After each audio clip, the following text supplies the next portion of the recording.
This is Audible.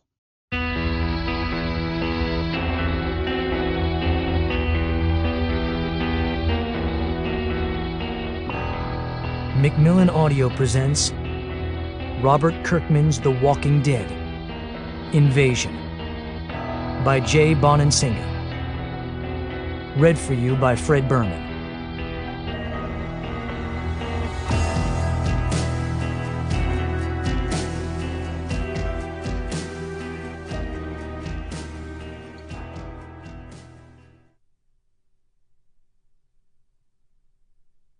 Part 1. The Behavior of Sheep. May the Lord destroy all the tyrants of the Church. Amen. Michael Servetus. Chapter 1. Please, for the love of Christ, stop that infernal belly aching for one blessed minute!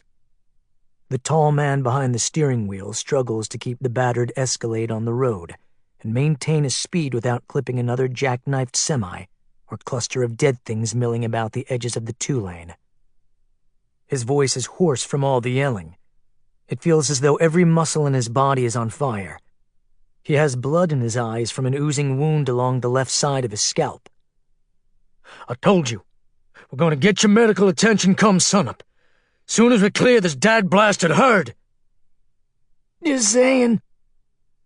Ain't doing too good, Rev. I think one of my lungs is punctured. The young man in the back seat, one of two passengers in the SUV, leans his head against the broken rear window as the vehicle rumbles past another cluster of ragged, dark figures dragging along the road's gravel shoulder, fighting over something dark and wet. Stephen Pembry looks away from the window, blinking at the pain, wheezing miserably, wiping tears. A pile of bloody cloths torn from his shirt tail litters the seat next to him. A gaping, jagged hole in the glass blows a slipstream of wind through the dark back seat, stirring the rags and tossing the young man's blood-matted hair. Can't breathe right. Can't get a good breath, Rev. I mean, the point is, we don't find a doctor soon, I'm gonna be up a creek without a paddle. You think I ain't aware of that? The big preacher grips the steering wheel tighter, his huge, gnarled hands going ashen white. His broad shoulders, still clad in a black, battle-tattered church coat, hunch over the dash, the green lights of the instruments illuminating a long, deeply lined, chiseled face. He has the face of an aging gunslinger, pocked and creased by many hard miles. Okay, look, I'm sorry I got cross with you. Listen, brother, we're almost to the state line. Sun'll be up soon, and we'll find help, I promise. Just hang in there. Please make it soon, Rev. Stephen Pembry murmurs around a hacking cough. He holds himself as though his guts are about to spill out. He gazes out at the moving shadows behind the tree. They've put at least 200 miles between them and Woodbury, and yet signs of the super herd still riddle the countryside. Behind the wheel, Reverend Jeremiah Garlitz glances up into the hairline fractures of the rearview mirror. Brother Reese? He scans the shadows of the back seats, studies the other 20-something young man slumped against the opposite broken window. How you holding out, son? You okay? Talk to me, you still with us? The boyish face of Reese Lee Hawthorne becomes visible for just an instant as they pass the distant orange glow of a fire, either a farm or a forest or a small survivor community, all of it going up in flames, a mile-long conflagration which spews snowflakes of ash up into the atmosphere. For a moment, in the flickering light, Reese looks as though he's unconscious, either asleep or blacked out. All at once he blinks his eyes open and convulses in his seat as though electrocuted. Oh, I was just... Oh, Lord. I was just having a wing-dinger of a dream. He tries to get his bearings. Okay, I'm good. Bleeding stopped.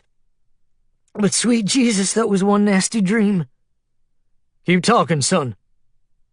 No response. Tell us about the dream. Still no reply. They drive in silence for a spell.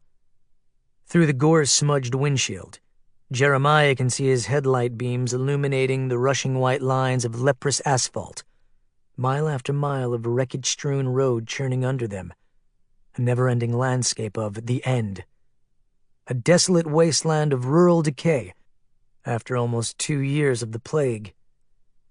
Skeletal trees on either side of the highway blur in the preacher's burning, teary gaze.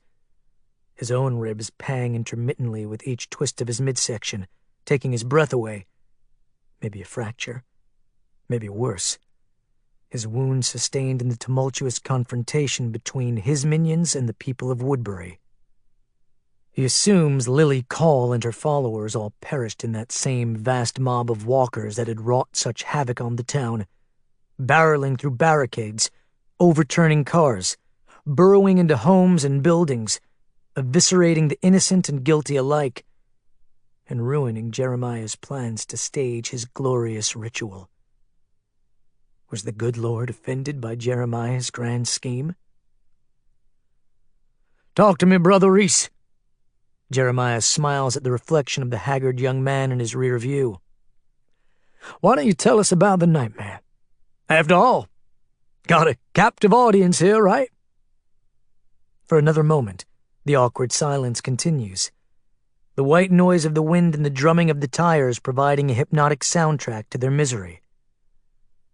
After a long, girding breath, the young man in the back seat finally begins murmuring in a soft, scratchy voice. I don't know if it'll make any kind of sense, but we was back in Woodbury, and we was about to end it all and go to paradise together as planned. A pause. Uh-huh. Jeremiah nods encouragingly. In the mirror, he can see Stephen trying to ignore his wounds and listen. Go on, Reese. It's okay. The young man shrugs. Well, it was one of them dreams you have once in a while, you know? So vivid it's like you can reach out and touch it. We was in that racetrack arena. It was just like it was last night, matter of fact. And we was all set to perform the ritual. He looks down and swallows hard, either from the pain or the reverence for such a glorious moment, or maybe both. Me and Anthony, we was bringing in the sacred drinks, coming down one of them passageways toward the infield, and we could see the arc light at the end of the tunnel, and we could hear your voice getting louder and louder, saying something about how these offerings represent the flesh and blood of your only son, sacrificed so that we may live in eternal peace. And then we get to the arena, and you're standing there at the podium, and all our brothers and sisters are lined up in front of you, in front of the bleachers, fixing to drink the sacred drink that's going to send all of us to glory. He pauses for a moment to get himself back from the edge, his eyes glittering with horror and anguish. He takes another deep breath. Jeremiah watches him closely in the rear view. Go on, son. So, this here's the point where it gets a little dicey. He sniffs and winces at a sharp pang in his side. Amidst the chaos of Woodbury's ruination, the Escalade had overturned, and the men were banged up pretty severely. Several vertebrae in Reese's spine had dislocated. Now he stuffs the pain down his throat. One by one, they start taking sips of whatever was in them Dixie cups. My guess, Jeremiah interrupts, his tone turning bitter and rueful. That old hillbilly Bob, he replaced the liquid with water. I'm sure he's pushing up daisies himself by now, though. Or maybe he's turned, along with the rest of them people, including that Jezebel of a liar Lily Call. Jeremiah snorts. I know it ain't exactly a Christian thing to say, but them people got what they deserved. Busybodies, cowards, heathens, all of them. I say good riddance to bad rubbish. Another beat of tense silence stretches, and then Reese continues in his feeble monotone. Anyway, what happened then in the dream? I can hardly... It's so terrible I can hardly describe it. Then don't! Stephen chimes in from the shadows across the seat, the wind flagging his long hair. In the darkness, his narrow, ferret-like features, smudged with caked-on blood and gore, make him look practically Dickensian, like a chimney sweep left in a chimney too long. Jeremiah lets out a sigh. Let the young man speak, Stephen. I know it's just a dream, but it was so real, Reese insists. All our people, most of them gone now. They each took a sip, and I saw their faces darken like shades had come down over windows. Their eyes shut, their heads bowed, and then...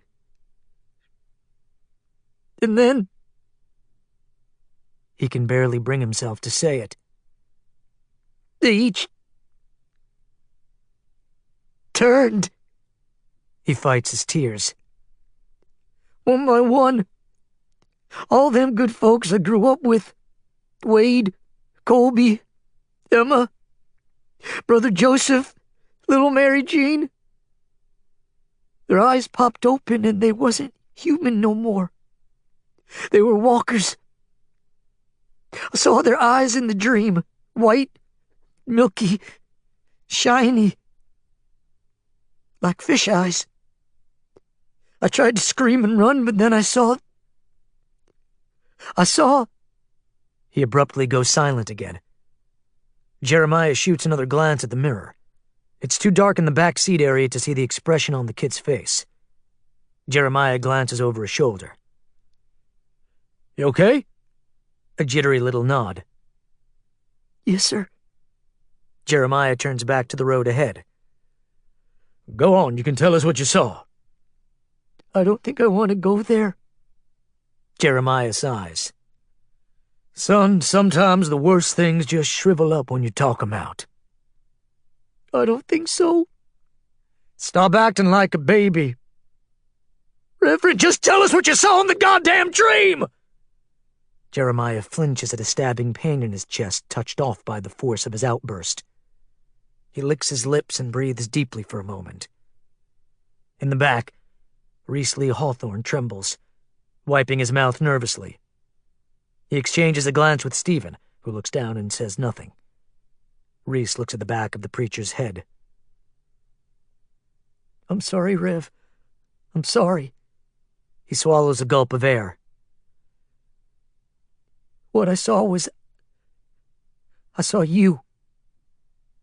In the dream, I saw you. You saw me? Yes, sir. And? You was different. Different? You mean turned?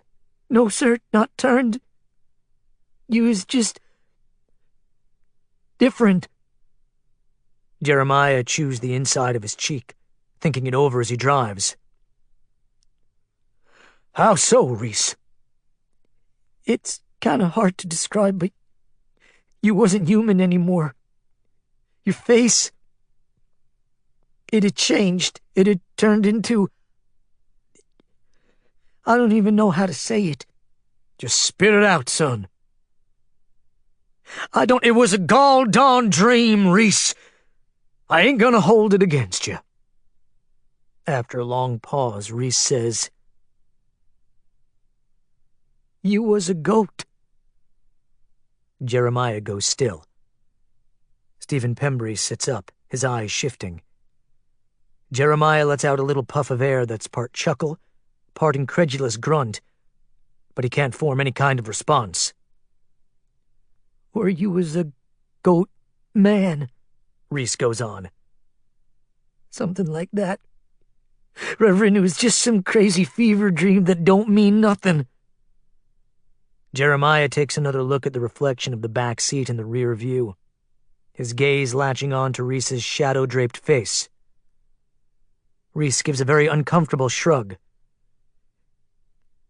Looking back on it, I don't even think it was you. I guess it was the devil. It sure as shit wasn't human.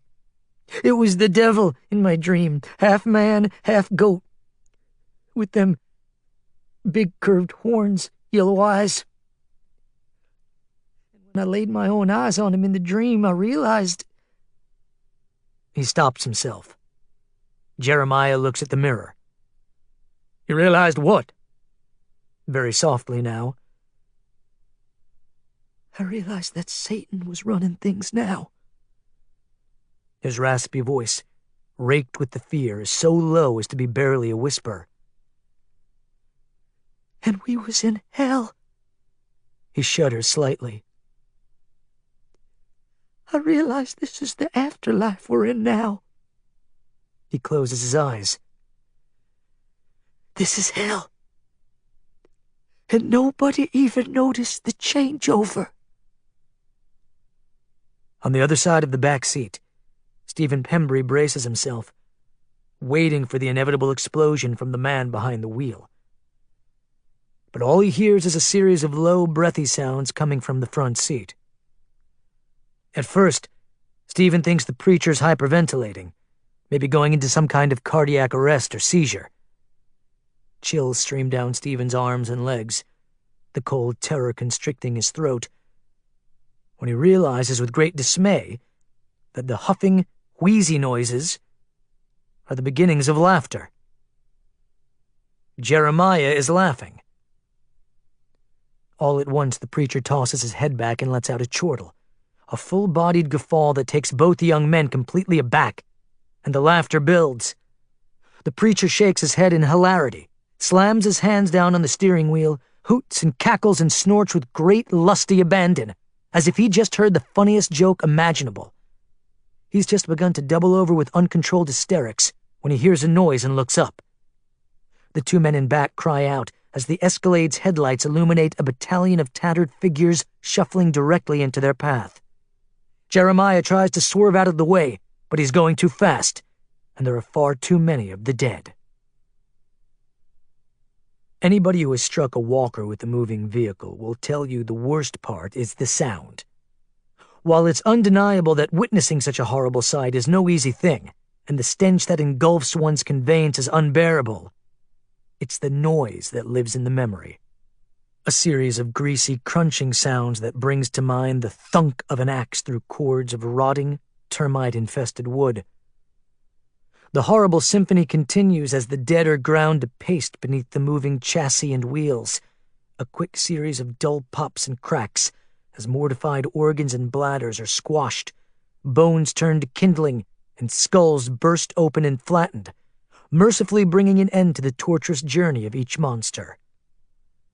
This hellish noise is the first thing that registers with the two young men in the back seat of that battered, late-model Cadillac Escalade.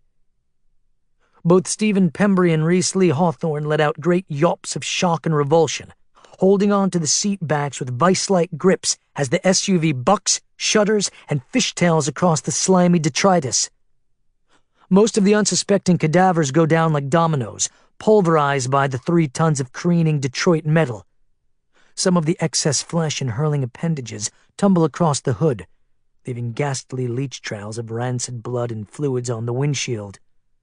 Some of the body parts go pinwheeling into the air, arcing across the night sky. The preacher remains silent and hunched, his jaw set, his eyes fixed on the road. His muscle-bound arms wrestle with the jiggering steering wheel as the massive vehicle goes into a skid. The engine revs and keens as it reacts to the loss of traction, the squeal of the huge steel-belted radials adding to the din. Jeremiah is yanking the wheel back the other way, turning into the skid as best he can in order to avoid spinning out of control, when he notices that something has gotten lodged in the gaping hole in his side window. The disembodied head of a walker, only inches away from his left ear, its rictus of teeth chattering softly, has gotten caught on the jagged maw of broken glass, And now the thing ratchets and gnashes its blackened incisors at the preacher, fixing its silver diode eyes on him. The sight of it is so grisly, so awful, and yet so surreal, the creaking jaws snapping at him with the hollow, autonomic force of a ventriloquist's dummy, that Jeremiah lets out another involuntary chortle, this one akin to a laugh, but darker, angrier, edgier, tinged with insanity. He jerks away from the window, registering over the space of a single instant the fact that the reanimated cranium was torn from its upper body upon impact with the SUV, and now, still intact, continues to go about its business of seeking live flesh, forever seeking, forever masticating, swallowing and consuming, and never finding nourishment. "Look out!" The scream comes from the flickering darkness of the rear seats, and in all the excitement, Jeremiah can't identify the source, whether it's Stephen or Reese, but the issue is moot, because the preacher essentially mistakes the meaning of the cry. In the split second over which his hand shoots out and fishes through the contents of the passenger seat, rifling through the maps, candy wrappers, rope, and tools, frantically searching for the 9mm Glock, he assumes that the warning cry is an admonishment to look out for the snapping jaws of the amputated head. He finally gets his hand around the grip of the Glock and wastes no time swinging it up in one fluid motion toward the window and squeezing off a single point-blank blast into the brow ridge of the grotesque face skewered there. The head comes apart in a blossom of pink mist, splitting melon-like, and sending splatter into Jeremiah's hair before being launched into the wind. The vacuum left behind in the broken window throbs noisily.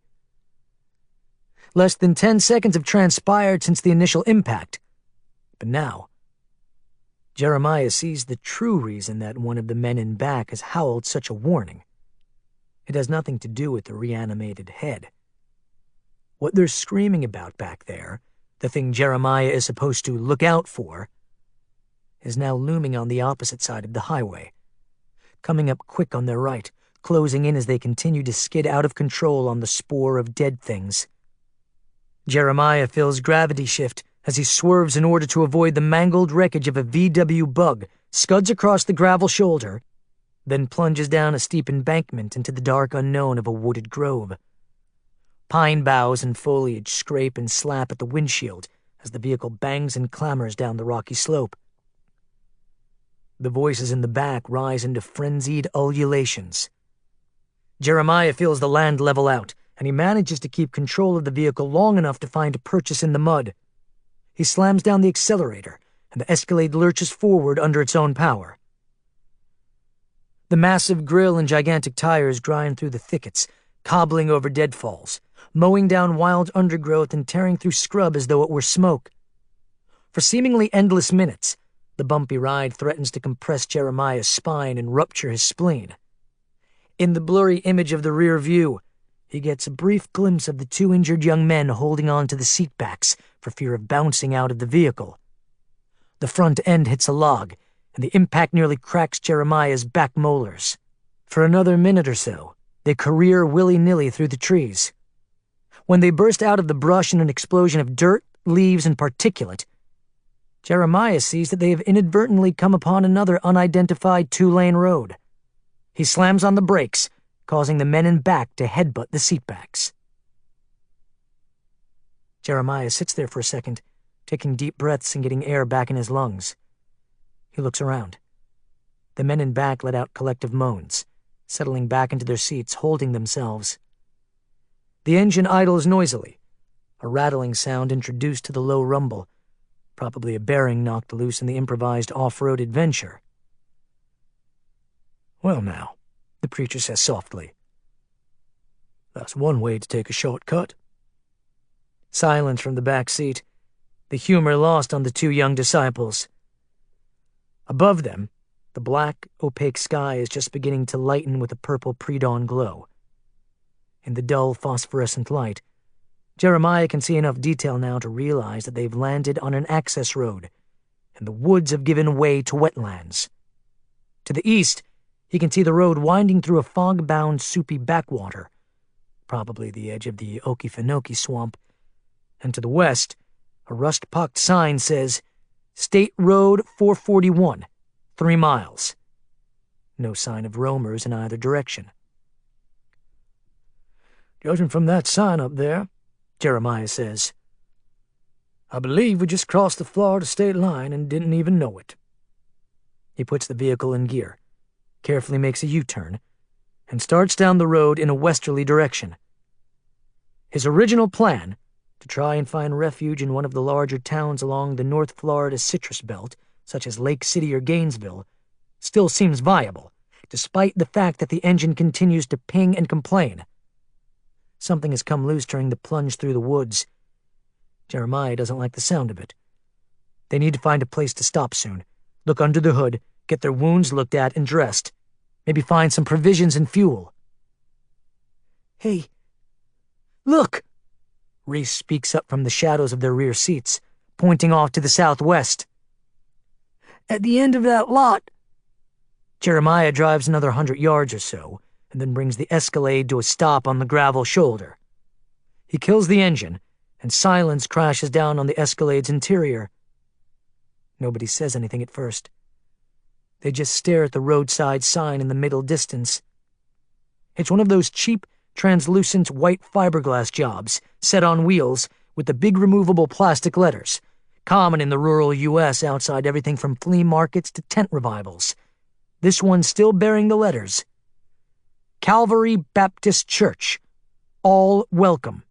Sunday, 9 and 11.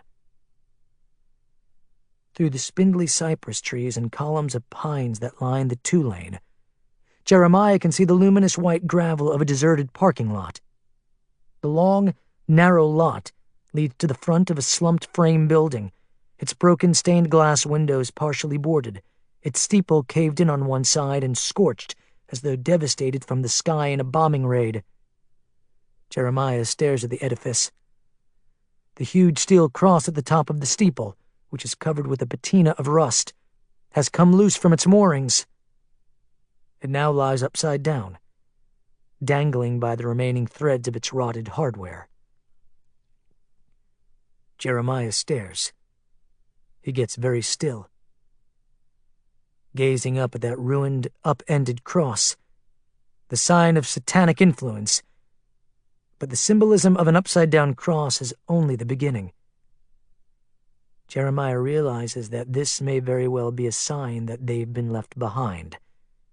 And this is the rapture. And the world is their purgatory now. They must deal with what remains, like junkyard dogs, like vermin scouring a sinking ship. They must destroy or be destroyed. "Remind me," Jeremiah says at last, almost under his breath, not taking his eyes off the building in the distance. One of the windows in the rear has a dull yellow incandescent glow behind it, the chimney spewing a thin wisp of smoke up into the lightening sky. "How much ammunition did y'all manage to scavenge before we left Woodbury?" In the rear seats, the two young men give each other a quick look. Reese says, "I got one of them 33-round mags for the Glock, and a box of 2 dozen 380s for the other pistol, and that's it." "That's more than I got," Stephen grouses. "All I managed to grab ammo-wise was what's in the Mossberg, which I think is like 8 rounds, 6 maybe." Jeremiah picks his Glock up from the seat, counting the number of times he's fired since they left Woodbury. He's got 6 rounds left. "All right, gentlemen. I want you to bring all of it, all the hardware locked and loaded." He opens the door. "And look alive." The other two men get out of the vehicle and join the preacher in the golden light of dawn. Something is wrong. Reese notices his hand shaking as he injects the fresh magazine into the hilt of his pistol. "Rev, I don't understand," he says finally. "Why are we loading up for bear? I doubt there's anything in there but scared church people. What are we doing?" The preacher has already started toward the derelict church, his Glock gripped tightly in his huge hand, dangling at his side like a calling card. "This here's the rapture, boys," he murmurs casually, as though informing them it's President's Day. There ain't no such thing as church anymore. It's all up for grabs." The two young men glance at each other for a moment before hurrying to catch up with the preacher. Chapter 2. They approach the property from the rear, through a grove of sickly eucalyptus trees that mark the outer edges of the church's lot. Jeremiah can smell the cloying stench of menthol and ammonia in the air as he creeps across the weed-whiskered gravel, careful not to make too much noise when his big boots crunch on the pea stones. The light in the chapel's rear window has dwindled with the advent of the morning sun, and the roar of crickets has faded. Now the silence lies like a pall over the area, making Jeremiah's heart throb in his ears. He pauses behind a tree about 25 feet away from the lighted window. With a few quick hand signals, the preacher rouses the two younger men, who are hiding behind a nearby oak. Stephen limps as he moves out from behind cover, carrying the pistol-grip shotgun against his solar plexus like a vestigial appendage.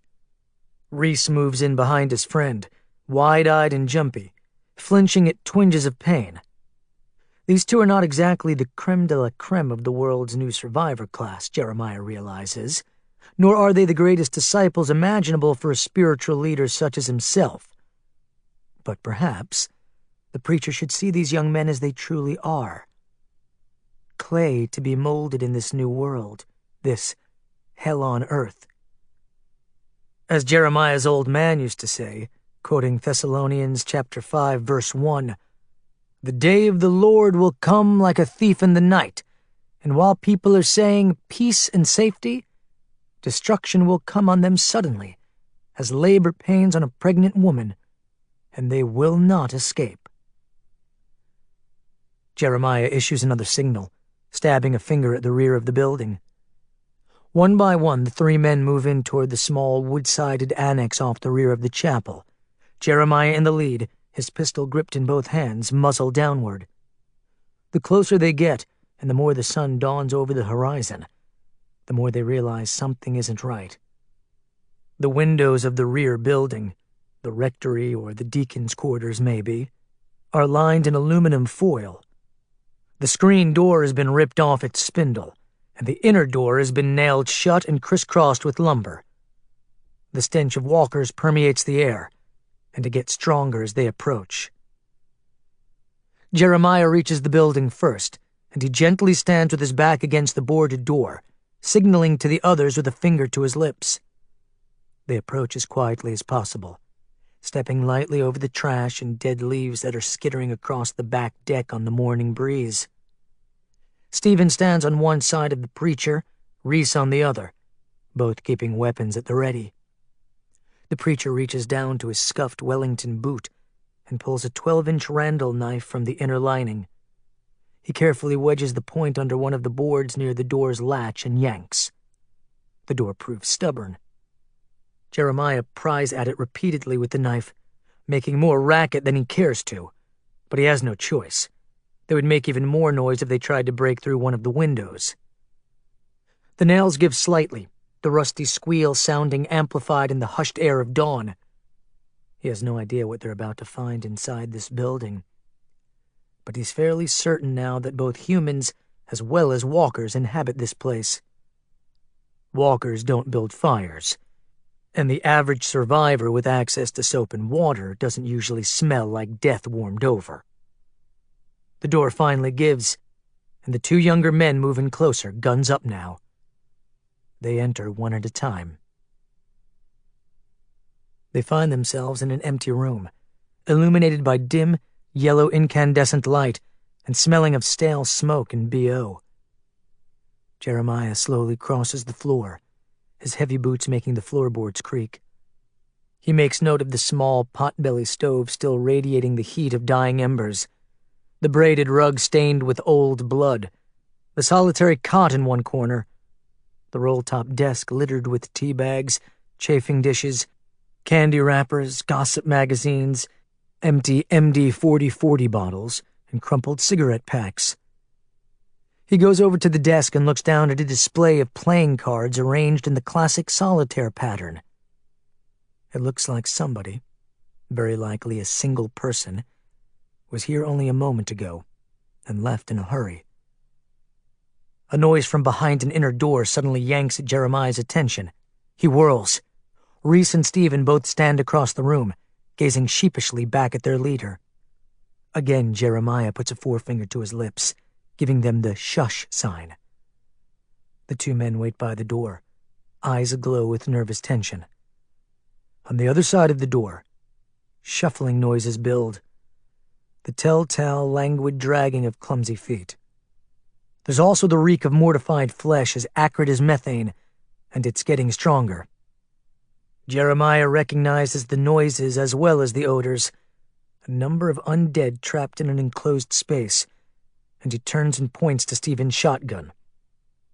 A few silent hand gestures later, Stephen understands that he's supposed to blow the lock off the door, and Reese is supposed to back them both up. Neither young man is very happy about this plan.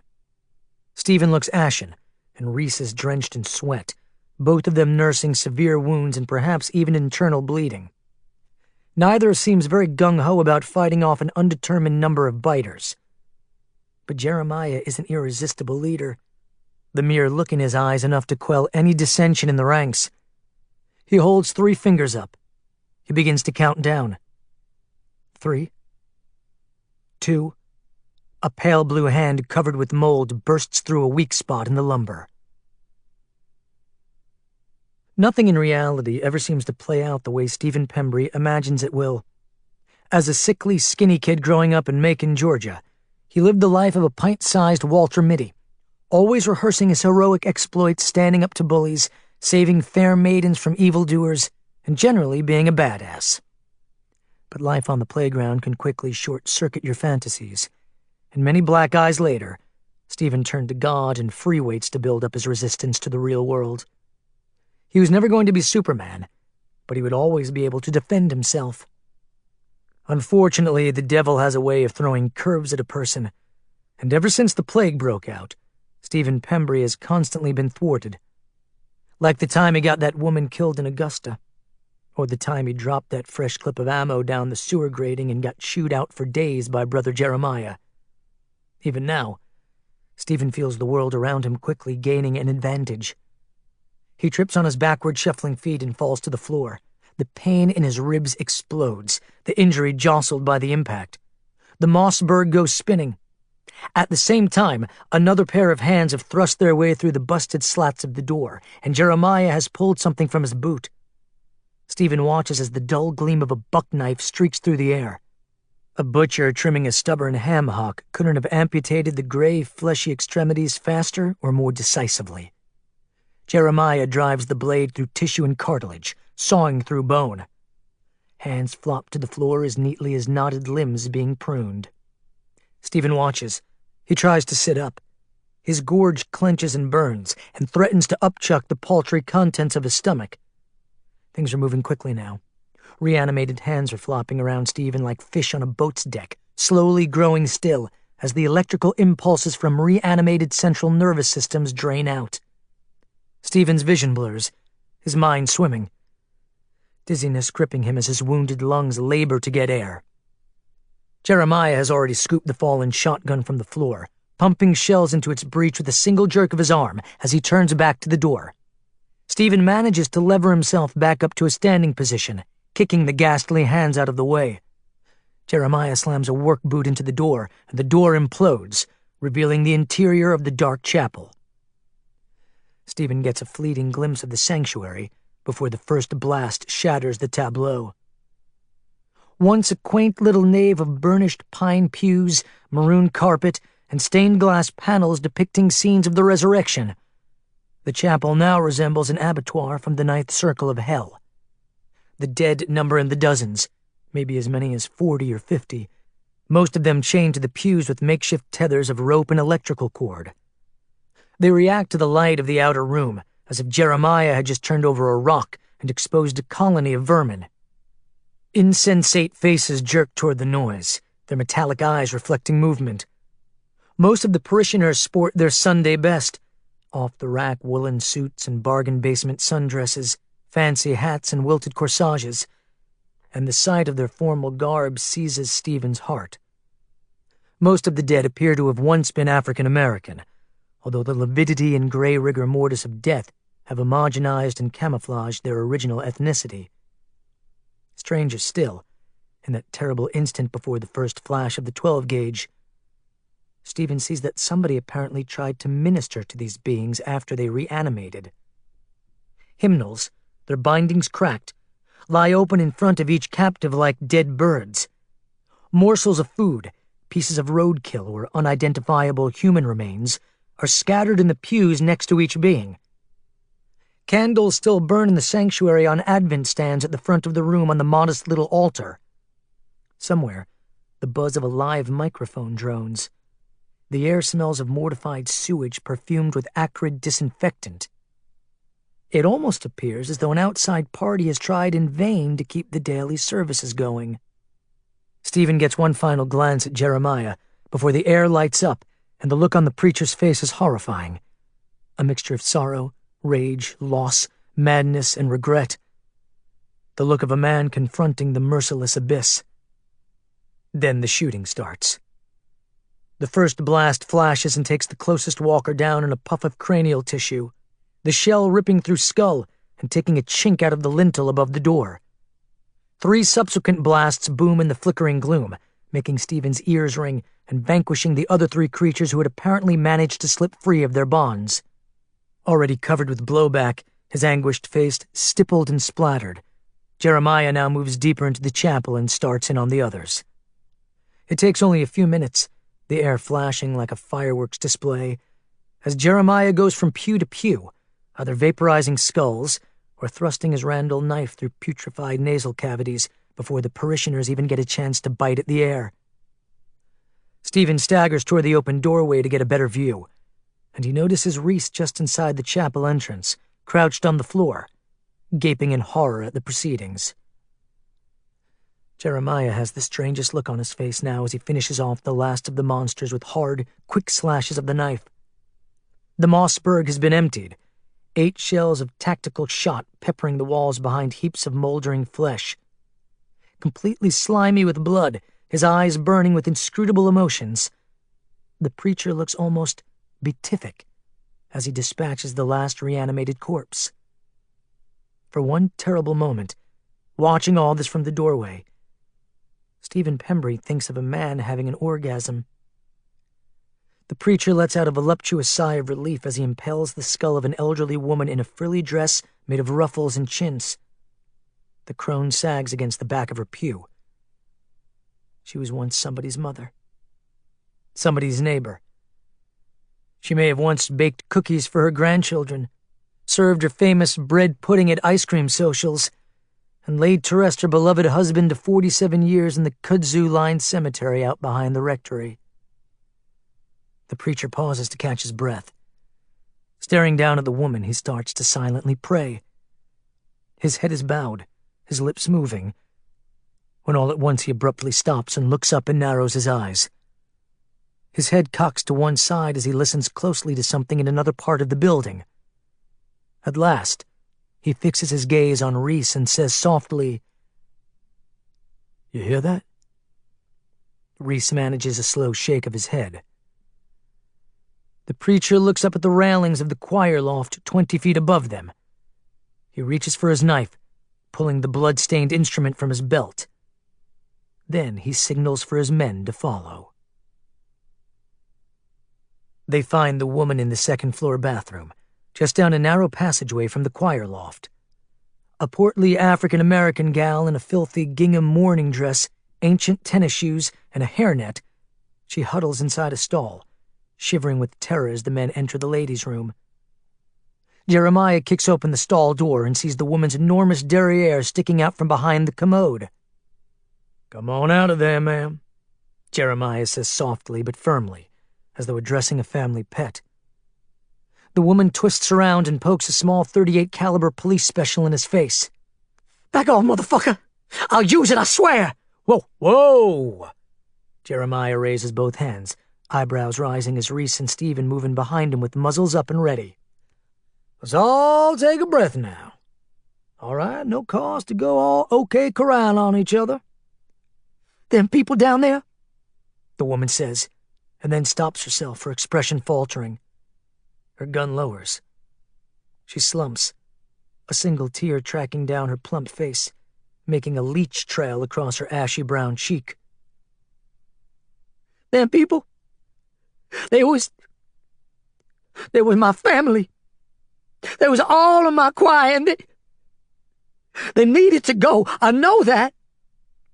I just didn't have the heart. Jeremiah holsters his knife inside his boot and kneels beside her. Take a deep breath, sister. The woman starts to sob. She drops her gun. Her head lolls forward and her tears and saliva drip into the toilet. Oh, Lordy, what a life. It's all right now. The preacher reaches out, puts an arm around her. Reese and Stephen back off, lowering their weapons. It's all right, sister. He pats her tenderly. Let it out. I don't know what I was thinking. She sobs, shaking her head. Keeping them in there like that. Drool loops off her chin. She pulls a handkerchief from her moist cleavage and dabs her face.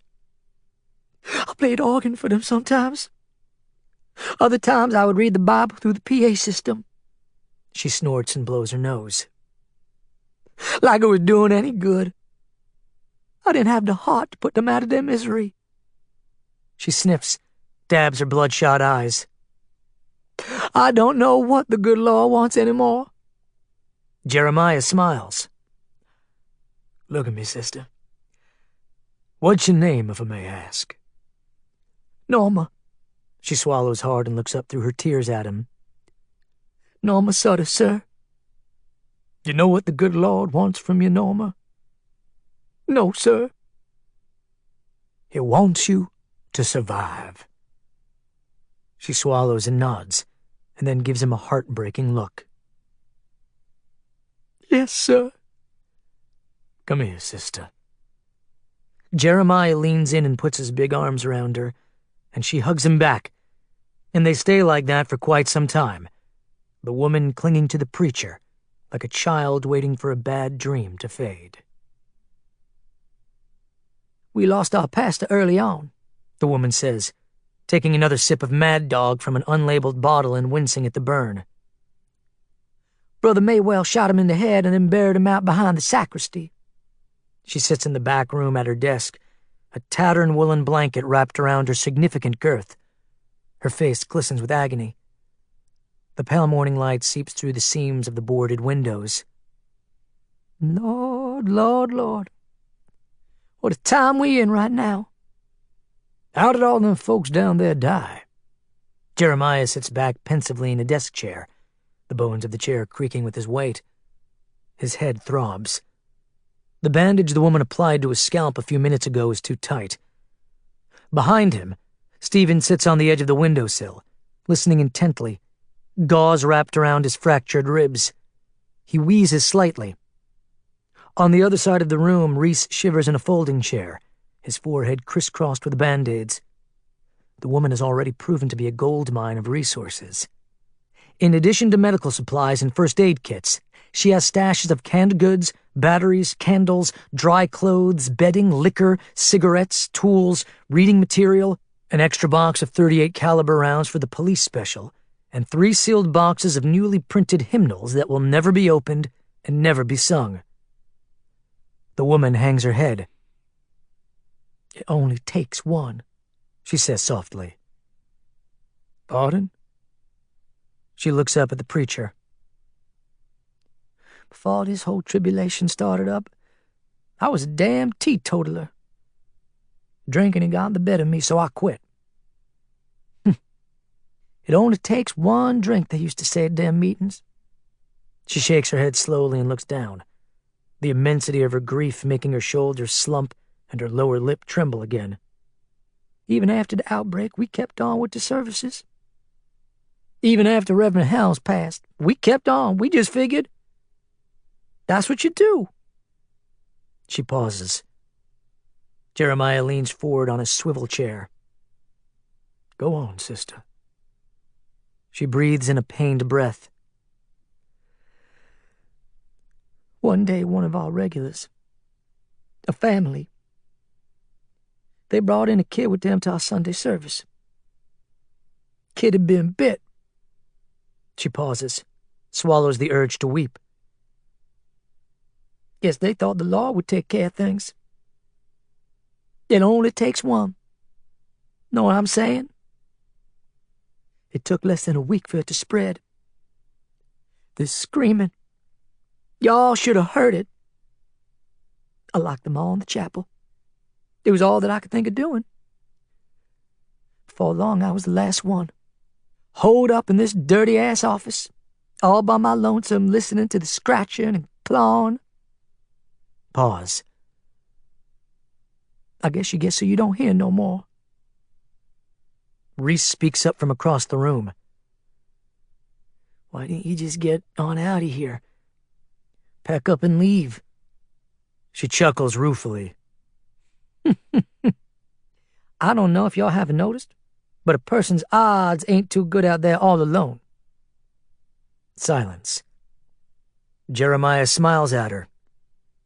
Well, you ain't all alone no more. The woman gives Jeremiah a look. You is a big one, ain't you? Yes, ma'am. Heard them calling you brother and Rev. You a preacher too? Yes, ma'am. Guilty as charged. He sniffs, tries to put the tumult of the past few days into words. I had a grand vision once, and the good Lord decided it didn't measure up, and it left us all behind. She cocks her head at him. You one damn rapture preachers? Right at this moment, I don't rightly know what I am. She shudders. You sure seem to know what you were doing down there in that chapel. I'm sorry you had to see that. She chews on the inside of her cheek, thinking, pondering. She gives Jeremiah a strange look. Can I trust y'all? Jeremiah looks at the others, then looks back at the Zoftig choir mistress. Yes, ma'am, you can trust us. You got my word on that. The black woman purses her lips. Reason I ask? I might know a way we can improve on our situation a little bit. She looks around the room at each man. It's a long shot, but if y'all are up to it, we just might make it. She takes their silence as a sign of mild interest, so she explains further. Chapter 3. It takes them the rest of that day to find enough fuel to get them where they need to go.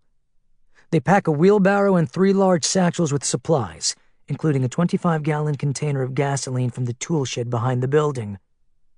By the time the light in the southwestern sky has begun to soften, fading from pale gray to pink over the coastal backwaters of the Panhandle, they're ready.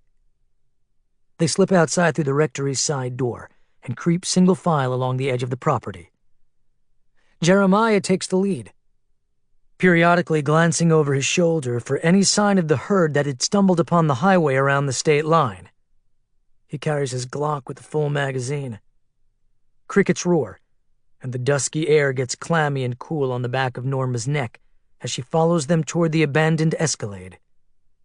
They hurriedly climb in, stowing their provisions in the rear cargo bay. Jeremiah kicks the engine on, and Norma settles down in the passenger seat next to him, unfolding a dog-eared map. They usually stick pretty close to the ocean, she says, almost to herself, calculating the mileage between them and the Gulf. Probably should start our search down around Perry or Crawfordville. She senses movement ahead of them, through the windshield, on the road, and glances up in time to see a couple ragged shadows emerging from the woods about 100 yards away, drawn to the noise of their engine. The garbled growls can be heard above the drone of crickets, the smell like a faint pall of garbage on the breeze. Norma feels a slight hitch of chills in her solar plexus. Considering the fact that the world has been infested with these things for almost 2 years now, she still hasn't seen that many of them out in the open like this. She feels like Rip Van Winkle, as though she's been asleep inside that church for 100 years, and now the light and space of the outdoors is making her dizzy. The preacher gooses the accelerator, and the Escalade lurches away.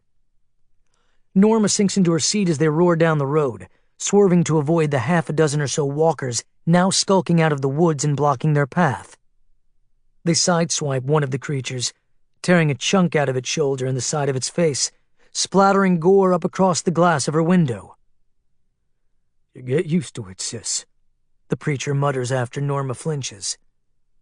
The woman takes deep breaths, smooths her dress across her wide belly, and tries to avoid looking at the splatter outside her window. Flecks of bone chips, a long smudge of black bile.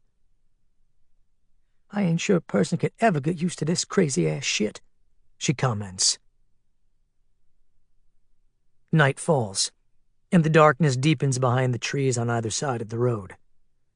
Most of the streetlights in this part of the country have gone the way of the internet and broadcast television, so the road gets darker and darker as they head south toward the steaming thickets and festering swamps of the coastal lowlands. The going is slow. Most of the two-lane is crowded with rusted-out wreckage and the carcasses of cars and trucks so old now that the weeds and switchgrass have begun to grow up through the metal endoskeletons. The two young men in the back seat breathe heavily, thickly, half asleep, while the preacher drives and softly hums gospel hymns. They had passed around the beef jerky and grape Kool-Aid a few minutes ago, their standard supper fare while on the run, and now their bellies growl and their eyelids droop with exhaustion. Sitting in the shotgun seat, her plump, tawny hands folded nervously in her lap, Norma is still trying to wrap her brain around this good old boy preacher who calls himself Brother Jeremiah.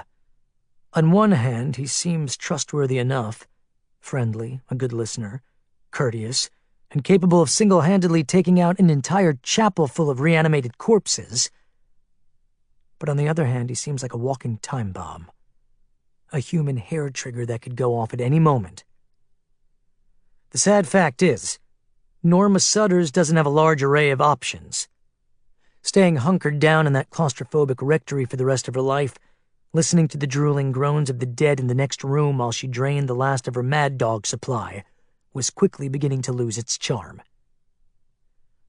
Watching the preacher clean house back there with that big hunting knife had given Norma a strange sort of charge, a cathartic release. But now it's starting to worry her a little bit. If this dude is capable of such violence, God only knows what he's capable of doing to a plump little sister girl from Macon with flat feet and no living relatives.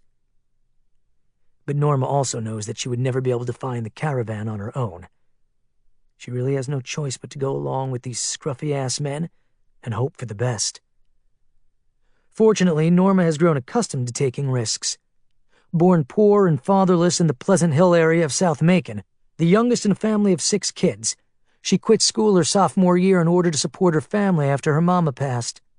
She played organ in bars and taverns, sang the blues in horrible places, and took a lot of shit from men who thought they were better than her. Maybe that's why she never hooked up with anybody. She saw men at their worst, drunk, abusive, arrogant, getting thrown out of clubs, throwing their weight around, acting like babies. Her faith got her through those years and led her to a job as assistant choir director at Calvary Baptist in Jasper, Florida. This was where she had hoped to find men at their best. God-fearing men, decent men, faithful men. No such luck. Here the men were just as bad, but now the shenanigans were coated with a slimy veneer of hypocrisy. Miles Littleton was the exception. Who would have thought a 23-year-old former meth head from Atlanta, a convicted car thief who had gotten clean in rehab and gotten right with the Lord at Calvary Baptist, would restore Norma's faith in men? Miles was the little brother whom Norma Sutters had always wished for, and their relationship had blossomed in those quiet months before the turn, a friendship both platonic and healing. Unfortunately, after the outbreak had taken everything to hell on a horse, Miles had started raving to Norma about this magical caravan that he had heard about from Pastor Helms. Norma hadn't believed a word of it. Reverend Helms had been known to tip a few now and again, and after the walkers had gotten to the minister, There was nobody left to confirm these tall tales. But young Miles had been such a believer that he had finally decided to set out in his beat-up muscle car to find the travelers. Norma had always believed that one day he would return to save her. But that day had never come. Now she's putting all her chips down on the hopes that Miles hadn't been crazy, and he's still alive and the caravan is real. That sign back there said, "Cross City 12 miles." Norma glances up from the map and gazes out the side window at the stewing darkness of Dixie County, Florida.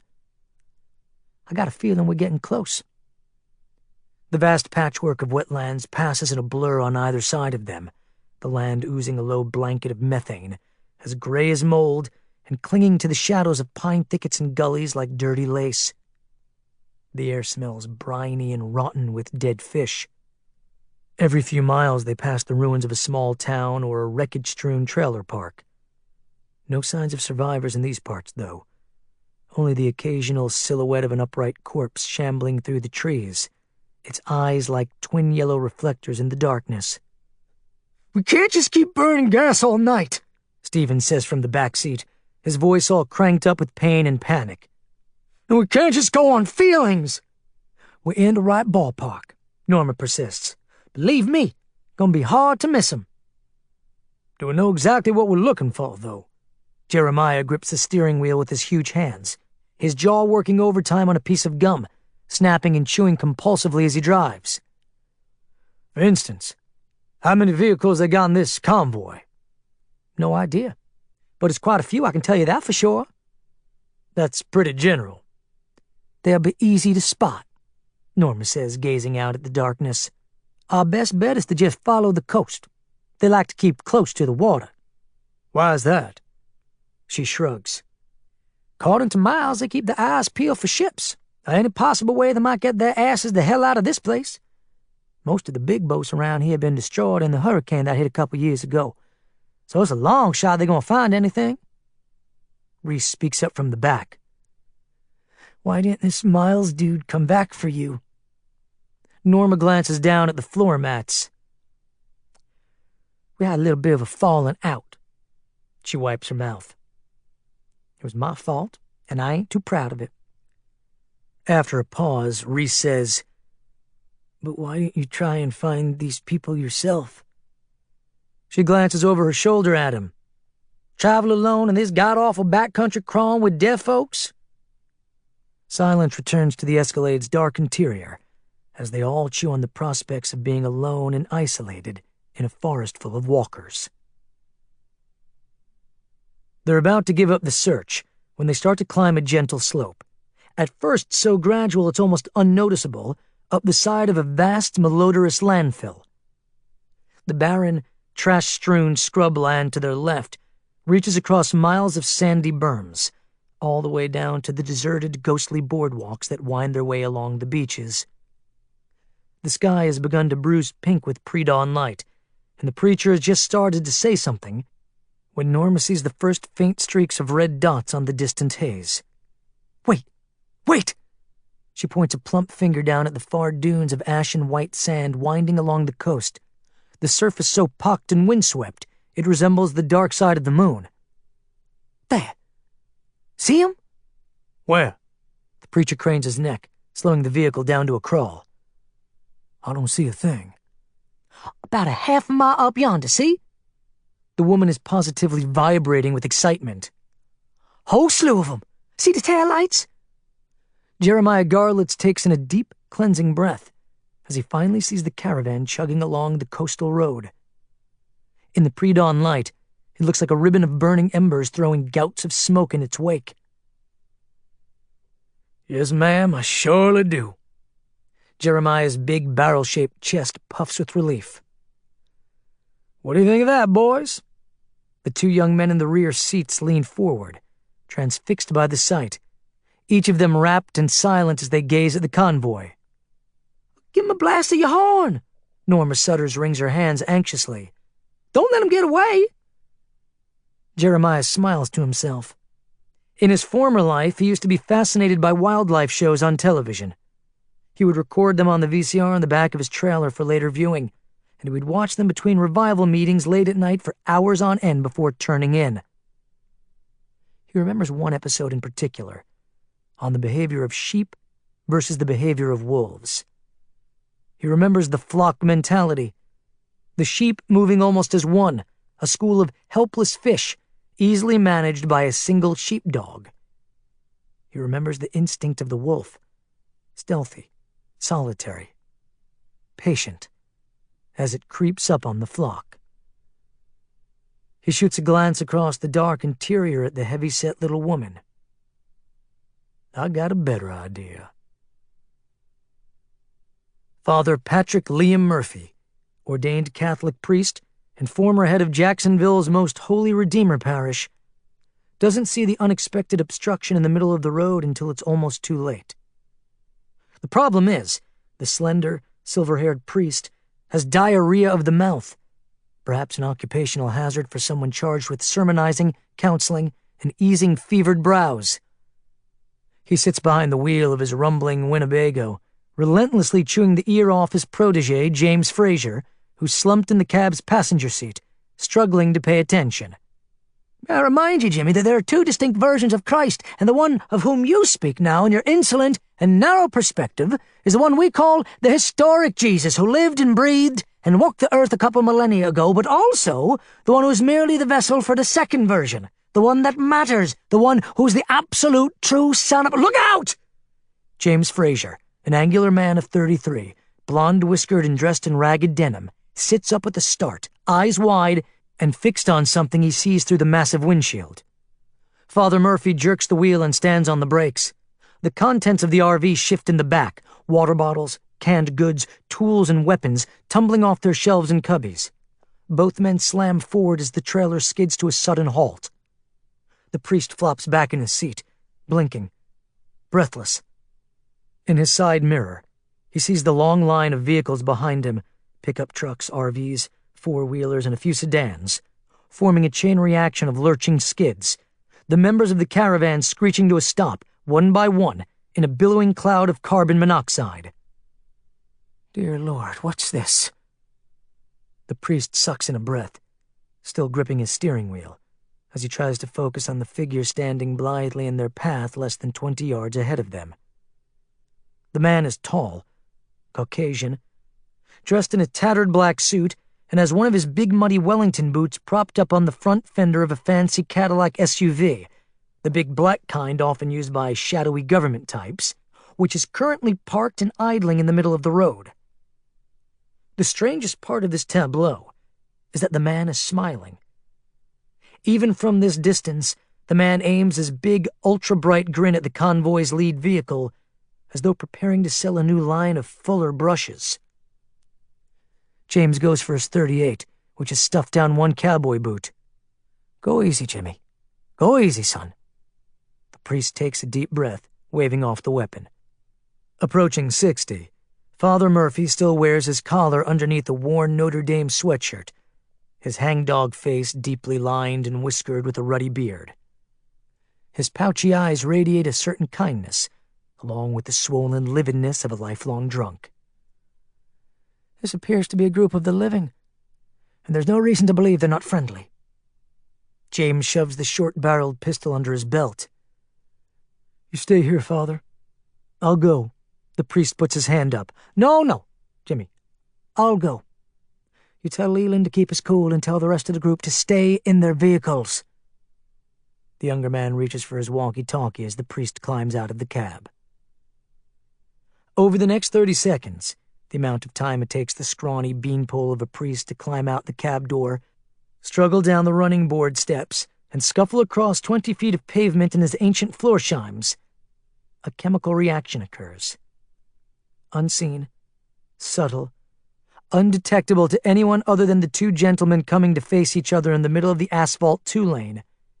It bubbles up within the priest unexpectedly, unbidden, and as powerful as an electrical charge passing through his brain. He instantly dislikes this fellow. "Morning, Padre," the man standing in the middle of the road says, with a gleam of neighborly congeniality in his deep-set eyes. The priest can see others behind the tinted glass of the Escalade. A woman, A couple of men, their moods and demeanors unknown. Their hands are hidden, their spines rigid, their muscles coiled. "Hello there." Father Murphy forces a smile. He stands ramrod straight, his rheumatic joints aching, his hands curled into fists at his side. He can feel the eyes and ears of his people on the back of his neck. They need fresh souls and strong backs to help with the maintenance and fuel runs and heavy lifting involved in keeping the caravan moving. At the same time, they must be careful. A few bad apples have passed through the group in recent months and have threatened its very existence. "Something we can help you with, sir," the priest says to the stranger. The 1,000-kilowatt smile brightens. The man shoots his threadbare cuffs as though beginning a sales meeting. "Didn't want to sneak up on you back there." He sniffs and casually spits. "You never know who you're going to run into out here in the wilds of Walker Country. You folks seem to have it down to a science. Traveling in that little cavalcade of yours, always moving, safety in numbers, no moss growing on y'all. It's sheer genius, you ask me." "Thank you, son." The priest keeps his artificial smile plastered to his face. "That's a honey of a vehicle you got there." "I thank you for that." "That a caddy?" "Yes, sir. 2007 Escalade XL, runs like a top." Looks like it's been in some rough scrapes." "Yes, sir, it surely has." The priest nods pensively. "What can we do for you, son? You seem like a man has something on his mind." "Name's Garlitz. Jeremiah Garlitz, fellow shaman and holy soldier like yourself." The priest feels a twinge of anger. "Always good to meet a fellow minister." "Had a church down in Jacksonville, then lit out after the turn. Tried to keep it up." He jabs a thumb at the battered SUV behind him. "Now all that's left to the Pentecostal people of God is them two good old boys in there, along with a real nice lady from a church up in Jasper." "Uh-huh." Father Murphy scratches his chin. He knows what's coming, and he doesn't like it one bit. It doesn't feel right. "What can we help you with? We got a little extra biodiesel if that would be something you'd be interested in. Maybe some bottled water." The big preacher pours on the charm. "That's mighty kind of you. These are difficult times. Them walkers out there are often the least of our problems. You gotta be real careful. I wouldn't expect you to just take in any old stray you find along the road." His expansive expression softens, his eyes filling with sadness and humility. "Father, we are good, hard-working, God-fearing people who need a place of refuge, need medical treatment, food, and the safety of fellowship. Never occurred to us that solace might be found in a moving target like the one you got here." The daylight has dawned enough now for Father Murphy to clearly see the young man and the woman hunkered in the Escalade, nervously waiting. The priest swallows, licks his dry, chapped lips. "I'm going to ask if the folks in the caddy could maybe go ahead and show their hands." The preacher turns and gives them a nod. One by one, the people in the SUV hold up their hands, revealing that they are unarmed. The priest nods.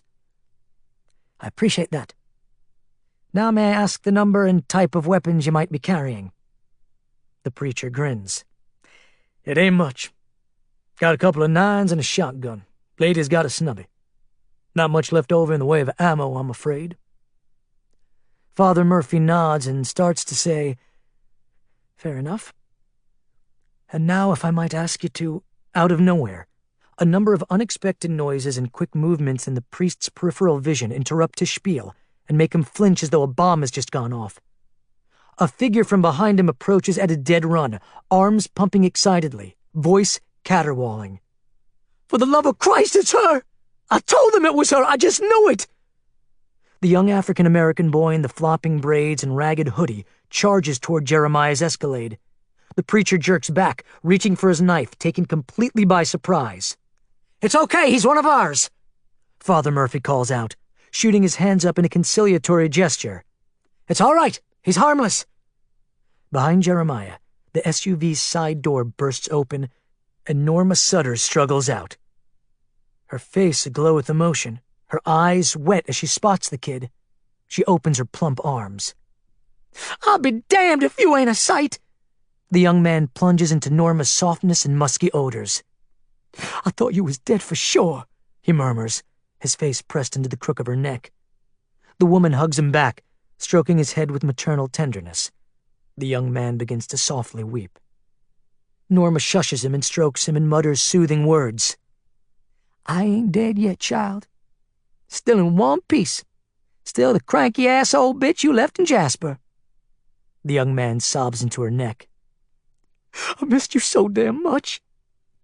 I thought of going back, but I didn't, but I should have. I'm a chicken shit, that's all. Too scared, too proud. And you said I'd be back with my tail between my legs. I just didn't."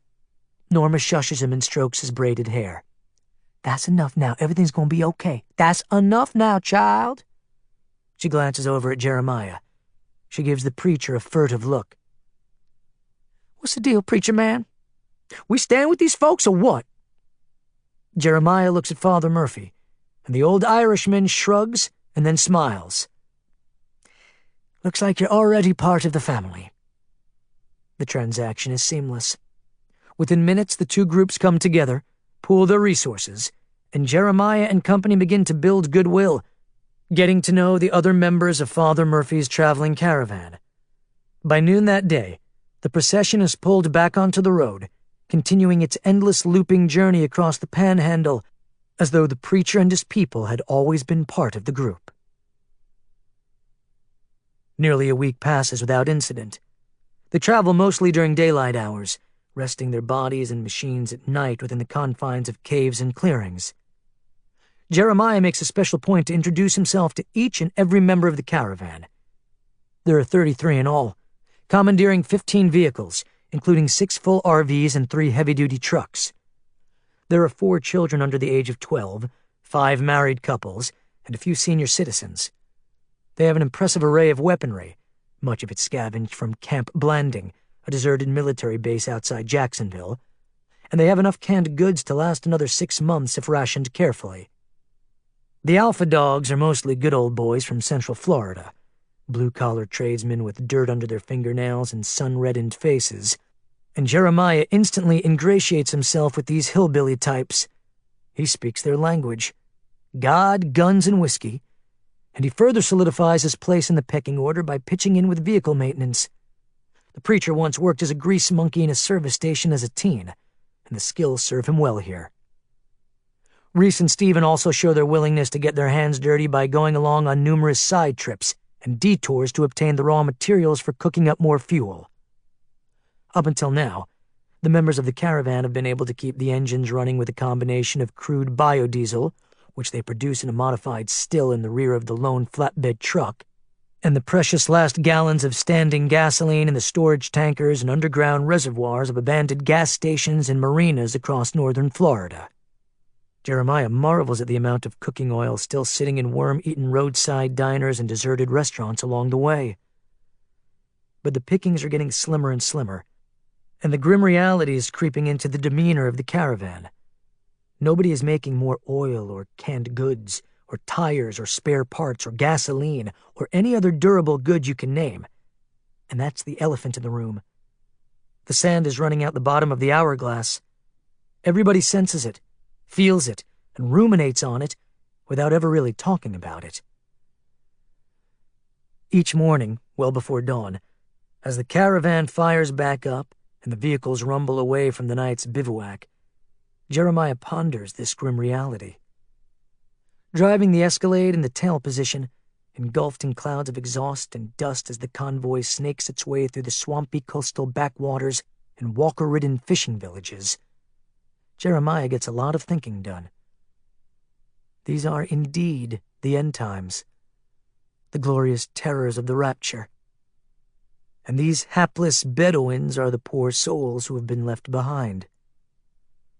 If God wants Jeremiah to remain, to scuttle across festering hellscapes, eking out a meager existence, starving and wasting away until it all turns to dust, so be it. He will take advantage of this tumultuous time. He will be the one-eyed king in the land of the blind. He will prosper. Then, everything changes one evening at a deserted KOA camp a couple miles east of Panama City. Opportunity presents itself at just past 8 that night, in the form of a rustling sound off in the adjacent woods, very faint at first, but loud enough to register on Jeremiah's ear as he takes his customary walk along the periphery of the camp. He's gotten into the habit of taking solitary evening strolls around the circled vehicles in order to keep tabs on the mood of his fellow travelers. It also doesn't hurt to press the flesh, say hello to his new comrades, and do a little public relations work. On this night, the forest is separated from the ring of cars and trucks and campers by an ancient split-rail fence fortified at some point, perhaps by stubborn KOA customers hunkering down after the early days of the turn, with a ribbon of tangled, rusty concertina wire, which lines the fence all the way around the 10-acre site. At a few junctures, gates are visible between the larger posts, most of them padlocked. Jeremiah pauses in the dusky light.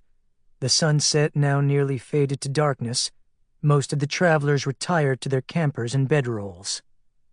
His heart thumps as the noise of a few roamers shambling nearby gives birth to an idea, fully formed, unspooling in his brain. Chapter 4. Jeremiah snaps his fingers in the darkness, standing just inside the northwest corner of the compound, the drone of crickets so loud it nearly drowns out the snapping sound. He knows the risks here. He knows he's walking a delicate tightrope. There are so many variables that could go wrong. If he was caught, it would be the end of his reign on this earth, and at this point, he doubts very highly he would be welcomed with open arms by St. Peter and his posse at the pearly gates. He snaps again and again, and soon he hears the unwieldy footsteps shuffling closer and closer. He can see their shadows now. 3 of them. 2 males and a female of indeterminate ages, dragging through the undergrowth, heads lolling slightly, mouths working fiercely. They make their trademark noise as they close in, a sort of buzzsaw growling that emanates from the deepest pits of their insatiable gorges. The stench rises. Jeremiah pulls a bandana from his back pocket and quickly wraps it around the lower part of his face, bank robber style, and keeps softly snapping his fingers, summoning them, beckoning to them. The smell is so strong now, it's as though the preacher has stuck his head in an oven filled with roasting shit. He reaches down and opens the gate. Timing is critical here. Like baboons in a cage, the creatures can start to get noisy if aroused, and even if they remain fairly docile and silent, their odor alone could easily draw a fellow caravan member out of a trailer. Snapping out a brisk rhythm with his thumb and forefinger, Jeremiah starts backing away from the fence, discreetly ushering the monsters through the gap. They stay bunched together, the 3 of them, as they enter the northeast corner of the compound.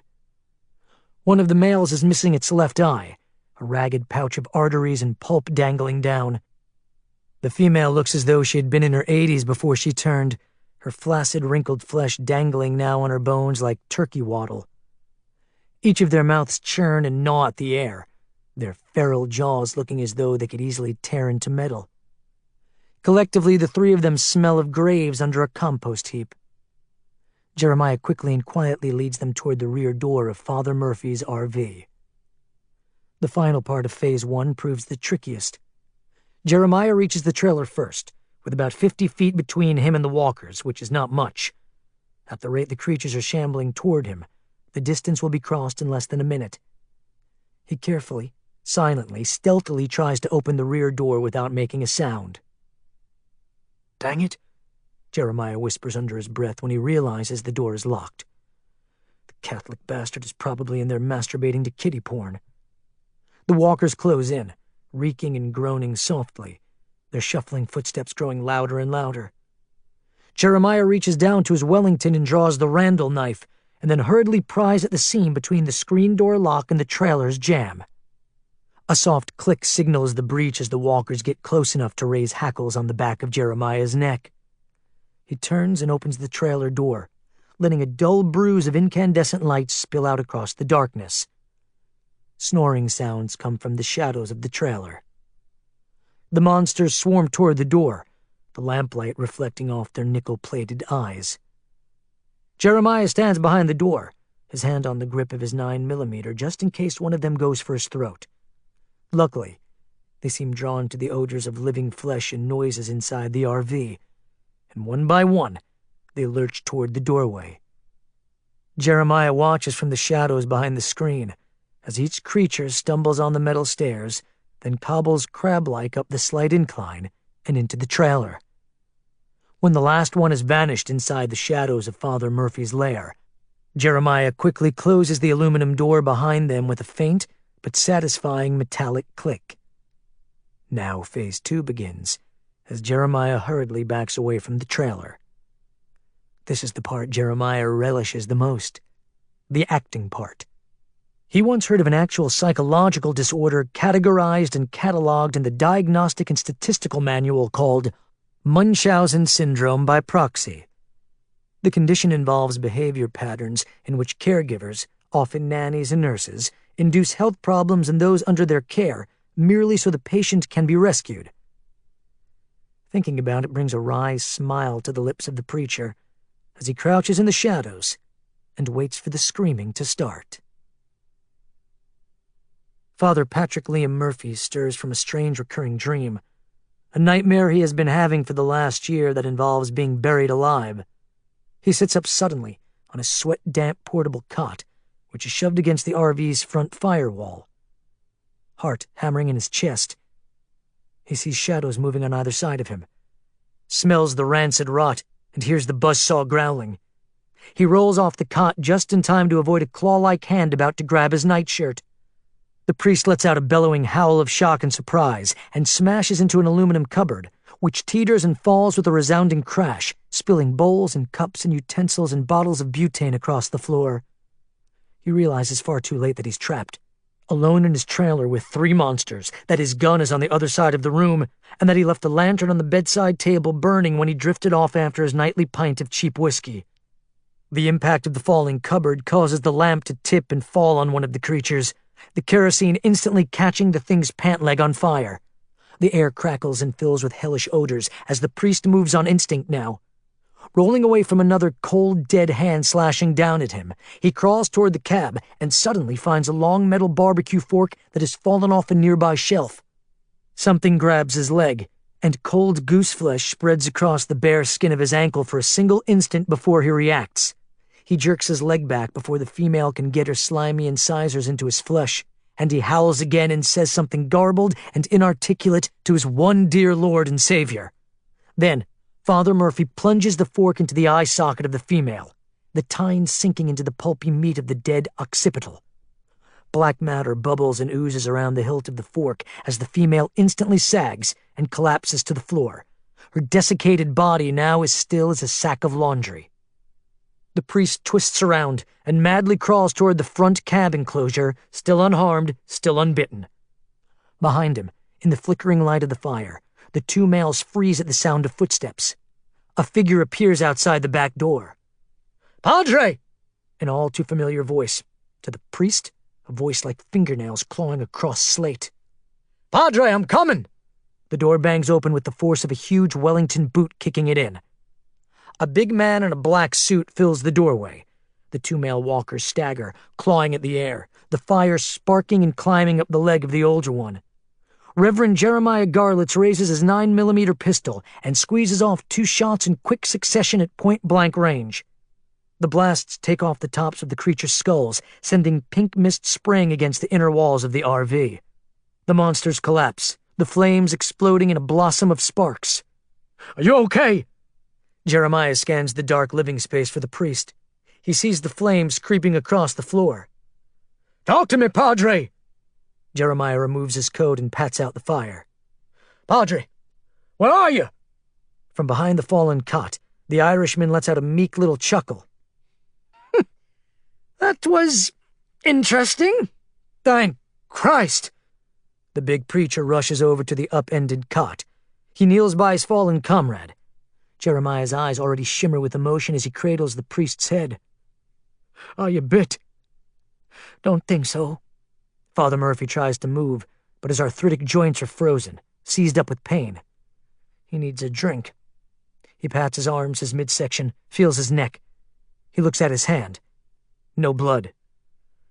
I think I got lucky this time, if you can call this lucky. Outside the trailer, the sounds of voices and footsteps fill the air. Don't try to move, Jeremiah says. We're gonna get you help. You're gonna be fine. Why are you looking at me like that? A bolt of panic travels down the priest's spine. What are you doing? Why, you're gonna be fine. You're a tough old cuss, gonna outlive us all. Father Murphy feels the cold steel of a Glock's muzzle under his ear. What are you doing? Why in God's name are you holding your— The sudden and unexpected blast is the last thing Father Patrick Murphy hears. The priest's skull erupts, the bullet passing through his brain and blowing back wet splatter in Jeremiah's face. The big man flinches. The bullet passes through the priest and chews a hole in the RV ceiling, puffing fiberglass and metal shards in a tuft of filaments. The explosion makes Jeremiah's ears ring, almost drowning out the footsteps closing in from outside. Several sets, each one hastening across the yard toward the priest's RV. Someone hollers Father Murphy's name. Jeremiah springs into action. He shoves the priest's body to the floor, lurches across the enclosure, and grabs the shriveled remains of the old female. He drags the corpse by the nape over to the priest. Within seconds, Jeremiah has clamped the walker's teeth down upon the priest's exposed ankle. Ragged incisors pierce the skin. Phase 3. Quickly. Now. Working up tears is easy.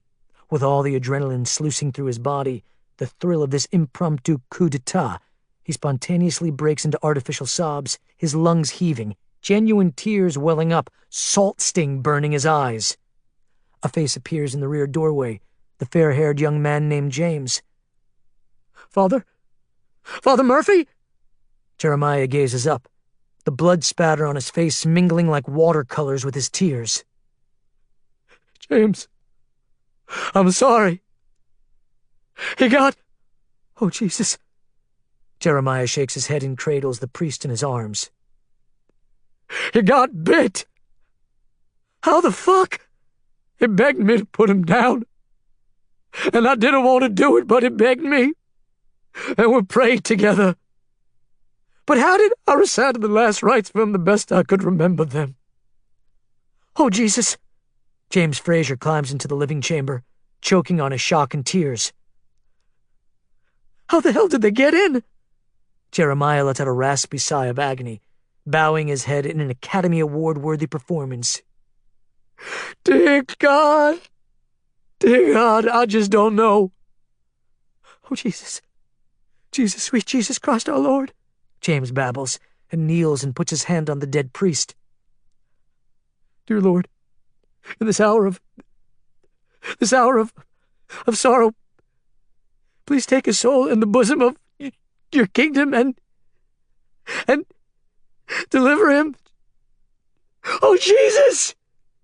The young man slumps to the floor, weeping convulsively, as Jeremiah tenderly strokes his shoulder.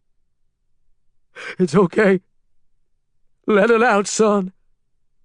The crying carries out into the night and echoes up into the black sky. The other caravan members, now gathering by the open doorway, stand paralyzed. Not a single one of them is aware they are witnessing an epical exchange of power. For the rest of that night, and for most of the next day, Jeremiah helps the surviving members of the convoy deal with the tragic loss of their spiritual guide and moral compass. No one feels like driving, so they secure the periphery and place guards at key points around the site, and Jeremiah urges people to vent, to express themselves, to pray, and to remember their leader. They bury the man in the southeast corner of the KOA camp, near a grove of pecan trees. James says a few words, and then a few other alpha dogs have their say, each one of them eventually breaking down and sobbing, unable to continue. The death of Father Murphy hits them hard. Jeremiah can see they need to let out the grief. By sundown the next night, Very few caravan members have wandered away from the makeshift gravesite. Most linger over the loosely packed pile of earth, as though they are house guests who refuse to leave a beloved relative's abode, praying, sharing stories of Father Murphy's generous spirit and acts of kindness and legacy of courage in the face of Armageddon. Some share flasks of cheap, stale moonshine, or home-rolled corn silk cigarettes made from the local tobacco that still stubbornly grows in profusion in South Georgia and along the northern edges of the Panhandle. Or the same beef jerky that they've been sharing for weeks now, ever since they hit that deserted truck stop outside Jacksonville. Jeremiah watches all this until he gets an idea right around sundown. Folks, if I may say something. He rises to his full height at the edge of the burial mound. Still dressed in his black morning suit and threadbare tie, he looks more than ever like a strange government man from another age, a revenue agent or an auditor come to take stock of the caravan's books. He holds a leather wine bota filled with the same awful whiskey he's been sharing for hours with James Fraser, Norma Sutters, Leland Burress, and Miles Littleton. I know it ain't my place to speak at such a solemn and important occasion such as this. He looks around the group with a humble, contrite expression. I didn't know the Padre even remotely as well as y'all. I have no right to say anything on his behalf. All I want to say is, you measure a man not by what he makes in his life. You measure a man by what he leaves behind. And let me tell you, old Patrick L. Murphy left behind a whole mess of love and one great big dream. He pauses. And this is Jeremiah Garlitz's genius. The ability to hold an audience with well-chosen silence. He lets silence work like a river cleaves mountains, like a tiny sapling takes root and grows into an enormous redwood. He makes love with silence. Father Murphy left behind a dream of solace and succor in the face of the end days. A beautiful dream amidst the beasts of hell. A dream of something more than survival. He left behind a dream of life. He wanted y'all to flourish. Together. Moving, always moving, like a stream turns into a river and a river turns into the sea. More silence. Some listeners begin to clear their throats, fight tears, and bow their heads. They need this. They need to release something, and the silence gives them permission. They listen so closely to the silence, Jeremiah feels as though he can hear their heartbeats. I don't know about you all, but in my short, sweet time with the Padre, I realized he knew something that I didn't. He knew the key to paradise. And no, I ain't talking about heaven right now. I'm talking about paradise on earth. Even amid these desecrated times, these horrible ruins, he held the key to paradise, and you know what that was? At the end of the day, do you know what paradise is? Another beat of dramatic silence as Jeremiah makes eye contact with each listener. Dirty, plague-worn, terrified faces staring back at him, hungering for salvation and answers, eyes wet with sorrow. It's us. Us! With good treads on our tires and a few gallons of high test in our tanks. He raises his voice. That's all Father Patrick Murphy ever wanted. For us to stay together and stay on the move. That's simple. That's what the Padre's paradise is. The convoy. On the move. Just as the ancient Israelites escaped from Egypt. The convoy. Just as the Hebrews wandered Canaan. He lets out a triumphant shout. The convoy! Leland Burress, a heavy-set former pipe fitter from Tallahassee, who has been known to regularly vent about the Jews controlling the banking system, springs to his feet and makes a ham-hock-sized fist and cries out, "Damn straight!" Jeremiah grins a beatific sort of grin, full of humility and earnestness. Across the makeshift burial site, a portly woman in a floral print sundress turns away, her lips pursed with disdain and incredulity. Norma Sutter stands on the far edge of the pecan grove, listening with a sour look on her face, as the preacher finally gets to the point of his little impromptu sermon. The whole speech strikes Norma as not only inappropriate, but also a little disturbing, the way the big man in the black suit coat has almost seamlessly taken over the ceremony, and the subtle tone of condescension in his voice as he blatantly tugs on the heartstrings. Norma Sutters knows all the signals. She has dealt with a rogues gallery of hypocrites in her life. This guy is off the scale. "You all right?" Miles whispers to her. The young man standing next to her in the hoodie and the tarnished bling from happier times furrows his brow. It's obvious from the look on his face he senses something as well, but he apparently can't quite articulate it. She shushes him, putting a plump finger to her lips, indicating they should pay attention to what the preacher is saying. "Friends, I humbly come to you today with a proposition," the preacher is now announcing to the group, letting out the stops on his big baritone, lifting his voice to the heavens, projecting with the skill of a backwoods Olivier, so that the far edges of the crowd can hear every breath, every dramatic pause. Most preachers are just naturally theatrical and vociferous, but there's something about this guy that Norma can't quite pin down. Something manipulative and scary.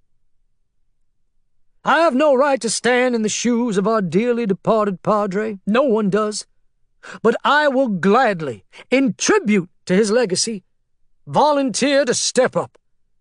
With your blessings, with your approval, with your help, I will gladly take the reins of this great community, this mobile fraternity of God-fearing Christians, if you'll have me, if you'll give me that honor." Murmurs of approval ripple through the 24 or so mourners still lingering there in the purple twilight and the dense shadows of crooked pecan boughs hanging over the gravesite. Miles had secretly shared with Norma earlier that day his belief that Leland Barres would be the one to take over. Leland was a far more likely candidate to replace Father Murphy than some interloper with a Bible and a cross. Leland had started the convoy back around the early days of the outbreak. An independent gun shop owner from Jacksonville, Leland and his late wife had lived in a trailer park near the St. Johns River, and when people had started dying and coming back hungry for human flesh, Leland followed his instincts to move and to keep moving. A breeze blows the faint odor of rotting flesh across the musk of fallen pecan shells. Norma feels sick to her stomach as she shares a loaded glance with the young man standing next to her.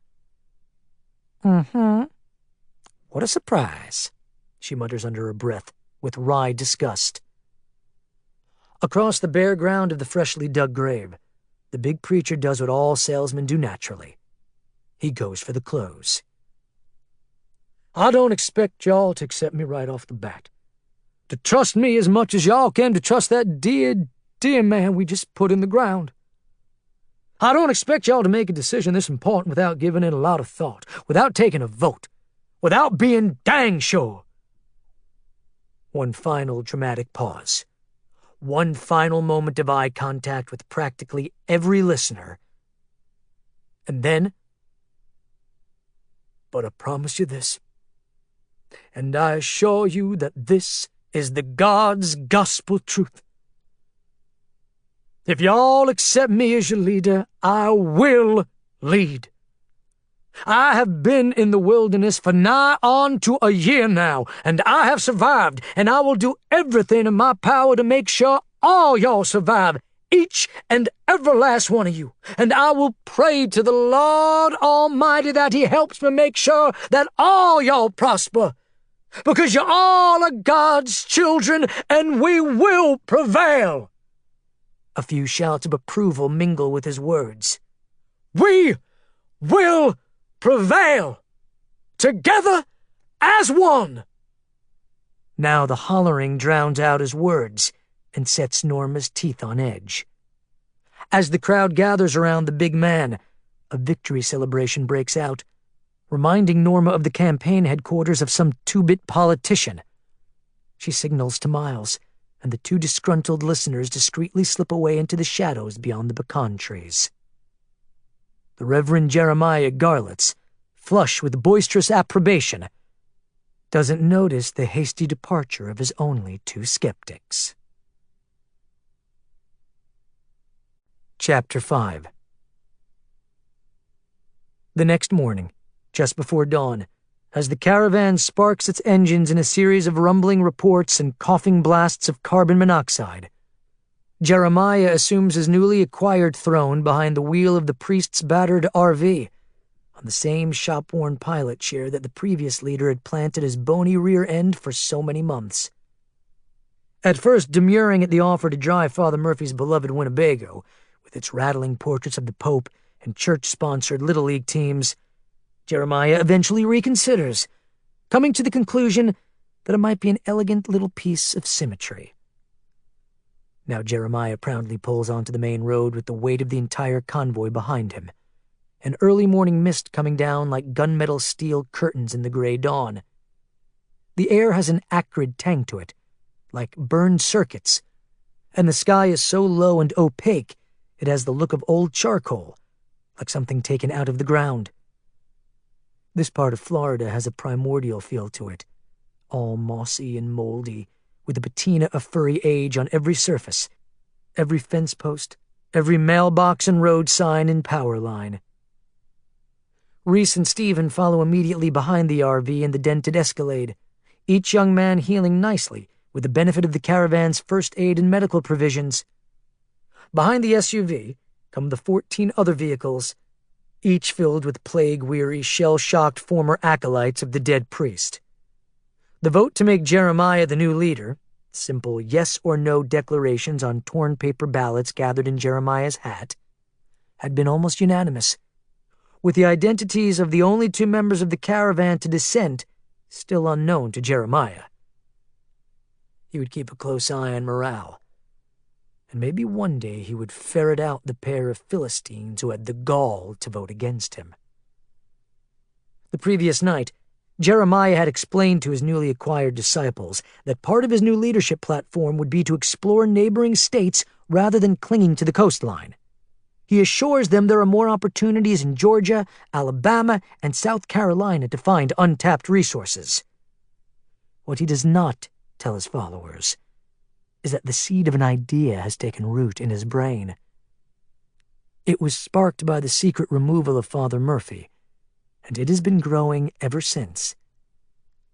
It may be the greatest single inspiration to kindle within Jeremiah Garlitz since the conception of his apocalyptic church.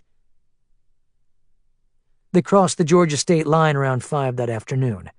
They reached the outskirts of Atlanta by midnight.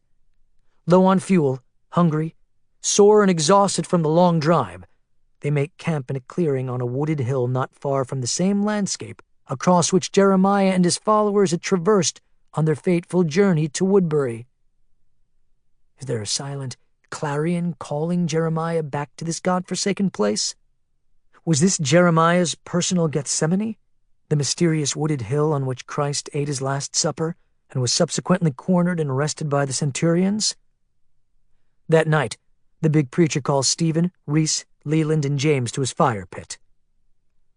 "Boys, it's high time we launch another fuel run." He announces this in the flickering light of the fire. "I want you four to light out around dawn. Take 2 vehicles so you can cover more ground." Jeremiah gives this order with confidence, his mantle of leadership already second nature to him. "Look for gas, diesel, even roadside dives that might still have fryers with oil on the premises." The men disperse to prepare for their mission, and the preacher spends the rest of that night awake in the RV, guzzling cold instant coffee, drawing sketches, making notes, and just generally strategizing on how to bring his grand idea to life. Or death, he thinks with amusement. The concept will make him as powerful as any post-plague man has ever been. The true one-eyed king.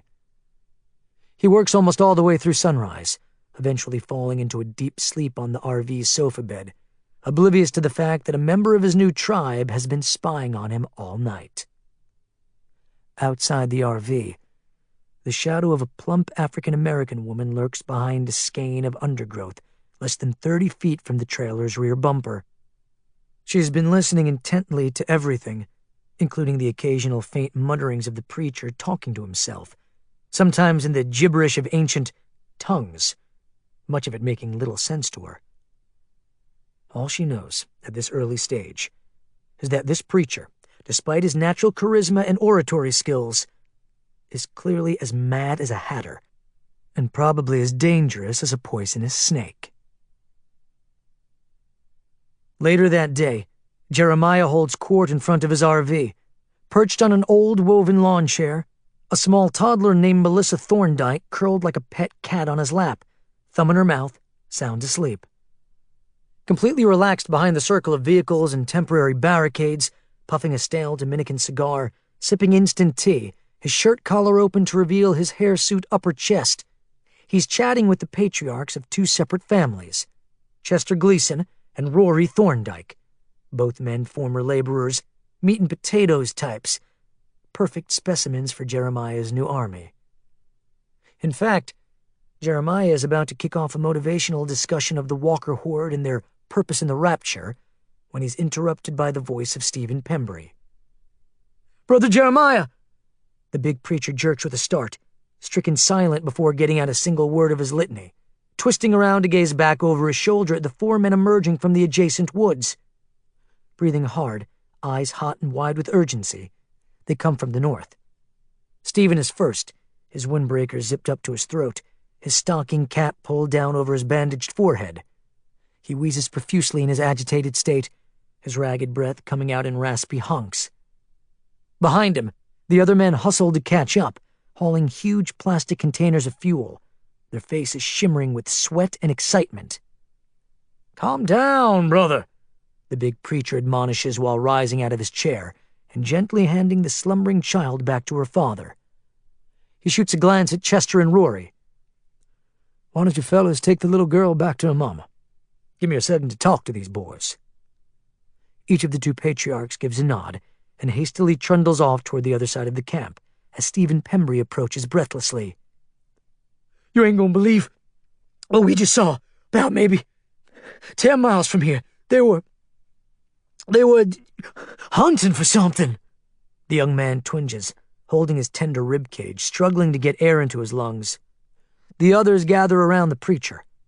Holding up his huge hands, Jeremiah says, "Okay, calm the hell down. I can't understand a word you're saying. Take a damn breath." Stephen Pembry looks at Reese Lee Hawthorne, who is setting down his fuel container with a grunt, swallowing hard, licking his lips as though measuring his words. "They're still alive, brother." Gooseflesh breaks out on the preacher's thick neck, and he fixes to ask them who the hell they're talking about. But he already knows. It turns out to be quite a story, and Jeremiah listens intently to the whole thing in the privacy of his RV, as the two original members of the Pentecostal people of God pace and hyperventilate through their blow-by-blow account of setting out at dawn that morning, zigzagging up the tobacco fields of south-central Georgia, searching for untapped gas stations, checking out farmhouses and barns, and just generally combing the countryside for whatever drops of fuel they might find. For hours they searched in vain. Every truck stop, service station, farm implement store, and storage barn was either empty, picked over, or lousy with walkers. Finally they got lucky just south of Carlinville, not far from the very place in which they got pinned down many months ago, in that god-awful chapel, a festering hellhole Stephen and Reese will not soon forget.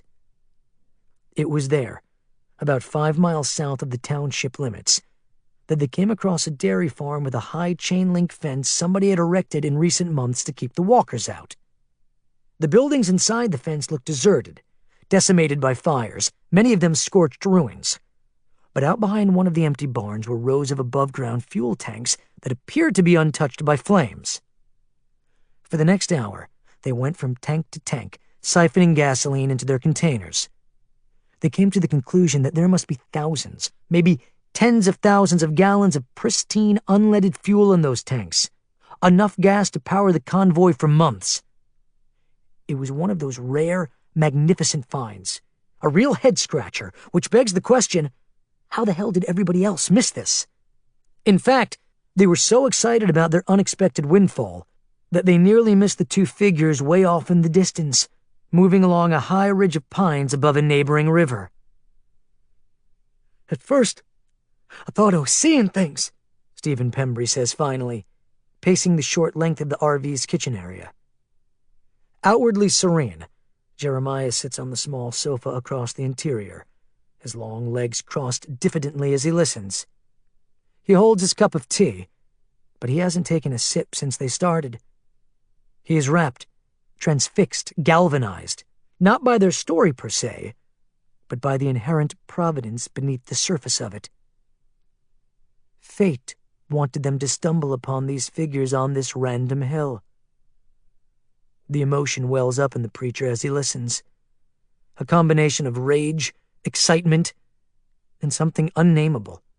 Something almost erotic. There they were, just as plain as day, Stephen marvels. I thought I was seeing ghosts, but I knew deep down I wasn't. I took a closer look at the binoculars just to confirm what I already knew. Reese speaks up from the other side of the kitchen where he's been nervously tapping a spatula on the edge of the tiny stove. It was Lily Call, brother. Lily Call and that young buck she was always hanging out with. Jeremiah has a pleasant smile painted like clown white on his face as he mutters softly, Tommy Dupree. Right, Dupree. That's it, Tommy Dupree. He was the son of that fella who was helping us. Calvin. The preacher's voice is even, measured, almost tender. Calvin Dupree. Calvin, right. Reese cocks his head.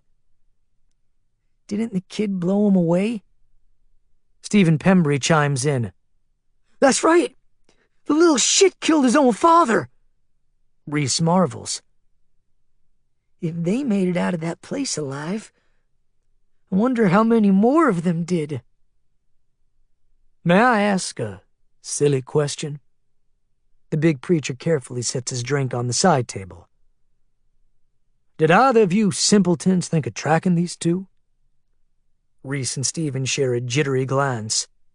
Reese stammers, The thing of it is, we figured the fuel was the most important thing at that moment, considering the situation, and we thought... You thought? The preacher levers himself off the sofa and rises to his full height, which is formidable in any context, but especially in the tiny dollhouse of the RV's living area, his huge pompadour hairdo scraping the ceiling with the imposing posture of a golem. The preacher clenches his massive fists. Who told you to think? Don't you realize what you let slip through your fingers? Do you not realize what this means? Each young man starts, wincing at the booming voice of the master orator. I want you two numbskulls to get your asses back out to that abandoned dairy farm on the double, and I want you to fan out and search the area. Bring Leland's night vision goggles and enough provisions to keep you going for a while, because it may take days, weeks maybe, to find these people, but you will find them, or you might as well not come back. You understand? And when you do find them, I want you to keep your distance. Follow them, keep an eye on them, and find out everything you can about how they survived that herd that overturned our caddy and nearly killed us. Do you understand? Tell me you understand. Each of you, I want to hear you say, I understand. Now, say it! Almost in unison, their warbly, choked voices announce that they understand. Okay. The Reverend Jeremiah Garlitz lets out a pained sigh, smooths his hair back, stretches his neck, and gives a nod. Now get out of my sight. The two young men nearly stumble over each other in the process of departing. Jeremiah turns away from the door and listens to the cheap aluminum screen bang as the men make their exit, He takes in a deep breath and exhales slowly. He can feel his pulse racing. He hadn't bargained for this little turn of events, and at first it had merely ignited his bloodlust, his need for vengeance. These are the people who vanquished him from the kingdom of heaven. These folks ripped apart his dreams, shat on his destiny, kicked him out of the garden. But the more he thinks about it, the more he realizes that this fortuitous event is actually part of the grand scheme of things. The forces of darkness are aligning against him. He is the angel of light, the last Christian warrior of the rapture. He will do far more than merely avenge the wrongs inflicted upon him by these people. With his masterpiece nearing fruition, his theories becoming reality, he will turn their minds to dust. He will grind their souls into the dirt and make their world a living hell. He will take them apart and bury them alive and salt the earth for eternity. "All right, then," he murmurs to himself with a cheerful little smile. "Let's get to it." Reese and Stephen spend the first part of their search in the fields out behind the dairy farm, and over those 2 days are forced to repel several waves of walkers drifting up from the deep woods along the river. At night, they camp on the high ground and use their infrareds, but they detect no signs of Lily Call or any of her people. On the 3rd day, they run low on ammo and retreat back to their truck, which is parked along Highway 19. They have enough food and water for maybe a week, but the dearth of ammo could easily bring their search to an ignominious end. They investigate the next town east, a ghost ship of a village once known as McAllister, and in a boarded smoke shop, they find a drawer filled with cartons of Glazer 9mm safety slugs that fit Stephen's Glock. The next day they decide to start circling Woodbury in an ever-increasing diameter sweep, according to their paper map, keeping an eye on the adjacent tobacco fields, where many farmhouses and barns still stand in one piece, empty and rotting from the inside out, drowning in kudzu, but still full of treasures and refuge for wandering survivors. Reese thinks that Lily and the kid might be hunkered down in one of the outbuildings. Neither Reese nor Stephen gives a thought to the underground labyrinth which had been discovered during their brief stay in Woodbury, until the 5th day, when Stephen sees something out of the ordinary along the tree line about a half a mile west of the town. "Whoa. Whoa!" Stephen sits up straighter on the passenger side, pointing out the window at the blot of red that just blurred past them on their right. The day is overcast but bright, and the flat gray light penetrates the woods at least 50 yards or so on either side of them before the shadows of birches and pines swallow everything. The air smells of mildew and fetid earth. Rains are in the offing. "Slow down. Go back!" Behind the wheel of the Escalade, Reese jerks nervously before applying the brakes. "What is it? You see something?" "What is it, brother?" "Back up!" Reese stands on the brakes, sending both men lunging forward, causing a wet cloud of particulate to flume up from the rear of the SUV. The Escalade slams to a stop, the gear shrieking as Reese yanks the shift lever into reverse. The vehicle screams backward and screeches to a halt in front of a broken-down mile marker. "What did you see?" Reese demands as he peers out the window. "There," Stephen points. "About 30 or 40 yards that way, right next to that huge oak. See it? It's like a red flag or marker about 20 feet up. See it? Shit, man, open your eyes!" Reese finally sees the flag. Barely visible in the shadows of tree boughs and power lines, it looks like a bandana, or red cloth one might see tied to the end of an especially long timber hanging off the back of a truck. "Oh my God. The tunnels." Reese's voice comes out low and breathless. "That's a marker. There's an opening right there." Stephen looks at him. "I can't believe we forgot about the tunnels." "That's how they survived the horde." Stephen gives a thunderstruck nod. "And that's how they're getting in and out of town." "Holy shit." "Yeah." Another exchange of feverish glances. Exactly. They park the Escalade under the cover of foliage and wait for 3 days. Near the end of their rations, completely out of water, they huddle in the weeds 100 yards upstream from the makeshift manhole and wait. And wait. They keep an eye on it at night with the goggles, and they stare at it for hours on end during the day, through rain and high winds and blazing sunlight and clouds of mosquitoes, and nothing stirs below the red flag. They have to ward off a few walkers every now and then, saving their ammo, caving in heads quietly with a small pickaxe and hammer. But for the most part, the woods remain biter-free. On the morning of the 4th day of waiting, Stephen decides maybe it's time to go get help. His punctured lung is burning up, panging with pain, making him wheeze furiously. Reese is no better, feverish from the stress, running a temperature and getting dehydrated. At last, just as they're packing up to leave, they detect motion through the trees around the lip of the hole. An arm is thrusting up, grabbing turf for purchase. Reese goes still. He puts the binoculars to his eyes. His breath gets caught in his throat. Goosebumps ripple down his arms and back. Even at this great distance, through the telescopic lenses, Reese can identify the owner of this slender, freckled, wiry arm.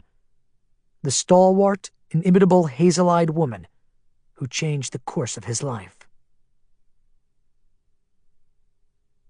Chapter 6. Lily Call emerges from the hole with a grunt. She wears her Georgia Tech t-shirt and ripped jeans, her dishwater auburn hair tied back with a rubber band, her .22 caliber Ruger on her shapely hip, her Doc Martens planted firmly on the muddy ground as she twists around and helps a second person out of the subterranean portal. David Stern, graying and arthritic despite his natural vigor, struggles to climb out of the manhole. Lily offers him a hand, but he stubbornly waves it off and maneuvers himself over the lip of the hole and onto the ground. He hauls himself to his feet and brushes the grit from his silk roadie jacket, his deep, cigarette-cured voice mingling with the shifting breezes. Let's make this quick. I have a bad feeling about this one for some reason. Lily closes the hatch, camouflaging it with sticks and leaves, grumbling, "You always have a bad feeling. It's your default setting. You should be thankful for that." He tightens his gun belt with a sour grimace. It keeps you on your toes. I prefer my fallen arches, thank you very much. You're starting to sound like my wife. I'll take that as a compliment. Lily retorts and gestures to the east toward a clearing. Let's get in and get out, make this short and sweet. Agreed? Agreed. David Stern follows her as she marches down the trail toward the closest access road. As she walks, she keeps one hand on her backpack and the other on the grip of her Ruger, which is thrust down a homemade holster tied to her belt. Barbara Stern did the leather stitching on the thing and even burned the initials LC into the sheath, the monogram being more of a practical measure than a frivolous luxury. People in the tunnels were constantly taking the wrong guns from the rack near the exit steps. In the aftermath of the violent and surreal events of the last couple of months, Lily has come to feel as if the tunnels are a prison, or at best, a sort of limbo between two worlds. She relishes these times above ground, however dangerous or brief they may be. Her claustrophobia is a constant dissonant thrum of tension beneath the surface of her subterranean life, and today, even the threat of rain can't dampen her enjoyment of this little field trip. Wait up, Lily. David Stern trots up behind her, breathing heavily. It's not a race. Just want to make it back before nightfall. Where are we headed first? Drugstore? Lily waves the idea off like a bad smell. That place is picked clean, even the basement. Plus, we can always get there through the side tunnels. You're gonna make me guess? Lily smiles to herself as she walks. Thought we'd hit the guardhouse at the reservoir and the supermarket warehouse on the way over to Lover's Leap. Lover's Leap? You want to go all the way out there? That's right. Lily, there's no fuel up there. There's nothing but bird shit and walkers. Lily shrugs as she lopes along the narrow dirt trail, her sensory organs dialed up high now, absorbing every noise in the isolated forest. Won't take long. David Stern rolls his eyes. You're not fooling anybody, Lily. What do you mean? You just want to get another gander, don't you? A what? A look-see. A glimpse. David, you're just torturing yourself, Lily. I'm just trying to— There's nothing anybody can do about Woodbury. We've been through this 1,000,000 times. Wait. She comes to an abrupt stop, David nearly colliding with her. Hold on a second. What is it? David glances over his shoulder, whispering now. He reaches for his axe, which dangles from a clasp on the side of his pack. Walkers? She shakes her head, gazing around the immediate area, scanning the shadows, listening to the rustle of the breeze through the leaves. She thought she heard a twig snap, or perhaps a series of shuffling footsteps behind them in the middle distance, but she can't be sure. Humans? David licks his lips and gazes again over his shoulder. I don't know. Just hearing things, I guess. She continues on. David follows, his hand on his axe now. They walk for another mile or so without saying much to each other. When they get to the intersection of Country Club and Rosewood, they turn north. The sensation of being followed never completely fades from the back of Lily's mind. By the time they reach the winding road that meanders up the side of Emery Hill along the eastern edge of Carroll Woods, a low cover of dark afternoon clouds have rolled in, and Lily and David are exhausted and cranky. So far, they've found very little in the way of fuel, a few ounces from a generator at the reservoir guardhouse, and another liter or so in the tank of a wrecked minivan out on Highway 18. Other than that, a few scraps of vending machine food and over-the-counter medication scavenged from the ruins of a truck stop on Interstate 85, and that's it. They've basically come up empty. All of which makes the climb up that narrow two-lane a more arduous task than usual. Just let me do this and stop nagging me, Lily grumbles, as they finally reach the scenic pull-off which marks the crest of Emery Hill. Did I say you couldn't? David Stern follows her, exhausted and spent. He has sweated through his silk jacket, and now he has it tied around his waist as he trudges along. His gray chest hair and sagging pectorals are visible through his stained sleeveless tee.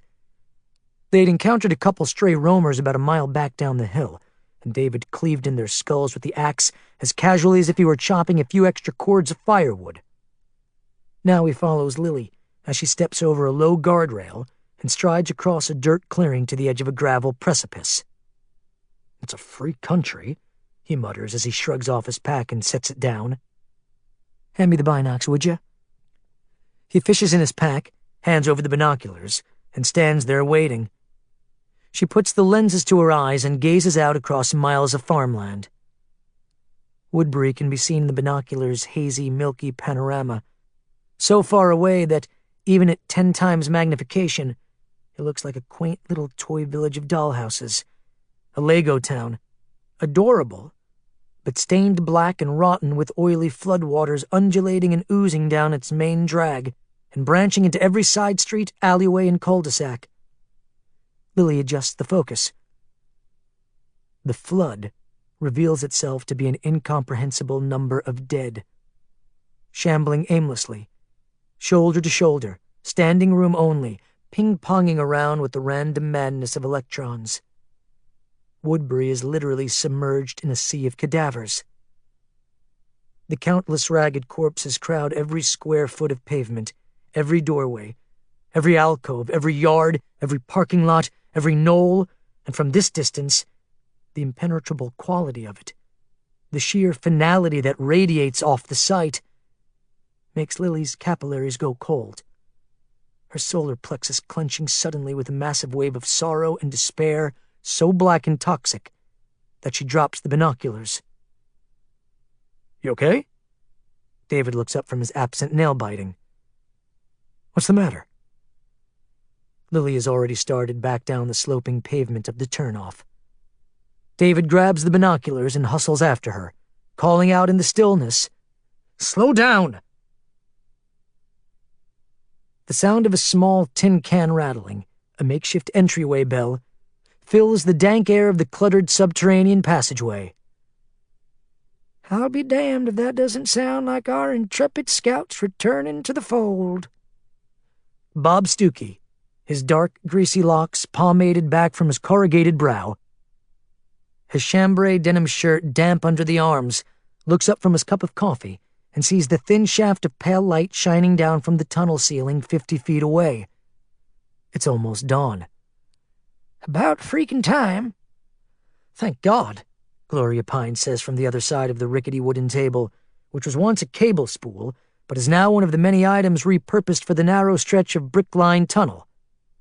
Gloria has her trademark visor, emblazoned with the faded words, "I'm with stupid," tilted to one side of her graying head, a stick of stale gum snapping nervously on one side of her mouth. The cluttered tunnel is about the length of half a city block, maybe a little less, with intersecting tunnels at each end barricaded with brightly painted chain-link barriers installed to keep the underground walkers, dubbed moles by Gloria, from invading the space. Once a section of the old antebellum Underground Railroad, the tunnel was transformed almost single-handedly by Bob Stuckey into a barracks and living space for the surviving residents of Woodbury, Georgia. Now the air smells of both decay and disinfectant, mold and coffee freshly brewed on a hot plate. Cage lights dangle down, running off the power supplied by 2 propane-fueled generators situated above ground, over the far end of the passageway, their feed cable snaking down like octopus tentacles from the stalactite-lined ceiling.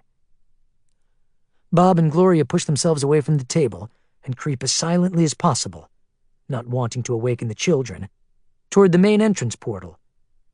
In a mirror aimed up at the opening, Bob can see Lily's leg thrusting down toward the inner steps, and hears a raspy voice saying, "I never thought I would say this, but it's good to be back." Lily lowers herself down the footholds embedded in the mortar-lined tunnel wall. "What in the Sam hell took you so long?" Bob gives Lily the once-over, inspecting her pack, her ammo belt, her muddy boots. She gives him a look. "Don't ask." Lily thinks walkers are stalkers now. David Stern's voice filters down as he lowers himself, gingerly maneuvering his sore, rheumatic limbs toward the tunnel floor. He lands with a grunt, the contents of his heavy pack rattling, and adds, "She's convinced we were being tracked by the dead."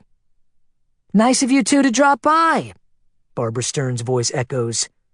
A middle-aged Earth Mother in a faded floral print muumuu and wild gray locks approaches, her eyes shimmering with love and relief. "You had us worried sick, by the way." "Don't start with me, Babs," David says, his own eyes filling with emotion, reaching for her. She grabs him and pulls him into a desperate embrace. He hugs her back, stroking her soft curves, murmuring, "I'm cranky and tired and in no mood to be chastised." Back home 1 second and already he's whining. Barbara clings to him. Look at you. You've got sweat stains under your sweat stains." "I love you too, sweetheart." "Walker stalkers?" Bob Stuckey asks Lily, giving her an incredulous smirk. Lily shrugs, wriggling out of her pack, dropping the ruck to the tunnel floor, the contents clanking. "Something was following us. If it wasn't walkers, I don't know who the hell it was or why they were being so... What's the word?" David chimes in from across the tunnel. "Furtive?" Lily nods. "Yeah, exactly." Bob studies her, his grin fading. "You okay, Lily girl?" "Yeah, peachy." "Why?"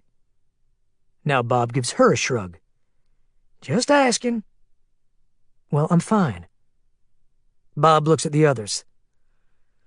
"Okay, people, let's give 'em some air. Gloria, can you put another pot of hot water on? These folks look like they could use some coffee."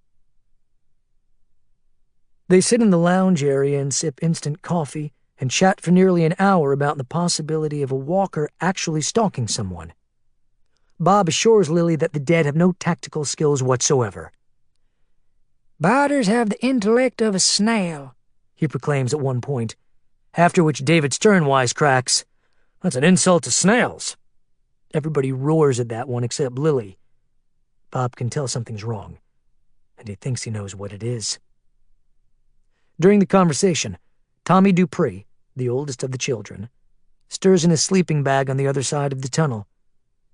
Amid the propane tanks, food crates, folding chairs, and bundles of electrical cords running down the walls like vines, the area directly above Tommy's sleeping pad is plastered with clippings and pages from various magazines salvaged from Woodbury's library, giving the area the look of a teenager's room on a submarine.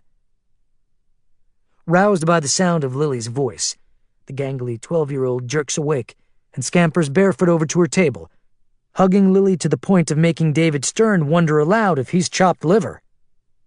In recent weeks, the boy has latched on to Lily, his mentor, his teacher, his big sister, and maybe, just maybe, much to Lily's chagrin, his adopted mother, largely in compensation for the tumult that took his parents' lives. At length, the adults finish their debate regarding Walker behavior, the other kids start waking up, and Gloria and Barbara begin their day of shepherding a half-dozen children under the age of 11 through their morning rituals of sponge bathing, eating instant oatmeal, playing card games, and complaining about the smell in the tunnels. David goes off to help Harold Staubach rewire one of the Jennies, and Lily's left alone with Bob. Bob stares at her. Something's wrong. I can see it in your eyes. Lily sips her coffee. We went out, we didn't find much. And then we were followed by somebody. End of story. You sure that's all? Lily looks at him. What do you want me to say? Where are you going with this, Bob? You saw something out there. She lets out a pained sigh. Bob, don't go down that road. Just be honest with me. Always. For a moment, Bob burns his gaze into her eyes, the worry lines forming deep folds in his forehead under his dark pomaded hair, his kind, sad eyes buried in crow's feet. Beneath his gruff, coarse exterior, the former army medic and reformed alcoholic is a tender-hearted, doting mother hen. You looked, didn't you? You went and looked at the town again. Bob, what did I tell you? What good does it do right now? He crosses his arms over his chest and lets out a puff of exasperation. Lily girl, come here for a second. He gestures toward a dark corner of the tunnel. Come here, I want to talk to you. Bob leads her past the folding tables of the dining area, past stacks of crates containing their supplies of canned goods and dry cereal, past the racks of weapons, past the hooks upon which winter coats and thrift shop clothing hang, past the curtained-off bathroom facility — people do their business in a bucket, then empty it down a trough leading into the sewer — and finally over to an alcove of crate stacked in front of the Rust-Oleum-painted hurricane fence barricade. The shadows deepen around them as the faint, breathy smell of the graves filters through the chain-link barrier. Bob speaks in an urgent whisper. You're confusing these people, Lily. Bob, we can't keep talking about this. You can see for yourself. It's a foregone conclusion. Bob, these kids deserve to live as normal a life as possible, and that means getting Woodbury back. We can do it if we all pitch in. It's too soon. Lily feels a twinge of anger. The time is now, Bob. The horde has stabilized. It's not getting any bigger. Yeah, and it's not getting any smaller. Bob, put it to a vote. You don't believe me. Let everybody vote on it, kids too. She sighs and looks over her shoulder at the others. 50 feet away, the youngest kids are splashing and giggling inside the confines of a huge galvanized washtub. Gloria squats next to them in her threadbare capri pants and high-top sneakers, helping the Slocum twins and Lucas Dupree take sponge baths with the last of the dishwashing liquid. Gloria has taken it upon herself to be the interior decorator of the group, her latest creation visible in the dim light just beyond the washtub. The little makeshift lounge has pieces scavenged from Woodbury's Dewdrop Inn: bar stools, highboy tables, plastic flowers in tin cans, a dartboard, and even a poster that says, "Beer is the answer, but what was the question?" Right now, Harold Staubach and the Stearns sit at one of these highboys, drinking instant coffee and fiddling with exposed wires and circuitry from one of the generator junction boxes. None of these people seem as restless or displaced as Lily, as she softly murmurs now, almost to herself, "Bob, it's not legislation. It's not an act of Congress." "What's wrong with taking a vote? Isn't that the way you always wanted to run the town?" She looks at him and lets out another bitter sigh. "I don't want to get into this now." "Are you saying you don't want to get into a discussion about taking Woodbury back, or you don't want to get into a voting situation?"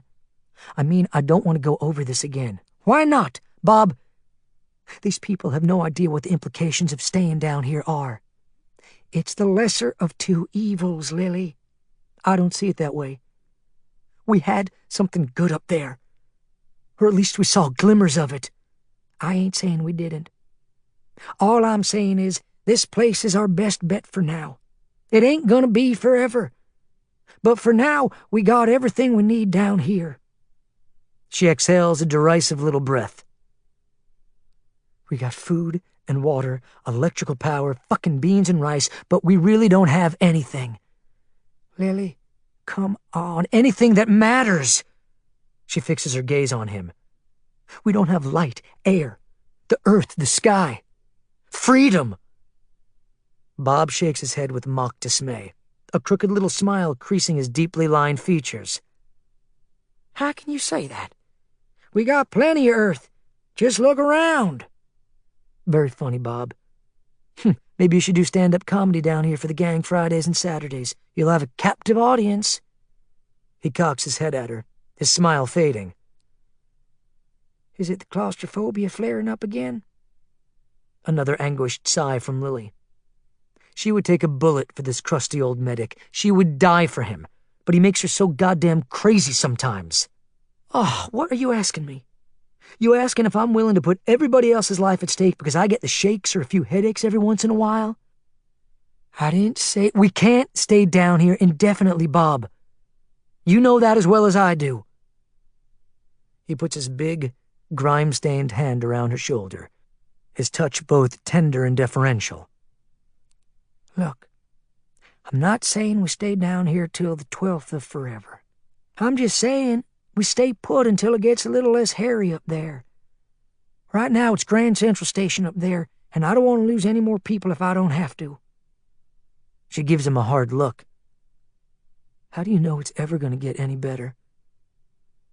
He removes his hand from her shoulder and doesn't say anything. Lily glances off toward the barricade. In the shadows next to the fencing, a single heavy-duty power cable snakes down from the ceiling and into a rectangular light fixture aimed down at a row of flower pots on a shelf. Lily's beloved petunias stick out of the potting soil in the purple glow, spindly, sickly, looking like wadded tissue paper. She has given up on her flowers. Now, each day, she watches them die. She mutters, "How do we know they're not going to be there 1,000 years?" She looks at Bob. "Maybe this is the new normal." He keeps looking at the floor, shrugging, not saying anything. She stares at him. "All this aside, we're vulnerable down here, Bob. And it's not just the risk of walkers getting in. We're vulnerable to human attack." Bob finally looks at her and gives her his patented sideways grin. His voice drops an octave, coming out with smug certainty. "Who the hell in their right mind would bother us down here?" Chapter 7. Two figures move through the woods, through thick drapes of foliage, the shafts of overcast daylight flickering down into their eyes as they scan the distant trees for any sign of their encampment. They walk silently, stealthily, their pistols gripped tightly in their hands. They have silencers attached to the muzzles of their weapons, but they're low on ammo and conserving their bullets. They carry secondary weapons, the younger man a machete stuffed down his belt, the older man a 12-inch hunting knife in a sheath on his hip, each using his auxiliary weapon for both slashing thickets of foliage and impaling the skulls of errant walkers. They've been lucky these last few hours, running into very few roamers. The herd seems to have coalesced north of here, with only a few stragglers dragging along the back roads of southern Meriwether County. "Look," Reese Lee Hawthorne, his face shimmering with sweat, his clothes soaked through, speaks in a loud whisper, cautious about drawing too much attention. "Straight ahead. The other side of that clearing. See it?" The two young men come to a halt under a canopy of thick pine boughs. The late afternoon light undulates above them with bugs, the air smelling of wood rot and forest musk. Stephen Pembury catches his breath and nods slowly. "Thank the Lord. Thank the good Lord."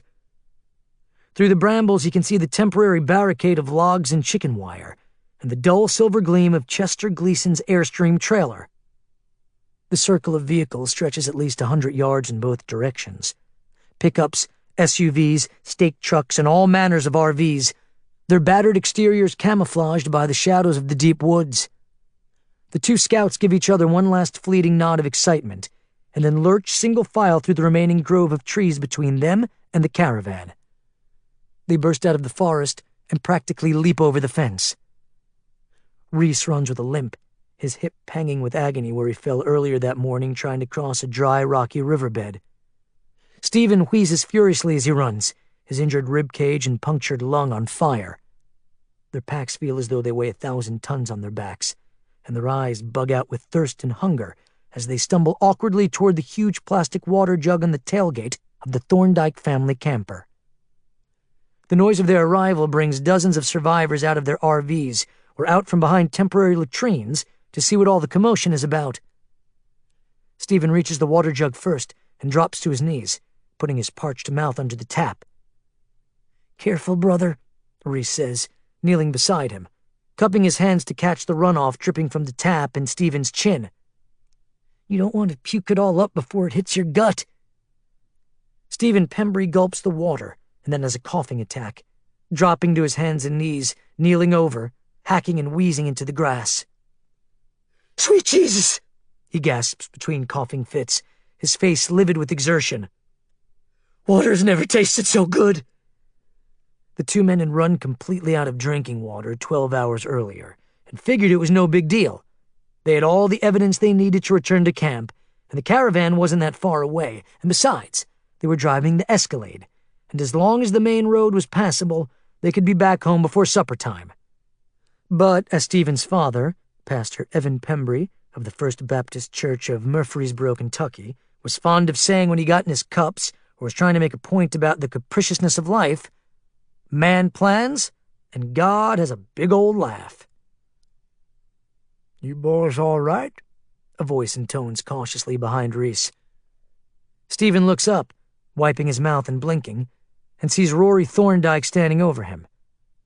The former bricklayer from Augusta, garbed in a stained wife-beater t-shirt, his tree-trunk arms emblazoned with naval tattoos and hard, gristly muscles, holds his cherubic little 3-year-old daughter in his arms while he gums a wad of Copenhagen.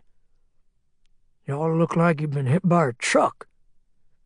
"We'll live," Stephen mutters as he sits back in the grass and tries to catch his breath. "You see the herd out there? The big one?" Rory wants to know, giving his little girl a bounce on his hip. For weeks now, the gathering hordes of walkers along the backwaters of southern Georgia have been a hot topic of conversation among the members of the convoy. It's bad enough that the infernal things had managed to get into their beloved father Murphy's camper, but the fact that they seem to be coalescing like individual amoebas morphing into a larger and larger organism has everybody spooked. Stephen shakes his head. "Nope. Other than the swarms that have settled down on some of the towns south of Atlanta, we didn't see no herd. Well, y'all better get your shit together. Preacher said he wanted to see you two the minute you got back." Reese and Stephen share another loaded glance, and then begin to brush themselves off and run fingers through their hair as though preparing for a court appearance. "What in tarnation happened to your dad-blamed vehicle?" The preacher sits at the RV's dining table, his hat off, his huge hair greased back from his forehead. He is dressed in shirt sleeves, slacks, and his big Wellington boots, and he sits back against the bulwark, one boot propped up rakishly on the seat cushion as he plays with a child's toy. His enormous gnarled hands fiddle with the tiny propeller, turning it as though he's never seen a remote control helicopter before. This morbid fascination with toys, in fact, the mere idea of toys, and the existential absurdity of them in this day and age, as though the very idea of someone playing with toys now is an offense to God, practically crackles in his brain with a strange effervescence. His pappy didn't take kindly to the concept of play. Ran out of gas about 10, 15 miles from here, Stephen reports from across the camper. He paces nervously and wheezes between sentences as he speaks. Didn't bargain on all the driving around in circles. We'll get it back. I'll send Chester and Harlan out for it. Stephen nods. Appreciate it, brother. Sorry about having to leave it. And you say the call woman and a party is now living in this tunnel like a bunch of sewer rats? Not sure how many are down there. At least a half a dozen or so adults. That Bob fella, Harold, and some ladies. A few kids, maybe. Brother Starback is with them? Jittery nods. Makes you wonder what kind of firepower they're packing down there. Reese looks at Stephen and gives a shrug. Mostly small arms, looks like. And they don't seem to have a heck of a lot of ammo.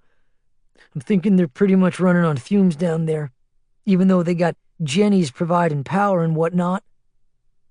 The preacher chews on this for a moment. I thought for sure old Harold met his maker during all that hubbub in Woodbury.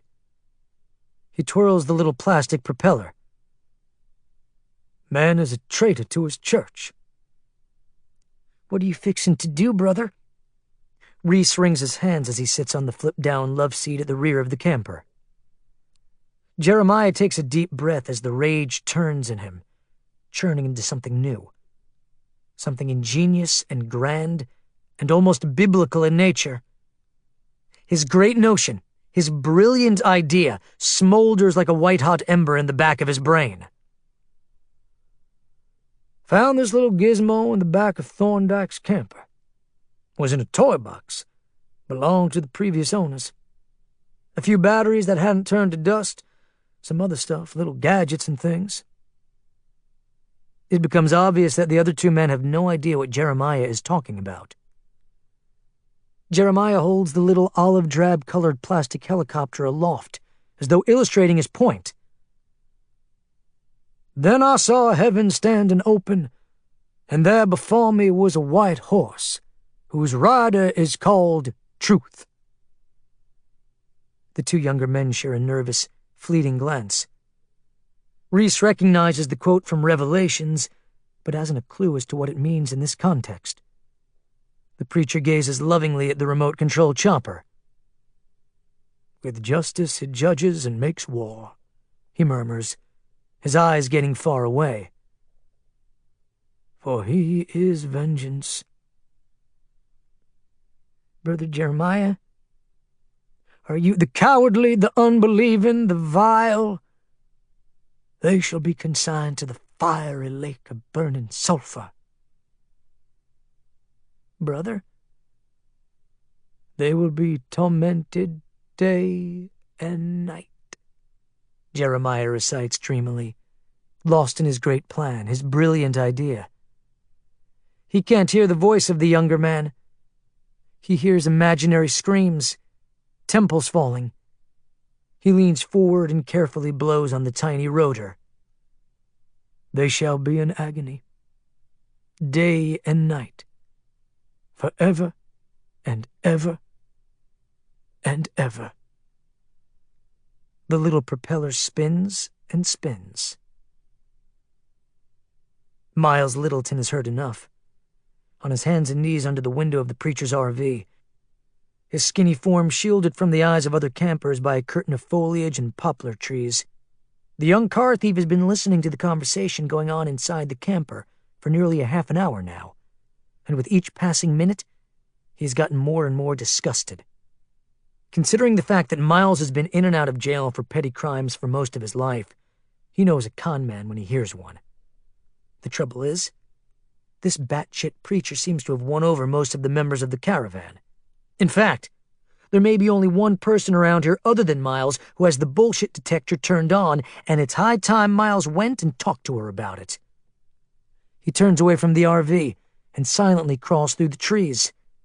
He emerges on the other side of the clearing and then goes searching for Norma. She'll know what to do. Part 2. The End of the Whole Mess. For then shall be great tribulation, such as was not seen since the beginning of the world, nor ever shall be seen again. Matthew, chapter 24, verse 21. Chapter 8. Days later, in the main sewer conduit beneath the outskirts of Woodbury, Georgia, two figures splashed through 6 inches of brackish muck, walking side by side in the darkness.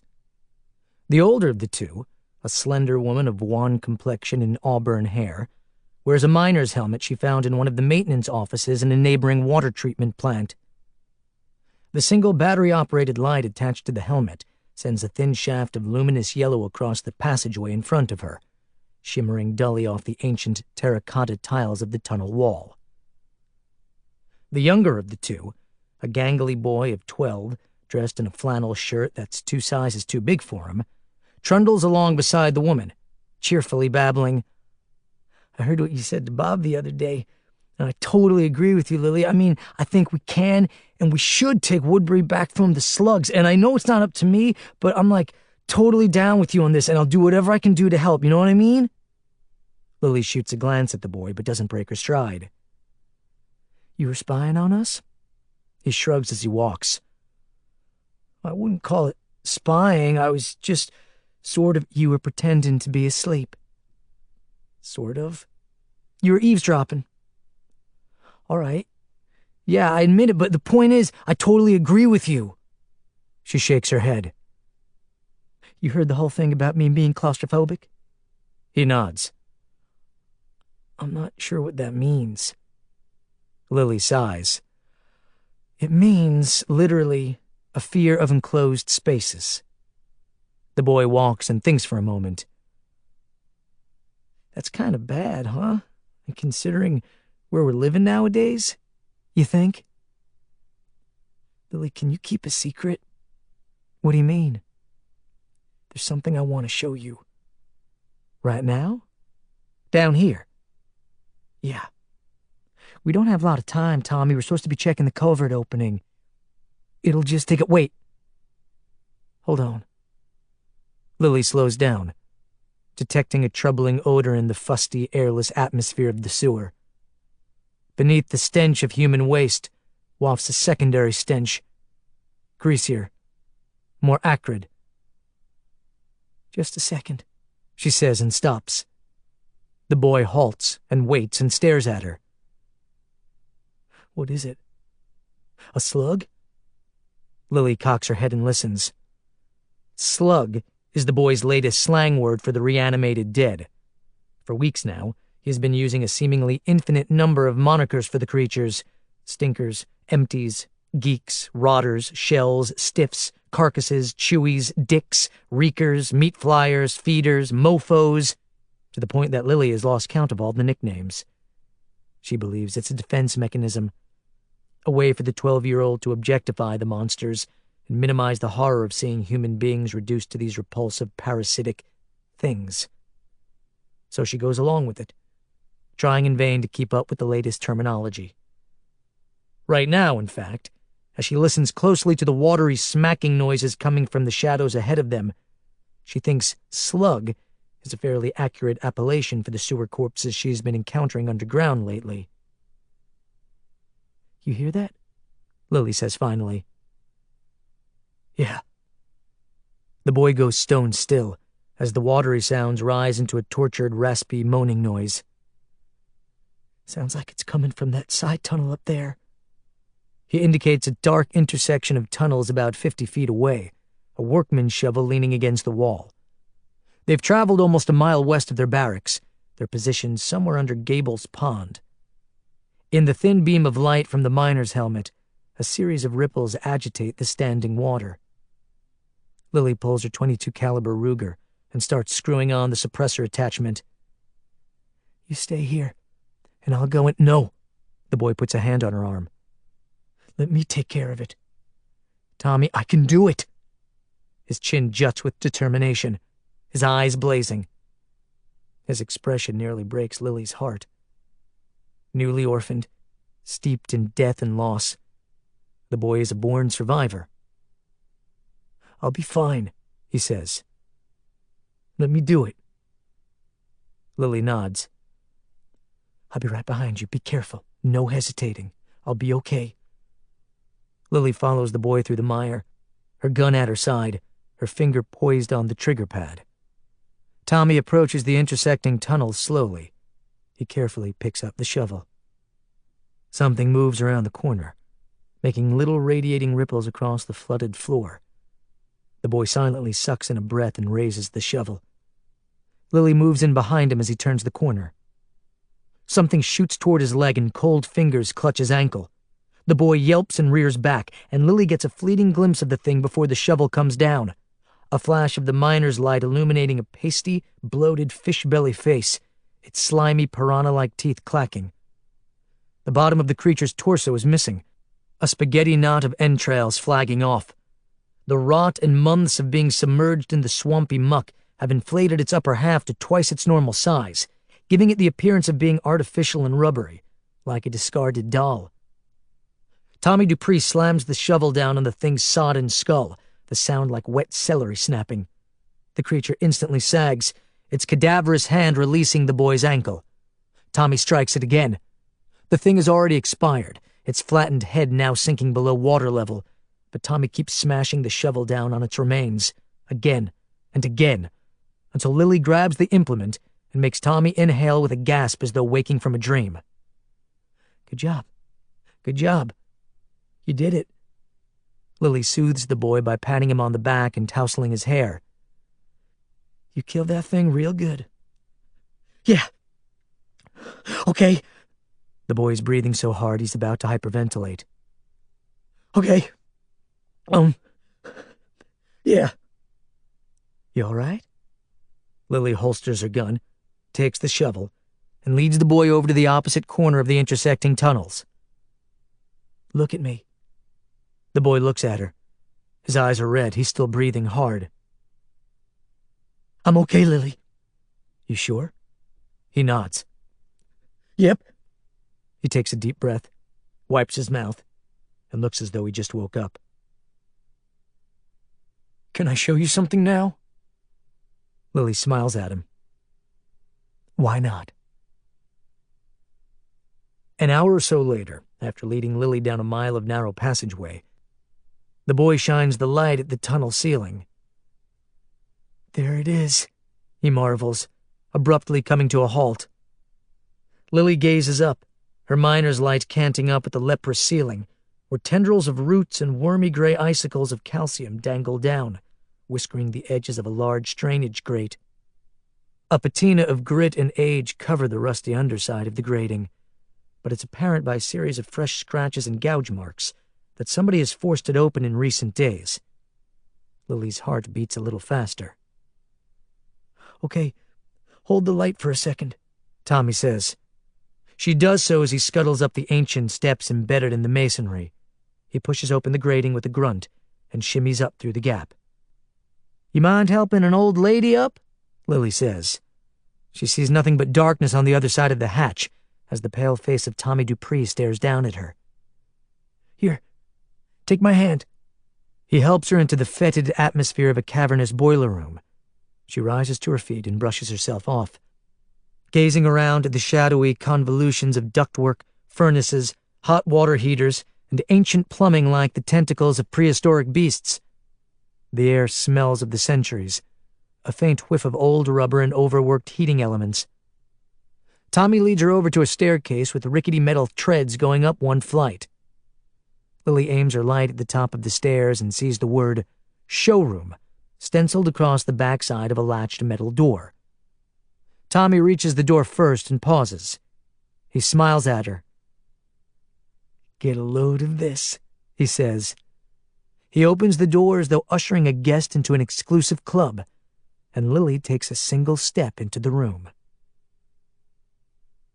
At first, She goes still, as though gobsmacked by the sheer scale of the place. It takes a long moment for the vast, spacious room filled with enormous shadowy objects to even register in her brain.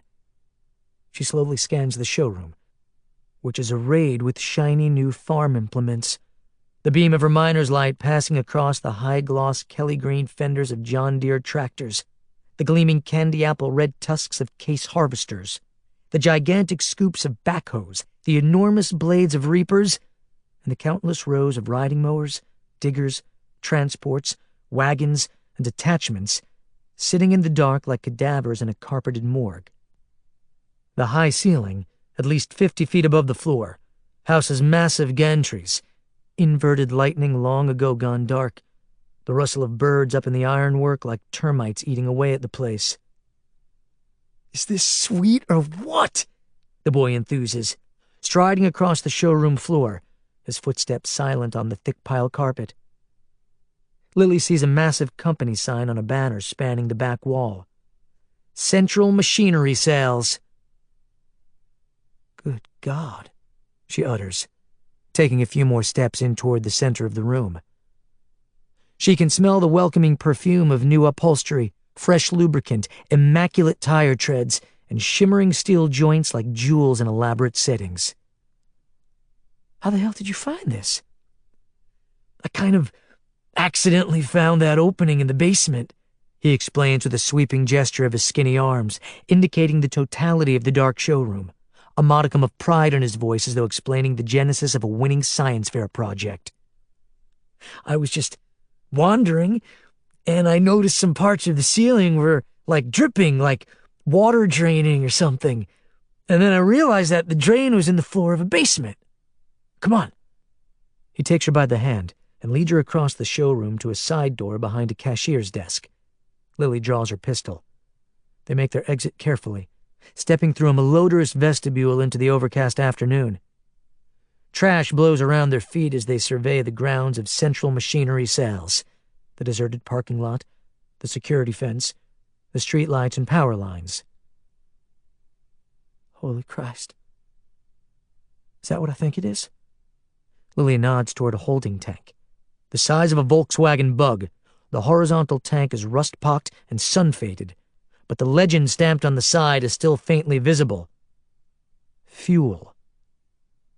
"Is that full?" Lily asks. "I think so. Come here." The boy crosses the gravel lot to the edge of the fuel tank, makes a fist and pounds on the side. The ringing sound is flat, and accompanied by the slosh of fluid inside the reservoir. "Sounds like it's half full." Lily looks around. "Looks like the fence is still intact. And the place is walker-free?"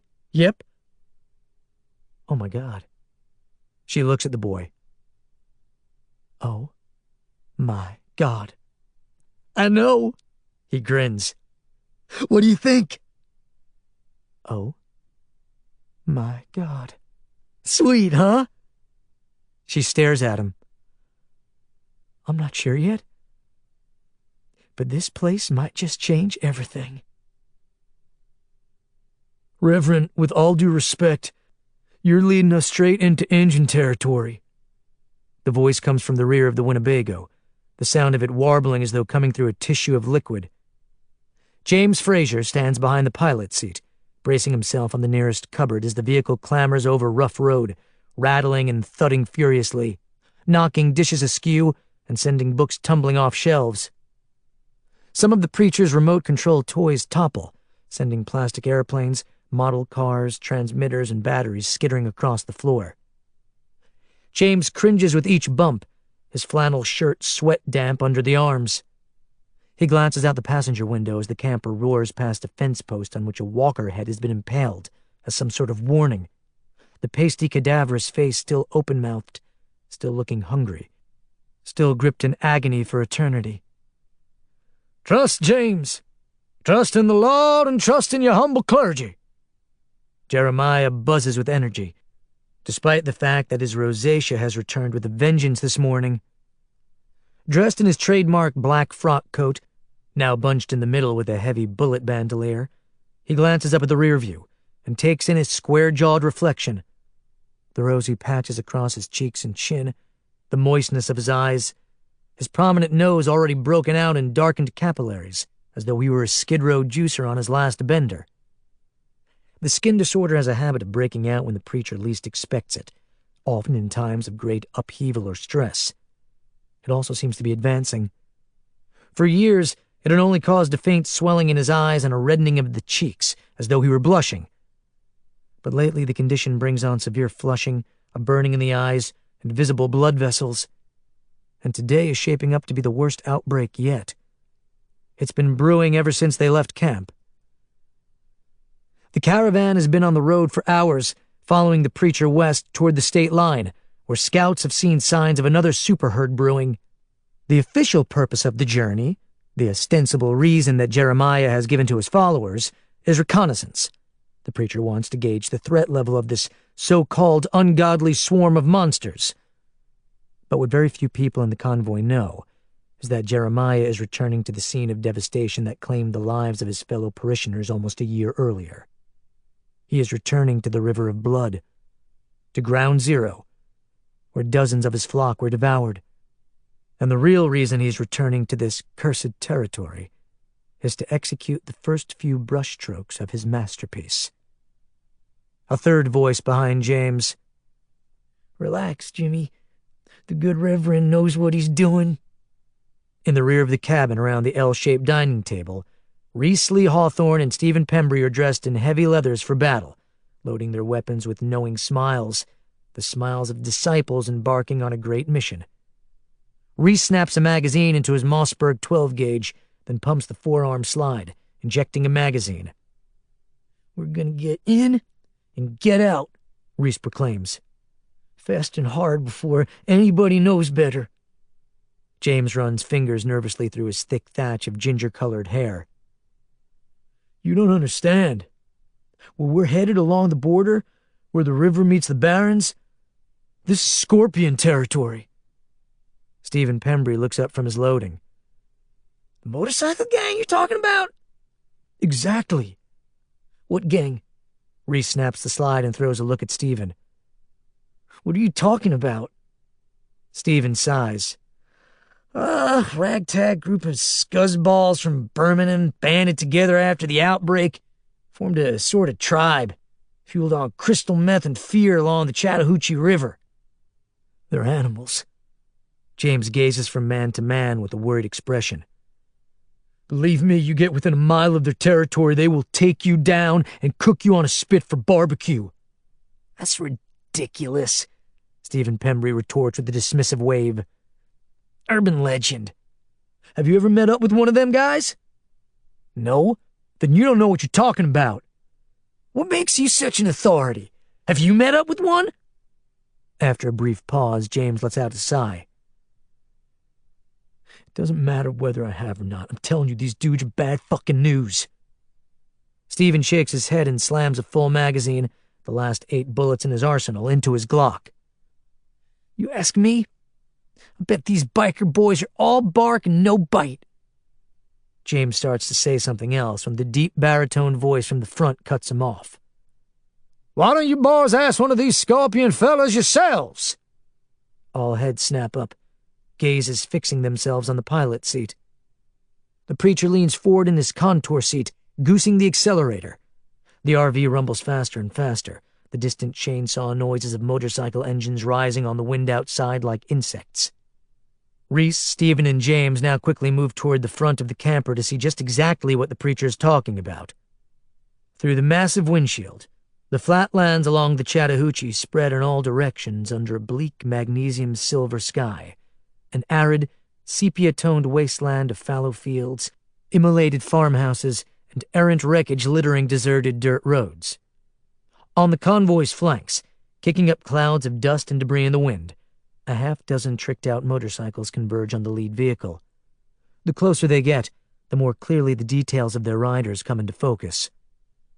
The closest biker looks huge, with greasy, long gray hair flagging under his World War I Kaiser helmet, his gigantic tree-trunk arms sleeved with tattoos.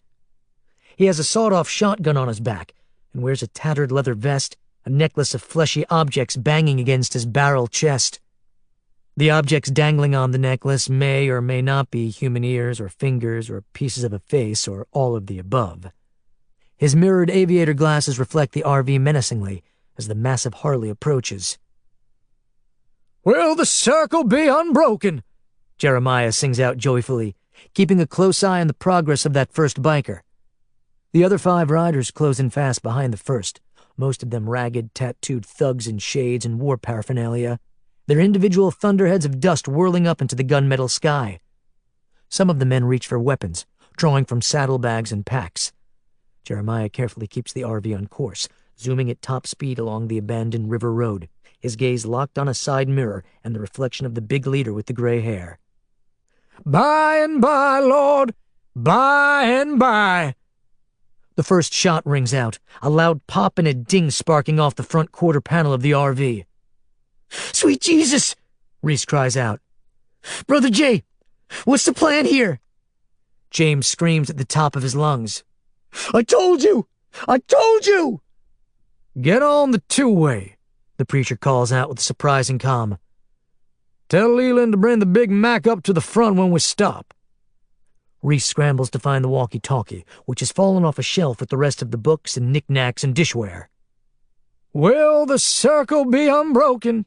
the preacher croons off-key as he fixes his gaze on the side mirror. He can see the big man on the closest bike preparing to fire again, a few of the other bikers preparing to launch a salvo of buckshot into the RV's tires.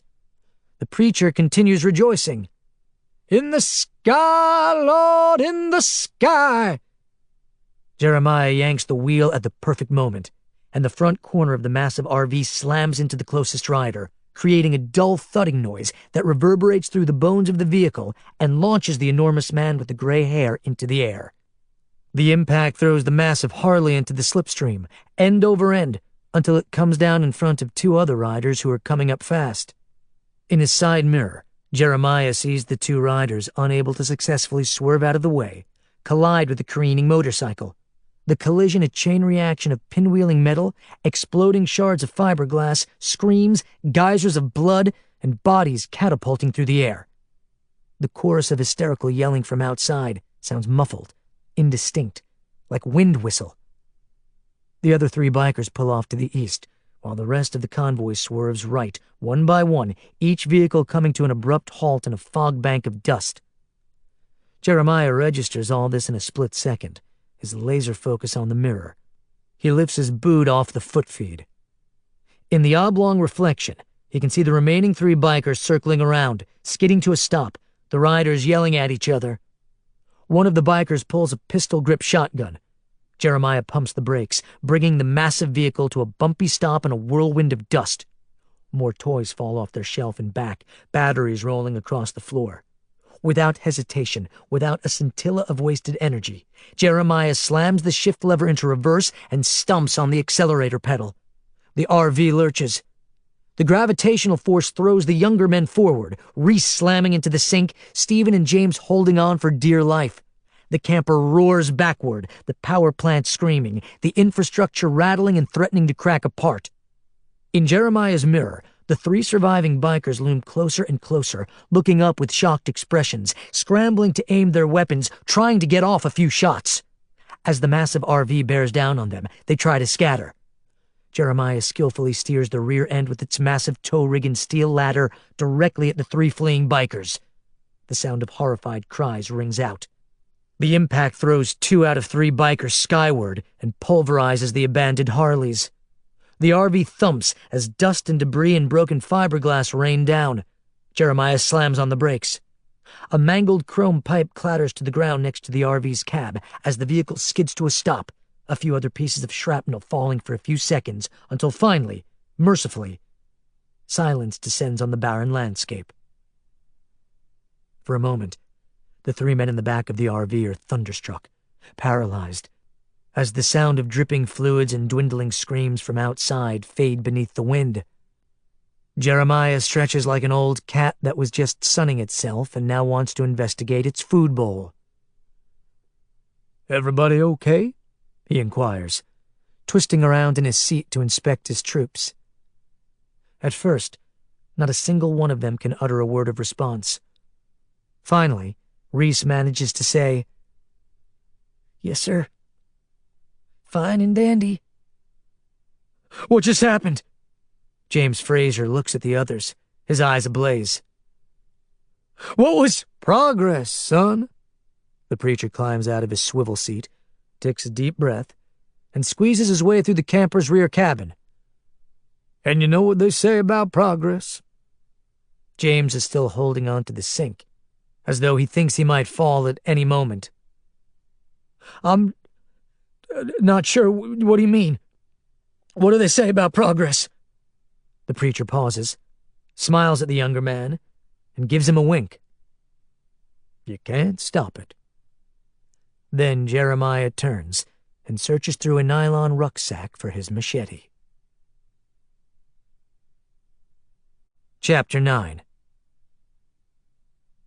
What in God's name is he doing now? Norma has her plump hand to her lips, her fingertips shaking as she sits on the passenger side of Miles Littleton's muscle car, watching the aftermath of the preacher's gonzo attack on the motorcycle gang. Through the window, in the gray, overcast afternoon, about 100 yards away, several caravan members are visible, standing reverentially around Jeremiah, as though waiting for him to preach, as he drives a machete through the skulls of fallen gang members. He does this rather quickly and forcefully. Wind gusts and blows detritus around his legs, flagging the tails of his coat. What the fuck is this dude's deal? Miles wonders aloud. And why are we still here?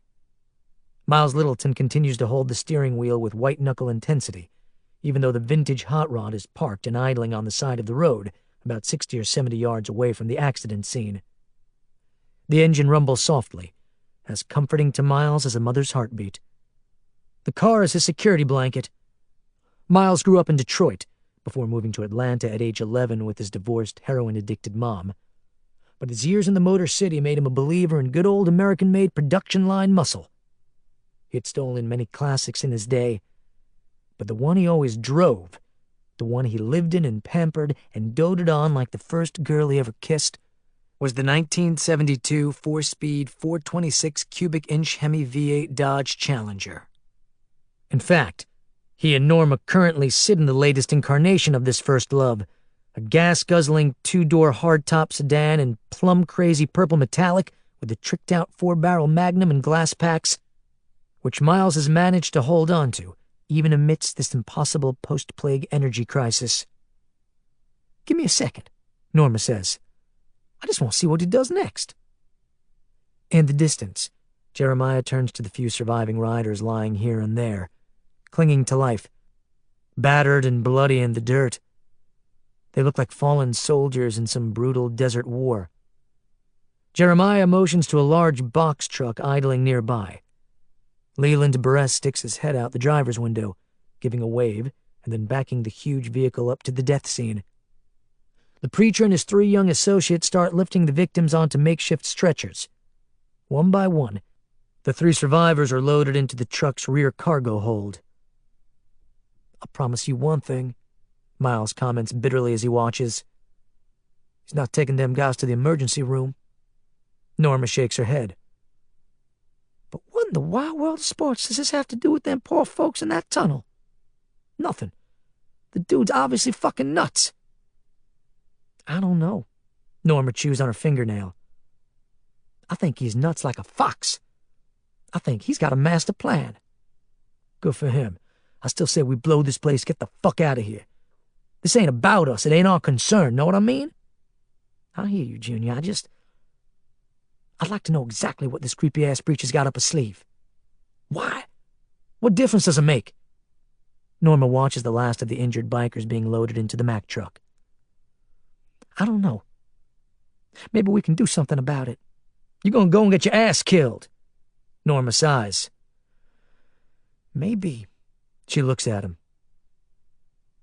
"Listen, I'll make you a deal." Miles shakes his head. "Oh, no. Don't be doing this shit to me." "Come on, I promise we'll get away from these people soon enough." Miles wipes his mouth nervously. "You're gonna get both our asses killed. Just stick around another day or two, just until we figure out what he's doing." Norma, I promise you we'll take off as soon as we figure it out. In the hazy distance, behind a dust devil of whirling litter, the preacher marches back toward the RV, looking all proud and satisfied and imperial. He looks like a third-world dictator to Miles, like a cracker version of Fidel Castro, and this makes Miles all the more nervous. Miles finally looks at Norma. Okay, one more day and then we're gone with the motherfucking wind. The portly little woman leans over and kisses the young man on the cheek. Miles rolls his eyes as he kicks the Challenger back to life, the glass packs growling as he revs the enormous engine. He sees the preacher climbing back into his RV and the camper's exhaust pipe spitting vapor. The convoy starts rolling away, and Miles lets out a weary sigh as he follows from a distance. The preacher leads the convoy west. Hours later, they find themselves descending a sloping access road toward a litter-strewn public beach along the Chattahoochee. Jeremiah grips the steering wheel tighter now, the memories of his baptism of death percolating up through his central nervous system like a witch's brew of terror, grief, and sorrow. He feels the weight of the caravan behind him, the sedans, the SUVs, the trucks pounding the weathered pavement, sending tremors through the sandy earth, girding him, bolstering him, galvanizing him. He sees the silvery surface of the river across the horizon, materializing in ghostly ripples before his eyes. He pulls the RV around a hairpin, and then descends the narrow river road toward a state park whose name he has blocked out of his mind. He lost half his flock here 18 months ago. He saw the spawn of the devil rising out of the waters to devour his innocent parishioners as they were born again in the bloody currents of the river. He steers the RV toward the end of the road, to a deserted pier with ancient gray pilings and sun-blanched timbers. An enormous, oily black crow explodes into flight off one of the newels at the end of the dock, the sound of its caw echoing up across the low, threatening black sky, reaching Jeremiah's ears, sending goose flesh down between his shoulder blades and raising the hackles on the back of his neck. He parks, turns the engine off. He hears the rest of the convoy coming to a halt behind him, one by one, engines dying, silence ensuing. Inside the RV, no one says a word. 2 out of the 3 young men inside the camper were present that day a year and a half ago, when the women of the church group were devoured in the river only moments after receiving the rites of communion from Jeremiah. 2 out of the 3 saw the white-clad matrons of the flock screaming, flailing, splashing up arterial fluids into the air that day, turning the river as red as ox blood. The silence in the camper fills it with a sort of reverent tribute to that day. Brother Stephen, get Earl on the blower, Jeremiah says at last, unbuckling himself. Tell him to back the Kenworth down to the river's edge. What are you... Stephen Pembry almost asks the question that's on everybody's mind, but no one will ask. They've been given bits and pieces of the whole picture, but have yet to be told what's going on. What in the name of God is the preacher up to? On his way out of the cab, Jeremiah grabs the machete from beneath the seat and murmurs cryptically, "It will all be revealed in time, brother."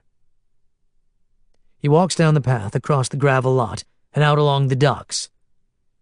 The fishy-smelling wind tosses Jeremiah's greasy black pompadour. Wrecked boats lie in the muck here and there. He gazes out across the surface of the river, and his stomach clenches. The water still looks greasy, a deep reddish orange as vivid as arterial blood, although somewhere in the back of Jeremiah's rational mind, he knows that the dark amber hue is due to the Georgia clay at the bottom of the silt-rich river bottom. He hops off the end of the dock, landing in the marshy weeds. His Wellingtons sink about half a foot into the silt. The cold travels up his legs, makes him shiver. He grips the machete and slogs into the deeper water. Something stirs around him. He can see objects moving now under the surface of the river, like the bulbous backs of tortoises rising up through the haze. He splashes the edge of the machete on the surface of the water, which is now up to his waist. Bringing in the sheaves, bringing in the sheaves, he croons in his basso profundo singing voice, a cross between an off-key Caruso and a sleepy Elvis. The hymn is from the 126th Psalm. We shall come rejoicing, bringing in the sheaves. 25 feet away, the first slimy cranium rises out of the water with the lazy menace of a crocodile surfacing.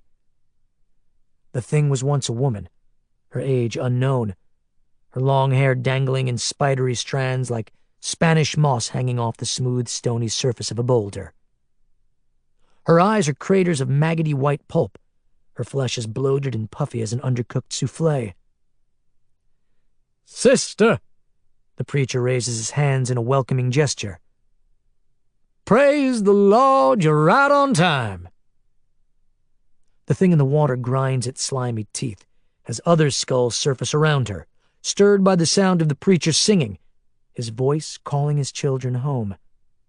There are dozens of them, both genders, in all imaginable states of decay, their monstrous faces fixed on the sound of Jeremiah's singing voice, their flesh as swollen as rotten seed pots about to burst.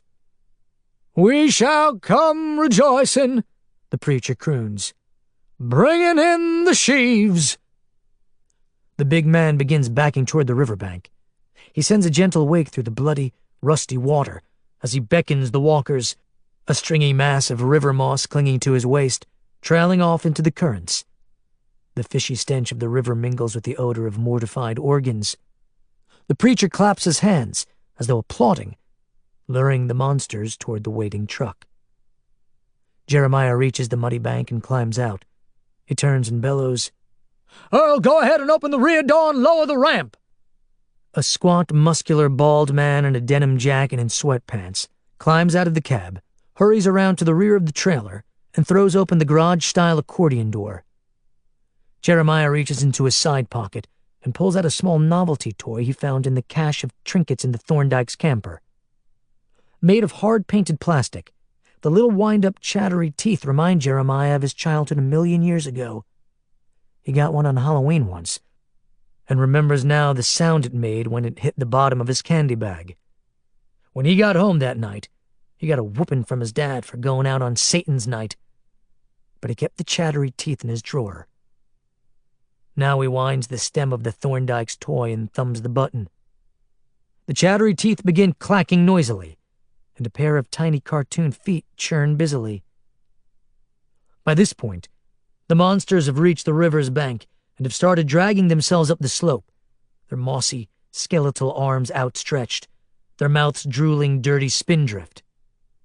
Earl stands aside and watches with queasy awe as Jeremiah tosses the little toy on board the empty cargo trailer. The little toy buzzes and chatters and whirs loudly inside the enclosure, a beacon, the noise magnified by the corrugated steel of the trailer walls. The walkers cock their heads toward the chatter as they stupidly lumber toward the trailer. When they get there, some of them manage, almost accidentally, to trundle up the walkway. Others fall off the sides. Jeremiah watches with the pride of a father watching toddlers take their first steps as several of the creatures vanish inside the trailer, drawn to the clacking noise. The preacher's skin tingles and itches. His eyes burn, but he barely notices it now. He is transported by the sight of the whole convoluted trap working so well. "That's enough for now," he finally calls out when he's got 5 of them. Earl hops up on the bumper rail and hooks the top of the door, pulling it down quickly and decisively. The dull metallic thud rings out, bringing a smile to Jeremiah's lips.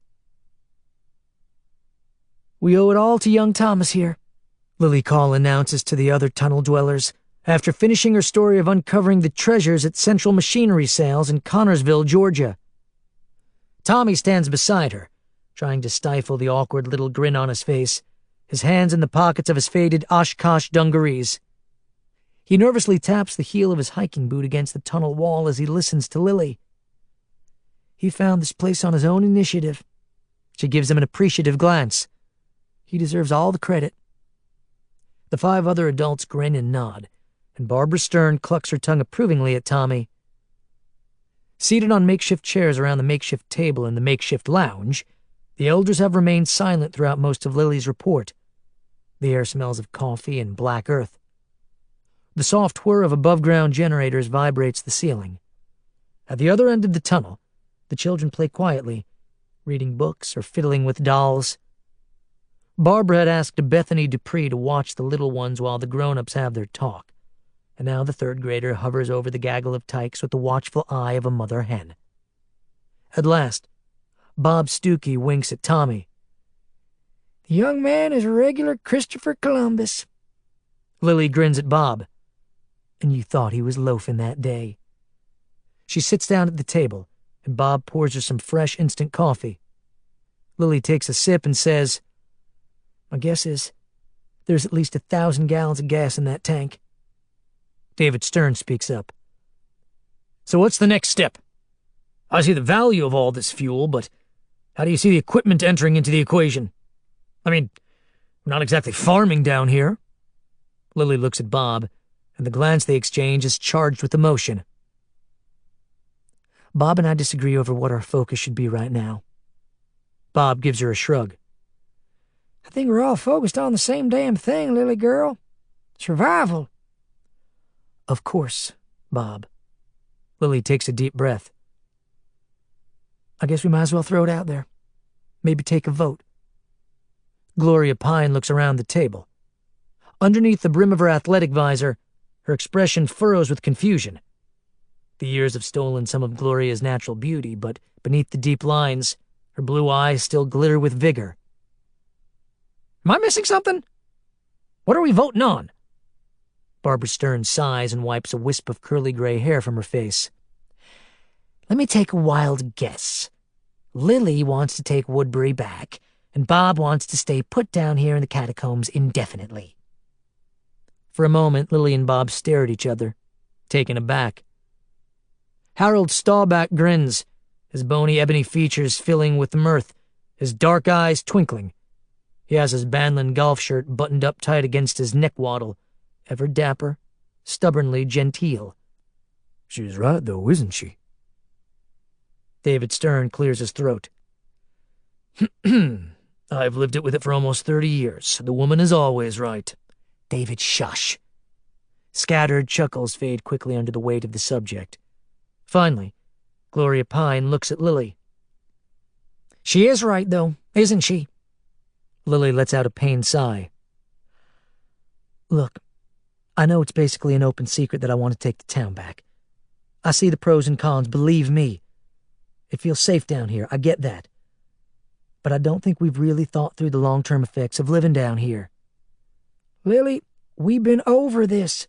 Bob starts to object when he sees Barbara Stern raising a hand. Let the lady make her case, Bob. Thank you, Barbara. Lily takes a deep breath. Okay. First of all, you can't live under here indefinitely, no matter how good your ventilation is or how clean your water from those underground springs is. Your muscles are eventually going to atrophy. Plus, it might seem like we're impervious to walker attacks, and maybe we are. But what about survivor attacks? Those two Jennies up there are like red flags, like neon signs saying, attack us. Bob motions toward Harold. Lily, I already told you, Harold and I are working on blimps for those generators.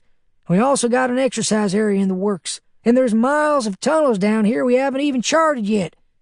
We got tons of room.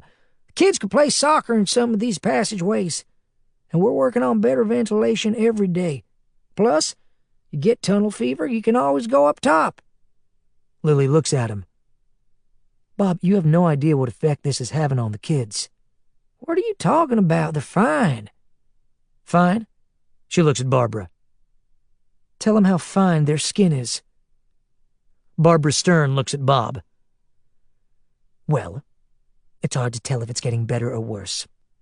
I showed you the rash on Melissa's ankles, Bob, and Lucas has what looks like the beginnings of hives on his neck and back.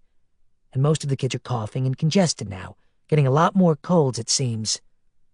I think it's the dampness. But you're the expert. Bob takes a deep breath.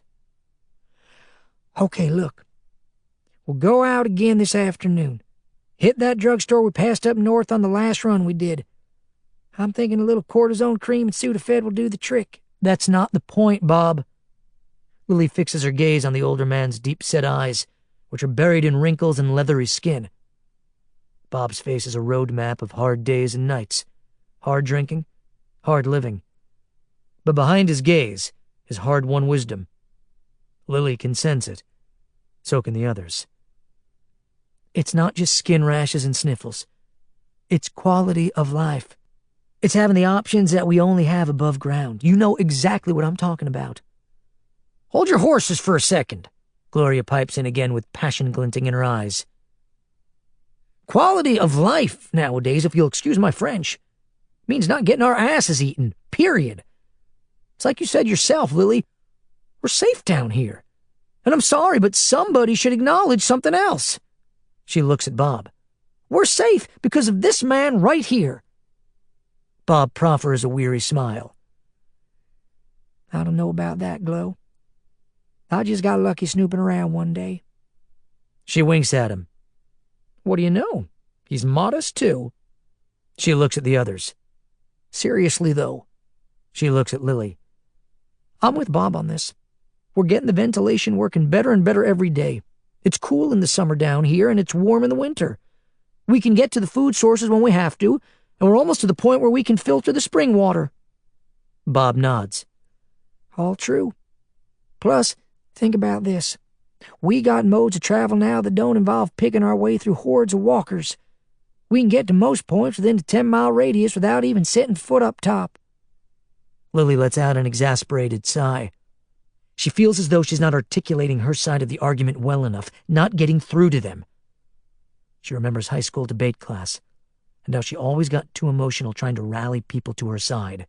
How her emotions always stole her eloquence, and she acknowledges to herself now how those same emotions have almost gotten her killed in recent months. Harold Staubach speaks up. I have to say, for what it's worth, I'm leaning toward Bob and Gloria on this one. He looks down as though embarrassed to make eye contact with Lily. I guess I just don't see the upside of going back up. Lily shakes her head. She pushes herself away from the table and begins to pace. You guys are not looking at the long term. No one responds to this. Bob looks down. The silence weighs on them like a funeral pall. Lily realizes the question she has posed, the imponderable question of whether there even is a long term, torments them in their private thoughts and nightmares. She wipes back a wisp of hair that has fallen across her face, chews on her lip, thinks it over. She can hear the nervous tapping of Tommy's boot heel on the wall behind her. She finally says, Okay, fine. Let's put it to a vote. All those in favor of staying put, staying down here in the tunnels for, let's say, the foreseeable future. She looks around the table. Raise your hands. Slowly, tentatively, Gloria raises her hand. Bob raises his. Harold Staubach throws a nervous glance at the Stearns, and then hesitantly raises his hand. 3 votes for staying in the tunnels. Okay. Cool. Lily looks around the group. All those in favor of working toward one day getting the town back, raise your hands. Barbara and David Stern, with 0 hesitation, each shoot a hand up. Lily nods at them and raises hers. Who would have guessed? We got a tie on our hands. Hey! Barbara Stern points at Tommy Dupree, who stands against the tunnel wall. The young man has his hand raised high, his ruddy freckled face screwed up with indignation. Barbara grumbles. What is he? Chopped liver? 2 separate supply runs are launched that afternoon, one underground and one at ground level. The first, comprised of Bob Stuckey and Gloria Pine, disembarks shortly after noon. They follow a map that Bob had hand-copied from a 140-year-old plat survey, and they start out down the main conduit, squeezing through the east barricade, and then turning south and proceeding down a side tunnel that up until now has been unexplored. Their target is the defunct mining company equipment that, according to county surveys, lies just beyond the river to the east. They believe all manner of supplies, including medicine, could very well still be stored there. Meanwhile, Lily and Tommy Dupree hike the 3 miles or so down the main tunnel to the Elkins Creek cave-in, dig their way through the drifts of dirt, and exit the underground near Pilson's Bridge, where scores of ruined walker bodies lie in disarray on the banks of the creek, like Civil War casualties bleaching away to powder in the unforgiving sun. The wind and the light and the odors of rotting flesh amid the carpet of pine and pecan shells are so overpowering that Lily and Tommy get dizzy as they creep through the shadows of the hardwood forest along the banks of the creek. They hike another mile or so until they come to Bob's secret fleet of vehicles parked under the canopy of great live oaks, camouflaged by nettings of foliage draped carefully over the SUVs and pickups. Bob and David Stern had risked their lives the previous week amidst the building hordes, salvaging these vehicles from Woodbury and Carlinville. Now, Lily and Tommy quickly and silently commandeer one of the SUVs, pulling off the shroud of leaves, finding the keys in the visor where Bob had left them, kicking the engine to life, and carefully pulling across the threshold and onto the access road that winds along Elkins Creek. 15 minutes later, Lily pulls down an entrance ramp onto the wreckage-strewn lanes of Highway 19 and heads south. Her plan is to try and reach Tifton or even Valdosta before nightfall, farther than they've ever traveled on a supply run, in order to search for a new source of propane, batteries, light bulbs, and fuel that hasn't been picked over. She knows of a Home Depot down around Cordell. She makes note that the fuel gauge on the road-worn RAV4 is 3/4 full, and she explains to Tommy that they have to make sure that they don't get beyond the point of no return. Tommy has never heard this expression, and it sounds ominous to him. But Lily explains that it merely means they have to make sure they always have enough gas in the tank to get back home. It's slow going for quite a while. The graveyard of wrecked cars and trucks petrified now by the turning of the seasons into leafy heaps, their kudzu-covered carcasses glued to the pavement in emulsified, pasty puddles. Weaving in and out of the wreckage, Lily and Tommy idly talk about the future, hoping that there actually is a future. Tommy starts reminiscing about his late mother and father, both of whom perished in the tumult that took Woodbury down last month. He speaks of them as heroes, forgiving them for their zealotry. Lily is taken aback by the boy's maturity. Perhaps she's seeing a side effect of the plague. Maybe it weans a kid off childhood. Maybe it girds a person for the inevitable loss that will sooner or later touch every living human. The tragic events of the last few months seem to have made Tommy Dupree more comfortable in his skin, and this is thoroughly, endlessly fascinating to Lily. They drive and drive some more, and talk about the afterlife and God and the apocalypse and the possible causes of the plague and everything else under the sun that Tommy can think of. They pass at least a half a dozen gas stations that lie in ruins, the pumps overturned, the offices ransacked, the storage tanks as dry as coffins. They talk some more. They talk for so long, and the conversation is so interesting to Lily, that she does something she'd have thought she would never do in a million years. She forgets about the fuel gauge. Chapter 10. The battered RAV4 skids to a stop, kicking up a whirlwind of dust, the G-force slamming Tommy into the dash, his shoulder belt preventing him from breaking his nose. He jerks back in the seat, blinking compulsively. The silence crashes. Lily holds onto the steering wheel with a death grip, staring straight ahead, taking deep breaths. What? What happened? Tommy looks at her. What is it? I can't believe it. What? I can't believe what I just did. What? Tell me. What? The point of no... She starts to explain, but all at once she gets distracted by her surroundings. The thick woods on either side of the highway, the overturned bus and the culvert a few hundred yards up the road. Things are reacting all around them to the introduction of an alien car into the poisonous ecosystem. Trees are shivering in the deeper woods, noises drifting on the breeze, smells wafting. Lily can't believe what she's done. Tommy cranes his neck in order to see the gas gauge. The needle is a hair above E. Oh, shit. Shit! He glances out the windshield.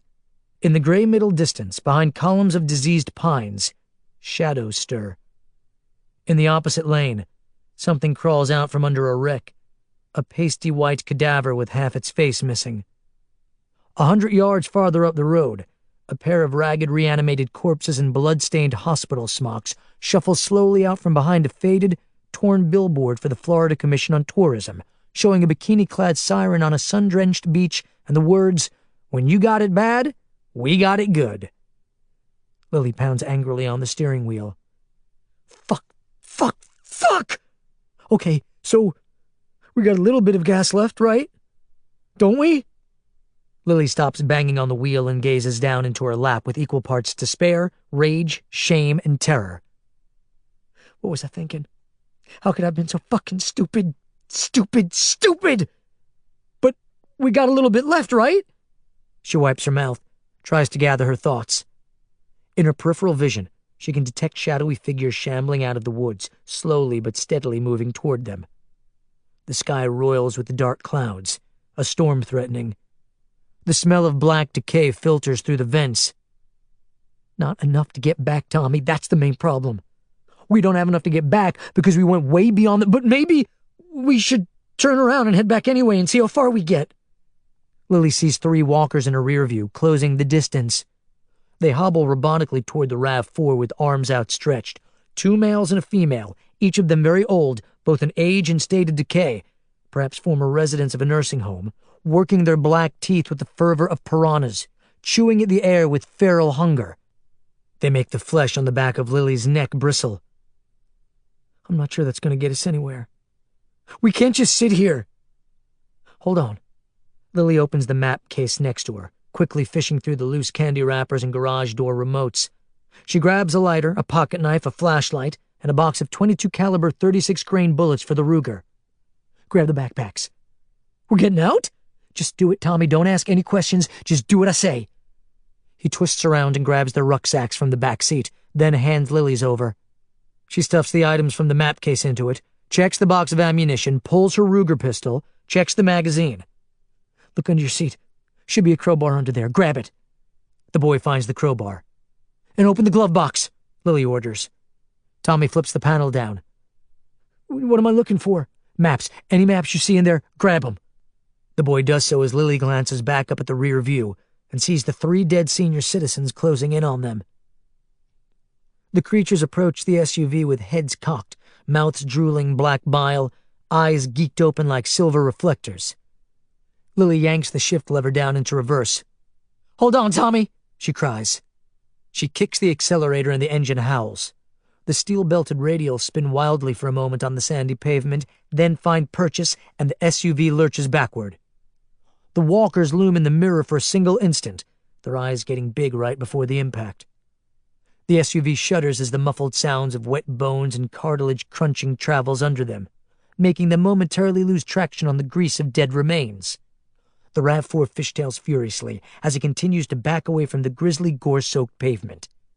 A moment later, Lily slams down the brake pedal and brings the careering SUV to a noisy halt. Hold on! She jerks it into drive and rockets forward. By this point, the pair of billboard lurkers have traversed out across the shoulder and lumbered onto the highway, and now are shuffling directly toward them, smack dab in the middle of their lane, oblivious to the 3,500 pounds of Japanese steel rushing toward them. The impact throws one of the creatures into the air with the force of a catapult and rips the other one in two, sending half its torso into the woods on a comet tail of glistening red entrails and the other half thumping under the chassis of the speeding SUV, grinding it into bone meal. Lily keeps the foot pedal pinned, the steering wheel steady. The RAV4 charges away from the scene. What now? What now, Lily? The boy twists in his seat, gazing out the rear window at the carnage receding into the distance. Grab everything you brought with you. Pack, machete, water, the other pistol. The boy scrambles to gather up his things and secure them in the pack on his belt. The SUV rumbles over a series of potholes as Lily steers it toward suitable cover.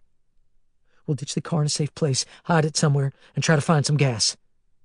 She follows the highway around a bend, past a deserted industrial park and down a sloping hill into a valley of long-neglected farm fields, now completely overgrown and gone to seed, before she realizes that the RAV-4 has burned the last drops of fuel in its tank. They roll into a rest area on fumes, and then have to get out and push the vehicle by hand around the back of one of the buildings. By the time they light out on foot, heading south, the afternoon has already started to give way to evening. Easy does it, hotshot! Norma Sutters braces herself against the car's passenger door as Miles Littleton careens down Georgia State Road 520 just west of Albany. He weaves the muscle car in and out of the slew of abandoned vehicles as though skiing down an Olympic slalom course, barely avoiding the corners, nearly sideswiping every other wreck. He drives with the practiced ease of a veteran wheelman, a street kid whose DNA has been recombined with axle grease and carbon monoxide. He wears a tricolored Bob Marley beret on his tight, dark curls, and his long-lashed eyes fix themselves on the white lines clocking under the car, as though they are a flash of a hypnotist's watch. His gold tooth glistens. He's in a hurry. "You said step on it," he mutters almost to himself. "I'm stepping on it." "I didn't say to get us killed." Norma gazes through the windshield for a moment, noticing a cluster of walkers up ahead milling about the gravel shoulder. They look like commuters waiting for a train that will never come. Miles steers the car straight for them. Norma closes her eyes. "Lordy, Junior, don't do this to me again!" She feels a thump, as though the car has just cobbled over a bump, and she opens her eyes. The outside of the passenger window is turned deep red in the backwash of blood tossed up by the impact. Particles of brain matter and hair and tissue run horizontally across the glass, blowing off the side of the car in the slipstream. Miles is giggling. Norma glances in the side mirror and sees the human remains receding into the distance behind them, the walkers sideswiped by the Challenger now reduced to gruesome body parts and headless torsos strewn across the shoulder. She throws him a look. "Can't we just concentrate on finding these people?" I say fuck these people. I say we just boogie on out of this part of the world. "Miles, we've been over this a million times. I don't want no part of this crazy-ass shit," he grumbles. "Batshit fucking preachers waging holy wars and shit. Fuck it. That don't have nothing to do with me. You neither. What that motherfucker's planning with them toys and shit, it ain't just crazy, it's fucking evil. I say we find an island somewhere, roll some fatties, and stay high for the rest of our natural lives." "I thought you was a Christian." She aims her scornful gaze at her surrogate son. "We can't just turn a blind eye to this shit, Miles. How the fuck we gonna find these people in the first place?" "We'll find them. Don't you worry." She taps her finger on the crumpled road map in her lap. "Just stay on this road till we get to 29, then head south. They gotta be somewhere around that Woodbury place. They're in a motherfucking tunnel, girlfriend. They're below ground, remember? How the fuck you expect to find them in a motherfucking tunnel? You're the ones gonna get us killed. We'll find them. They gotta come up for air every once in a while. I ain't even sure I got enough gold juice to make it all the way down there. I thought you told me you had enough of them tanks in the trunk to make it to the coast and back 2 times over. You lying to me, boy? I didn't plan on taking that side trip up the Chattahoochee with that motherfucker." Norma lets out a weary sigh and wrings her plump little hands. She wears a ratty cardigan sweater over her church dress, and still she shivers in the cool of the day's waning hours. It's almost dusk. The edges of the sky have turned indigo blue, and the low clouds are moving in, scudding the horizon with brooding gray monoliths. "Lord have mercy.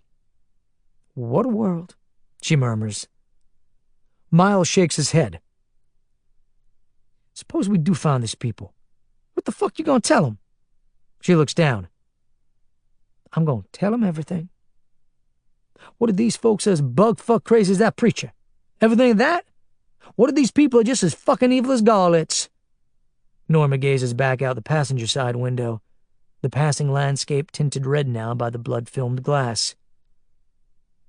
"Then God help us all." Darkness closes in around Lily and Tommy as they creep silently down a farm road cutting between 2 scabrous tobacco fields. They move in a single-file line along a split-rail fence and communicate mostly with nods and gestures in order to avoid attracting the attention of lurkers. For the last hour, they've noticed an increasing number of dead in the area, a few of which they have taken down with their bladed weapons. One came from inside a culvert, lunging at them with alarming velocity. Lily managed to cleave its skull at the last moment with her rusty machete. Minutes later, another one surprised them as they passed a derelict grain elevator, the walker stumbling out of a musty storage room. The boy rose to that occasion by driving his crowbar through the thing's left ear. Lily now worries that they risk inadvertently stumbling across a swarm. She has her silencer on her Ruger, but she wants to avoid using up her limited supply of ammo. She would like to be indoors, or at least under cover, by nightfall. And by the looks of the sky, that's not too far off. The roar of crickets has already risen like a tide around them, and the air has that clammy, pithy chill that it gets in the open country at sunset. The worst part, though, is the scent of death on the wind. Lily can recognize the acrid, festering, sickly stench of a swarm a mile away. Only a mob of walkers can reek like that, and the odor is now sending a continuous wave of gooseflesh down Lily's back. They reach a lonely crossroads and pause. Lily is about to whisper something to the boy when the tobacco leaves to their immediate left begin to rustle and quake. Lily sees a massive figure moving toward them from behind the stalks, the breathy growling noise rising above the crickets. She pushes the boy aside and draws her Ruger. From the tobacco plants bursts an enormous male in greasy dungarees, reaching and growling with monstrous hunger etched on its cadaverous face, its shark-like eyes practically luminous in the twilight.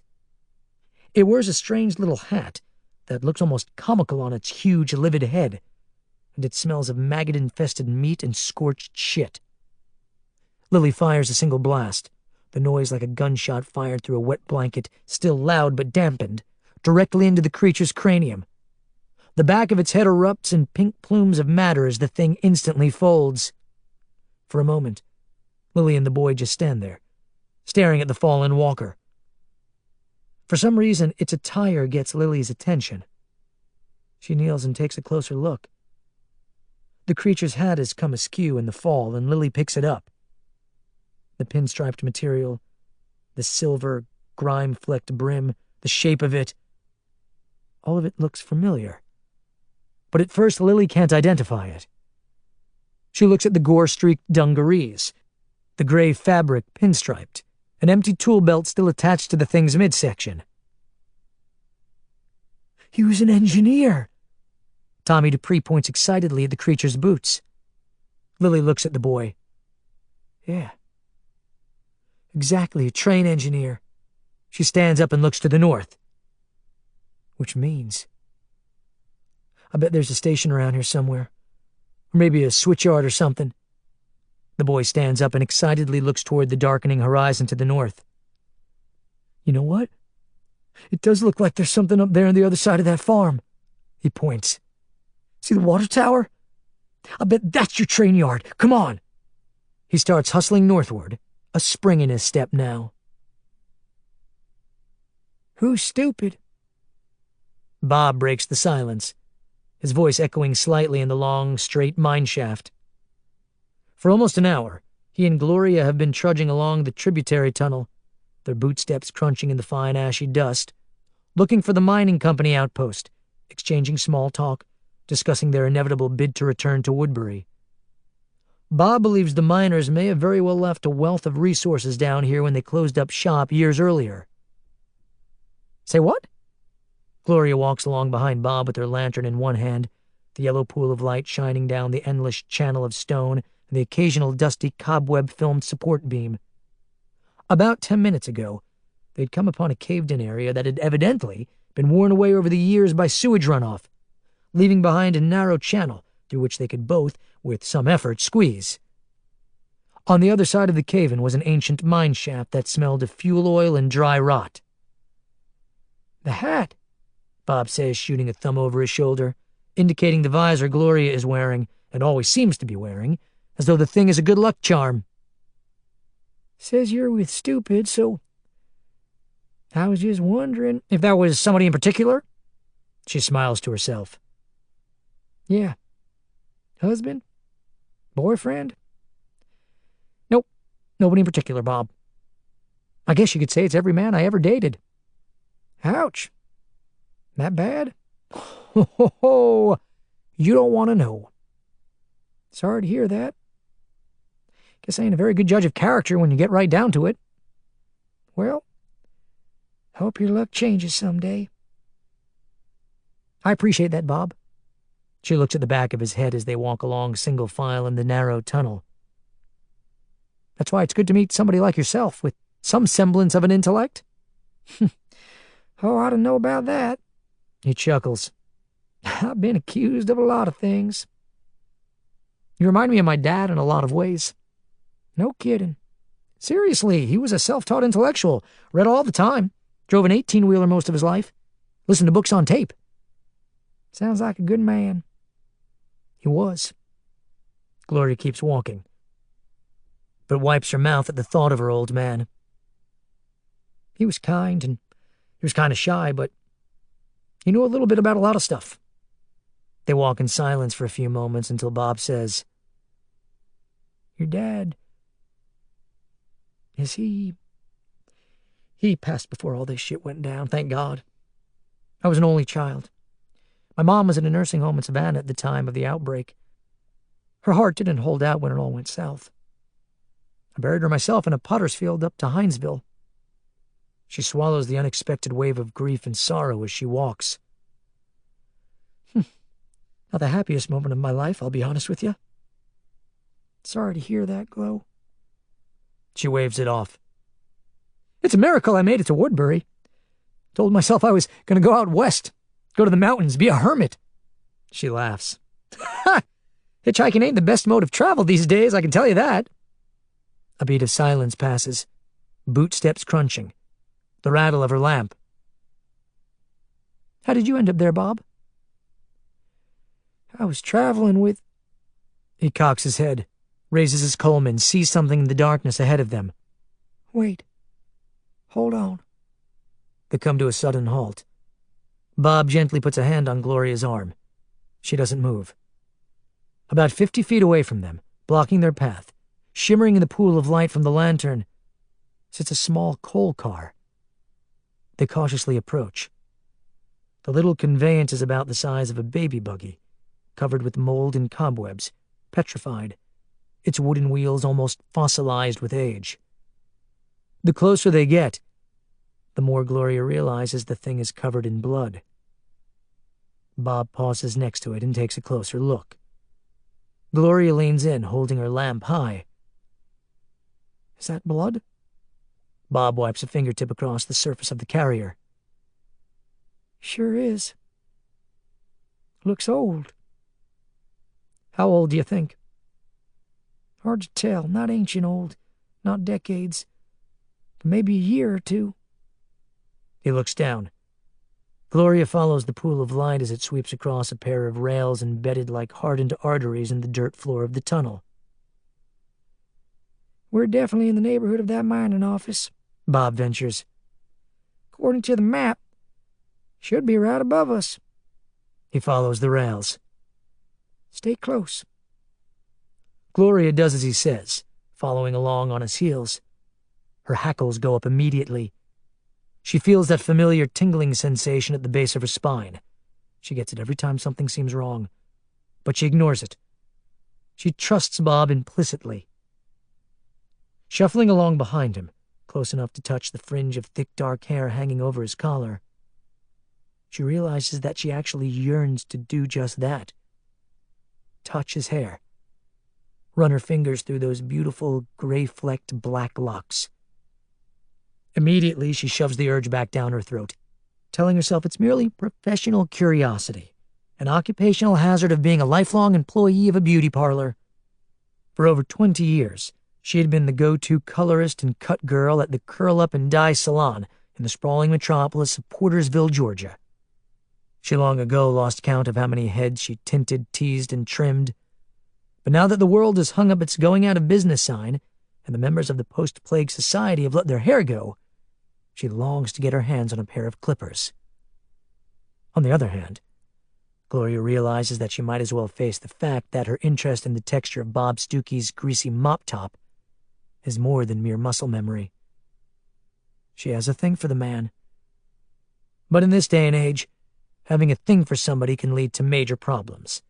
It can break your heart, or worse, it can get you killed. Okay. Here we go, Bob murmurs from about a half a step ahead of her, and the sound of his voice sends a cold current down Gloria's spine. She sees his hand shoot up, and then, in the light of their lanterns, she sees what he sees. Holy crap. She stops and stares and swallows hard as she registers the fact that the man slumped against the wall of the tunnel 30 feet away is missing the top of his head. He also seems to be missing his lower jaw.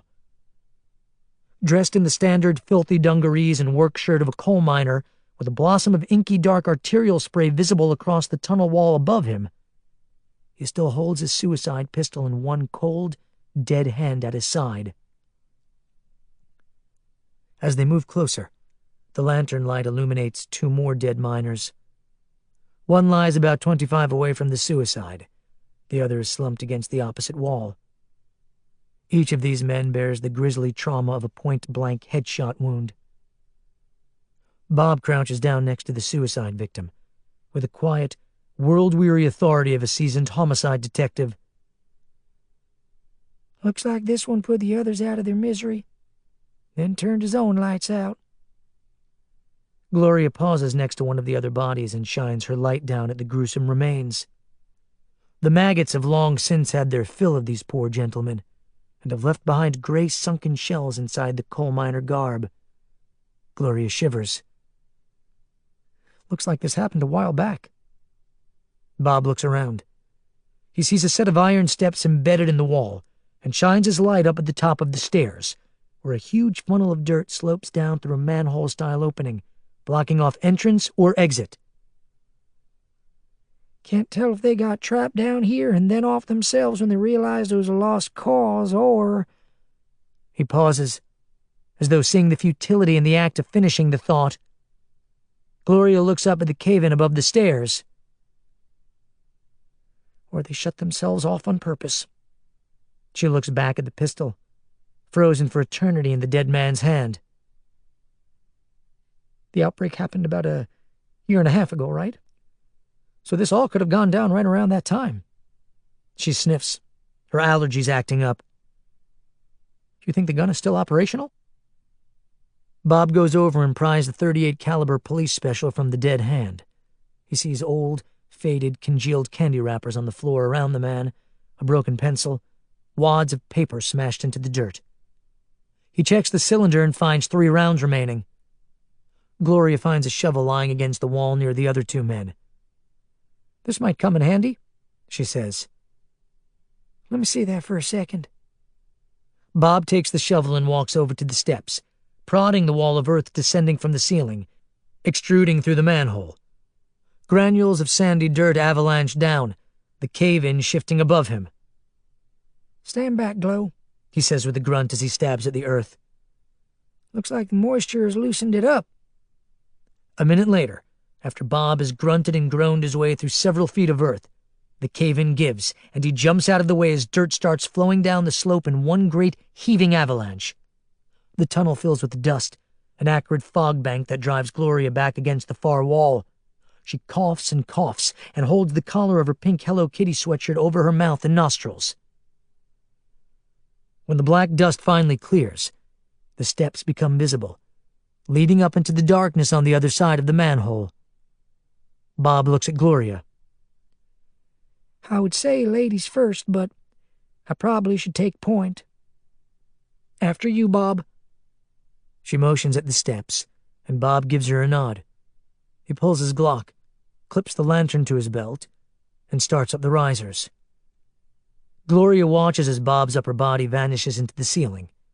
Then she follows him up, neither of them yet comprehending the fact that the presence of the shovel indicates not only that the miners were able to get out, but that they wanted to be cut off, or wanted to cut off whatever it was that was in the room above them. Chapter 11. Lily and Tommy destroy 3 more walkers on their way across the switchyard, part of the same rail line that runs through Woodbury. Tommy runs in the lead position, clutching the crowbar. and Lily brings up the rear, running backward, firing controlled blasts with her silencer on, first at the remains of a brakeman, then at a former yard worker, and finally at another dead engineer. They hustle past water towers, station buildings, warehouses, shipping containers, and flatbed train cars lined up along loading docks under tall, dark, powerless streetlights. Lily deftly hops over track after track, each of which radiate across the weed-whiskered ground like the spokes of a giant wagon wheel. 18 months of neglect has turned the switchyard into a swamp of standing water, bugs, and rust, and creeping kudzu and vines of ironweed slather every inch of the place. They close in on the small 2-story frame building on the northeast corner of the property that faces the main track and parking lot. Lily figures the abandoned passenger station is the best bet for harvesting supplies, and she begins to scan the place for a way in. The tall, louvered windows are locked up tight and boarded, but there are numerous entryways, cloisters, and service doors. They reach the loading dock, leap onto the platform, hurry over to a closed garage door, and try unsuccessfully to open it. They move to an unmarked service door and find it equally impervious, fossilized on rusty bolts and hinges. Lily's internal alarm starts going off, not because she senses danger inside the building or even around the immediate vicinity, but because she gets a faint whiff of an odor on the wind that straightens her spine. The deep, black, oily nature of the odor speaks of swarms joining swarms joining swarms, and the last thing she wants to do is get pinned down in this godforsaken train yard. She points at one of the boarded windows. "Tommy, try jimmying one of those panels off." The boy shuffles over to a boarded, arched window and slams the bar's teeth into a seam. The sound of cracking, wrenching wood issues forth as Tommy Dupree puts everything he has into his levering motions. The window gives with a creak, the bar forcing open a narrow gap. Tommy pushes the slat inward far enough to allow a human body to pass. Barely. Tommy goes first, squeezing into the station house.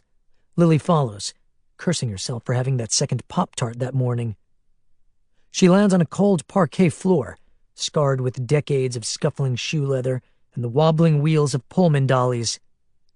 She takes in the cavernous room, the graffiti-stained murals, and the high, skylighted ceiling, its fixtures hectic with bats, its gantries clogged with spiderwebs and bird nests.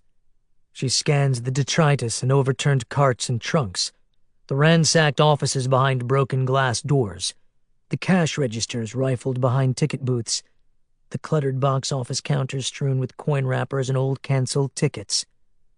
The place has been picked over. Lily's heart sinks. In her dreams, she enters places such as this and finds cornucopias, treasure troves, steaming plates of roast beef and garlic mashed potatoes waiting for her on fine china. She turns to the boy and has just started to say something to him when he cries out. "Look!" He darts across the trash-strewn floor to the front corner of the station. "There's all kinds of stuff in there!" Oh my God. Lily sees the object of his excitement and hurries up behind him. In her sudden delight, she doesn't smell the stench building outside the edifice, nor does she hear the telltale noise way, way off in the distance, like the rasping of high-voltage power lines. "I can't believe this is still intact. Holy shit!" They stand for a moment in awe of the vending machine. Either too much of a bother for previous looters, or perhaps missed in the race to grab all the cash in the place, the machine stands untouched, at least 7 feet tall, an enormous convenience food dispenser with an unbroken glass front and coin-operated arm. Lily sees Gatorade, soda, juice, bottled water, tortilla chips, popcorn, candy bars, gum, lifesavers, licorice, fruit roll-ups, and even toenail clippers, disposable razors, toothbrushes, lint rollers, and travel pillows. "It's beautiful," Tommy exclaims, sounding as though he's describing the Sistine Chapel. "Look, there's even batteries." The awe in Lily's voice is palpable. She might as well be talking about the Fountain of El Dorado. "And Hostess fruit pies. I thought they stopped making those." "Well, let's look for something we can use to carry stuff. Come on." They scoured the disaster area of a station, looking behind closet doors, in vestibules, under ticket counters. In one of the offices, they find a big gray duffel bag marked Brinks crumpled in a corner, emptied long ago by God only knows who. Perfect. Lily grabs it, too excited to register the reeking odor of walkers building out in the neighboring woods. Let's use that crowbar on the machine. They carry the duffel bag to the vending machine and try forcing open the service door in the back of the thing, but no luck. The lock holds tight, the forked end of the crowbar merely gouging the steel. Finally, Tommy says, "Stand back for a second." He swings the crowbar at the glass front as hard as he can. Glass erupts with a harsh, cracking noise, the shards falling into the guts of the machine, some of it spilling out across the floor, forcing Lily to jump back. They scramble to harvest all the goodies from the cubbies of the machine as quickly as possible, stuffing them into the huge duffel. Tommy wrenches some of the bigger items out with his crowbar. Soda cans roll across the floor, and small bags of pretzels and Funyuns topple. Tommy kneeling down and scooping up every last one, as though picking gold nuggets out of a stream. When they're done with the contents of the vending machine, they scramble to check out the rest of the rooms. In an old, musty administrative office, they find a treasure trove in a closet. 9-volt batteries, toner ink, paper, staplers, a magnifying glass, flashlights, paper clips, sealed cans of coffee, sweeteners, and powdered creamers. On the top shelf, Lily finds the Holy Grail. "Bingo," she utters gleefully, as she pulls down 2 ancient, shrink-wrapped, dust-filmed cartons of GE 60-watt light bulbs. They carefully wrap the bulbs in layers of paper towels from the men's room before putting them in the duffel. "That's getting a tad heavy," Lily says, lifting the bag off the floor. She is far too distracted now to hear the churring noises gathering outside, the buzzing sound of 100 garbled growls closing in. "How the hell are we going to carry this thing?" "Use the strap," Tommy suggests. "Yeah, but the problem is here, like this." Tommy snatches the strap out of her hands. He maneuvers himself under it and then lifts the bag with the shoulder. "See? Easy peasy." He starts to demonstrate how easy it is to walk with it, when suddenly its massive weight buckles his knees and he collapses to the floor, landing hard on his ass. "Yeah, I totally see what you mean," Lily comments, deadpan. Tommy looks down. "Fuck." "Easy peasy," Lily says, and she's just started to laugh when she suddenly cocks her head at an angle, as though hearing something important. "Wait a minute. Fuck. Fuck. What?" Tommy looks at her. "What's wrong?" "You smell that?" "No." "What?" She rushes across the room, hurrying over to the window they'd breached in order to get inside. Shit, she murmurs as she peers through the crack in the boards. "God damn it!" The figures appear in the distance, emerging from the trees and the road and the meadow like a slow-motion flood tide rolling across the grounds of the switchyard, dragging and bumping into each other, making those horrible raspy vocalizations that cause the hair on the back of Lily's neck to stand up. The swarm practically encloses the property, bees drawn to the nectar of human activity, human smells, human noises. Okay, let's not panic. Lily turns back to the room and chews a fingernail as she grasps for a way out. She looks around the room. No basement, surrounded on all 4 sides. Tommy picks up her nervous tension as if he's a tuning fork. "Is it a swarm?" He peers out the window. "Holy fucking shit!" He turns back to her. "Fuck! Okay, let's stay calm and let's watch our language." "Seriously?" "Let me think. I'm not thinking straight." The odor intensifies as though the foundation is suddenly a rotting, festering morgue. The noise outside rises like a turbine that's growling, turning, revving higher and higher. "Maybe we can stay inside this place." Tommy peers back through the window slat. "Maybe we can wait them out. Maybe they'll move on." "That's a lot of maybes." Lily paces, does a 180, scans the walls, gazes into broken-down offices, thinking, panicking. "I don't think we can stay here." "Why not?" She looks at him, swallows. "Because I think they can smell us." Tommy looks back out the window, sees something important and points. "Wait!" He whispers now, afraid the front line of the horde closing in on the building might hear them. "Hold on." What? He turns and gives her a grave look. I think I know how we can escape. For quite some time, Bob and Gloria gaze in silent awe at the strange interior of the Haddonfield Mining Company staging area, now illuminated in soft, green ambient daylight. The place is apparently sunken into the side of a hill, and what was once a labyrinth of service bays, storage rooms, and work desks, the entirety of the space encompassing the breadth and width of an airplane hangar, has been reduced to a surreal nest of creeping vines, roots, and mossy decay. All the surfaces look as though they've been in a snowstorm of mold and dust. The high casement windows have all been breached, either by weather or walkers. The roots of ancient pines probing down through the gaps and spreading tentacle-like across the walls and the floor. A carpet of moss and snot-green lichens covers everything. Desktops, cabinets, coal cars, tools, gas tanks, shovels, and augers. And the smell of humus and earth chokes the air. A chill wind ripples through the place, tossing leaves across the floor.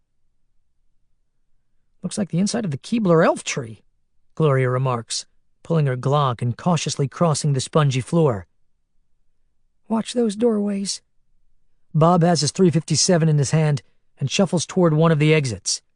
Many of the archways gape open, their doors dangling on ancient hinges.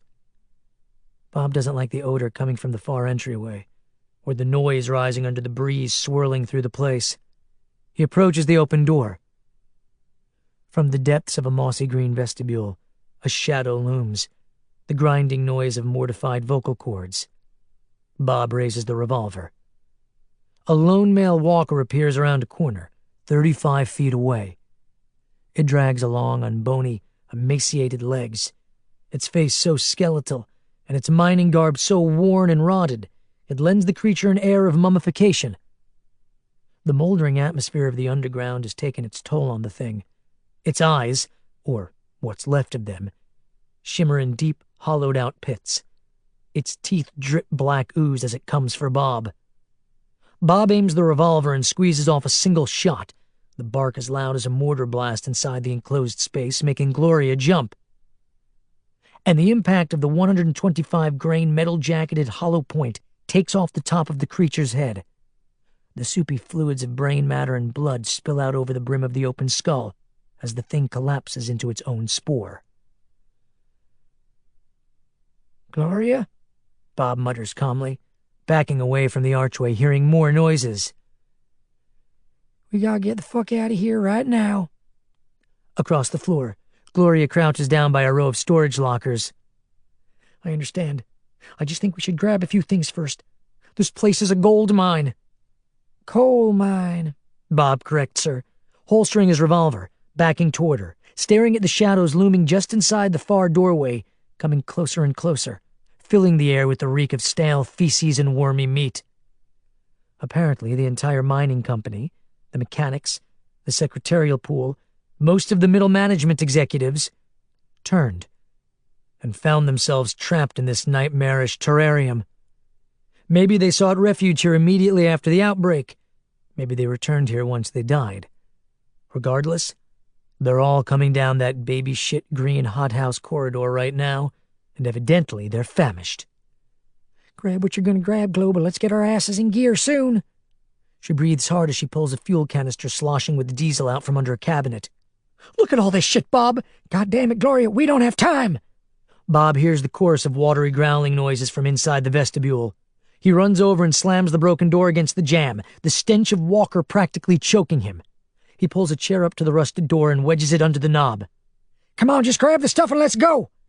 Gloria stuffs sticks of dynamite, a first aid kit, axle grease, pickaxes and hacksaws, duct tape, an acetylene torch, miners' helmets with lamps, wrenches of all sizes, coils of rope, spools of safety fuses, and bottles of alcohol into her pack. She tosses aside canisters of oxygen, old boots, grappling hooks, and various pieces of miner's gear that she can't identify. Meanwhile, Bob is hurriedly shoving a stepladder across the leprous floor toward one of the high windows. The door on the other side of the room rattles with the pressure of walkers trying to get in. Bob positions the ladder under the busted casement. Glo, come on! I'm not kidding! Now! Bob climbs the ladder as Gloria hauls the laden pack across the room. She starts up the ladder, Bob grasping her hand and pulling her, when the corner door busts open and a phalanx of reanimated dead floods into the room. 2 of the creatures are females, their faces desiccated leather, their eyes like milkweed pods. Some of the others still wear the short-sleeved dress shirts and clip-on ties of office drones, probably former Haddonfield employees, their shirts soggy with bile and old blood. They come clamoring and gnashing into the room, their doll's eyes seeking movement and human flesh. Shit! Shit! Shit! Gloria claws her way up the ladder behind Bob, who is already punching out the remains of the broken window pane above him. He reaches down to her and tries to pull her up when the closest walker, a former secretary with her reading glasses still dangling on chains around her mummified neck, reaches the bottom of the ladder and lunges at Gloria's legs. "Glo, look out!" Halfway up the ladder, Gloria feels a weird pressure on her left boot and glances down right at the same moment the walker goes for her ankle, the female's slimy teeth snapping only centimeters away from Gloria's exposed flesh above the top of her boot. Gloria cries out a garbled yelp and kicks and smashes her right boot into the sunken face of the dead secretary. The delicate bones of the thing's brow ridge begin to crack, and Gloria keeps kicking until the creature lets go of her and blood bubbles from its nostrils, mouth, and ears. Then, Gloria delivers one last tremendous kick to its forehead. Its skull finally caves in, and the female slides down the bottom of the ladder and hits the floor with a watery smack. "Hold on to my hand!" Bob pulls Gloria the rest of the way up as the other walkers reach the base of the ladder. He shimmies through the gaping window and then yanks Gloria over the sill and out of the jagged maw. Shards tear at her clothes and skin. Her overstuffed backpack nearly gets stuck, but she finally wriggles through and lands on a rocky spit of earth under the window. The pine-scented breeze and overcast daylight calm Gloria down, allow her to breathe. She lies curled in a semi-fetal position in a clearing swimming with cottonwood snow. Her head spins from the excess adrenaline as she rolls onto her back. She feels as though she's been underground for a year. She looks up at the sky. Bob kicks the ladder off the ledge, and it falls down into the room, smashing on top of the ravenous walkers. Gloria stares at the treetops. She catches her breath. Bob kneels next to her. "You okay, kiddo? Talk to me." "I'm good," she says, and gazes up through the canopy of massive, twisted, ancient live oaks. A thin, wispy layer of fog clings to the tops of the boughs and limbs, giving the forest a primordial cast. "You sure?" Bob hovers, looking concerned. "Absolutely." Though her head is still swimming, she manages to sit up. The weight of her pack drags on her shoulders. "That was a close fucking call, wasn't it?" "A little too close," Bob says, touching her cheek. "You sure you're okay?" She takes a deep breath. "Yep, all good." "Let's get out of here." He helps her up and takes a look around. The woods seem fairly quiet. There's a road visible through the trees, maybe 100 yards away, up on a hill, a narrow black top ribbon cutting through the forest. Bob looks back at Gloria. "Can you walk?" She nods. "You bet." They've just started toward the edge of the clearing when pain stabs Gloria's hip. She stumbles and Bob catches her. "Whoa, easy does it." Okay. Oh, I just need to rest a second." She shrugs off the pack, drops it, and lowers herself to the ground. Bob kneels in front of her and she looks at him. "Sit down, Bob. You're making me nervous." "Sorry." He sits next to her on a soft padding of old pine needles. "You're a trooper, Glo. Can't believe you got all that shit." She smiles at him, takes off her visor, runs fingers through her hair. "I couldn't resist. You never know when you're going to need a good stick of dynamite to liven up your next barbecue." "You have a point there. Sadly." "Thanks for getting me out of there in one piece." She leans over and gives him a peck on the cheek.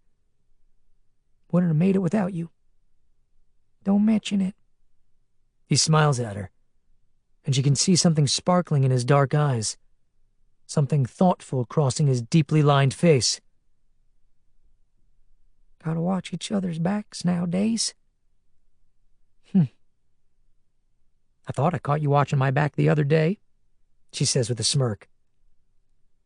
"You got me." Bob winks at her. Guilty as charged. He pulls a canteen from his pack and offers it to her. You want to wet your whistle? Don't mind if I do. She takes a big pull off the bottle and hands it back. She watches him take a drink. I understand that's about the only thing you're drinking nowadays. He gives her a nod. Yeah, well, this or maybe a bottle of Coke if I'm feeling festive. I'm proud of you, Bob. Hey, anybody can quit. It's staying quit that separates the men from the drunks. I believe you're there, Bob. You made it. They look into each other's eyes for a moment. Gloria gets very still. Bob reaches out and touches her hair, and she reaches up and touches his hand. He leans down, and she leans in, and they kiss. The kiss goes on for a long moment, the passion kindling in both of them, the heat rising, so much so that neither hears the distant low burble of a high-powered engine, the squeak of brakes, or the sound of two car doors opening. I swear on my mama's grave I saw two people coming out of that shaggy-ass building down there. Norma Sutter stands in front of a thicket of prairie grass and dense foliage, gazing down at the roof of the mining outpost. Her pinafore dress flaps in the wind, her abundant cleavage shiny with sweat. She squints to see better and cranes her neck, all to no avail. The rest of the forest is shrouded in shadow and the vaporous haze of cottonwood and dust motes, making it nearly impossible to discern any movement behind the trees. I'm not imagining it, Miles. I'm telling you, I saw 'em. A man and a woman. You think it was them? The folks from the tunnel? The young car thief stands behind her, fiddling with the lens dial on a pair of cheap binoculars. The Dodge idles behind him, both doors wide open.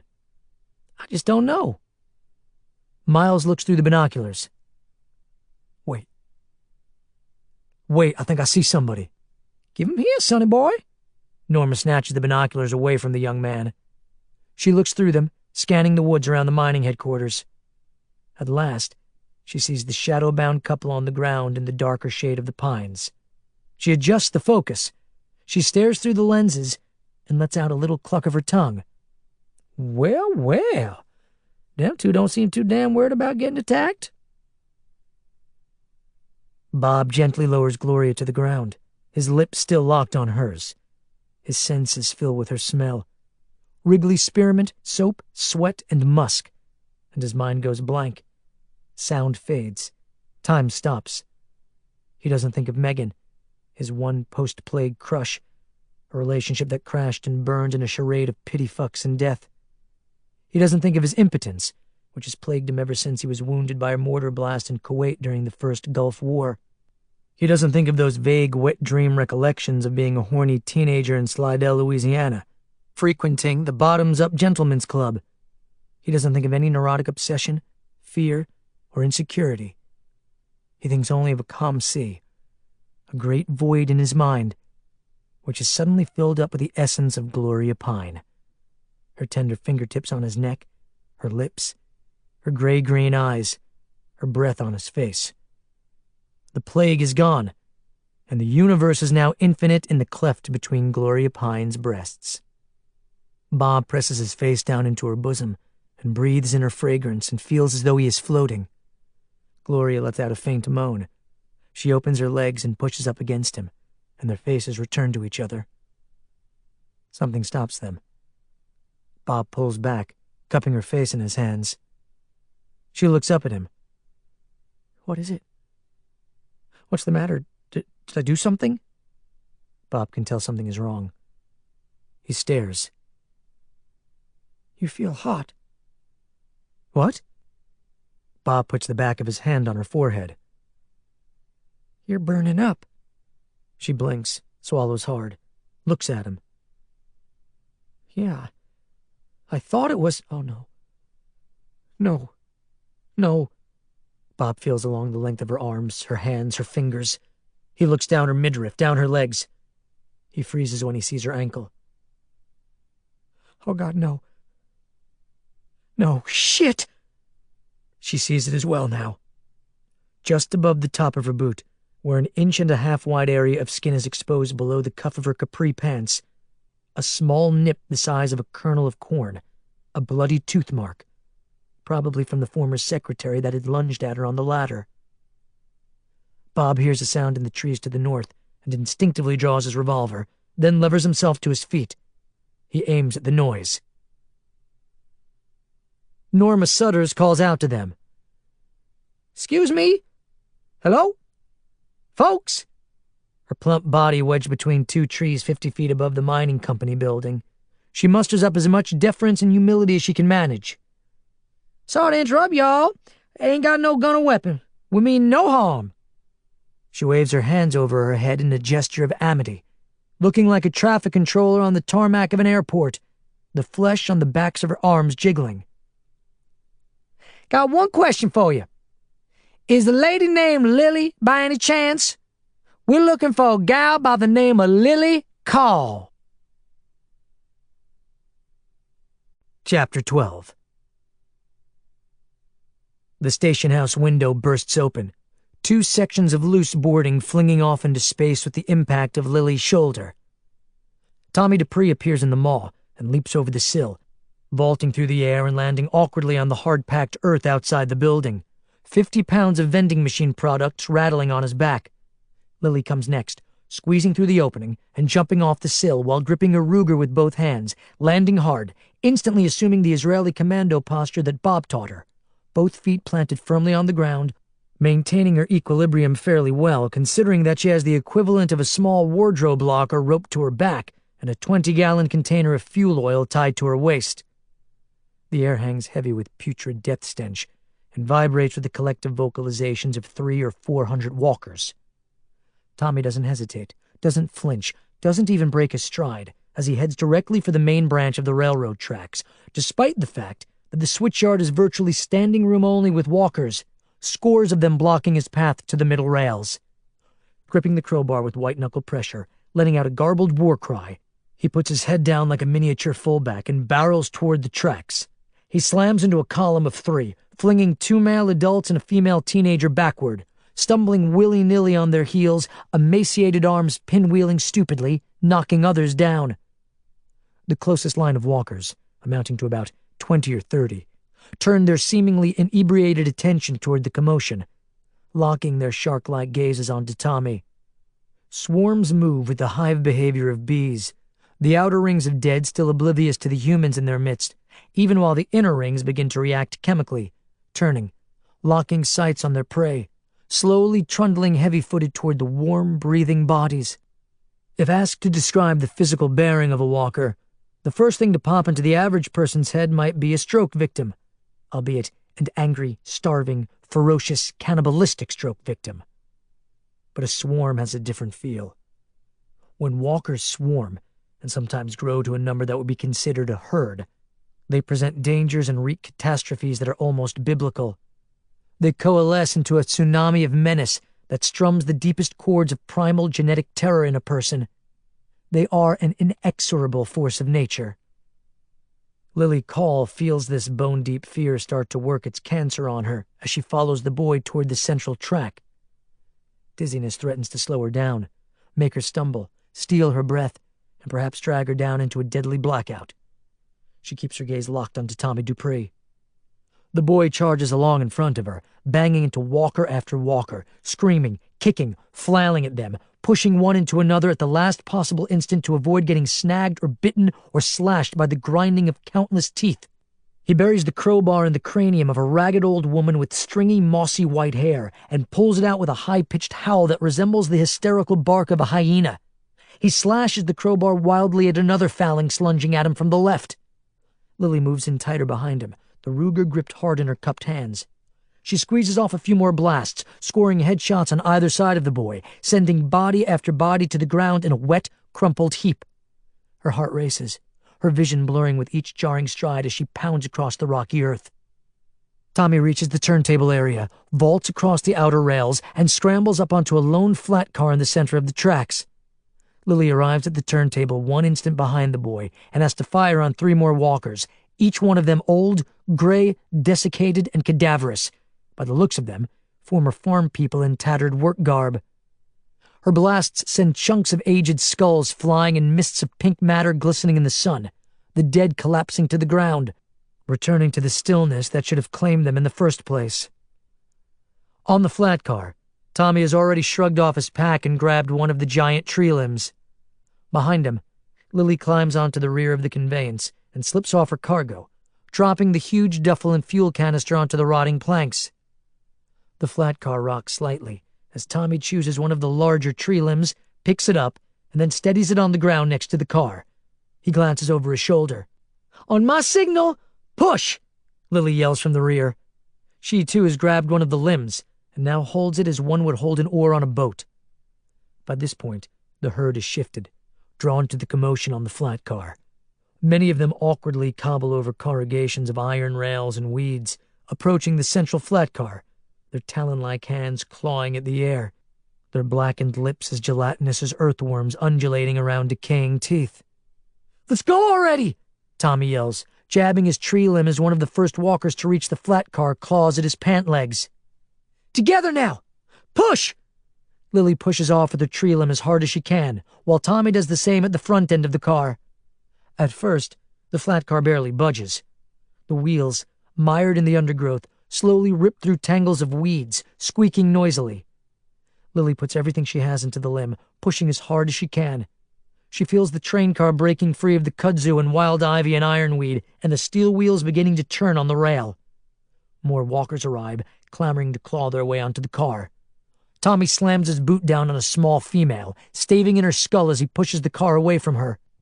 The diminutive body collapses and falls under the conveyance, the rear wheel slicing her legs in two. The flat car picks up speed. Now Lily finds herself pumping the limb as though rowing a boat, pushing and lifting, making the car roll faster and faster down the main branch. Near the front, Tommy also furiously prods his limbs against the ground until something unexpected happens. "We're going downhill!" Lily yells from the rear, the wind in her hair now, the car vibrating wildly as it picks up speed on the downward slope. She drops her limb. Tommy drops his bow and crouches down, holding on to an iron bolt to steady himself. The track gently curves to the right. A few walkers along the edges of the rails stumble into the car's path and get mowed down. The wheels thump over mortified flesh. Tommy screams as a severed arm tumbles across the car's deck, spewing a leech trail of blood. The flat car rolls faster and faster. The woods on either side start to blur past them. Lily guesses they're already traveling 30 or 40 miles an hour. The wheels drum on the rails, a syncopated beat, the tempo speeding up. Tommy starts to giggle, and then his giggle builds to outright manic laughter, and then his manic laughter builds to a triumphant wail. "Try to catch us now, you fuckers! Eat shit! You puss bags! You slugs!" Lily glances over her shoulder and sees the herd receding in the distance. Just like that, they've slipped free of the plague of locusts. She turns and sees the car careening down the gentle decline, and all at once she finds no humor in their situation. She finds nothing to celebrate. They are on a runaway train car with no way to stop. "Hold still, please, Chloe. This is the only way." Bob Stuckey crouches on the claustrophobic rear bench seat area of the Dodge Challenger as the car climbs past 60 in the northbound lanes of Highway 19. Bob has his pack open between his legs, his makeshift surgical instruments on an old newspaper spread out across the floor mat in front of him. Gloria lies on her back, her shoulders pushed up against the far door, her legs sprawled across Bob's lap. "I don't know, Bob." She clutches his arm, writhing, drunk with terror. I don't know about this." She covers her face with her hands, her tears leaking through her fingers. It sounds as though she's giggling. Her visor has come loose and dropped to the floor, and her graying, dyed hair is matted with flop sweat. She hyperventilates. I don't know. Okay, honey, look at me." Bob gently turns and cradles her face in his hands. "You have to try and breathe and stay as calm as possible. We only have a few minutes here, and there's no other option. It'll go down a lot easier if you just stay as calm as possible." He strokes her hair. "Look at me, Gloria. It's old Bob. You can trust me. You're going to make it, and you're going to outlive us all. Now, sweetie, I want to hear you say it.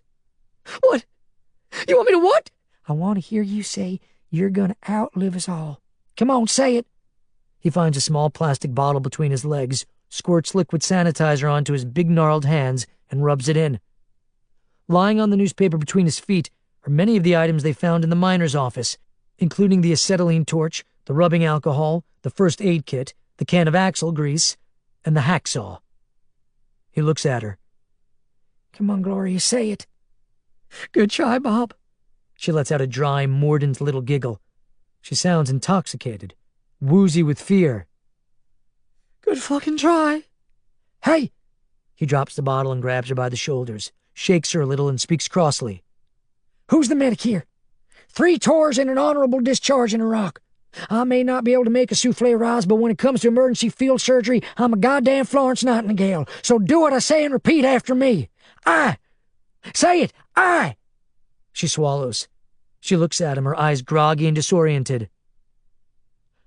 I am going to outlive all you guys. Her voice breaks, crumbles into a half sob. I'm going to outlive you guys. That's exactly right. And when you're right, you're right. So now I'm gonna... A voice from the front interrupts. Sir, the young car thief pipes up from behind the wheel, calling out over the roar of 320 cubic inches. Can I make a suggestion? Make it quick. Bob reaches down to his belt buckle, unclasps it, and quickly pulls it free from his pant loops. Gonna need all hands on deck in a second. Sir, I'm not trying to tell y'all what to do.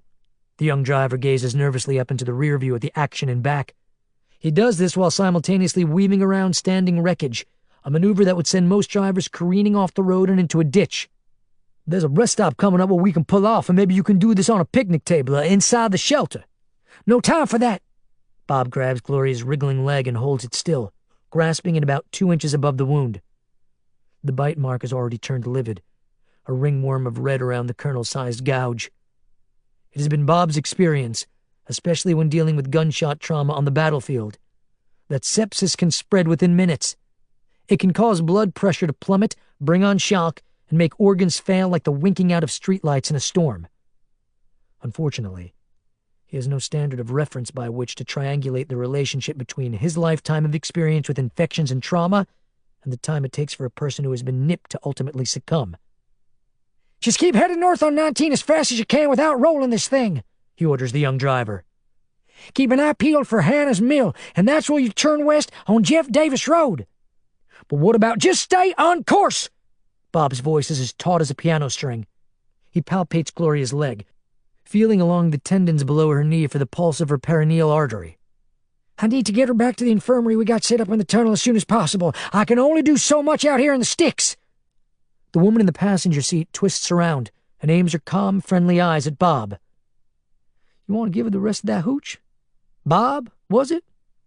Yes, ma'am, that's right, sure. That would be good. Bob nods and starts winding the belt around Gloria's leg, making a field tourniquet as best as he can.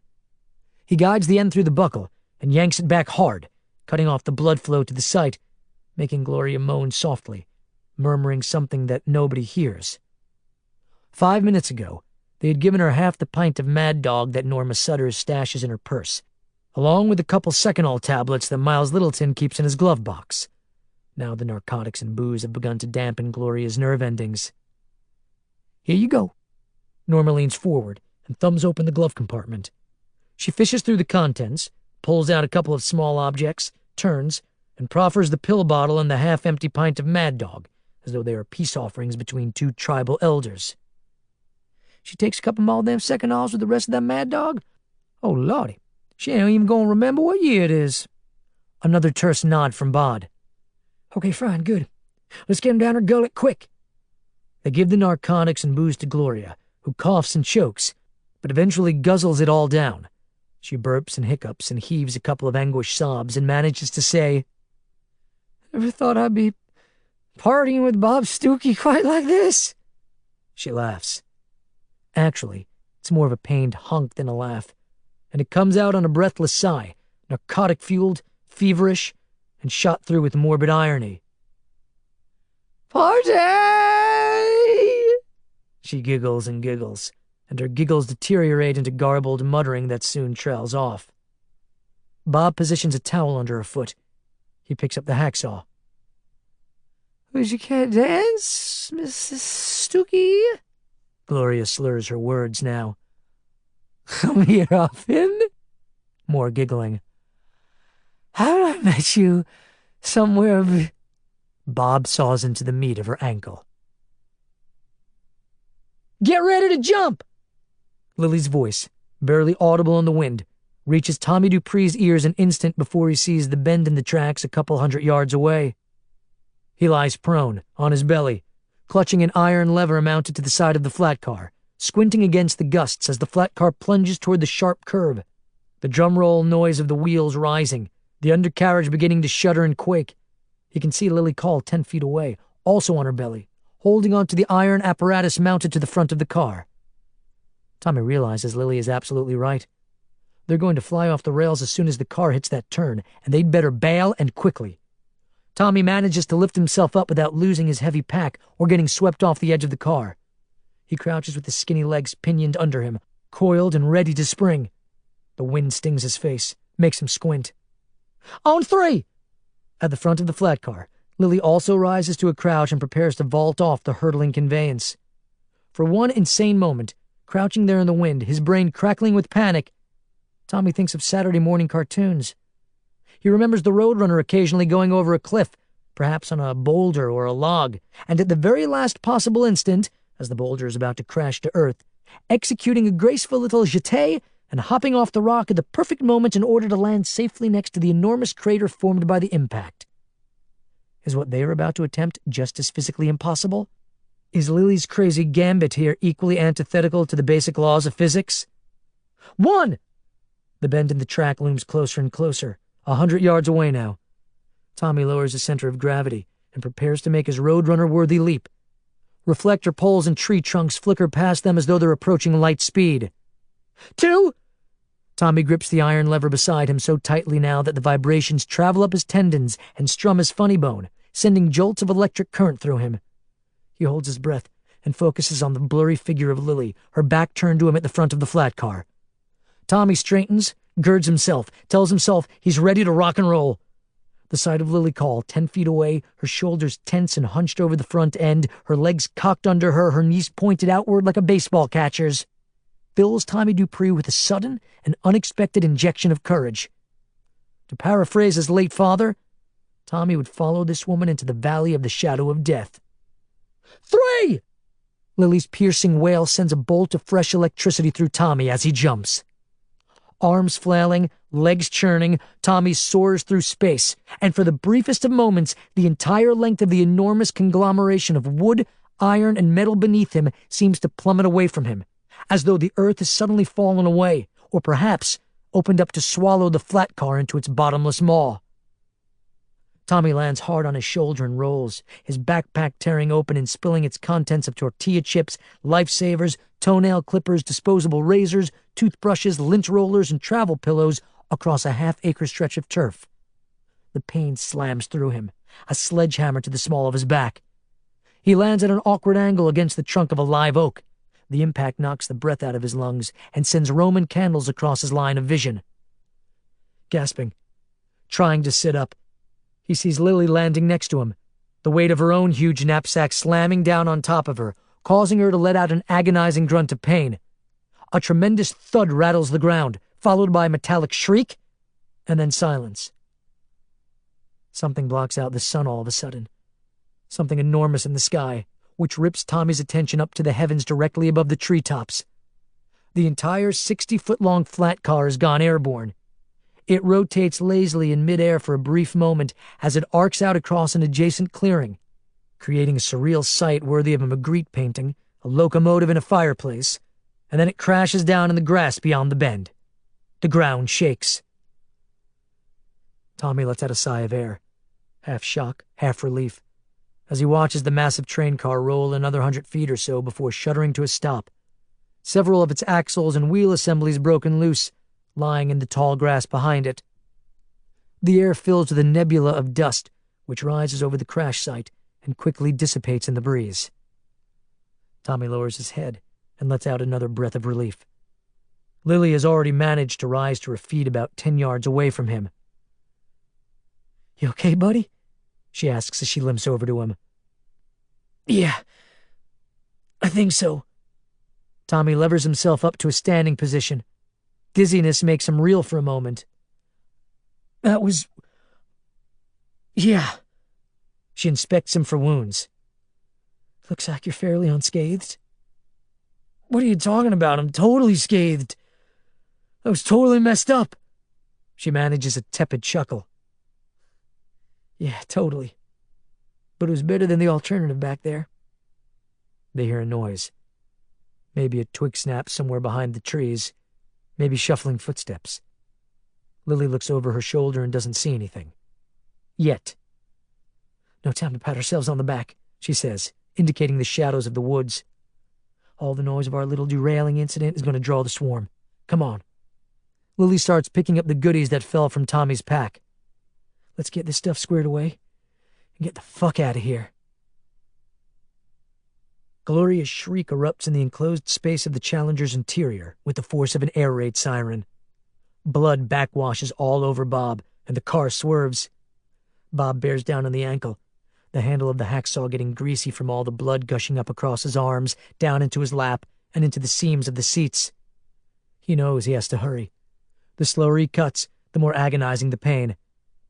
Gloria screams louder, a raspy, keening howl, the sound of it almost metallic, as Bob feels the serrated blade of the hacksaw catch suddenly on the bone, the teeth seizing up, getting caught on the hard, brittle core of the ankle. He bears down harder. Gloria passes out, her body going limp. Almost, he utters between grunts as he tries to hack through her ankle, making her entire body jiggle with each nudge of the blade. "God damn it!" Bob barks as he pulls the blade loose. "Gotta get better leverage!" "Oh, dear Jesus, Lord, Lord, Lordy, Lord!" Norma Sutters murmurs desperately into her lap, shaking her head, her shoulders slumped with sorrow. Bob awkwardly pulls himself out from under the bloody mess of Gloria's legs, and he struggles to reverse his position, squeezing around between the seat backs and Gloria to face her and then quickly finish the job. She moans. Partially conscious, delirious with pain, her head lolling, she manages to utter a name. "I'm here, darling," Bob softly replies, and then says, "You gotta bite the bullet one more second, and then it'll be all over." Time seems to slow down, and suddenly stop, as Bob saws through the remaining few centimeters of Gloria's bone, and finally wrenches the woman's right foot off, along with 3 inches of her leg above the ankle. They slip out of Bob's blood-slimy hand, and splash into the puddle of blood that has formed on the floor mats. Blood floods the seats. Bob quickly grabs the torch and the lighter, and thumbs the acetylene on, and sparks the nozzle. The faint thumping sound of the blue flame makes Norma Sutters jerk in the front seat, despite the fact that she's looking away, having averted her gaze from most of the procedure. Bob cauterizes the ragged, oozing stump. The odor wafts, and it's terrible, a black, acrid fume. But the worst part isn't the smell. The worst part is the sound. The sizzling of burning flesh will live in the memories of each inhabitant of that Dodge Challenger from that day on. Bob feels something coming undone inside him and lifts his finger off the torch's trigger, extinguishing the flame and leaving a black tarry cap on the stump. Somehow, Miles has managed to keep the car at a steady 50 miles an hour throughout the entire procedure. Now he glances in the rear view at the aftermath and the rear seats. "Is it done?" "Yeah, it's done," Bob says, looking down at the severed foot, wiping his blood-slick hands on a towel. "Get us home as soon as you can. We ain't out of the woods yet." He regards the profuse amount of blood that is gathered on the floor mats, on the seats, and even across the inside of the windows. It looks like an animal was slaughtered. He drops his towel on top of the amputated foot and then tenderly puts a hand on Gloria's cheek. She tries to speak, but all that comes out of her is a thin, wispy whistle of a sigh. "You're gonna make it, kiddo," Bob tells her softly, stroking her feverish cheek. She barely utters a labored response. "I'm sorry, Bob, but I would I'd rather not. Bob looks at her. He tips his head to the side in confusion. He's not sure he just heard what he thinks he just heard. He leans down and puts his ear next to her quavering, blood-spattered lips. Say again, sweetie. The words come out on a sigh, a dwindling volume to the voice. I would prefer to just, have this be the end of the whole mess for me. Chapter 13. Wait. What? Bob Stuckey stares down at the face of a woman at peace, the eerie calm setting into her pug-nosed features. Bob panics. No. She gazes up at him through eyes filmed in opaque, milky suffering. Let me go, Bob. Fuck no! Her eyelids sink shut. It was a good run. He shakes her. Stay with us. There's no reason. Not like this. Too much work. Gloria! He shakes her. He slaps her face. He's not even aware that he's crying. There's no reason! Glo!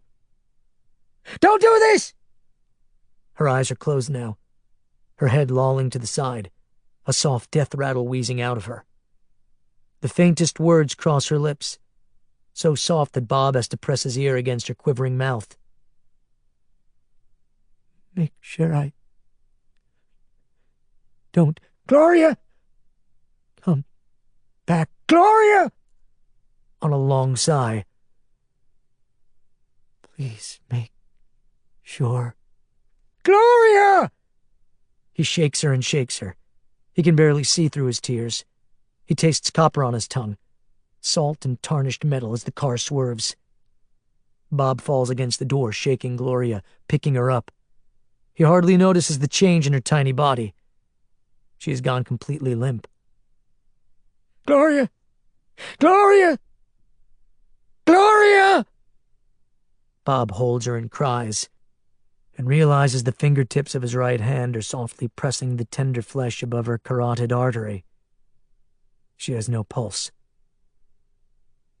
This fact reaches Bob's brain 1 nanosecond before he realizes what he has to do now. He frowns, a tear breaking over the edge of his lower lid and tracking down his face. He pulls the .357 from where it was wedged between the back of his belt and his lower back.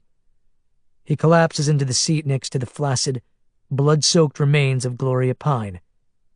Then, Bob Stuckey has a ferocious cry. Inside the sealed windows of the muscle car, the blast pops dry and flat, like a balloon bursting, as the vehicle roars around the bend at the intersection of 74 and 18.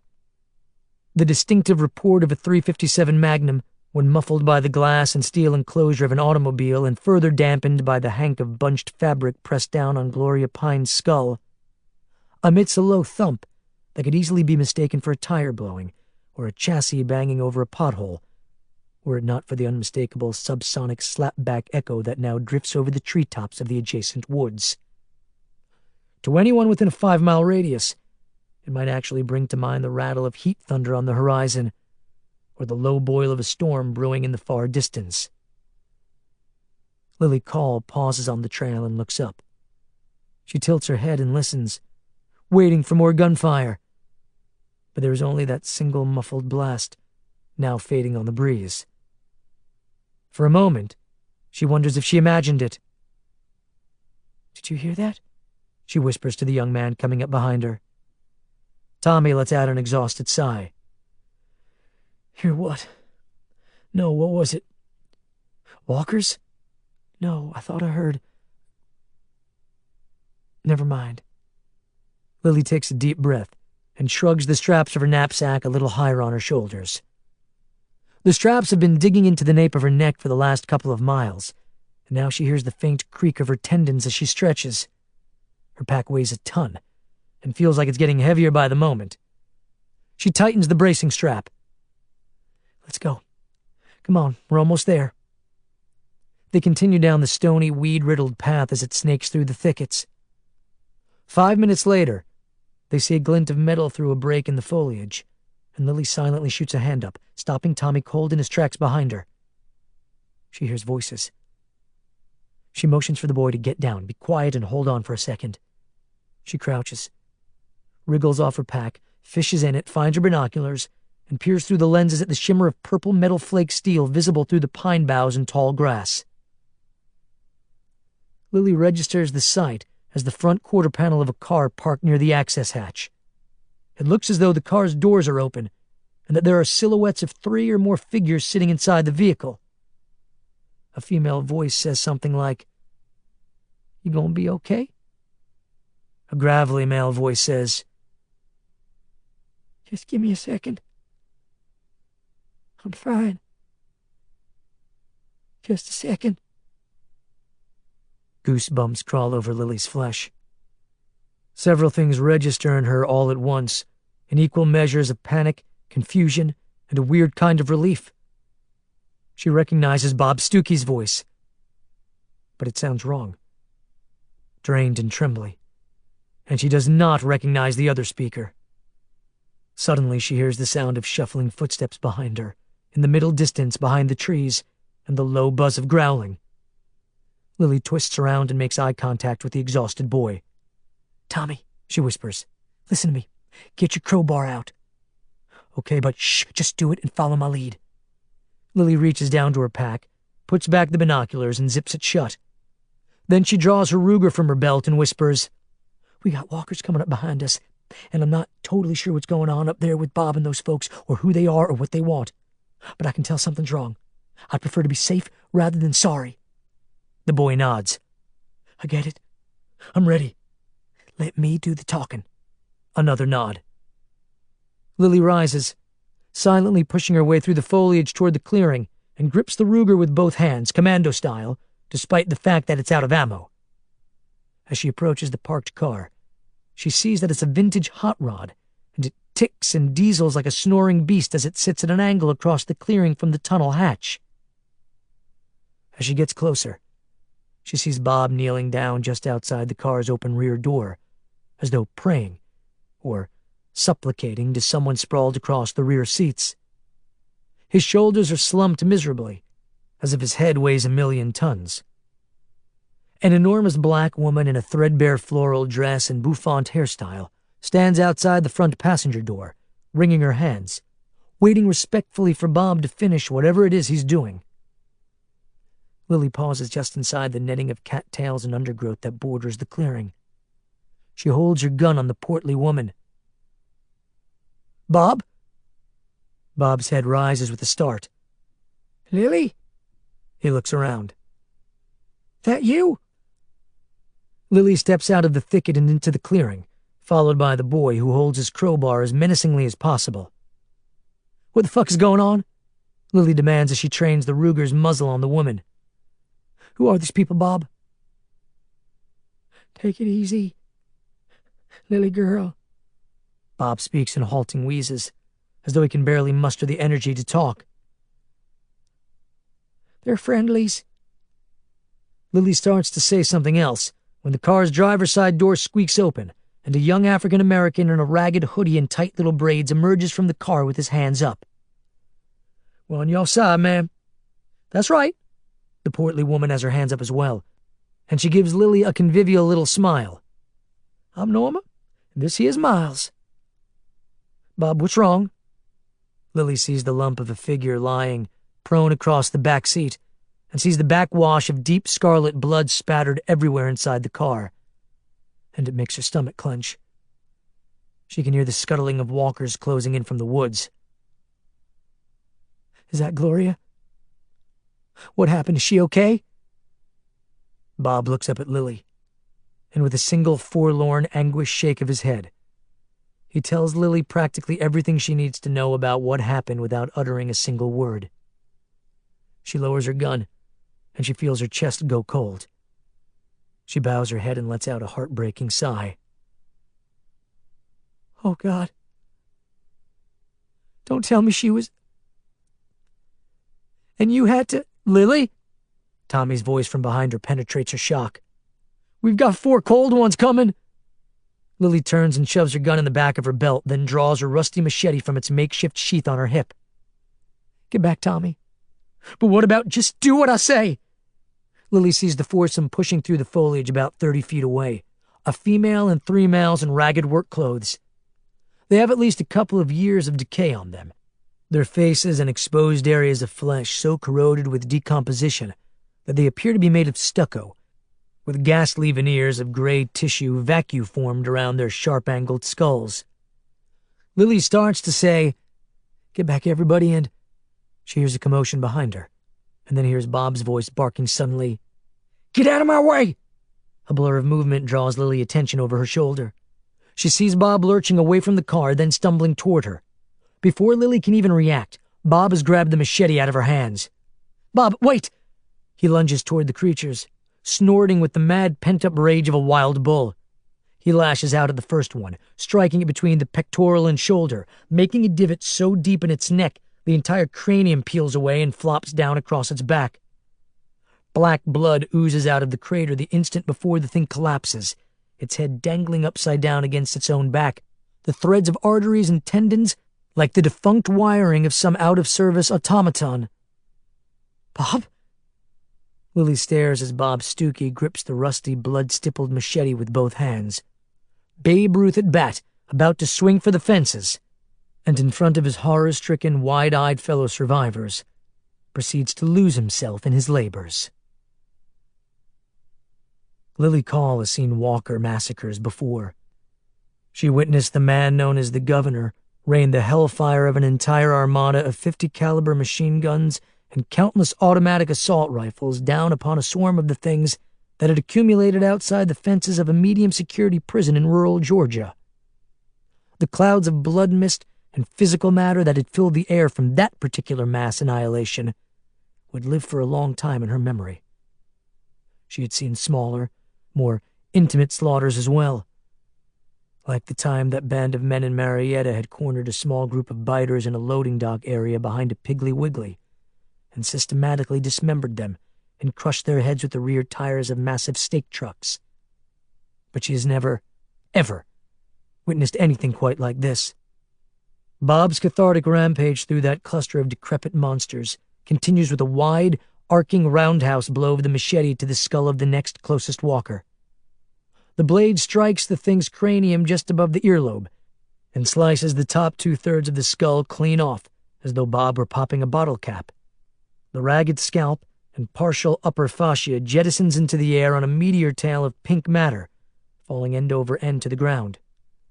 What remains is a hollow, trembling mess of bloody, mantis-like mandibles and exposed teeth that shudder and chatter for a surreal instant before the rest of the body gives out and folds to the ground. The surviving 2 creatures make futile attempts to close in on Bob, but the dark-haired man turns to them and makes primal grunting noises as he quickly, efficiently, rams the tip of the blade, one at a time, hard at upward angles, through the roofs of each of their mouths, into their nasal cavities, through their parietal lobes, and out the tops of their skulls. One by one, the remaining walkers drop. Bob takes in a deep breath and lets out an enormous howl of pure, unadulterated rage, shot through with the agony of loss, right before he slams a boot down as hard as he can on the head of one of the fallen. The wet crunch makes most of the spectators behind him turn away in disgust, all except Lily. She puts her arm around Tommy Dupree and hugs his face against her midsection and softly whispers, "I really don't think you need to see this." Meanwhile, Bob still has that machete gripped in both hands, and now he starts in on the motionless heaps. He slams the blade down on the moldering limbs and torsos as though beginning a vigorous session of firewood chopping. Lily watches almost stoically, morbidly curious. The truth is, she loves this man, and she's proud of him. Proud of him for kicking his drinking habit, proud of him for finding the tunnels, proud of him for saving the lives of his fellow survivors, for being the voice of reason, being loyal, and being a friend. For days now, Lily has noticed little signs that Bob had grown sweet on Gloria. And now this. Lily continues to look on without much emotion as Bob slashes and hacks and buries the blade in the gristle of mortified joints and stubborn bones, yanking it out with the help of his boot sole. Blood spatters and blows back up at him, freckling his gaunt face, stinging his burning eyes. He looks like a demonic entity, and it begins to stir something deep inside Lily Call. Whatever it takes, she thinks. Bob separates a leg from a hip with a single blow, a head from a neck, an upper body from a lower body, and the blood covers him now. Is he reenacting the amputation fiasco in the car? Is he exercising something deeper, thornier? Lily can't quite figure it out, but that's okay with her. Bob gets winded. The blade gets stuck for a moment, and Bob lets out another feral yawp, almost simian in its guttural rage, but with pain in it. That's when Lily realizes that Bob is crying as he flails at the dead things. His tears fly off his face with each furious blow, his hitching sobs mingling with his hyperventilated gasps. "Okay," Lily says, taking a step toward him. "That's enough now." She comes up behind him as he continues to lash away at the things on the ground. His energy has begun to flag. His head droops as he slashes wildly, fecklessly now. The sobbing has gotten the better of him. Lily cautiously approaches. She puts a tender hand on his shoulder and he jumps, taken aback by her touch. He turns and meets her gaze with his own feverish eyes, which now glitter with the madness. "What? What?" Lily doesn't say anything. She just nods her head and keeps her hand on his shoulder and keeps nodding and doesn't look away. Bob lets the sobbing take him down into her arms, the grief loosening his grip on the blood-lacquered machete. The weapon falls to the ground. Then Bob loses it. Lily holds him and lets him cry it all out until there's nothing left. They reconvene underground, in the private shadows of a side tunnel, in the deathly silence. They sit on folding chairs and hold paper cups of instant coffee, and stare gravely at the floor as they listen to Norma Sutter's low, raspy voice give them the bad news.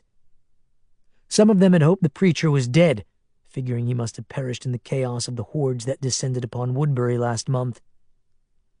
Now they sit very still and listen with morose expressions on their faces, as Norma explains how the preacher stumbled upon her church with his 2 minions. She described how he joined her in her search for Miles in the infamous caravan, and how the preacher had taken over the convoy when the priest had died, and how he had started acting strange and erratic almost immediately. Then she pauses. The others wait. She licks her chapped lips as she looks into the eyes of each listener for a moment, gauging if and when and how she should tell them the gist of what she came here to say. At last, she clears her throat and says very softly, very casually, "He's building an army out of walkers."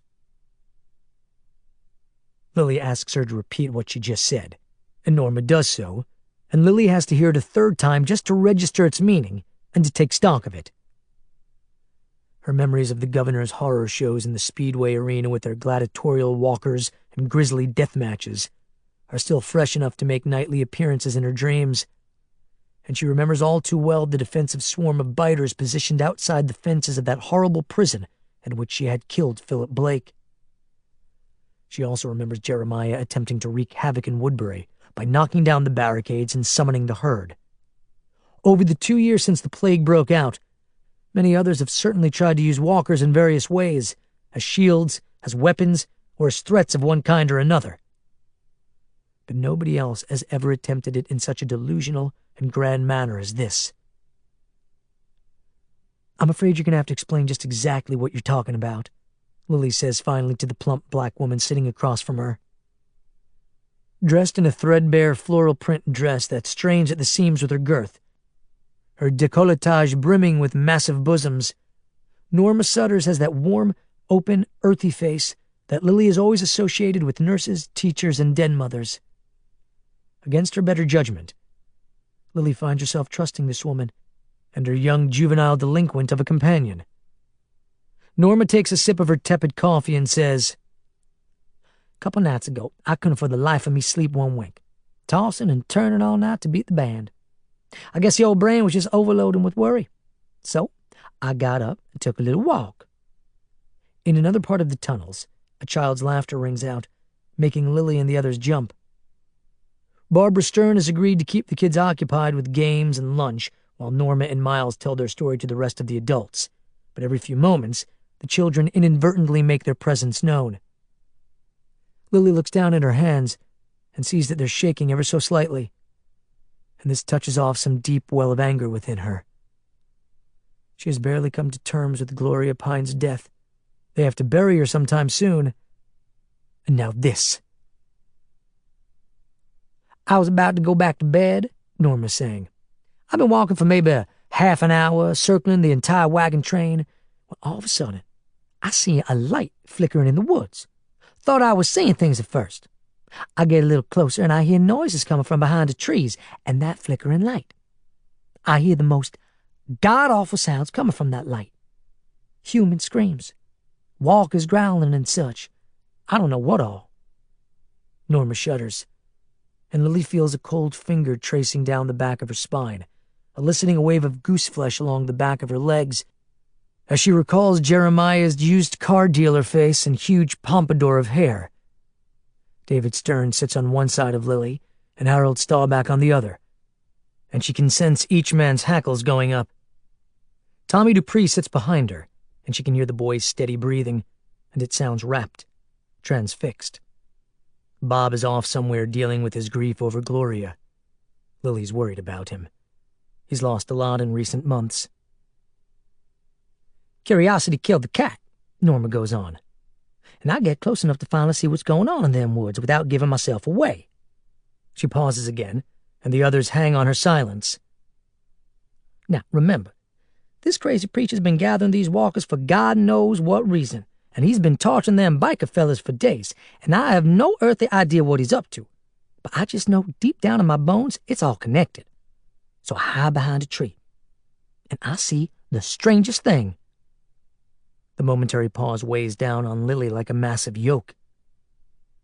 "The preacher's got about 10 of them monsters, and I'll be damned if it don't look like he's playing with them." David Stern knits his brow. "What do you mean, playing with them?" Norma looks down and takes another deep breath, as though the very telling of this continues to take a physical toll.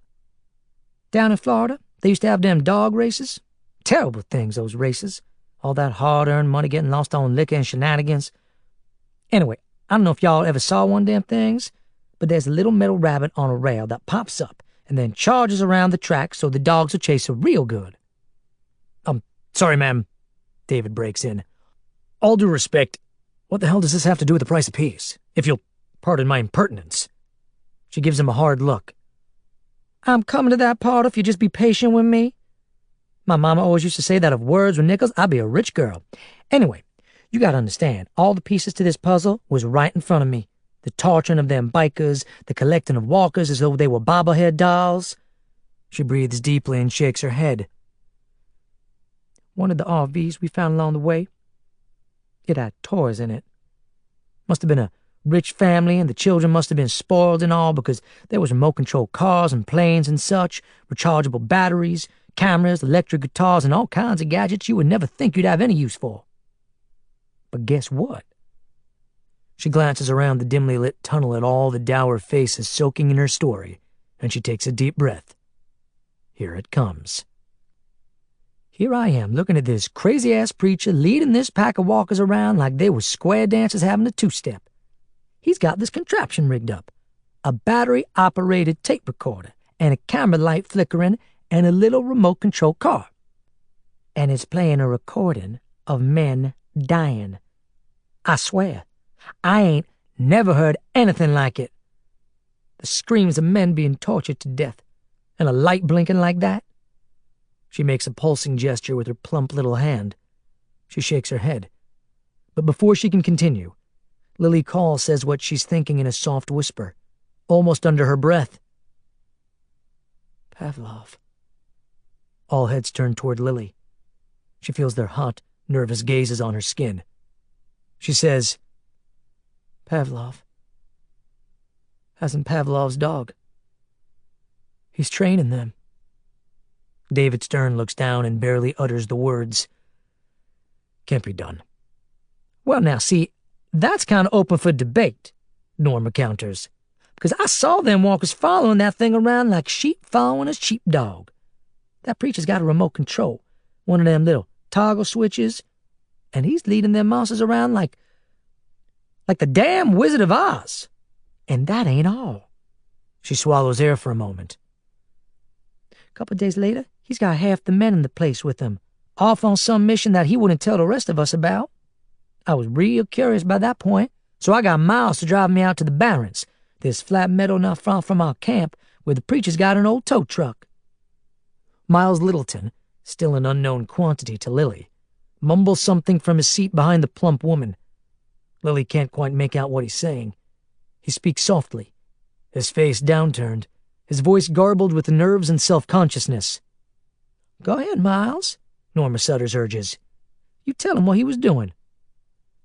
The young man takes a deep breath and looks up. Okay.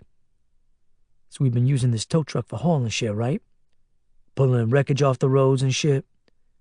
But when I saw what they were doing with that motherfucking truck that night, I could not believe what I was seeing. They had one of them bikers strung up on the back, tied to the tow arm like a carcass of some dead animal, bleeding and shit, and he was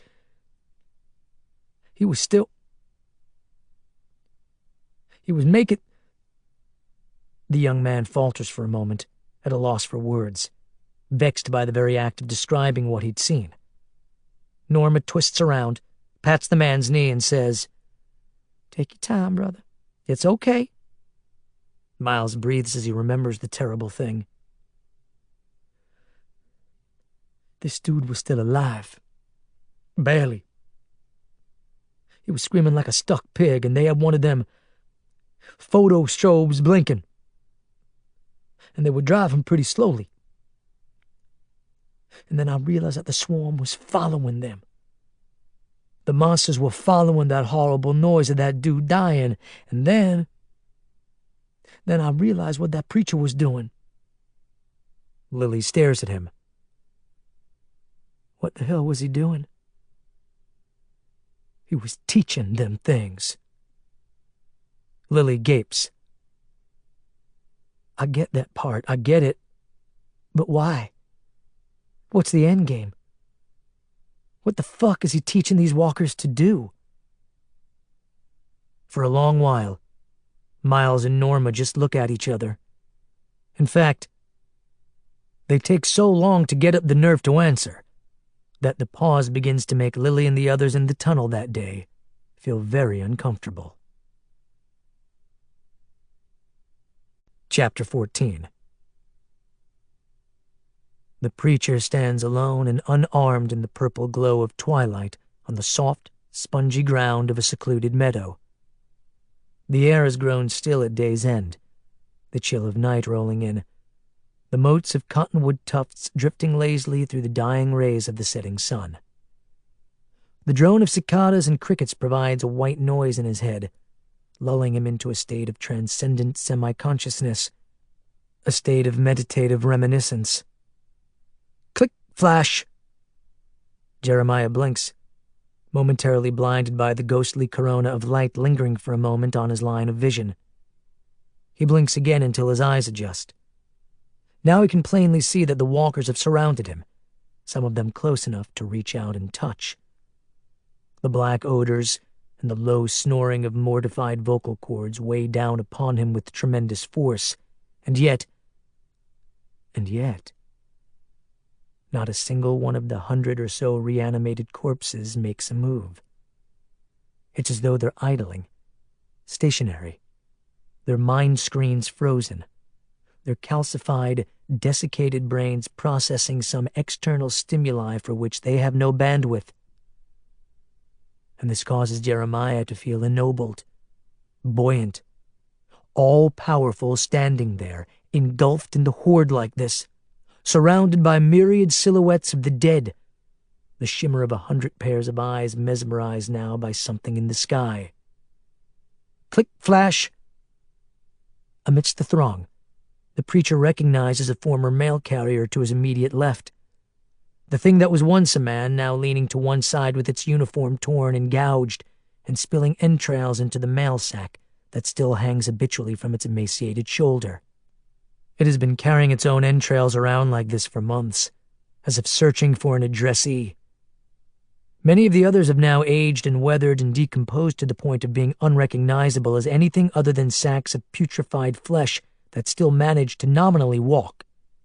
Someday soon, some of them will collapse and begin to disintegrate into the earth, never once pausing from their autonomic mission to feed. Will their teeth continue to gnash long after the soft tissues have turned to dust?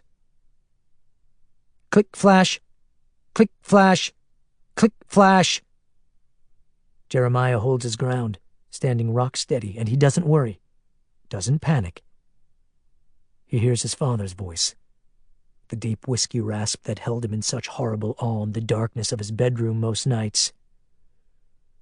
Yea, though I walk through the valley of the shadow of death, I shall fear no evil, for I am the meanest son of a bitch in the valley.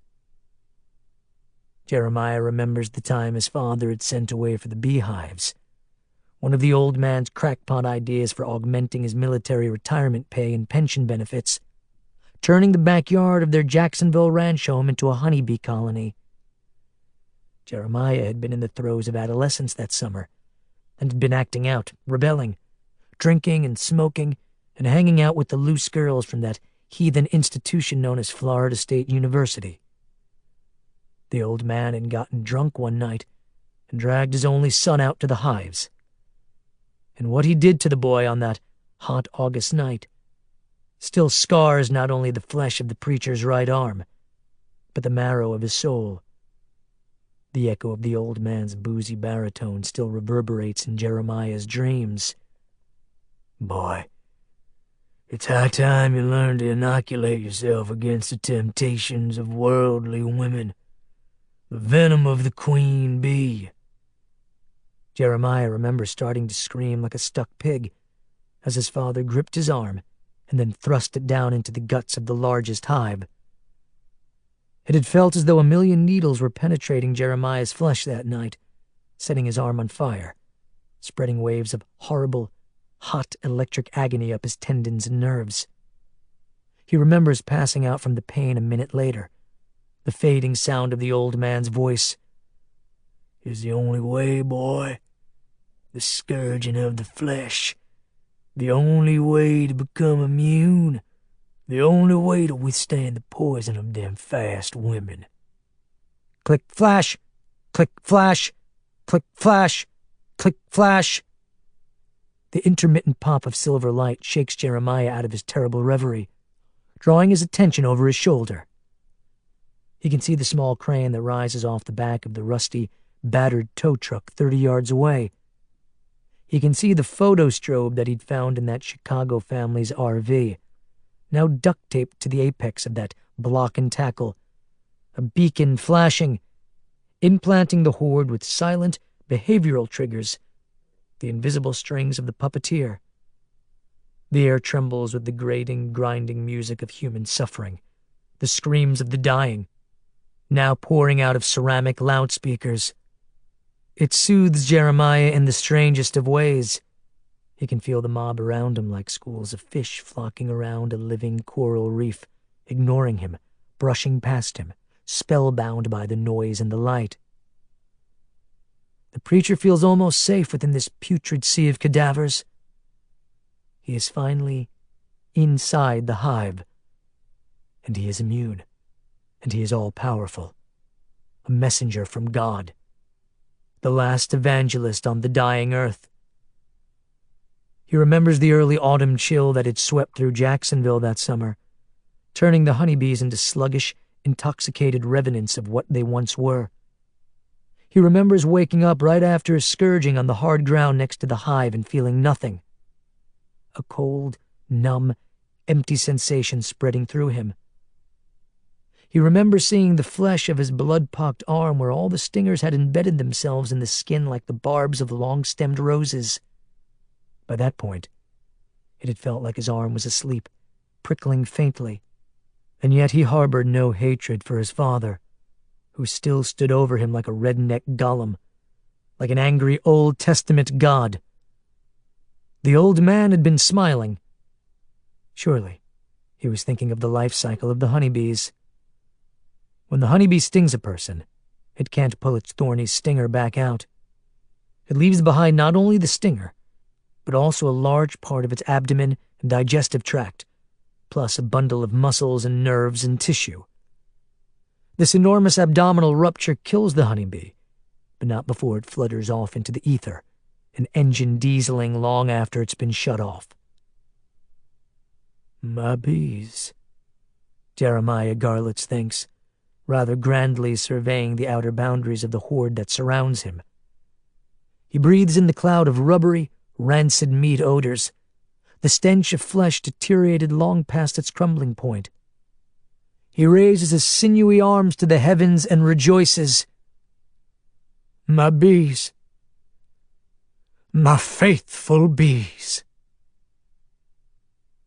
Late that night, she finds him at the end of a side tunnel earmarked as a temporary infirmary. The air smells of peat and musk, and the minimal light comes from a single battery-powered lantern sitting on a stool at the end of the tributary.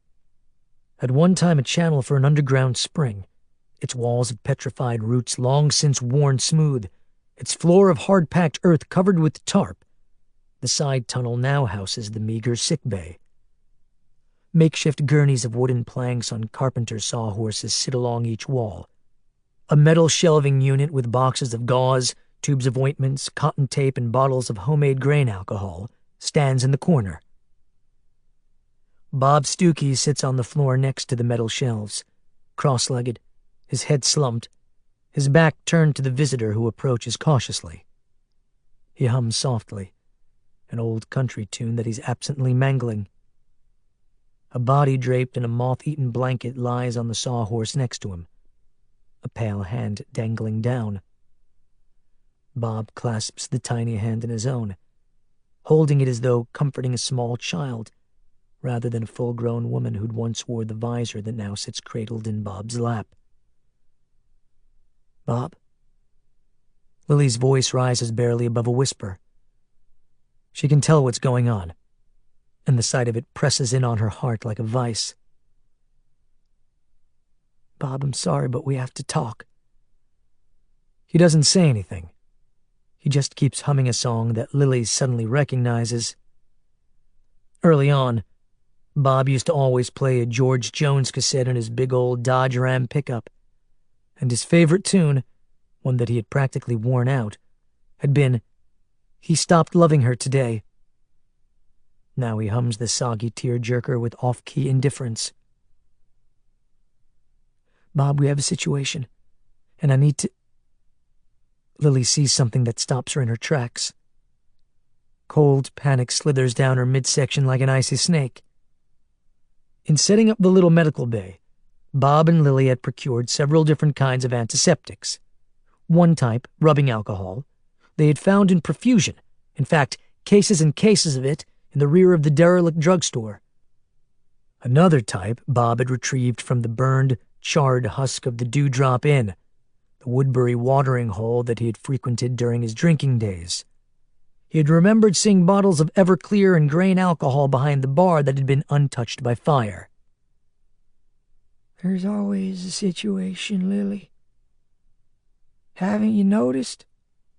In Bob's other hand, the one that isn't clutching the hand of the deceased, is a fifth of grain alcohol. He takes another sip and winces at the burn. We live in a goddamn constant situation. Lily's spirit deflates.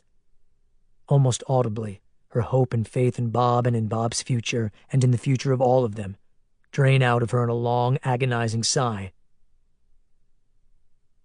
Oh, Bob. Don't do this. Come on. He looks down, ashamed. Leave me be. You can't let this destroy you. She gently maneuvers her way past the gurney and sits down on the floor next to him. There isn't a person here doesn't know what it's like to lose somebody. He looks everywhere but at her. I don't need a shrink. I just need to be left alone. She looks at the floor. Out of the corner of her eye, she can see the old cotton visor that Gloria used to wear. So old and worn, the balloon letters spelling out the phrase, "I'm with stupid," have faded to shadows, sitting on Bob's lap. Every few seconds he puts the bottle down and caresses the visor, as though it's an infant sparrow needing to be nursed back to health. Lily shakes her head. She was a great lady. Bob swallows another gulp.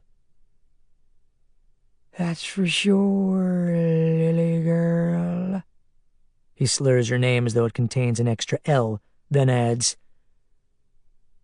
That's for sure. She was a badass. Yep. We'll have a service. That's fine, Lily girl. You do that. His voice is flinty now, sharp with thinly veiled rage. You have a service. I'll make sure to show up. Lily takes a deep breath and lets a few moments pass before saying, I remember when Josh took that shot in the head by the butcher. I thought I would never see the light of day again. I just figured it was over for me, and there was nothing I could do about it, and why even bother, but I didn't give up. I just figured, one day at a time. Goody for you. Bob, come on. Don't do this to me. He gives her a look. I'm not doing anything to you. It's not about you. His bark makes her jump. It's not always about you. She swallows back the urge to slap him. That's not even remotely fair. Life ain't fair. His voice softens. It never was. And it sure as hell ain't now. Lily shakes her head, gazes at the floor, and allows another long, anguished beat of silence to ensue while Bob quietly drinks and stews in his misery. Lily tries to take deep breaths and figure out how to get him back. She needs him now, maybe more than ever. She starts to say something else, but thinks better of it. Who is she to give advice to this man? Who the fuck does she think she is? Trying to be a role model, trying to force a particular mode of behavior on Bob Stuckey. Lily has her own foibles, her own fucking problems. Her nerves are as tightly wired as Bob's, maybe more so. And she's noticed that her temper is quicker. Her shaking worse, her nightmares more intense since they've been driven underground. Almost every time Lily manages to get a wink of sleep, which is somewhat infrequent since they've been in the tunnels, she weathers a storm of claustrophobic, bloody, inchoate scenarios. Bus doors closing on her dead father. Her friend Megan dangling on the end of a rope. Her former lover Josh lying decapitated in a trench of carnage. And every iteration imaginable of traps, cages, locked chambers, prison cells, and endless featureless tunnels going nowhere. But the one that recurs the most, the one that truly haunts her, is an almost photorealistic rendering of the day she killed the baby. You know it's coming. It always starts the same way. You're ducking down behind a bullet-riddled truck while the air outside that Georgia State prison boils with gunfire. You always rise up the same way, your teeth gritted, your high-powered rifle clutched in sweaty hands, the taste of old pennies in your mouth, and the washed-out sunlight glaring in your eyes as you see the amorphous figure 75 yards away, trundling across the hot zone of the prison exercise yard. It always goes down the same rabbit hole. You feel the cold pressure of the scope on your eye, the blurry image behind the crosshairs, an anonymous man with the bomb cradled against his solar plexus, and that huge, greasy, sweat-glistening head with the eye patch yelling at you, "Take them out now!" Always the same. Always. Always the blast and time-lapse that echoes up in the sky, the distant blood mist enveloping two figures, one large, one small, a woman and a baby, their blood mingling in the ether like a sacrament. The anonymous man is a woman. The bomb is a baby. You just killed both. In cold blood. On the whim of a madman. Lily closes her eyes and tries to drive the inexorable horrors from her thoughts. "You know what?" she says, looking at Bob Stuckey. "Give me some of that."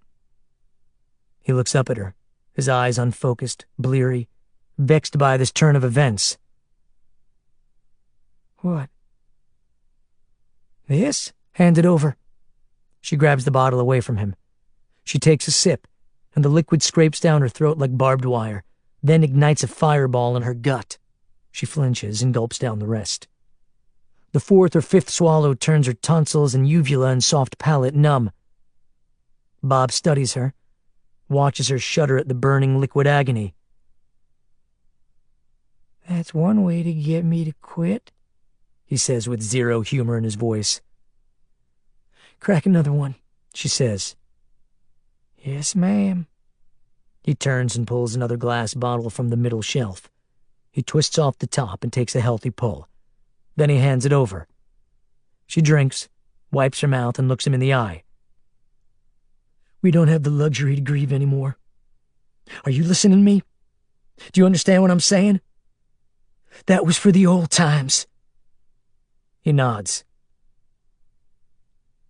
"Loud and clear." Then Lily tells him exactly what Norma and Miles told her about the preacher. "I knew we should have finished off that sick fuck when we had the chance," Bob grumbles after processing the whole thing. The bad news seems to sober him slightly, turning him cranky, like a petulant child who's just been awakened prematurely from a nap. "Goddamn, the holy rollers are worse than the fucking biters." "That's not all of it," Lily informs him. "The worst part, the part she saved for the end, is what he's got planned for the unveiling of his grand little experiment." Bob doesn't say anything, just takes another sip of the hooch and waits. "He's planning an invasion." Lily levels her gaze at Bob. The liquor has already started to work on her equilibrium, burnishing the edges of her vision with gauzy, soft-focus sunspots. "An invasion of what?" "Us." Bob holds her gaze for a moment, wavering a little as though laboring to maintain his end of the stare-down. "How the hell does he think he's gonna—" He stops. They share a glance and Bob looks away. Lily can see he's thinking it over, chewing on it. In his drunken state, the realization comes in waves, like a tide rolling in. Finally, he looks at Lily. "Maybe it's time for us to just pack it in. Cut our losses." She scowls at him. "The fuck are you talking about?" Now she has added a few consonants, the F coming out like F. She swallows bile. "You talking about surrender? You want to surrender this maniac? Are you insane?" "Did I say surrender? I'm not talking about surrender. Cool your jets." "Then what are you saying?" Bob rubs his pouchy, bloodshot eyes.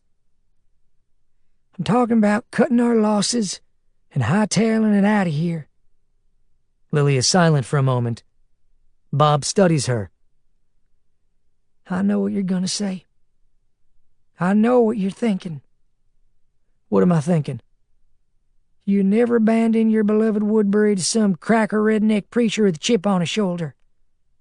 Am I close?" Lily looks down. "Something like that." She meets his gaze. "Bob, we can take this guy. We did it once before. We can shut him down, go preemptive on his ass." "What, a hit squad?" "Yeah, we could. Now you're the one's insane. Bob, listen to me. This Yahoo is a lot more than some backwoods Bible thumper. He's crazy. And he's the worst kind of crazy. He's organized. He can pull the wool over people's eyes. He can marshal large groups. You understand what I'm saying? Lily sighs. The initial rush of intoxication is now transformed into a full-on wave of woozy nausea. She belches silently and feels her stomach acids churning. "Trust me. He can be stopped," she says finally. Lily girl, sometimes retreat is the best defensive strategy. Scorched earth, we don't leave him shit, and we make sure— No, stop! Lily takes quick breaths in a feeble attempt to stanch the warm knot of nausea tightening her gorge. She shakes her head. I will not destroy my town for one evil asshole. It ain't your town, Lily. It belongs to all of us. Well, right now, it belongs to the walkers, and I'm not going to turn tail and run. That's a chicken shit move, Bob, and you know it. Bob throws the bottle against the wall. The glass shatters, the liquid exploding. It makes Lily jump. Bob's voice gets low and taut. That's right, I'm a chicken shit. I'm a coward. Why? Because I'm a natural-born survivor. It comes with the coward part. Being a fucking hero gets you killed. He stares hard at her, pursing his lips bitterly. Listen, you get a better idea, I'm all ears. Yeah, I got a better idea. I say we find this prick and put him down like a rabid dog. Lily, blow the cobwebs out of your head. This guy's surrounded by his little army of followers, plus now it sounds like he's found a way to weaponize the goddamn stiffs. You want to traipse into that, you be my guest. I'm leaving. And I'm taking them kids with me, and whoever else has the common sense to come along, they're welcome to join me. Lily kicks the legs of the shelving unit and knocks over a row of bottles, which tumbles to the floor, several of them shattering. Fine. Whatever, go. I'll deal with this guy myself. Lily. She springs to her feet, nearly knocking over the entire shelving unit. Go, take off! What the fuck are you waiting for? Hold your horses. Calm down. Bob speaks softly now, standing, taking her by the shoulders. I know you have big dreams for this place, and you see us getting it back one day, and that's great. I get that. But these people don't deserve to die just because one young lady's maybe got a bigger set of balls than everybody else. Go! The volume of her voice makes her stagger, the dizziness and adrenaline and nausea coursing through her all at once, nearly knocking her over. She has to grab the shelf just to steady herself. Go with God. I'll pack you a fucking lunch. Bob faces her with clenched fists, his face reddening with fury. You can't just dictate! He abruptly stops. The sound coming from behind them, from the tunnel's entryway, instantly stiffens his back and cuts off his rant. Lily hears it too, and it diffuses her rage like a bucket of cold water splashing in her face. She turns and sees Tommy Dupree standing in the opening, silhouetted by the lantern light behind him. I know how we can beat them bastards, he says softly, his voice coarse with gravity. In his father's ratty cardigan sweater, his ruddy little face furrowed with grim determination, Tommy Dupree looks far older than his years. His fists clenched at his side as he stands in the arched opening, his slender form framed by worm-eaten beams and ancient earthen walls. He looks like a miniature sentry in some obscure Hummel diorama. Maybe his time spent in the wild with Lily has changed him. He seems to have aged years over the course of the last horrible months. Bob turns and looks at the boy. Sorry, son. I didn't catch that. Tommy takes a deep breath and repeats what he just said. I know how we can send each and every one of them shitbags back to the hell they come from. Lily looks at Bob, and then glances back at the boy, and then feels a hot, greasy belch coming as she falls to her knees and roars vomit across the tarp-covered tunnel floor. Part 3. The Great Steel Oblivion. Behold, I am sending you out as sheep in the midst of wolves, so be wise as serpents. Matthew, chapter 10, verse 16. Chapter 15. In the carbon-black darkness of the clearing, as crickets drone and engines tick in the background, a voice seems to come from thin air, deep and modulated like the voice of a god, disembodied at first as the eyes adjust. We pretty much near lost half our people tonight. Just slipped away under the cover of darkness. The voice pauses, and the listeners, 5 men, each in their 3rd decade of life, former laborers and tradesmen, all spooked now as never before, look down at the ground and remain silent. I understand the latest ones to leave with the Thorndikes, the voice says, and pauses again, a single orange speck of light from a cigarette glowing brighter as the speaker takes a vigorous drag off a hand-rolled smoke. The Kentons, too. Another pause. I understand people are troubled by my methods. The events of the last few days. My experiments on them bikers. People don't appreciate my using walkers in such a manner. Can I say something? James Fraser speaks up. The young man with the sandy hair scratches the side of his grizzled cheek as he measures his words. He runs fingers through his hair. It's just some of the folks with kids, they get a little nervous with this kind of stuff going on. I understand that, Jeremiah Garlett says with a paternal nod. In the darkness behind the glow of the cigarette, his deeply lined face and prominent jaw give off the feeling of a jack-o'-lantern. They have every right to abandon the cause, and I wish them all well. Every last one of them. Look, I'm not saying we don't... James abruptly falls silent. His thoughts, the big speech he wanted to make, all of it tumbling down like a house of cards when he hears another surge of atonal screams and growls, hundreds of feral vocalizations, swelling on the night breezes from the east. He glances over his shoulder and takes another reluctant look at the area beyond the circle of trucks and RVs, down a wooded slope and across a vast tobacco field. In the darkness, it's impossible to make out the details of the throng, except at regular intervals when the strobe flashes. Each time the light flickers, a swath of the superherd is momentarily illuminated, from this distance looking like a vast leper colony stuck in mid-shamble. A necropolis of the damned, all of them hunched and mesmerized by the noise and light, some of them reaching futilely for the source of this magical Pied Piper of screams. The sea of mottled, putrid faces, a monolithic audience waiting for a play.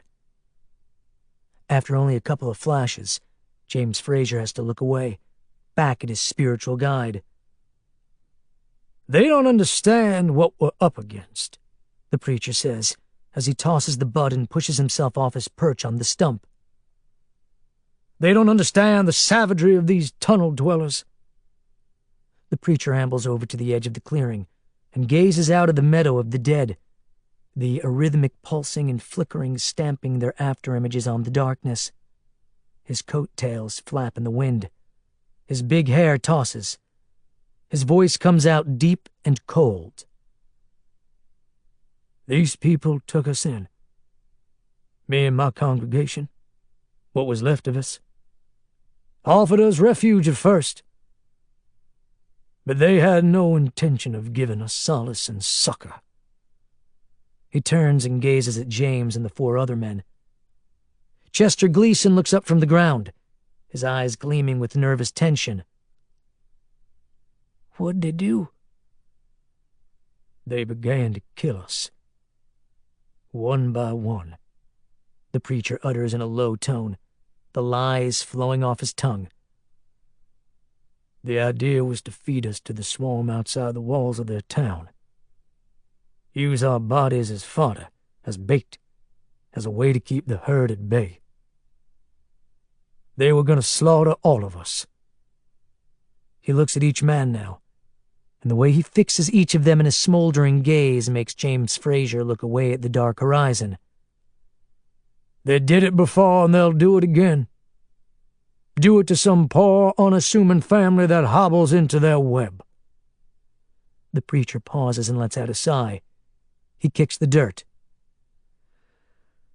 "I understand if y'all don't want to be a part of this mission that I've been charged with by God."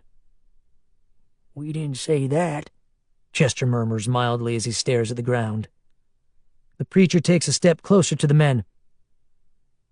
"In the book of Revelation it says, 'He that leadeth into captivity shall go into captivity. He that kills with the sword must be killed with the sword.'" Chester keeps looking at the ground, but he's starting to nod. "I'm going to bring the medicine for these people in the form of the dead. An army of the damned. An eye for an eye." Another big dramatic pause. "Gonna make damn sure these people never victimize another survivor again. Gonna take that town back in the name of the Lord, and whoever wants to be along for the ride is welcome to stay with me. Whoever wants to leave has my blessing." Now Jeremiah turns his back on them and appears to be pondering the flickering horde in the distance. But what he's really doing is waiting. He doesn't have to wait long. The next afternoon, the caravan sets out on its grandiose mission in earnest. The 10 remaining vehicles cut a swath of dust and carbon monoxide up the Interstate 75 basin, avoiding the petrified wreckage blocking much of the 4-lane by traveling single file along the arid ditches running parallel to the shoulder. The 3 heavy-duty trucks lead the convoy, setting the glacial pace at about 3 miles an hour. The 5 RVs rumble along behind them, some of their roofs occupied by gunmen armed with sniper rifles. Jeremiah's command center, the rust-spotted, eggshell-colored Winnebago formerly owned by Father Patrick Murphy, rolls along near the end of the procession, fishtailing over intermittent patches of decomposing remains, throwing a wake of dust and rotting organic matter off its massive rear wheels. Behind the Winnebago rattles the big tow truck, with its enormous rear crane, its gigantic twin-rear tires crunching through the detritus. They pass a mile marker, its battered green facing faded and bullet-riddled. They are exactly 35 miles from the town of Woodbury, Georgia.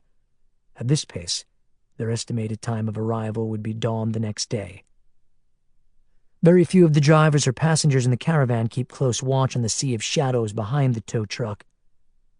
Every so often, on the shifting winds, they hear the watery, creaking chorus of growls and the fading screams of the prisoner. If they chose to do so, they could catch a glimpse in their peripheral vision of the long shadows of countless shambling bodies. The mob is growing. With each passing hour, more and more of the dead come out from behind dilapidated, derelict barns and groves of sickly oak trees and piles of overturned cars. Most of the convoy's members are somewhat disturbed by this spectacle, but these are the repressed, the sheep, the stalwart. They now have their own flashing strobe light, in the form of Reverend Jeremiah Garlitz. At this moment, in fact, this volatile guiding force sits on a bunk in the rear of his RV, while his minions, Reese and Stephen, take turns at the wheel. Jeremiah sits barefoot, in shirt sleeves and trousers, gazing into a small rectangular mirror that he has canted against the headboard. Using a disposal razor and skin lotion, he carefully shaves the last nubs of hair from his head, leaving behind a pale dome of mottled skin, as smooth as a peach. He believes now, like the monastic clergy of yore, that he must shed all his pride and vanity and worldly possessions before he leads his flock into battle. He ponders his blotchy, reddened face. Aside from the psoriasis, he looks very presentable. He finishes, wipes his scalp with the towel, and then moves to the window embedded in the rear door, a slat of grimy glass no wider than a necktie, and peers out. In the ashen sunlight, he can see the throngs of his new congregation. They are 100 strong. Their styles of clothing, their facial features, even their genders, worn away by the rot and ruin of maggots and weather and time. They move almost as one, brushing against each other languidly, twitching in the pale sun, bumping shoulders and snarling in excruciating, oblivious hunger. The hundreds of sets of teeth visible even at this distance, like tiny kernels of white corn in the rotten husks of their faces. Silver light blinks across their rank and file, apparent in even the bright daylight, flashing with metronomic regularity, the strings of the puppeteer, and accompanied by the echoes of human suffering. The onyx-colored tow truck spews a swirling fog bank of smoke from the homemade biodiesel, the miasma rising out of its vertical stack, curling around and engulfing the rear of the truck, where the human bait writhes in agony on its sacrificial gantry. The subject is the last of the surviving bikers, a big, pear-shaped bearded Viking with teardrop tattoos and enormous sagging pectorals, now reduced to a sobbing mess in his shit-stained underwear and bloody lacerated skin. A loop of barbed wire is wound around his expansive belly, gathered behind him, and connected to a winch. Each time his shrieking fades and deteriorates to garbled sobbing, the tow truck driver thumbs the winch button, and the barbed wire tightens slightly, eliciting more agony. The previous subject had not been as boisterous, and had died prematurely, the shrieking going silent shortly after the winch had literally cut the man in half. But the preacher had learned from the fiasco, and now the pressure is being applied with great moderation, calibrated for optimum pain rather than catastrophic injury. Plus, the Viking's girth should provide hours and hours of racket, the slow bleed-out unlikely to kill the man for at least a day or two. The preacher had found that the beasts responded better to live sound than recorded. He turns away from the window and wipes the last spot of lotion from his gleaming, shaved head. He tosses the towel, looks around the RV's cabin, and decides to rest. Tomorrow will be a big day. He sees his Bible on a shelf above the sleeping berth to his left, tented open to Revelations, the chapters and verse he'd been studying the previous night. He picks up the worn black book and lies down and continues reading about dragons and horsemen and slaughtered lambs and angels clothed in clouds and the number 666. At length, he falls into a deep and profound sleep and dreams he's sitting on a stone bench on the edge of a precipice overlooking a valley of scorched, burned, blackened woods. He wears a tunic, as though from another time. The wind tosses his hair. "Are you my son?" The voice comes from behind him, a soothing, oily voice, the kind of voice one would expect a snake or a lizard to have if snakes or lizards could talk. Jeremiah turns and sees a tall, dark man in a long black robe. The man's face is gaunt, sunken, cadaverous, his long, coal-black hair loose. His yellow eyes seem to absorb not only the light, but all the energy around them. A pair of knob-like polyps extrude off the top of his skull like horns. His smile makes Jeremiah's flesh crawl. "I've never even met you," Jeremiah finally replies in a breathless, nervous whisper. Then he says, "I have a church. I'm tax-exempt." The tall man glides over to the bench, takes a seat next to Jeremiah. "I bid you greetings at long last." "Are you?" The tall man nods. At this close proximity his flesh looks iridescent, like the scales of a fish. He smells of smoke and embers. "I am indeed," he purrs. "You once thought of me as your adversary." "You're the enemy." The man raises a tapered index finger, its nail sharpened to the point of a claw. "Ironically, no. I am no longer the enemy. I am merely a cog in the machine of prophecy." "Prophecy?" The man nods. "You are the son, the follower of fate, and this is the rapture, and it is your destiny to turn the entire human race. Jeremiah doesn't understand. Turn them to Jesus? The laughter that tumbles out of the tall man recalls a million barking hyenas. Oh, dear no. That's adorable. Your destiny is no longer to proselytize Christianity.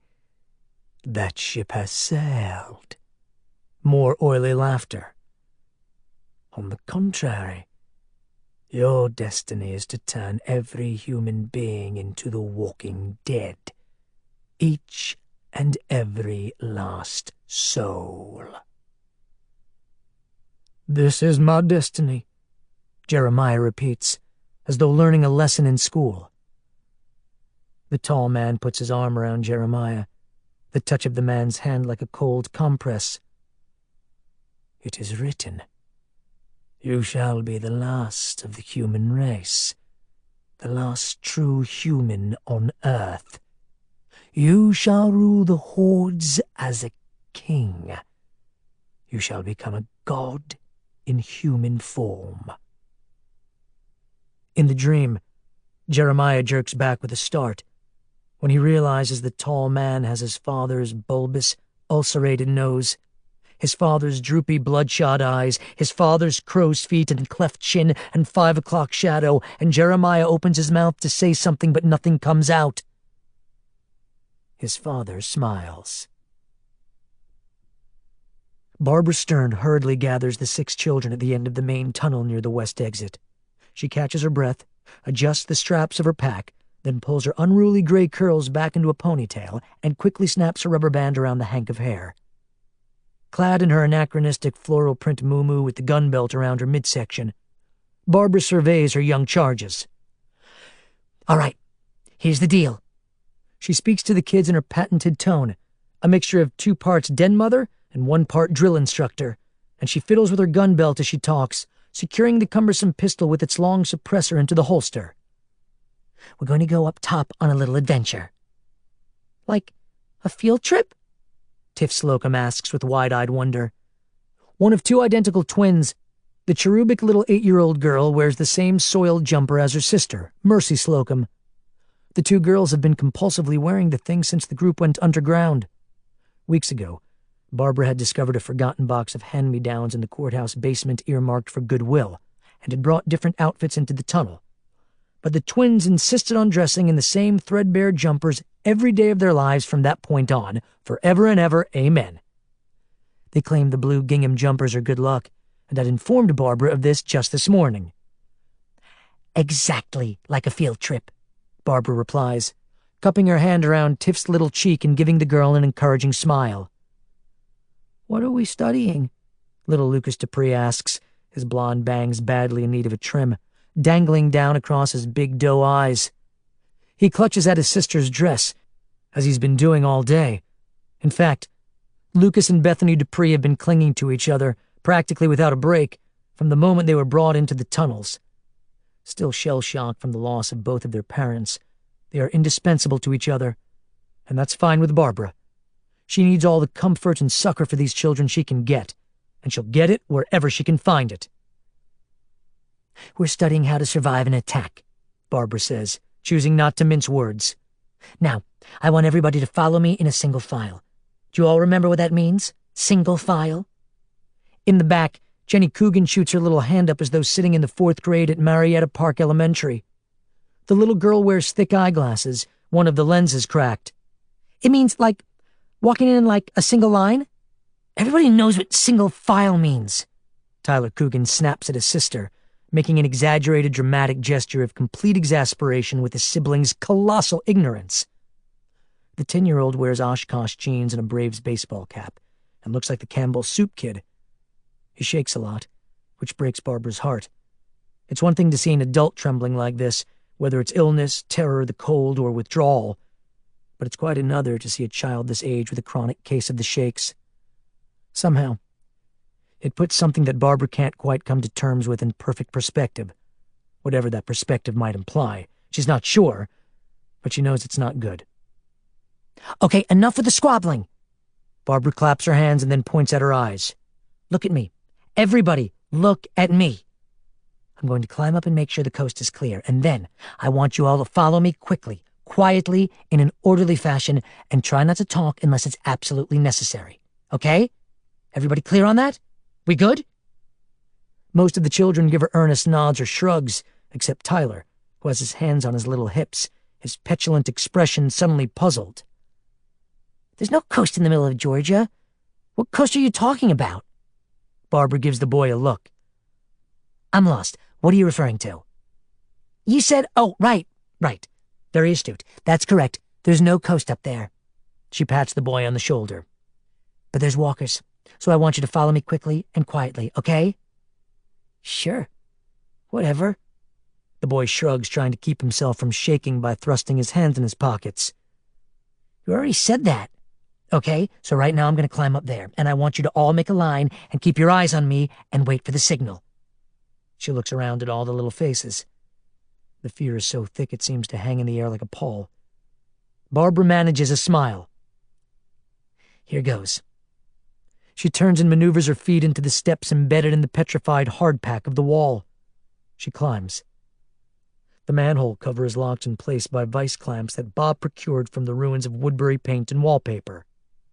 The moisture tends to rust and congeal everything in the tunnels within days, and Barbara has to struggle a bit with the clamps in order to loosen them. She grunts and finally loosens the lid, then feels the half-dozen pairs of young eyes on her as she pushes it up and partially open. The fecund odors of the forest and the acrid stench of the dead greet her, wafting on the afternoon breeze. It's almost 6 o'clock, and the daylight has faded to an indigo glow behind the trees. Okay, listen up, people, Barbara whispers over her shoulder to the kids. When I say go, everybody follow Bethany up the ladder. She glances back outside at the immediate area, a narrow clearing in the woods bordered by thickets of creeping vines and foliage, and it appears to be walker-free at the moment. About 100 yards away, through a break in the trees, Barbara can see her destination. The main building of the derelict train station. All right. Ready? Set. Go. She pushes the manhole the rest of the way open, and the iron lid flops to the dirt. She climbs out and pauses on the edge of the opening.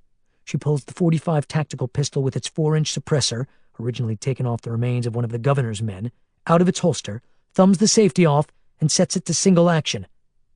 Now she's shaking. She can hear the distant dead getting agitated, twigs snapping nearby. Her post-outbreak gun skills, if not the accuracy of her aim, have improved dramatically, but she wants to avoid having to shoot in front of the kids if at all possible. Bethany Lucas is the first child to emerge, peering nervously over the lip of the hole. Barbara helps the little girl wriggle the rest of the way up, and then assists her little brother, who comes out still clutching the tail of Bethany's Hello Kitty sweatshirt. Barbara motions for Bethany to stay put and whispers, "Stay right there, honey, until I get everybody else out." Bethany crouches down, her little brother beside her furiously sucking his thumb. Barbara gives her a reassuring nod and whispers, "It's okay. Just stay there until we get everybody out." She turns back to the hole. The others come out one by one. The Slocum twins emerge, wide-eyed, scanning the woods in fits and jerks. Tiff Slocum looks as though she's already hyperventilating. Barbara strokes the girl's shoulder and points to a spot on the mossy ground behind Bethany and Lucas.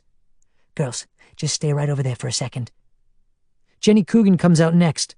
She has a tragic look on her face, her lips pressed together tightly, chin jutting, fists clenched, eyes glassy with fear.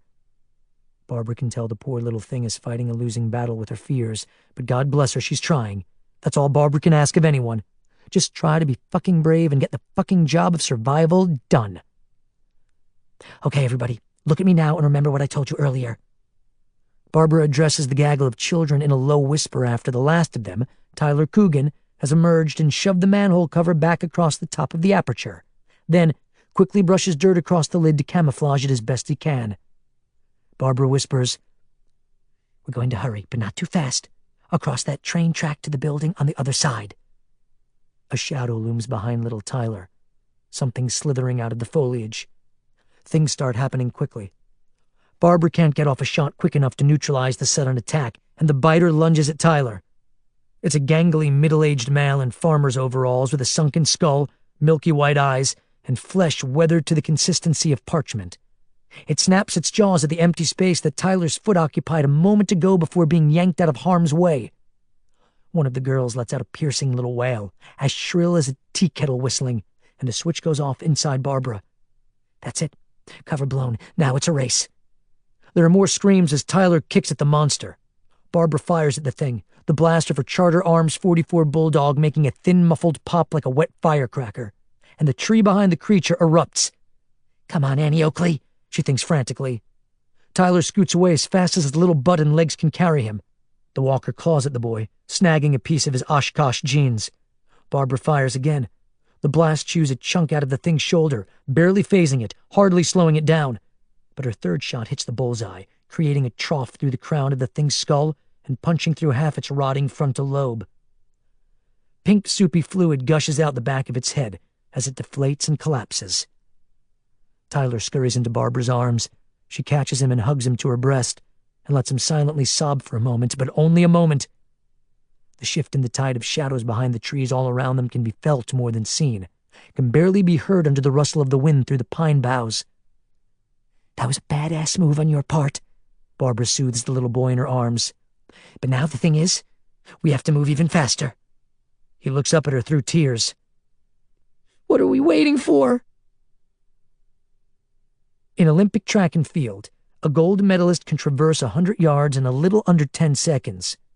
A high school track star can do it in maybe 11 seconds flat, perhaps a little less. But on this day, as the dusk begins to close in on the outskirts of Woodbury, and the horde, drawn to the noise of terrified squealing, surrounds the children, Barbara's gaggle charges across that weed-whiskered lot toward the train station with a purpose far more intense than that of those competing in a track meet. There is no official record-keeping for preschoolers running the 100-yard dash, but if there were, one would have a difficult time dissuading Barbara Stern that each and every one of her kids now deserves a medal. They reach the side door of the ancient wood-sided edifice at the same moment the horde crosses the adjacent tracks and starts toward the fresh young meat in their midst. Tiff and Mercy Slocum begin jumping up and down in panic, and Lucas goes deeper into himself in the folds of his sister's sweatshirt. Barbara refrains from looking over her shoulder. She's too busy fishing for a key in her dress pocket, while recalling that the last time she visited this building, the governor was in charge of things around here, and they were using the station warehouse for the safekeeping of valuables and confiscated items. Barbara finds the key, thrusts it into the lock, turns the tumblers, and throws open the door. They pour into the building one at a time, some of them tripping over discarded packing straps and trash on the floor. A few of them tumble and fall. Barbara brings up the rear and slams the door shut behind her. She lets out a heavy sigh of relief as the thudding noises of walkers bumping into the door and brushing up against the boarded window start reverberating. Barbara pulls the shade down on the barred door window and leans back against the wall, another sigh issuing out of her. The kids help one another up, some of the younger ones still whimpering. Barbara asks if everybody's okay, and she gets nods all around from the little troopers. Catching her breath, Barbara drops her pack, heavy with her extra ammo, batteries, a walkie-talkie, and provisions, and then regards the dusty room. The high ceiling has long fluorescent fixtures that haven't seen power in over a year. The tall windows on the west side of the room are boarded on the outside, painted over with black Rust-Oleum on the inside, the air permeated with sour-smelling must. Boxes and crates rise to the rafters on all sides, some of the stacks forming aisles down the center of the room, where more crates and pallets brim with forgotten riches, such as oil paintings, cash drawers from store registers, home safes, wardrobes draped with furs, and all sorts of expensive knickknacks, ivory, fine china, and heirlooms. Barbara shakes her head as she takes a closer look at the center aisle. She remembers the governor scouring the abandoned homes along Barty and Narnina streets, trolling for valuables that might be of use if the apocalypse ever slouched to an end. Barbara remembered thinking it was sick, and thinking of Hitler harvesting gold teeth from the dead. She reaches down and opens a velvet-lined jewelry box. Inside the compartments lie the tarnished and gleaming worldly treasures of some long-forgotten southern dowager. Barbara picks up a tiny, diamond-encrusted brooch in the shape of a uniformed black attendant, a racist symbol reminiscent of little black lawn jockeys, pickaninny pins they used to call them, and it brings on a wave of unexpected emotion. She shakes her head some more as she throws the ridiculous lavalier back in the ridiculous jewelry box. Listen up, everybody. She doesn't take her eyes off the jewelry box. I want everybody to move to the other side of the room where there are no windows. Do it now, please. No talking, just move. The kids drift to the far side of the room, each of them wide-eyed, nervous, jittery. Bethany Dupree takes charge and motions for Lucas and the younger kids to hurry up. They all crowd together under a huge regulator clock that stopped at midnight many months earlier and will probably never tell the correct time again. Barbara pulls the 44, double-checks the safety, and calls out, I want everybody to go ahead and cover your ears. The 4-inch suppressor apparatus, contrary to what the movies say, does not completely silence a pistol. It only suppresses the blast, taking it down a few decibels from its normal, harsh, sibilant boom. She fires a single shot into the jewelry box, sending shards of wood, velvet, stainless steel, and precious gemstones up into the air. The echo finally dies down, and then an avalanche of silence presses down on the warehouse. The kids freeze, gaping, terrified. Barbara sighs. She holsters her gun, then turns and walks over to the side door. She pushes the shade aside a couple of centimeters and peers outside at the grounds, the far outskirts of Woodbury, the wall off to the right, and the rooftops of the town buildings beyond the barricade. I know you're all too smart, too grown-up and too brave to be treated like babies. She says this loud enough for the kids to hear her, but she doesn't take her eyes off the horde of walking corpses outside in the setting sun, crowding the train yard and milling about the town's welcome sign. Am I right? A couple of them, Bethany Dupree, the Coogans, mumble affirmatively. Then I'll give it to you straight. There's a war coming. Not a play war, not a pretend war, a real one. It's not a game. She turns and looks at them. We have a job to do. We need to be very, very quiet, above all other things, no matter what happens. Do you understand? They tell her they understand. She nods. Good. She looks back out the gap between the barred window and the shade. Good. She thinks about it. No talking unless it's absolutely necessary. No laughing, no fighting. She hears one of the kids approaching her, the footsteps cautious, hesitant. Bethany Dupree stands beside her. Mrs. Stern? Call me Barb.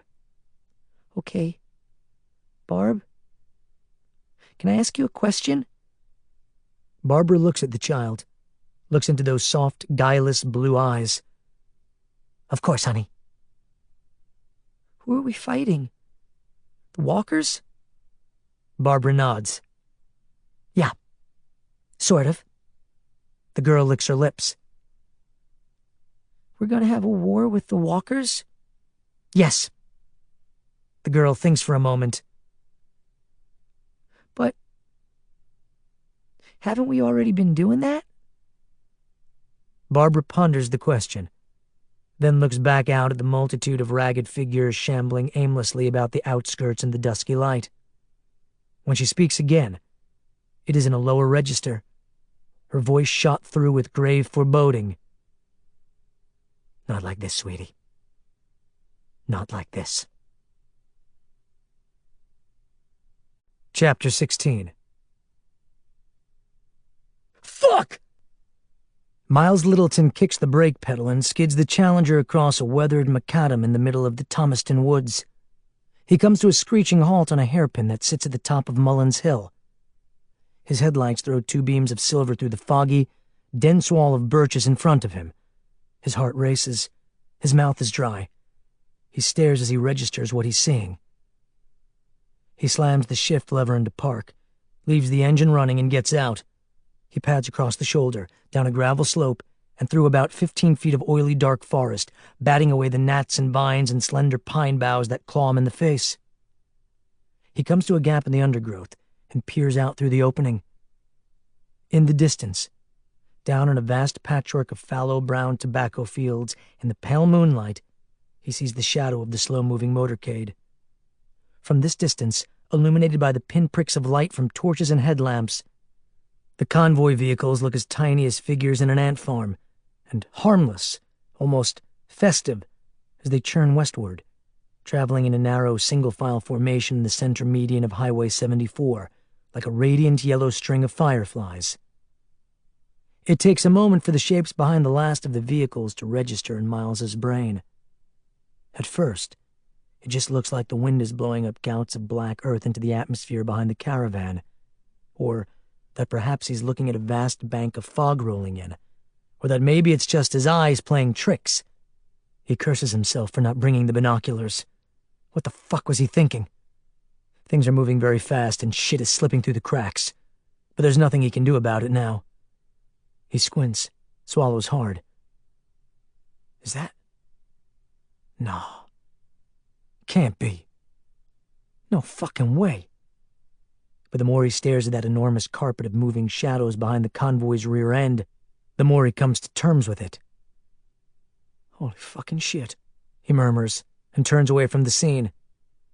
Cobbling up the slope, his heart hammering in his chest, he rushes back to his ride.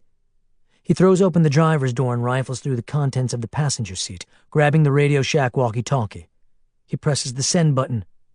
Yo, sister girl, you there? He lifts up the button and hears nothing, not even static. He presses it again. Yo, Norma, Lily, anybody? Y'all hear me? Nothing. Not a single crackle of static or hiss of white noise. He looks at the back of the device, opens the tray, and dumps out the single 9-volt battery. He looks at it. The terminals are corroded. It looks ancient. Goddamn motherfucking batteries! He tosses the worthless two-way radio into the back seat and he revs the engine. He grips the shift knob, slams the level down into drive, and gooses the foot feed. The transmission engages, and the car lurches, pressing him into the seat. Heading back down the hill, swerving around abandoned wrecks, Miles listens to the ticking clock in his brain and does the math. Woodbury lies 17 miles to the west. At the rate the convoy is going, they'll reach the town in 8 to 10 hours. The attack will come at first light the next morning. Bob Stuckey has the shakes. He does his best to deal with them as he power walks as fast as his arthritic legs will carry him through the narrow, leprous channel of ancient Georgia clay, his flashlight bouncing off the rusty earth and darkness that plunges ahead of him into the void. He's in a hurry, ignoring the tremors. He has a job to do. The tunnel wends its way east toward Elkins Creek, and with each passing support beam it gets shaggier and shaggier with stalactites of roots and calcium deposits hanging down like chandeliers. The passageway, once a zinc mine, feels as though it closes in on a person the farther west he goes, like it's a giant gullet swallowing all who dare to traverse its depths. Currently, Bob can't tell if this phenomenon is imaginary or real, but he currently can detect a quickening of his pulse and a feeling that his pack is getting heavier and heavier the deeper he penetrates the mine shaft. His boots squeak rhythmically on the stony floor, and his breath wheezes out of him with the syncopated huff of a lame horse. Because his hands are greasy with cold sweat, he can barely hold on to the flashlight, but that's okay. Lives depend upon his getting to the cave-in, and he won't let his relapse get in the way of his mission. They say your first reaction is the truest. They say your original thought, your initial gut feeling, is always the correct course of action. But when Bob heard the boy laying out his plan, a deceptively simple way of not only fighting back, but fighting back hard and decisively, he experienced a wave of emotion. The Dupree boy reminds Bob of some of the young Marines he patched up over in the Middle East so many years ago. Not in specific ways, but in the intangibles. The way young men will go inside themselves when threatened. The way a street fighter will get that cobra calm before striking out with feral intensity. The boy had looked almost dreamy as he'd proposed the insane stages of his strategy. The more Bob thinks about it, the more it makes sense. Choose your favorite cliché. You fight fire with fire. Take the battle to the enemy. A strong defense is a strong offense. Remember the fucking Alamo. He stops for a moment, ears ringing, guts burning with nausea. He digs in his pocket and finds his medicine, the battered metal flask, a remnant of his hard drinking days after the death of Megan Lafferty, and he thumbs off the cap. He takes a quick swig, not too much, just enough to keep the trembling under control. Like methadone. It's funny. Bob used to joke with the governor that he needed his medicine to get through the day.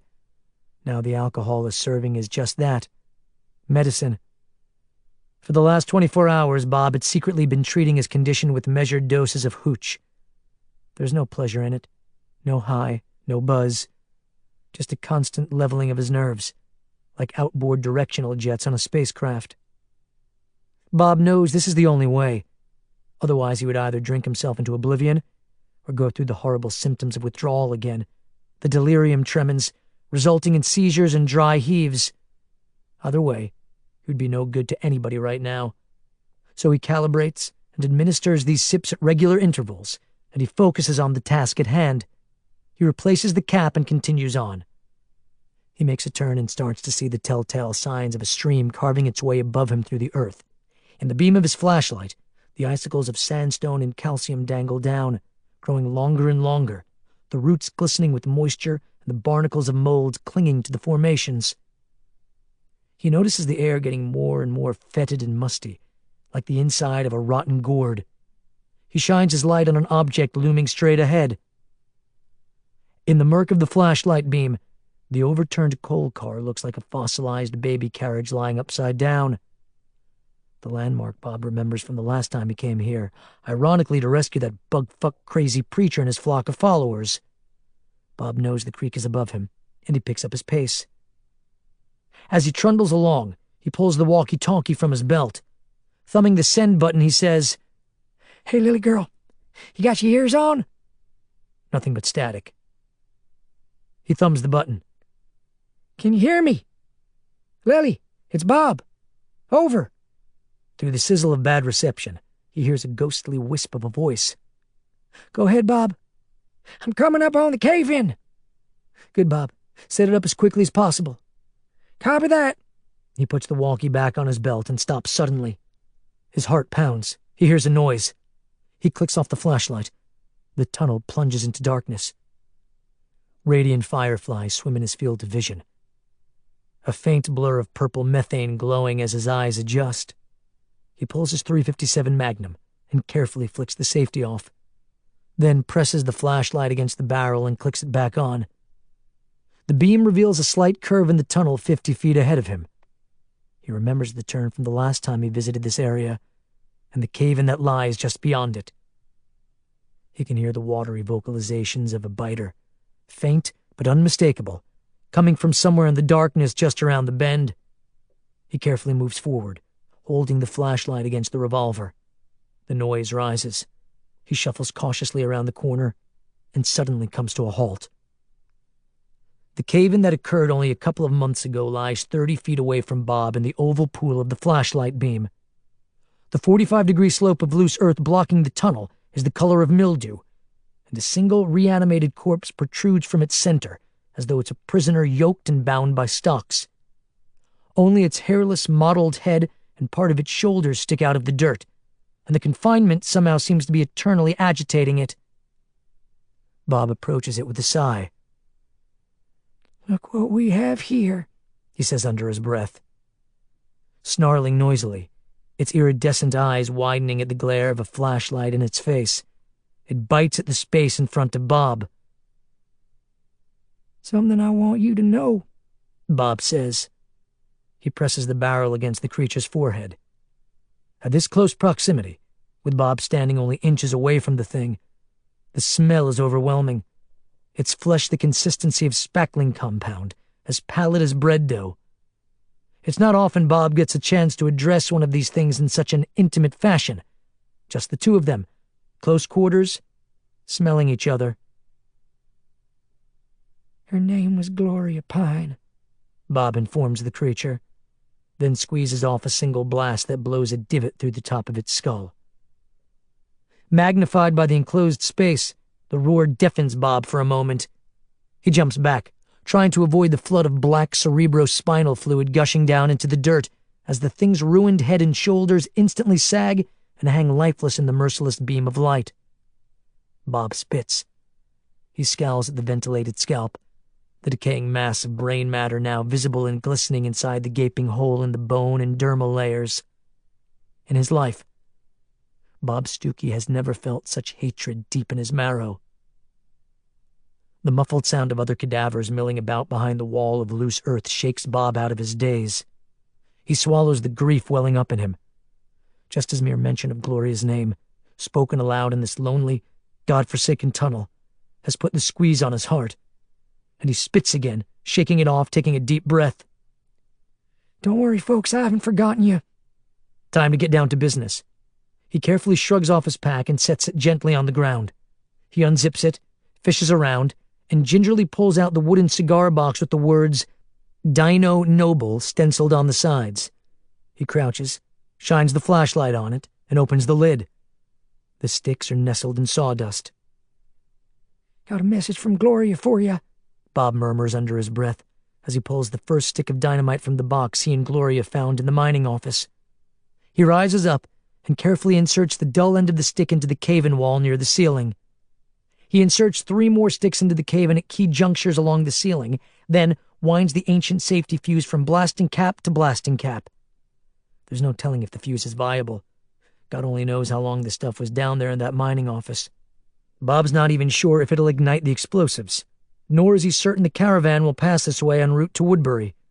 It's all guesswork at this point, but what else can they do? He inserts a half-dozen more sticks into the dirt ceiling.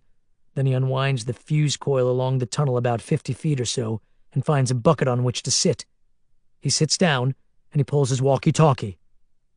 Okay, it's all set. Over. A moment later, Lily's faint voice crackles through the static. Okay, stand by. Bob says, Will do.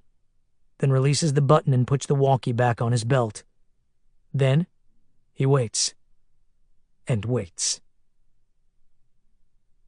Miles Littleton yanks the wheel and careens off River Cove Road, then rushes headlong down a narrow dirt path that winds through the dark woods, his headlamp sweeping across dense walls of foliage, the vibrations rattling his bones and making the rear end of the Challenger fishtail in the dirt. The muscle car throws a tidal wave of dust behind it as it roars toward the grove of trees outside the tunnel entrance. Normally, as instructed by Lily, Miles would park about a mile away, where the fleet of vehicles used by the tunnel dwellers lies hidden under the cover of thick live oaks. But time is of the essence now, and he can't spare the 15-minute walk from the fleet to the tunnel entrance.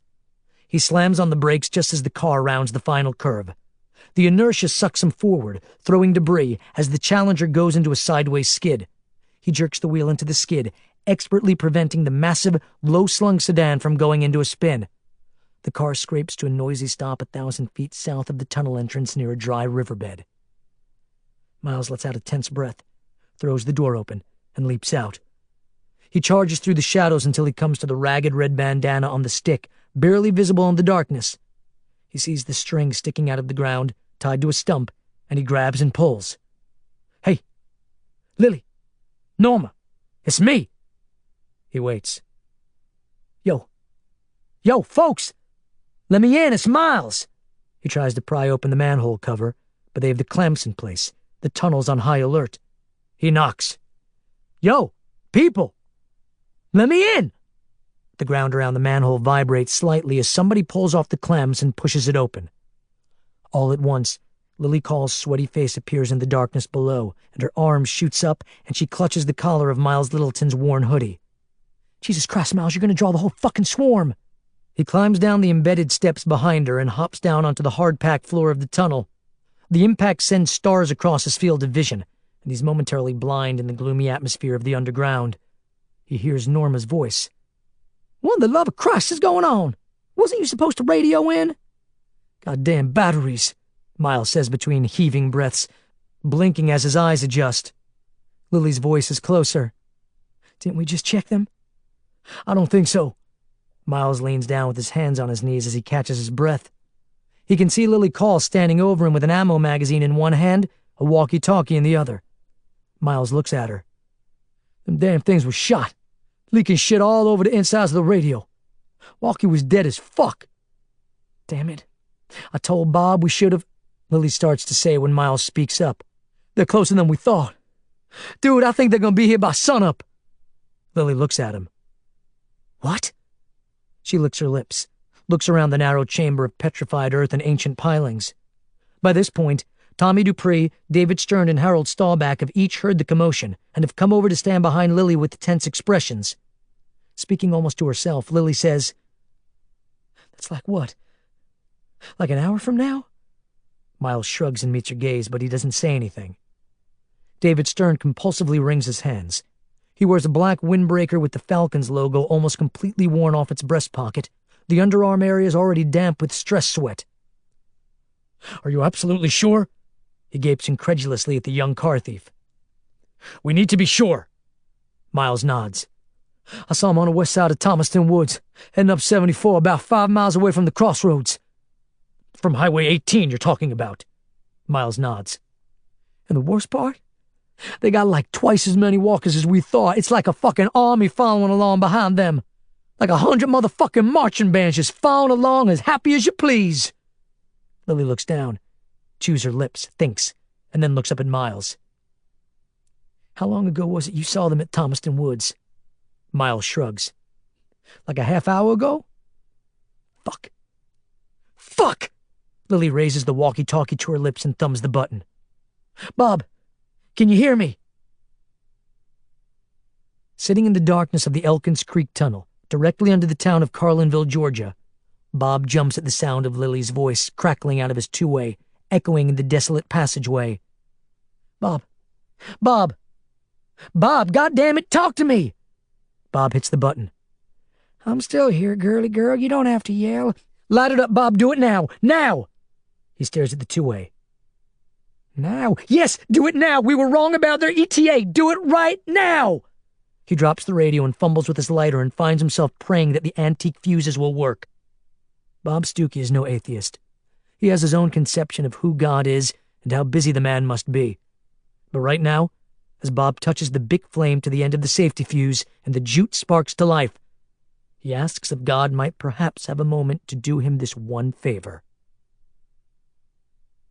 The preacher hears the first explosion coming from behind him as he's standing on the RV's running board. A surreal version of Washington crossing the Delaware. His red-stained face, black morning suit, Wellington boots, and cue ball head shining dully in the pre-dawn murk. The night sky flickers above him like a photographer's strobe, and the aftershock thumps against the back of the camper. At first, he ducks instinctively, as though he's being shot at, and then, momentarily vexed, he twists around to gaze back at the Walker horde. He sees the second and third explosions burst the ground open along the outskirts of Carlinville, in the gloomy light appearing as oil gushers sending particles of black earth heavenward in brilliant orange plumes. The vast black spouts blossom into the pale gray sky, kicking up the tail half of the Walker herd like a carpet being rolled up.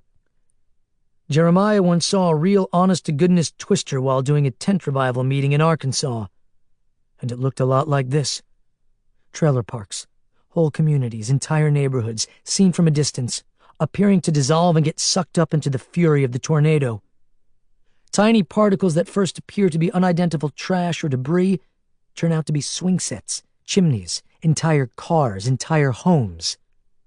The sight of it makes a person's soul contract inward with primordial unease, Mother Nature throwing one of her nastiest tantrums. And now this abomination, is bringing it all back in one great booming rush. The preacher ducks again as the first projectile lands on the roof of the trailer, a dark, glistening object which bounces off the bonnet and tumbles across the front quarter panel, landing on the running board a few inches from Jeremiah's boots. It gets lodged behind the fender long enough for the preacher to identify it as a severed human hand.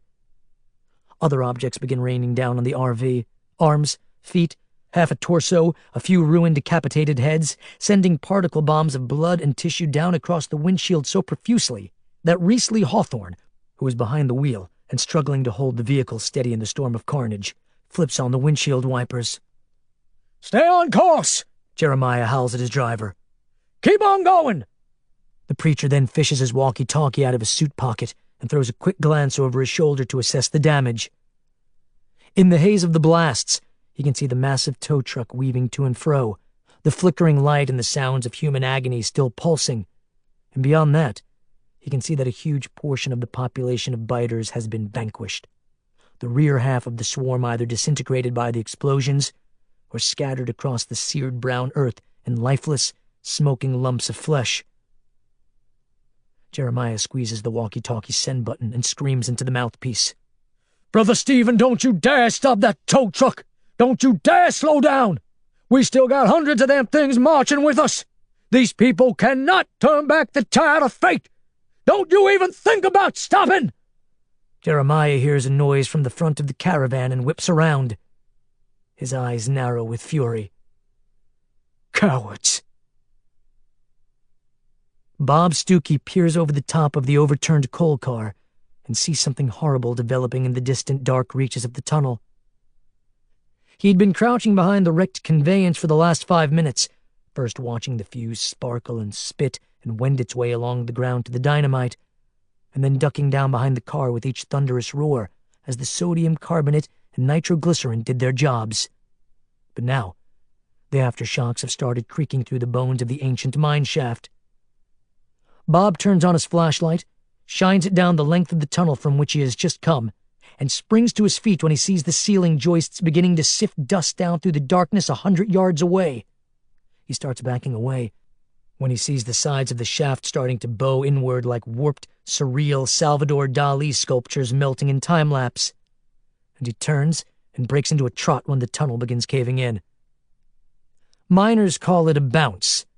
When a shaft bounces, the entire topography of the earth changes. Streams alter their course, boulders crack, and entire tectonic plates shift slightly. Bob hustles along for about a minute, heading back toward the Elkins Creek main branch in the Woodbury sewers. But when he hears the thunderous low rumbling rising, he glances back over his shoulder, aiming the flashlight beam at the depths behind him. The leading edge of the cave-in has closed the distance to about 100 feet, and it's gaining. The entire mine system is collapsing behind Bob, and within seconds will reach him and devour him and bury him in the cold, black, eternal void, and that'll be all she wrote. This gets Bob moving in a dead run, which isn't easy in such a narrow, confined space. He bangs and scrapes against the fossilized surfaces of the walls. He charges westward. The cave-in gains on him, practically nipping at his heels. He reaches the underside of the creek just as the tributaries on either side of him fold. The noise is immense, like a series of depth charges at the bottom of the ocean, and it makes Bob quicken his pace.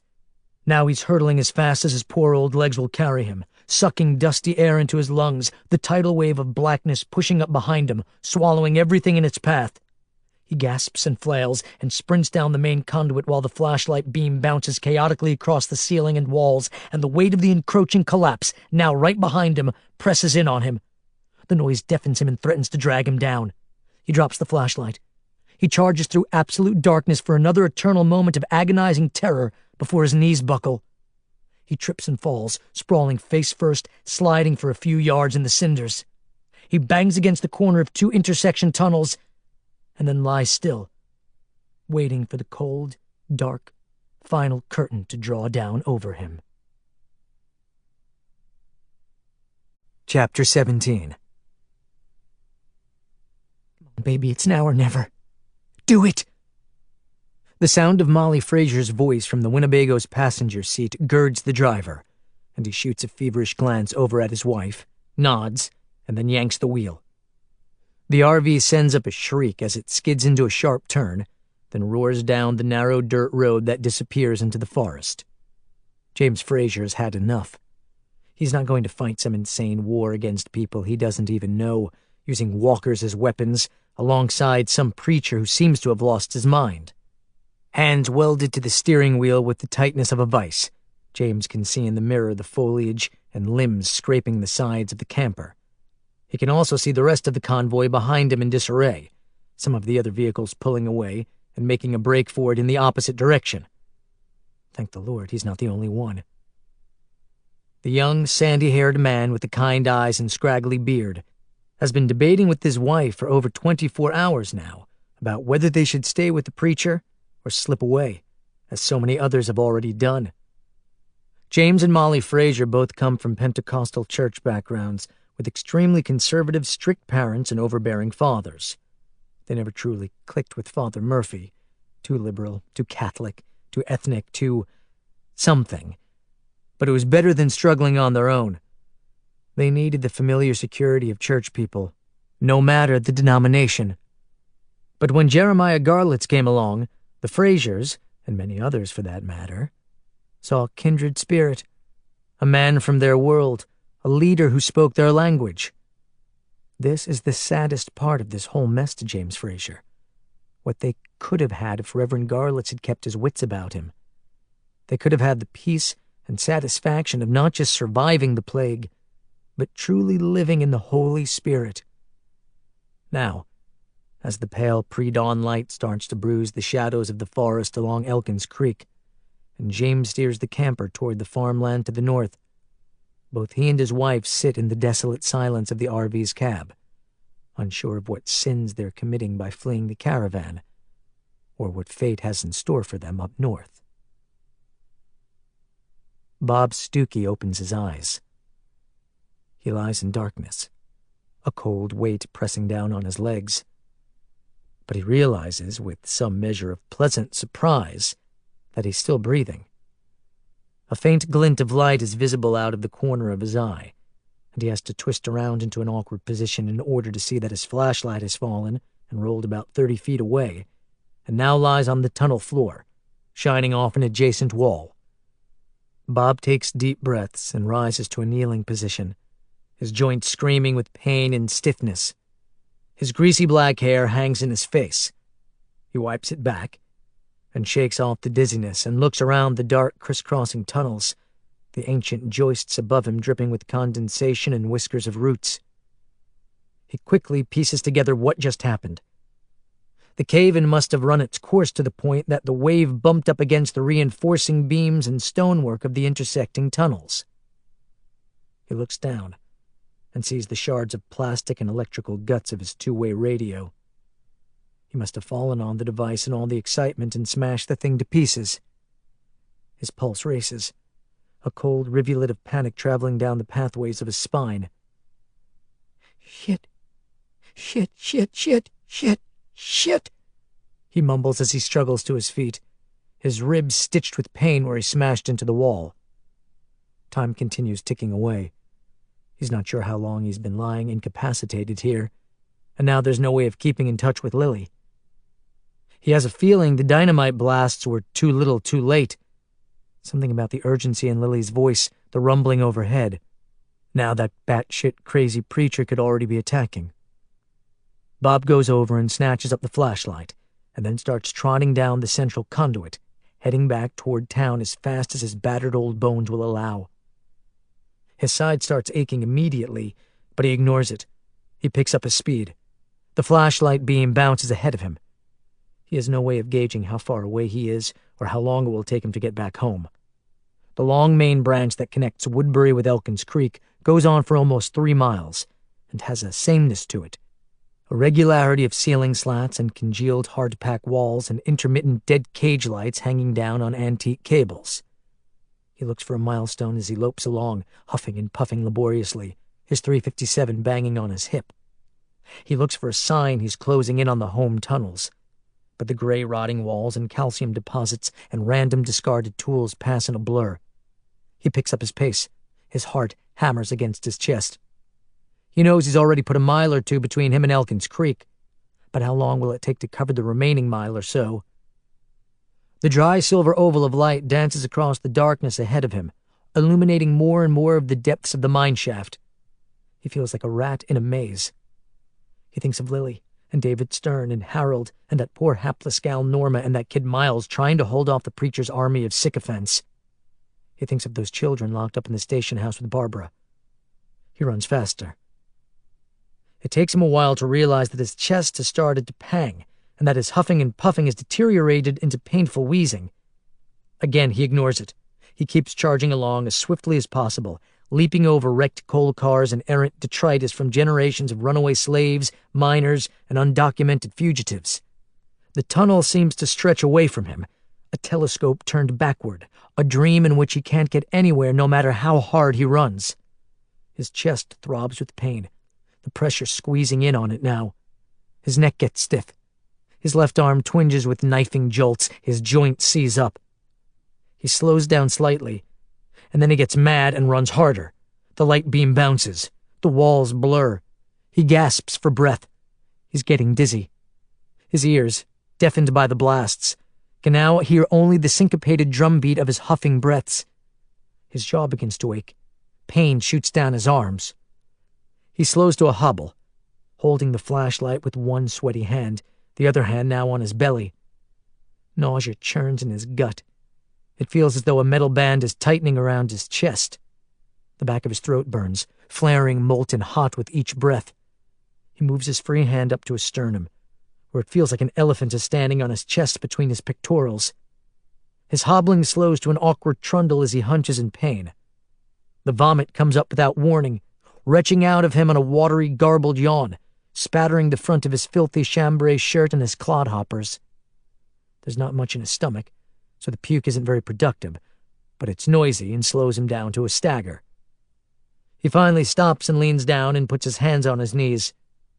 He's soaked in perspiration, and his sweat has gone icy cold and clammy. He drops the flashlight. The pressure on his chest is immense now. 1,000-ton headstone weighing down on his heart. His heart. His goddamn heart. He falls to his knees, holds his chest.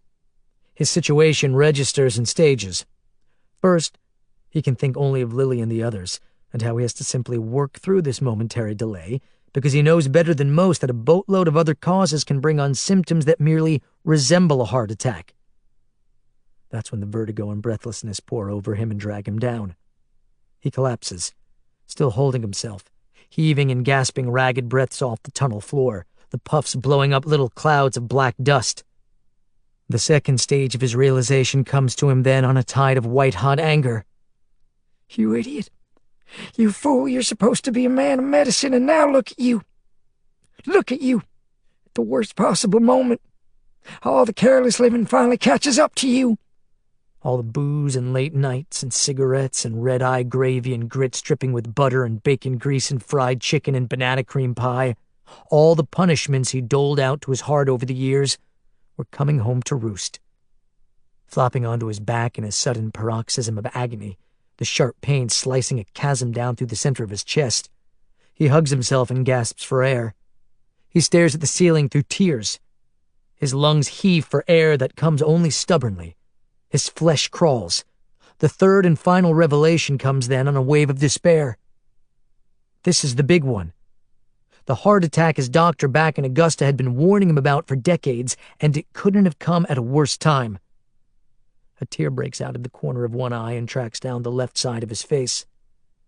He stares at the wormy, tangled convolutions of the tunnel ceiling in the dim, angular beam of the fallen flashlight, and feels the fist close around his heart, and the concrete filling his lungs and halting his blood flow, and everything going all fuzzy and soft focus on him. He knows what comes next, and he thinks about not being able to ever see Lily again, not being able to fight alongside her, not being able to see her glittering hazel eyes taking in the strange circus the world has become. All this passes through his mind in a millisecond that feels like an eternity. He thinks of the kids. He thinks of holding the little Dupree boy, Lucas, on his knee a couple of days ago, playing "This Is the Way the Gentlemen Ride," and getting a magnificent giggle out of the child, and for some reason feeling an enormous and unexpected sense of accomplishment. Just to get that giggle in these dark times is a salve on the soul. Bob never married, never knew what it was like to have children, but he loved kids, and he adored these little ragamuffins that Lily and he had taken in after Woodbury's fall. He loved the Slocum twins, their elfin faces reminding him of two little marzipan dolls, the way their eyes twinkled when Bob showed them a 4-leaf clover he found on a supply run last week. These children represent the hope to someday restore the world to the way it was, and they mean everything to Bob. And now, lying in the throes of cardiac arrest, he thinks of the preacher and his bug-fuck crazies getting their hands on these kids. He thinks of these children in the line of fire. He thinks of them being in grave danger this very instant. Bob starts to crawl, his left arm completely numb, his legs worthless, his lungs on fire. He makes it a few inches before collapsing. He breathes through his nose, puffing little blooms of cinder dust. He starts again, dragging his failing body along with agonizing slowness, a few centimeters at a time. It feels as though his chest is about to rupture. He breathes in steel wool, but refuses to give in to the pain. He keeps crawling, and keeps his hot gaze locked on the unforgiving darkness ahead of him. The eastern horizon goes from a deep cobalt blue to a washed-out gray, the first light of day pushing back the shadows in the woods around Woodbury. The air snaps with the chill of early morning and the whir of the aviary as a dark figure emerges from a hole in the ground, hastens across a clearing, and climbs the nearest live oak. The butcher birds in the high branches screech their bloodthirsty shrieks as a greeting, or maybe a warning, as the figure finds a vantage point and digs in a pocket for a pair of binoculars. Dressed in his threadbare hoodie, his delicate braids flagging in the breeze, Miles Littleton hooks an arm around the tree's center trunk to steady himself as he scans the barrens out beyond the tobacco fields. Through the lenses, he can see a narrow panorama of derelict farmhouses, wreckage-strewn 2 lanes, and dry riverbeds dissecting the Georgia hinterlands like the desiccated veins of a vast corpse. He sees the tinsel shimmer of the Flint River snaking southward in the new light. He blinks. About 2.5 miles away, a low thunderhead of dust rises off Cove Road. He blinks again. He adjusts the focus and gapes at the massive inkblot of vehicles and the myriad shadows fanning out in their wake, coming this way, moving with the slow certainty of a black glacier. "Fuck me," Miles mutters, and lets the binoculars dangle and bounce around his neck as he climbs back down in a hurry. He hits the ground and charges back across the clearing to the manhole cover. He lifts it, then lowers himself down through the breach. Footsteps converge on him as soon as he drops to the tunnel floor. "Well?" Lily's voice crackles with tension, her fists clenching involuntarily as she stands before him in her camo jacket, her hair pulled back taut in a ponytail. She has a bandolier belt slung across her chest, the row of fully jacketed bullets nestled between her small breasts. Miles gives her a grave look. "They've already crossed the Flint." "Fuck." Lily swallows dryly and looks around the room at the others gathering behind her. Harold Staubach holds a 12-gauge against his hip, his russet-brown face shiny with sweat. David Stern stands behind him in the shadows, his AR-15 slung over the shoulder of his silk roadie jacket. Norma Sutters comes trundling up behind David, her plump features coalescing into a frown. "Gonna be blowing in here in maybe a half an hour? Something like that?" Okay. "All right." Lily swallows hard again, focusing with laser intensity on the task at hand. Looking down the length of the main tunnel. Less than 100 feet away from her, the passageway plunges into darkness. They've been trying to conserve power and light bulbs by burning only the absolute minimum number of cage lights. Now Lily walks over to the wall and flips the switches Bob installed as a safety measure a few days ago. "Here's what I need. I need everybody to listen closely because I only got time to go through this once." The others get very still as the cage lights flare on, one after another, down the length of the main conduit, past the makeshift nursery with its fleet of cribs and cots, past the side tunnels, past the temporary infirmary in the storage room, and out beyond the far chain-link barriers. "Norma, I'm going to need you to go get the dummies. Bring them back here on the double, as many as we have. It'll have to be enough. Miles, you help her." Norma and Miles hustle down the center aisle tunnel toward the storage room. "David and Harold, I'm going to need you guys to go ahead and set that safe zone up as quickly as you can. Then take your places and get into character." David Stern looks pained, panicky. "Lily, we're going to need more than 2 guys. You'll have Miles and Norma too as soon as we're ready down here. And Bob when he gets back." She remembers that Bob is late, which is a bad sign, and she pushes the dread from her mind. "If all goes well, Tommy and I will be able to join you soon enough."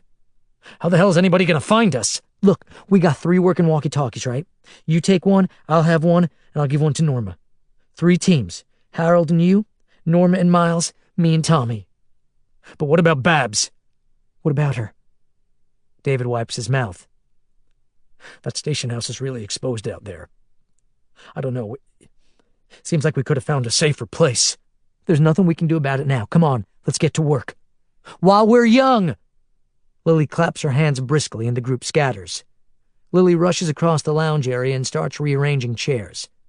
David and Harold head toward the sewer entrance 50 feet away. They vanish around the corner, and their footsteps recede into the dripping silence. By this point, Norma and Miles have returned with the first pair of dummies. Norma speaks quickly, tersely, almost under her breath. Had enough clothes from the Salvation Army drop to make 5 of these things, but we're going to have to go back there for more if we want to make all of us up all raggedy ass. She drags an effigy across the floor and drops it on a chair. They're pretty rough, but from a distance, I don't know. Like my mama used to say, on a galloping horse, you don't look half bad, baby girl. Garbed in rags and hand-me-downs, the dummies are filled with old newspaper and trash, the faces hewn from pairs of nude-colored pantyhose stuffed with more paper. They look like the kind of objects a group of protesters might burn during a demonstration. Them walkers are pretty fucking stupid, Miles ventures, setting a dummy on a chair. But I wonder if they're stupid enough to buy this.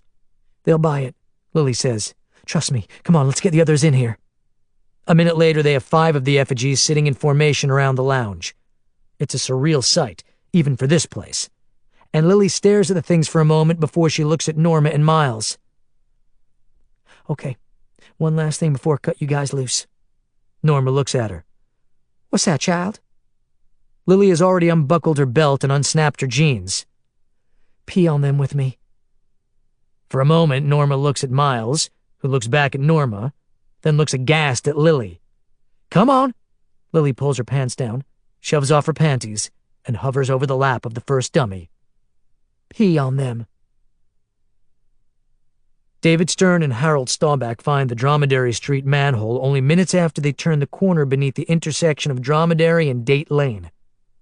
The air hangs thick with a fog of methane and ammonia stench, and they have to wade through 6 inches of brackish mire in order to reach the exit point. They can see thin beams of the day's first glimmer of sunlight slicing down through the seams of the ancient manhole, celestial rays of light piercing the moats and demarcating the sewer's egress. Neither man says a word as they reach the bottom of the embedded stone steps. Working quickly and silently, David helps Harold up the steps first, then follows with his assault rifle dangling and twisting on its strap. The older man struggles for a moment with the rusty cover, but eventually manages to force it open a few inches, wide enough to let in an enormous rush of acrid, reeking walker stench. Harold pulls a small mirror from behind his belt and sticks it up into the daylight. Bob Stuckey procured a dozen of these small make-up mirrors earlier in the month from the ruins of the town drugstore, and they have been invaluable to the tunnel dwellers. Now Harold Staubach probes the mirror far enough to see a reflection of the street corner. In the small oval of glass, scores of walkers are visible milling about the central intersection. To the left, a row of boarded storefronts overlooks a sidewalk riddled with the dead. Some of them continually brush against each other, while others idle in slumped, stationary positions in front of jagged, broken windows, drooling black bile from their liver-colored lips, as though waiting for their reflection to deliver some imminent message. Harold rotates the mirror 45 degrees to the left until he can see their destination. Beyond the walker-infested street corner, a half a block north, 2 enormous semi-trucks sit facing each other across the massive town entrance. Harold's heart rate kicks up a few notches. He can see the vacant lot adjacent to the gate, a square acre of wild, overgrown prairie grass littered here and there with overturned oil drums, discarded tires, and human remains, all but picked clean by birds and weather and the ravenous dead. Some of the skeletons are so sun-bleached they look almost white. But other than these macabre reminders of the plague, the lot is fairly clear of walkers. "You ready for this, my friend?" Harold asks somewhat rhetorically.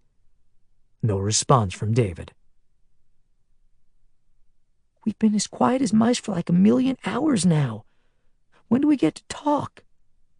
The voice, as soft as the coo of a little bird, but also full of righteous indignation, penetrates Barbara Stern's racing thoughts and makes her whirl away from the window with a start. In the dim light of dawn, which seeps through the cracks of the boarded windows, Barbara sees little Mercy Slocum standing directly behind her, hands on her hips in an elfin impression of long-suffering annoyance. The girl's frowning, cherubic face has chocolate stains on it, Barbara broke out the last of the stale candy bars 20 minutes ago, and they were gone in seconds. The walkie-talkie was then turned off to prevent the frenzied voices of David and the others from making the kids more nervous than they already were. Now Barbara is resorting to games in order to keep the group as quiet as possible. "Get away from the window, sweetheart," Barbara says gently, shooing the girl back toward the others. "You're going to lose the game." The other children huddled together at the opposite end of the room, standing around a couple of makeshift cots, watching this exchange with keen interest. Their toys and books are strewn across the floor around them.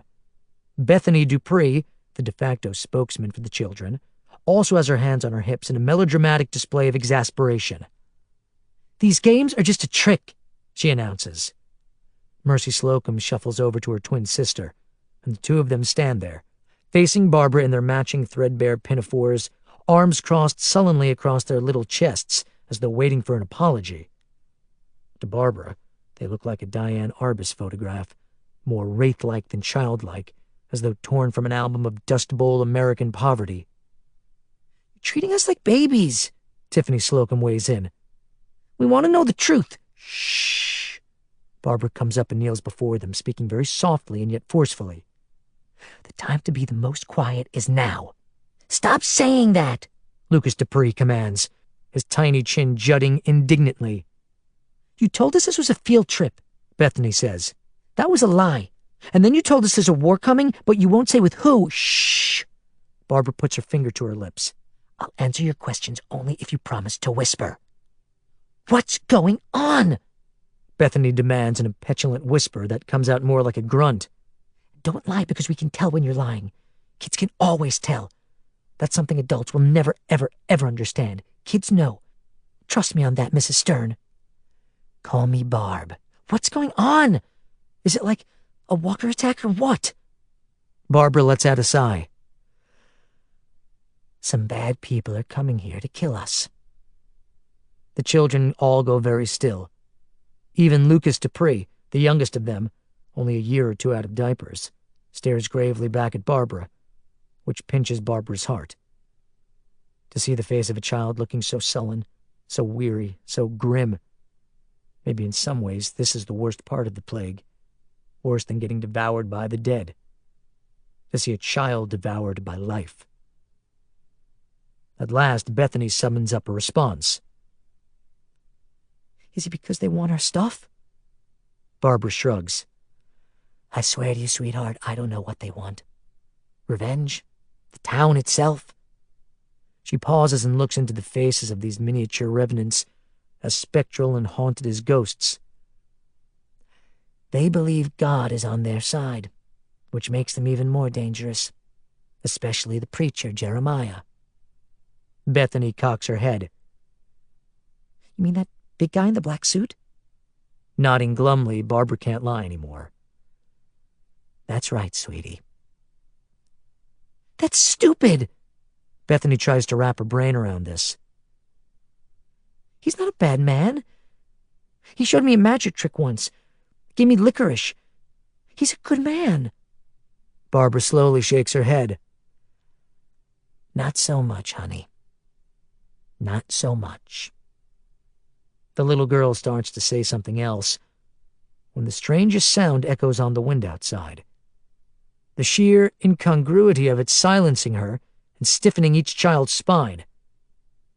Barbara shushes the children one last time. "I want everybody to stay together, stay very still, and stay as quiet as possible until I tell you it's okay."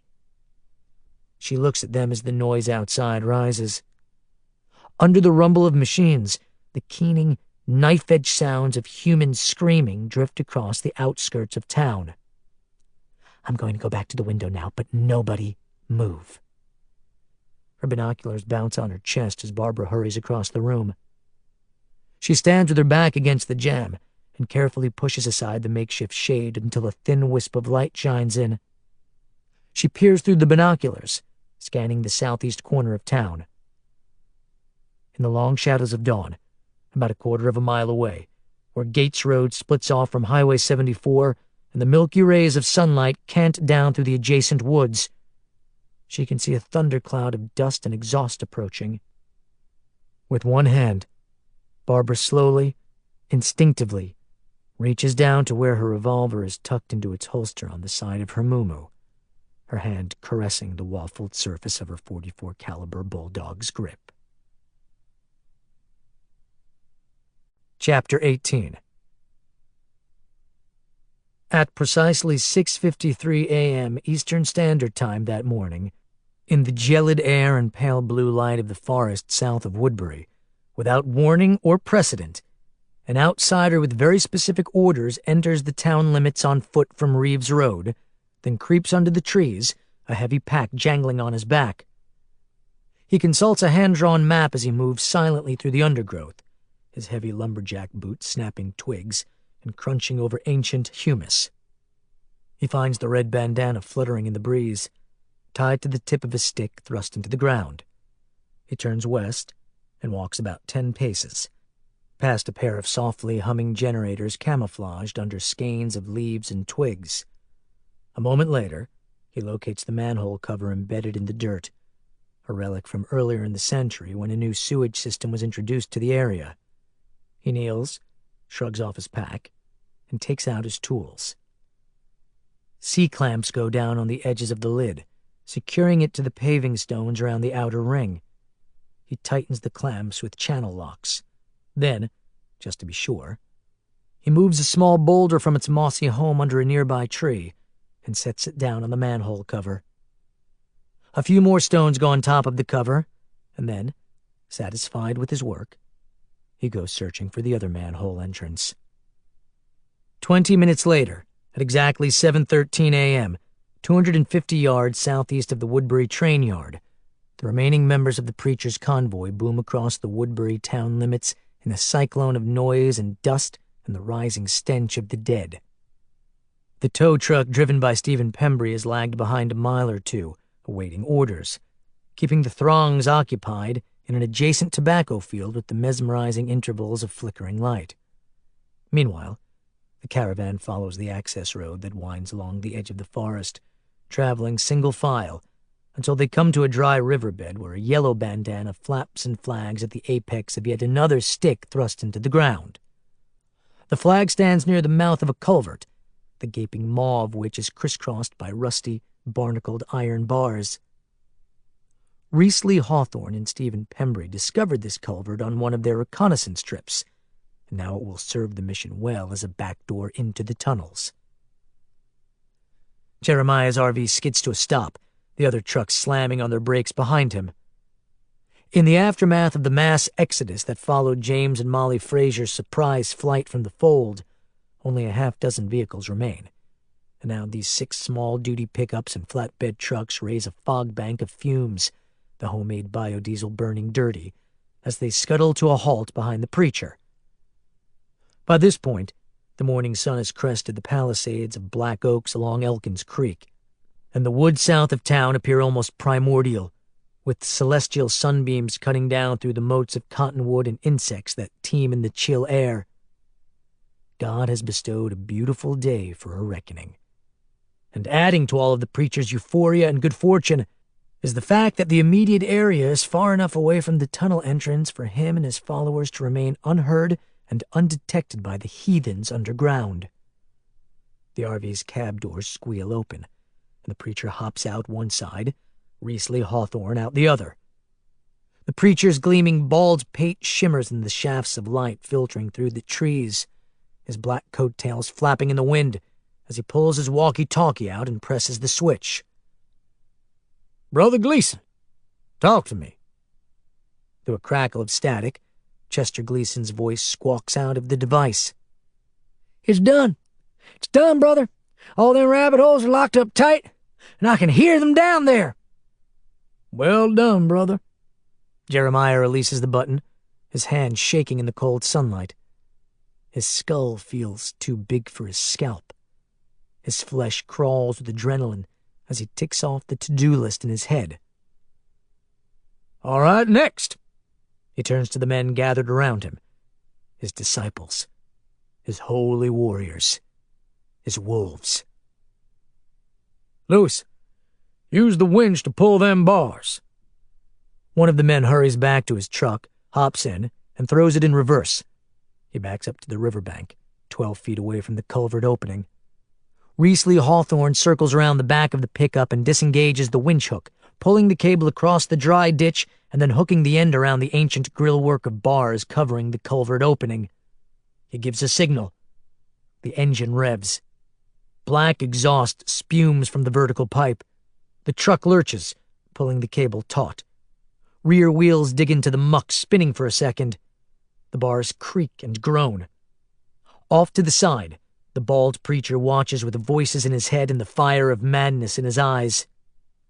The bars finally snap, slamming down on the ground and sliding across the riverbed. Lily Call finishes up making her last-minute adjustments to the tunnel, stuffing bloody bandages from the infirmary into the torsos of the makeshift mannequins, when she feels a slight tremor in the bones of the sewer. A faint temblor that is sensed more than felt, resonating faintly up through the soles of her boots. She stands very still for a moment, cocking her head, listening. The silence seems laden with potential, a tuning fork still vibrating slightly, but not revealing anything specific. She grabs her walkie-talkie off the spool table and squeezes the button. "Miles, can you hear me?" Nothing but static from the other end. Nobody hears the gibberish tumbling out of Jeremiah's mouth as he stands back in the warmth of the morning sun, surveying the cool shadows of the woods around the gaping culvert opening. His voice has a low, musical, and breathless tone as the nonsensical syllables pour out of him, sounding like an approximation of an actual language, but not a real one, more like the patois of a babbling infant possessed by the spirit, pre-verbal, pre-literal. In the Pentecostal Church, it is believed the Holy Spirit enters a person at critical times, and the result is this fluid vocalizing of speech-like syllables, which lacks any connotative meaning or any comprehensible pattern, but are considered by true believers to be sacred speech. Scientists refer to this phenomenon as glossolalia, or the putative speaking of natural languages previously unknown to the speaker. But in Jeremiah's case, it is clear that the tongues being gibbered are those of his father. The garbled scat issuing out of him comes directly from the old man's repertoire, all-pervasive, all-encompassing, all-powerful. "Pardon?" The voice next to him snaps him out of his reverie. "What was that?" "Huh?" Jeremiah turns and looks into the gaunt, gray, deeply lined face of Lewis Packard, his winch operator, as the man puzzles over the sound of the tongues. Jeremiah smiles. "Oh, yes. I was just humming an old hymn, a favorite of mine, the old rugged cross. Brother Stephen's truck is coming up the hill with the walkers." "That's excellent, Lewis." The gaunt man chews nervously on his cheek. "Brother, you know I'm with you 110%. "What is it, Lewis?" "These people gotta go, and I'm with you till the bitter end." "What's wrong?"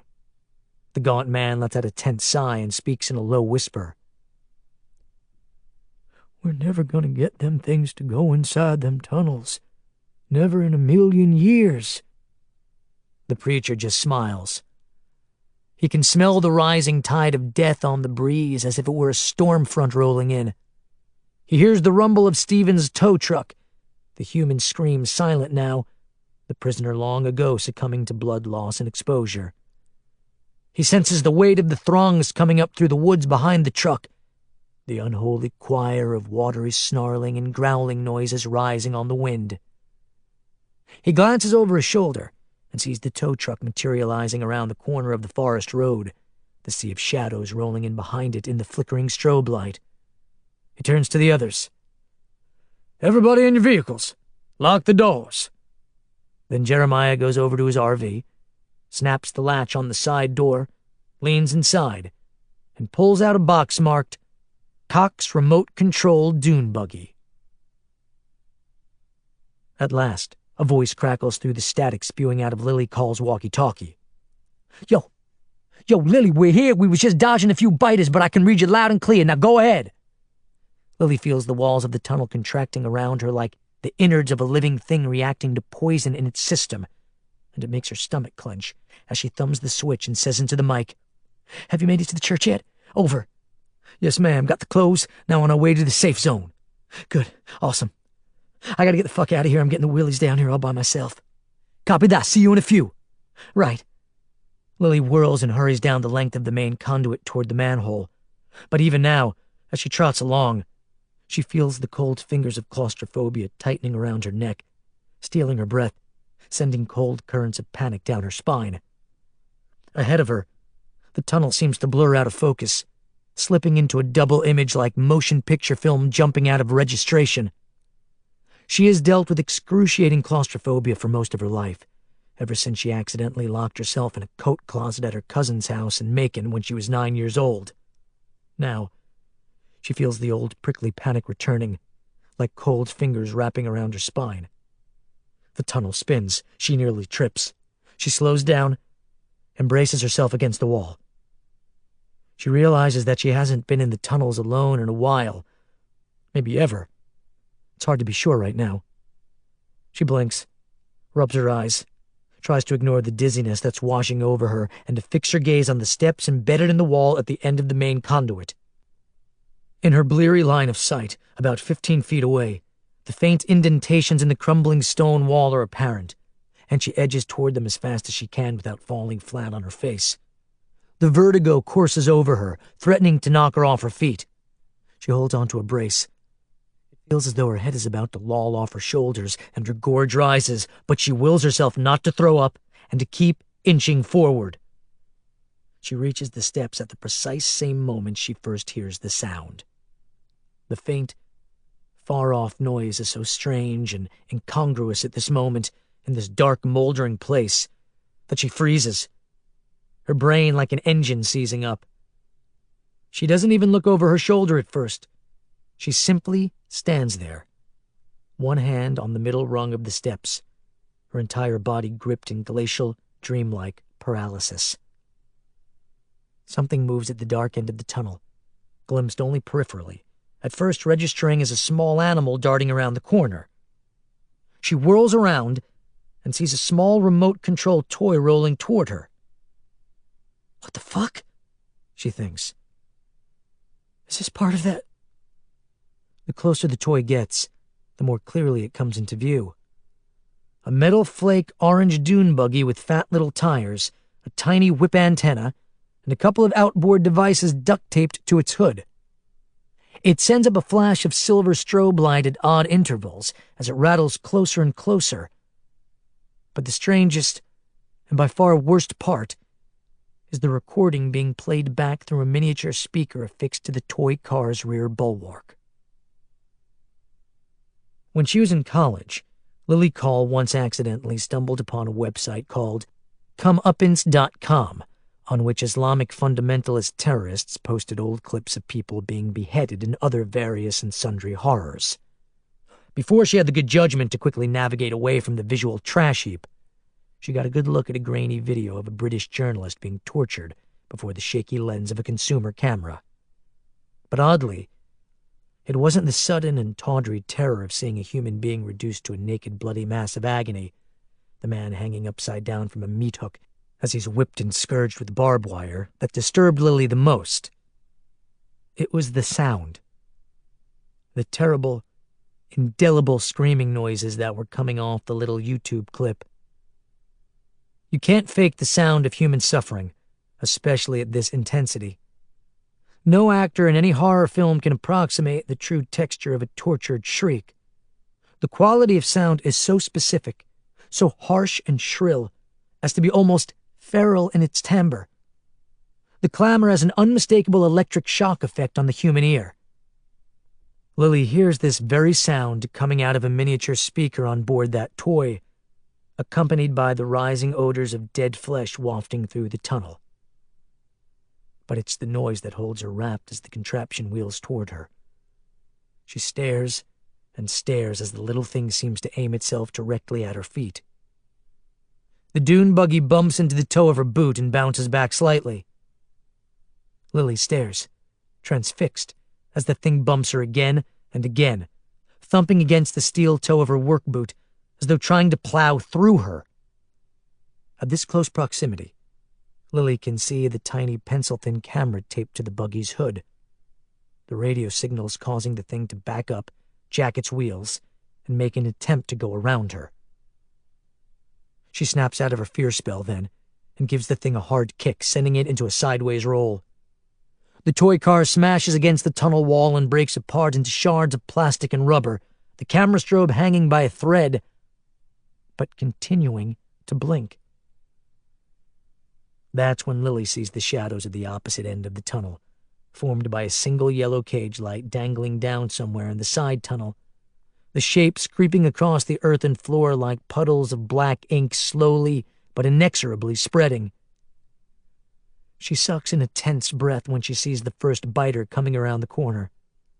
For a terrible moment, Lily remains motionless, horror-stricken, almost morbidly fascinated by this catastrophic breach of the area that was only minutes ago living space. The lead corpse appears to be a former businessman, maybe a salesman, perhaps middle-aged at the time of death, now clad in a tattered seersucker suit so worn and stained with bile it looks like butcher paper. Its bloodless face puckers with hunger as it comes down the tunnel toward Lily, at a fairly rapid pace for a walker, the others following on its heels, shuffling along with troubling velocity. There's a female in sun-bleached gingham, maybe at one time a farmer's wife, and a couple of teenage children in gore-encrusted overalls, most likely farm kids. Within seconds, there are too many to process at a single glance. 20, 100. Lily quickly loses count. The tunnel fills with a guttural, watery clatter of putrid vocal cords. The lead creature closes the distance between him and Lily to 50 feet, the others brushing and scraping against the walls behind him, the stench so thick now Lily feels as though she might throw up after all, except that she has no time for such frivolities as vomiting. She scuttles up the embedded steps to the underside of the manhole cover and tries to push the lid open. The thing won't budge. The monsters are closing in. She shoves harder against the bottom of the cover, the clamps on the lid holding tight. The former salesman is now 30 feet away and closing. Some of the other creatures have meandered toward the lounge area, where the urine-soaked effigies sit in a macabre tableau around the spool table. But the half-dozen or so creatures in the lead have locked onto Lily's scent and come toward her in a blur of clenching teeth and palpitating jaws and arms stiff with rigor mortis reaching blindly for her tender flesh.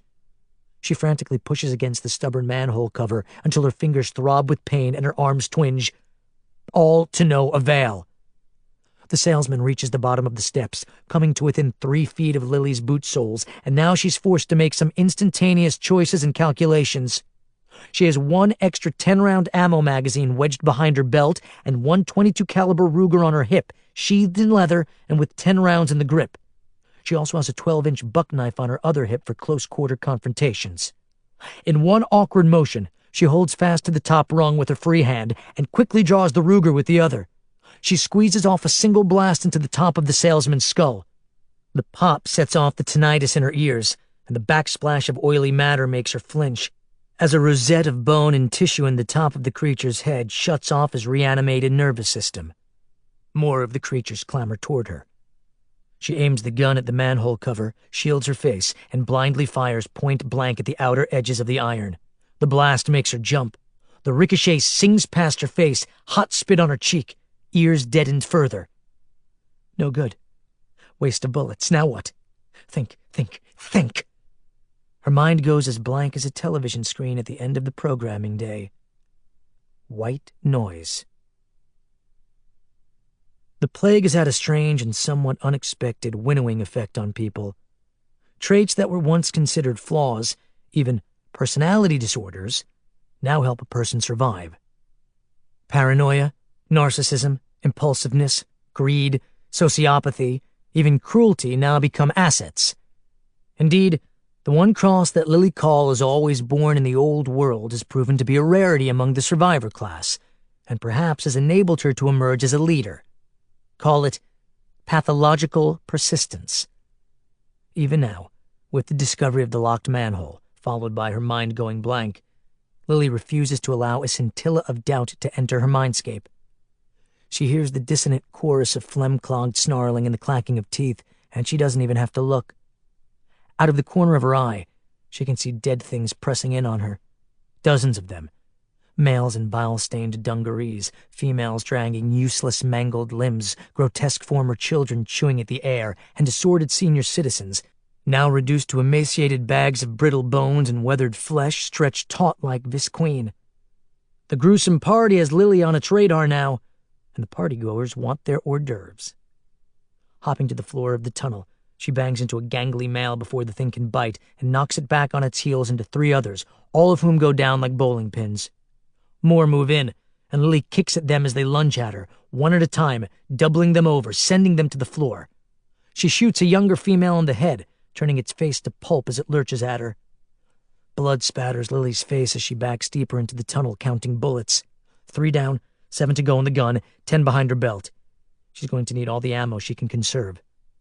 More and more biters pour into the tunnel, a slow-motion stampede coming around the far corner in all shapes and sizes, flowing toward Lily with the certainty of a rising tide as she coughs and gags and flinches at the terrible odor. The stench is incredible, so powerful and thick that she can feel it on her skin as she continues to back into the darkness. She reaches down and draws the buck knife from its hip sheath. She brings it up just in time. A younger male with parchment-brown skin shrink-wrapped around its skeletal face suddenly pounces at her, mouth gaping, black gums filled with slimy teeth. She thrusts the knife at it. The roof of its mouth impales itself on the point of the curved blade. Lily swings the male into 2 females, and the former young women stagger and fall backward over their clumsy feet. Lily shoves the male, its mouth still engaged with the knife like a fish on a hook, back in the other direction, slamming it into 2 other males lumbering toward her. The impaled creature shudders backward, knocking the others over. But then things go from bad to worse, as the knife finally slices up through the thing's putrefied nasal cavity, and the skull opens up. The knife pops out the top, and the creature's head cracks apart, coconut-like, into halves, each fragment tumbling to the floor. A geyser of tarry fluids gush out of the thing for a moment, the lack of blood pressure causing the blood to ooze more than spray, as the headless creature remains upright for a single, horrible moment. "Die already!" Lily slashes at the air in front of the headless thing as it finally sags to the floor. Others instantly move in to take its place. Lily keeps slashing and screaming and slowly backing deeper into the labyrinth. David Stern had been in the process of naming these side tunnels, and the one Lily is backing toward now is called Tributary B, a narrow channel of hard-packed earth that connects the deeper maze of zinc mines to the town sewer. Lily realizes if she can make it to the chain-link barrier drawn across its opening and maybe get the thing open quickly enough, she can escape. More biters move in, a cross-section of ages and genders, most of them slimy with mold and sun-bleached, too many for hand-to-hand combat. Lily fires off 6 more shots in quick succession. Brain matter spumes and splatters the tunnel walls all around her, bodies collapsing to the floor, one by one making watery splats. Lily has spent almost a year practicing her aim, ever since Josh Hamilton had taught her how to quick draw and hit moving targets, and she's gotten pretty good at it, better than most. But now she sees the far end of the tunnel. The makeshift infirmary and the lounge with its pea-soaked effigies and the dining area with all its broken crockery and the storage nooks, completely overrun with monsters. They squeeze elbow to elbow into every square foot of space, pressing up against the walls, faces mashing against one another in a macabre, twisted corruption of a subway at rush hour. The horrible sight of it weighs down on Lily so heavily that she doesn't notice the next wave of assailants lunging at her until it's too late. A former obese woman, now with flaccid drapes of flesh hanging off her like excess dress fabric, manages with her hooked claw of a hand to snag a piece of Lily's sweatshirt. Lily rears back and fires. The bullet misses the top of the fat lady's head by a mile and goes into the ceiling. More biters close in. Lily fires again. The gun clicks empty. Fuck! Fumbling awkwardly with the gun, ejecting the clip, fishing for the fresh magazine, trying to get it into the hilt, hands oily with fear sweat, more creatures coming at her, slamming the magazine home, cold dead fingers reaching for her, cocking the slide, teeth chattering inches away from the exposed flesh of her hands and arms. She makes a tactical error. It's an honest mistake. Anybody could have made it. She shoots a quick glance over her shoulder to see how close she is to the tributary. The change in the center of balance is just enough to throw off her equilibrium, and she stumbles over her feet. She feels herself falling. Again, she compensates too severely by clawing at the wall for a handhold, a brace, or a board, or something to stop her fall, and in the process, the gun slips from her grip. She collapses onto the small of her back, the Ruger skittering off across the floor. Chapter 19. All at once, everything slows down, and the ringing in Lily's ears drowns out every other sound, and the pain bolts up her spine and seizes her arms and legs. She tries to scoot away from the onslaught, but now an enormous male moves in on her. A former farmhand in blood-soaked work pants, its shirt torn in half, revealing sagging pectorals the color of earthworms, it pounces on her legs. Lily wriggles under its dead weight trying to get to her knife, but the thing has her pinned to the floor, and the creature's mottled face is folding open like a clamshell, exposing rows of greasy, moldering incisors, which gnash and clack noisily as they close in on her throat. Lily manages to get her hands around its head. For a moment, she prevents it from devouring her, holding it at arm's length. Over the course of that terrible instant, holding that snapping turtle of a head, engulfed in the odor of its hellish spore, a mixture of rotting meat and that inimitable lower note of oily, black death stench, Lily looks into the thing's eyes. Just for a split second, she registers something glinting behind the dead, shark-like cataracts. Cruelty? Madness? Rage? Agony? Maybe all of those things shimmer for a moment behind the creature's gaze as it regards its human food. But then, something breaks the spell. Lily feels a breathy puff of noxious wind on the side of her face, clammy and fetid, and she realizes she's lying right next to the chain-link barrier stretched across the tributary tunnel. The thing on top of her snarls and drools as it looms closer and closer to her neck.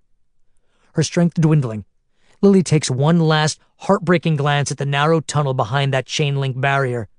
She can see the passageway stretching back into the dark void, a single pool of yellow light from a solitary cage lamp hanging down, and she realizes it might as well be 1,000,000 miles away. She realizes she has no more options. She has no more tricks up her sleeve. She feels her strength draining away. For the first time in her life, she realizes it's time to give up. More creatures close in, at least a dozen of them, mostly males, a few ravenous shells of older women, one gruesome child with half of its face torn open and leaking gristle and teeth, come at her from all sides. She feels the shuddering, drooling, wiggling head in her hands begin to slip out of her grip. Einstein said time is relative, and anyone who has been unlucky enough to be engulfed by these hellish creatures knows the tenuous connection between the passage of time and the human mind under great stress. People in car wrecks see every detail in the split second before impact. Soldiers on the battlefield have reported witnessing the very bullets that put them in wheelchairs hanging in the air like moths before striking them. Lily experiences something similar in the suspended beat of time before the first set of teeth sink into the tender flesh of her neck. She closes her eyes, and she half expects her entire life to flicker across her mind screen in some extravagant Cecil B. DeMille montage of her childhood. Maybe a series of gauzy images beginning with her nursery in that airless little knotty pine room in the rear of the Alton Street house.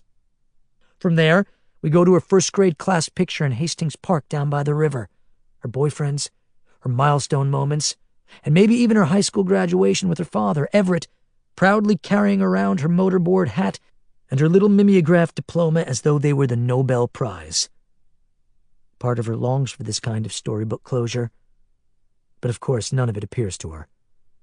And now she sees only the minuscule red cinders down in the center of a monster's eyes burning into her retinas, floating across the dark field of her vision as the air fills with the infernal noise of garbled snarling, and she feels the cold breath of her assailant as its head finally slips through her sweaty fingers. She holds her breath, waiting for the teeth to plunge into her, when suddenly she hears a loud bang. Her eyes pop open at precisely the same moment that the head above her explodes. To the trained ear, the blast of a .357 Magnum, especially in the confines of a narrow subterranean tunnel, makes an unmistakable roar. Deeper and more thunderous than the sound produced by smaller handguns, loud enough to puncture eardrums, the sonic boom rings out as if a giant wrecking ball had slammed through the biter on top of Lily. In accompaniment with the echo of the gunshot, fluids and brain matter erupt in all directions.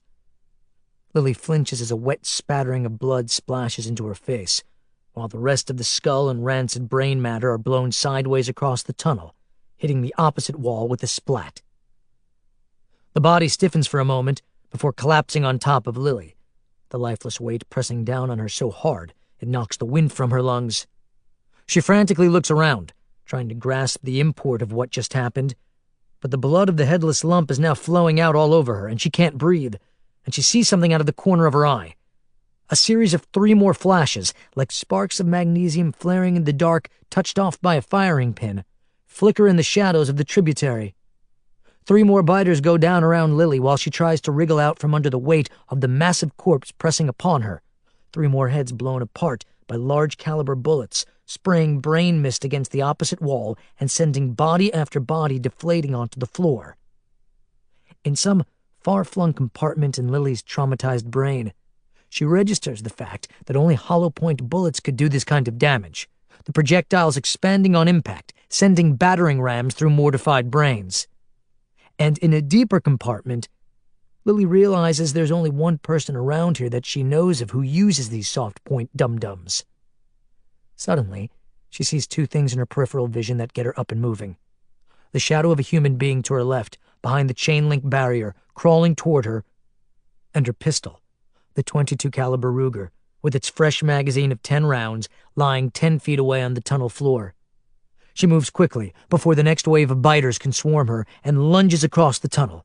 She grabs the pistol and jacks the slide and spins and squeezes off 4 quick blasts into the heads of approaching biters. Pink mist flashes in the darkness, more tissue spraying the adjacent wall, and 3 of the closest walkers collapse in flaccid heaps on the floor. By this point, the single shadowy figure in the tributary has managed to crawl the remaining 15 feet or so to the cyclone fence barrier, and now this unidentified man begins to fumble with the cable ties on its outside edges that secure the screen to the tunnel opening. The man seems to be injured or otherwise incapacitated, his hands clumsy on the knotted cables. "Bob?" Lily lunges toward the barrier as it shivers and quakes in Bob Stuckey's oily hands. The cable finally breaks loose, and the chain-link section collapses outward onto Bob. "Bob!" The impact knocks him backward. He trips and falls onto his spine, the rusty chain link pressing down on him. He lies there in a supine position, trying to breathe, trying to speak, his eyes bugging in agony. His flesh is pasty white, his eyes rimmed in livid purple, his lips gray and bloodless. His lungs heave, expanding and contracting under his filthy blood-soaked chambray shirt with the urgency of a bellows fanning a dying fire. Lily slips through the opening and pulls the barrier off the older man. A swarm of about 12 new walkers converges on the gaping maw behind Lily as she frantically lifts the barrier up and hurriedly slams it back in place, securing it with the cables. A few of the creatures try to force their way out, pushing on the chain link before the barrier is secured. Grunting and groaning with effort, Lily lets out a howl of rage as she struggles with the cables, her hands greasy with sweat, the creatures pushing up against her, their dead fingers trying to worm their way through the open links. She finally gets the cables wound tight. The pressure of the swarm strains the fencing, bowing the chain link inward, but the cables hold. Lily flops down beside Bob. She pulls him into a furious embrace, smelling his trademark scent: Marlboros, sweat, juicy fruit, and Old Spice. She cradles his head to her collarbone and strokes his hair and softly murmurs, "Thank you, thank you, thank you. Cut that one real close. Too close. I thought you were a goner, you old geezer. God, it's good to see. Thank you. Thank..." He hasn't said a word. She can feel his chest palpating. His skin is cold and clammy. His shirt is soaked through with sweat.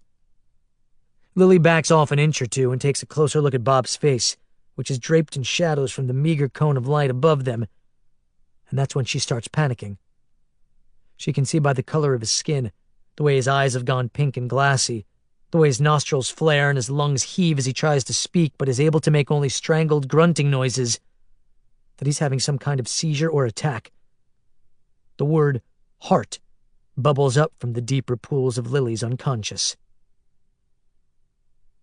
She saw her Uncle Mike have one years ago, before her very eyes at the kitchen table at Grandpa Buck's place in Valdosta. The heavy-set house painter was Everett's older brother, and had spent a lifetime of catting around and drinking heavily and sampling every form of fatty food and fast women that life had to offer. Divorced 3 times, a parolee from the U.S. Penitentiary in Atlanta for wire fraud, Uncle Mike surprised no one when he bowed his head that night at the dining table, like he was either praying or about to take a header into his collard greens. The strangest part, especially to a 17-year-old girl, was the casual way he looked up and said, "Oops, here comes," like he was expecting a package or a court summons. And everybody around the table knew what he was talking about, and everybody knew what it entailed. Nobody panicked. Nobody rushed to the telephone. In fact, they immediately got into an argument regarding what vehicle they should deploy to take him to the hospital. Lily remembers waiting for the man to clutch his chest dramatically and flop onto his back in seizures of agony like in the movies. But that never happened. Uncle Mike might as well have had a gas bubble that night that he needed to simply belch out. In fact, Lily had learned later that this was exactly what a heart attack felt like. At first. That night, before they took Mike Hall away, Lily saw her dad's brother writhing in pain on the couch out in the living room, complaining that it felt like an iron vice was tightening around his chest. Lily remembers his skin color going so pallid and gray, it looked as though the man was made of marble. Bob Stuckey has this same coloration right this moment in the dim light of the tunnel, as though he's been in agony for quite a long while now.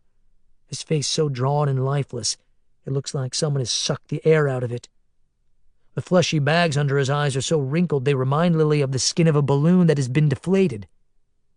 Lily's heart begins to race. She rises to a kneeling position, cradles his head, and says, "Bob, can you hear me? Can you understand?" He manages a nod, and then a sort of crooked grin. Very softly, very breathlessly, he says, "Don't have to yell. I'm old, but I ain't deaf." Lily recognizes in his halting, wheezing words the sound of an oxygen-starved, late-stage heart attack. A tremendous stab of emotion slices through her, as she realizes he probably crawled all this way from the Elkins Creek Junction in unimaginable pain. She takes him by the shoulders, gently lifting him so they are eye to eye. "Bob, is it a heart attack, you think?" He manages a nod. "Can you breathe?" With great effort. "Not great. No." "What do I do? Tell me what to do. You're the fucking medic." He swallows with difficulty and looks like he's about to fall asleep. He manages a shake of his head, probably indicating that there isn't shit she can do. His eyelids flutter for a moment. "Stay with me!" She shakes him. "Breathe!" She straddles him.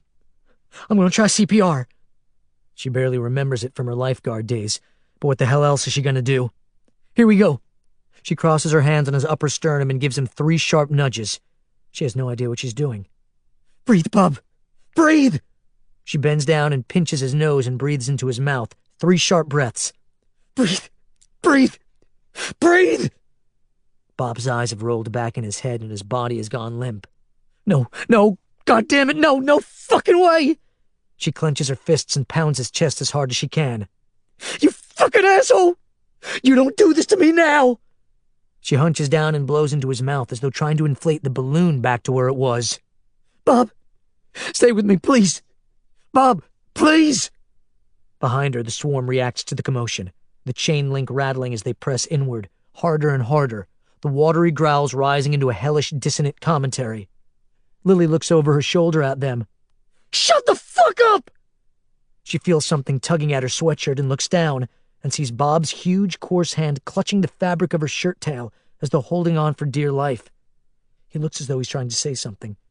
His liver-colored lips tremble, his mouth working desperately to get words out. Lily climbs off of him, kneels next to him, leans down, and tries to hear. Bob's voice is drowned out by the clamor of the swarm, the husky baritone growls bouncing off the walls and the inside of Lily's skull. She turns and shrieks at the biters at the top of her lungs. "You fucking sacks of shit! Shut your fucking rotten mouths!" Bob tries desperately to speak. He clutches her shirt with the last soupçon of energy left in him. She kneels down and pushes her ear to his lips. She concentrates on the breathy whisper coming out of him. The word love and the word you are the only things she can make out at first. Then she hears the words, Lily girl, very clearly, and she registers the complete sentence.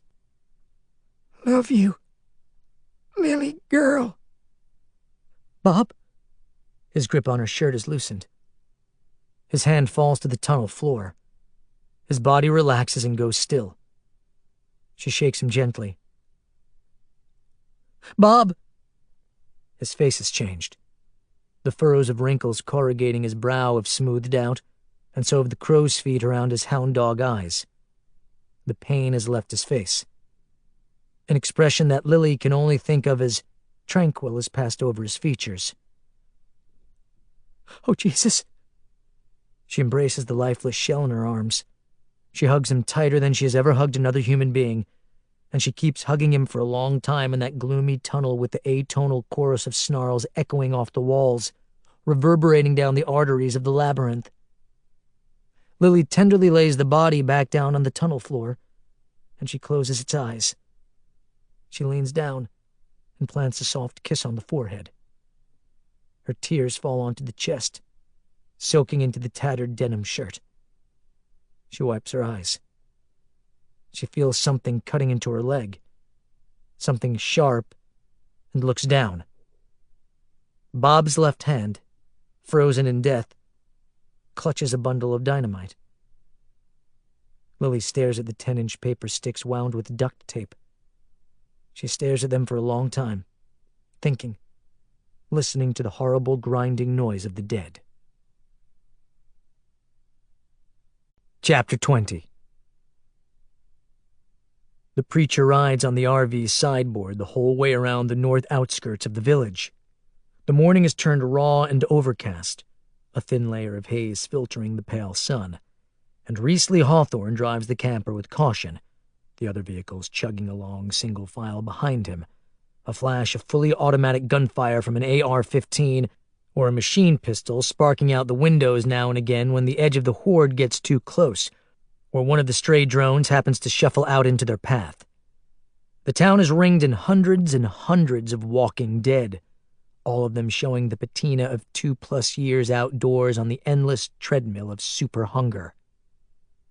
With skin like old wax paper that's been wadded and smoothed back out, eyes buried in sacks of pus, articles of clothing so sodden with bile that they have the consistency of grease paint, these pathetic creatures have turned the atmosphere hanging over town into a rancid cesspool of decay. The 1,000 or so walkers swarming Woodbury have stalled for some reason, stuck in a loop of lumbering circles around the derelict parks and boarded storefronts, the slow dance of a phonograph needle skipping over and over again on the same groove. Reverend Jeremiah Garlett squints into the ashy, diffused sky as the light glints off a sign on the empty, bullet-riddled water tower east of town. Woodbury, a peach of a place. And he smiles, his bald dome crawling with goose flesh, his eyes stinging from the acrid tang of death on the wind. He wishes his father could see him now. The preacher's become the spiritual guide of the unwashed masses, the ruler of the end days. He will take this town back from the dead in the names of Master Sergeant Daniel Herbert Garlitz and all that the old man stood for: discipline, rigor, purity, faith, and a bone-deep fear of God, the foundation of a new society. "Okay, let's get to work." The preacher gazes over his shoulder at the other vehicles coming up on each flank, and he gives a signal. A circular motion with one index finger, and the 4 pickups, 2 flatbed trucks, and 1 tow truck rasped to a stop one at a time on the bare ground of a vacant lot about 50 yards east of the main gate. The incriminating tracks go unnoticed by the preacher and his men, the markings already faded to ghostly traces among the myriad furrows and ruts crisscrossing the sandy earth of the lot. Over the last couple of years, countless footprints and tire marks have left their imprints on the square acre of weeds and bare ground, only to blow asunder in a matter of days. The most recent set of tracks, a series of mysterious, inexplicable parallel grooves spanning a width of almost 40 feet, are nearly gone. This is the nature of Woodbury's topography. When the town was originally established in the 19th century, it bore the name Sandtown for the proliferation of white sand that covers the ground here. And even today, the powdery stuff gets into everything, from gas tanks to laundry hanging on clotheslines. Some claim to feel the grit in their teeth whenever they eat. Tire tracks, even those of a huge, unidentified conveyance the size of a battleship, don't last long here. Now, all around the lot, vehicle doors creak open. Men climb out of cabs. Guns sit on hips and rest on shoulders and remain in holsters. Not a single man bothers to take cover. Careful reconnaissance has convinced everyone that the town is currently populated only by the dead. No reason to hurry. A spirit of inevitability pervades. Manifest destiny. They will make this their home, their base of operations, their seat of power amidst the ruins of the plague, just as Brother Jeremiah has promised them. The preacher hops off the running board, his 9mm Glock in his right hand, the safety off, cocked and ready. "On my signal," he calls to his men. "And make every bullet count, boys." He pauses and stands calmly before the swarm, as if impervious to the dangers coalescing near the hole in the barricade less than 100 feet away. Several of the biters have reacted to the noise of the convoy and the sound of the preacher's rich baritone voice calling out over the wind. The monsters turn, one by one, and lock their shark-like gazes on the man in black and his associates fanning out on either side of the lot. Jeremiah calmly surveys the southeast corner of Woodbury and the throngs gathered inside the gap in the wall, and he's about to give the order to fire when he frowns. He clearly remembers two massive semi-trucks parked grill to grill across the huge gaping opening in the barricade, the makeshift castle gate. Where the hell are they? And something else is bothering him.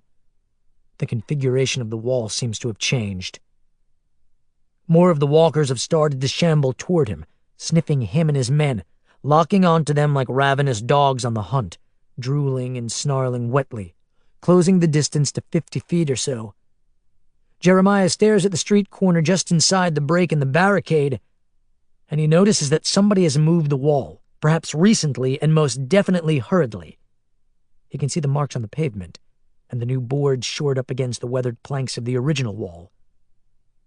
It doesn't occur to him that there could be a safe area behind this hastily repositioned section of barricade spanning a square block between Dogwood Lane and Jones Mill Road. It doesn't register immediately because he smells the encroaching wave of dead and sees the walkers coming toward him, now only 30 feet away. He decides it's time to clear this town for good. Clear it in the name of the Lord.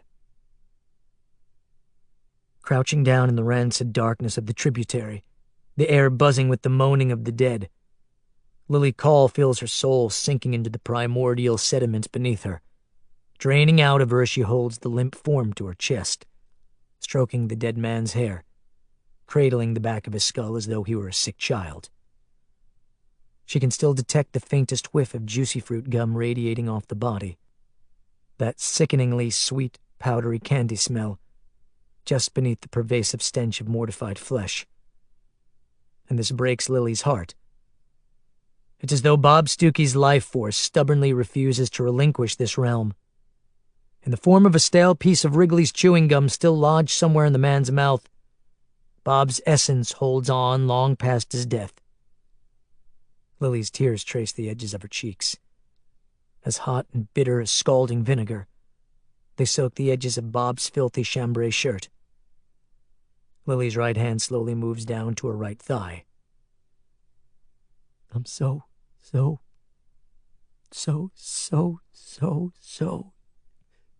sorry, Bob.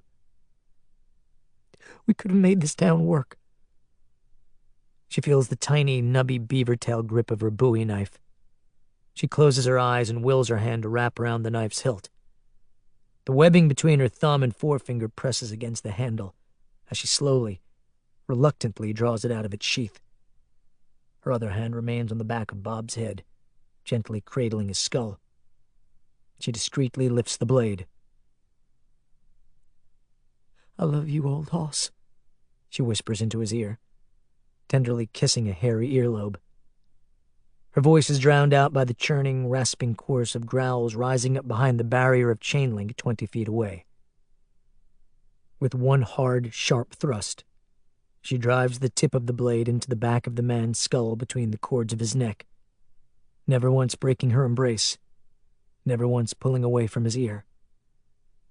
The blade sinks at least 6 inches into his brain. Jeremiah gazes up at the darkening sky, takes a deep, girding breath, turns, and starts to give the order to clear the walkers when he hears a strange sound. A voice coming from behind him, emanating from the heart of the swarm, belonging to a living person, piercing the din. "Now! Fire!" Jeremiah whirls around just in time to see the 4 walkers leading the pack suddenly throw off their tattered overcoats and bile-spattered rags. The preacher stares, paralyzed with shock, his gun still gripped at his side as he utters under his breath, "What has Satan wrought?" The 4 lead walkers reveal themselves to be living humans, camouflaged in the garb of the dead, covered with gruesome muck, their scents drowned by layers of death stench harvested from a corpse. Each of them is holding an assault-style rifle. Jeremiah manages to raise his Glock and get off a single shot before diving for cover under the RV. The preacher's round goes high and to the left, pinging off a high-tension wire. Then things begin to transpire very quickly, over the course of a single minute and a half, all of it practically happening at once, beginning with Harold Staubach's answering the blast, with a quick controlled burst from his Bushmaster, lighting up the air between him and the other men, strafing the side of the RV with a necklace of sparks as the preacher rolls under the camper's massive chassis. Some of the other caravan members immediately lunge behind open truck doors and fenders, instinctively taking cover, while others try to get off shots before leaping behind vehicles. Within seconds, the 4 faux monsters unleash hellfire.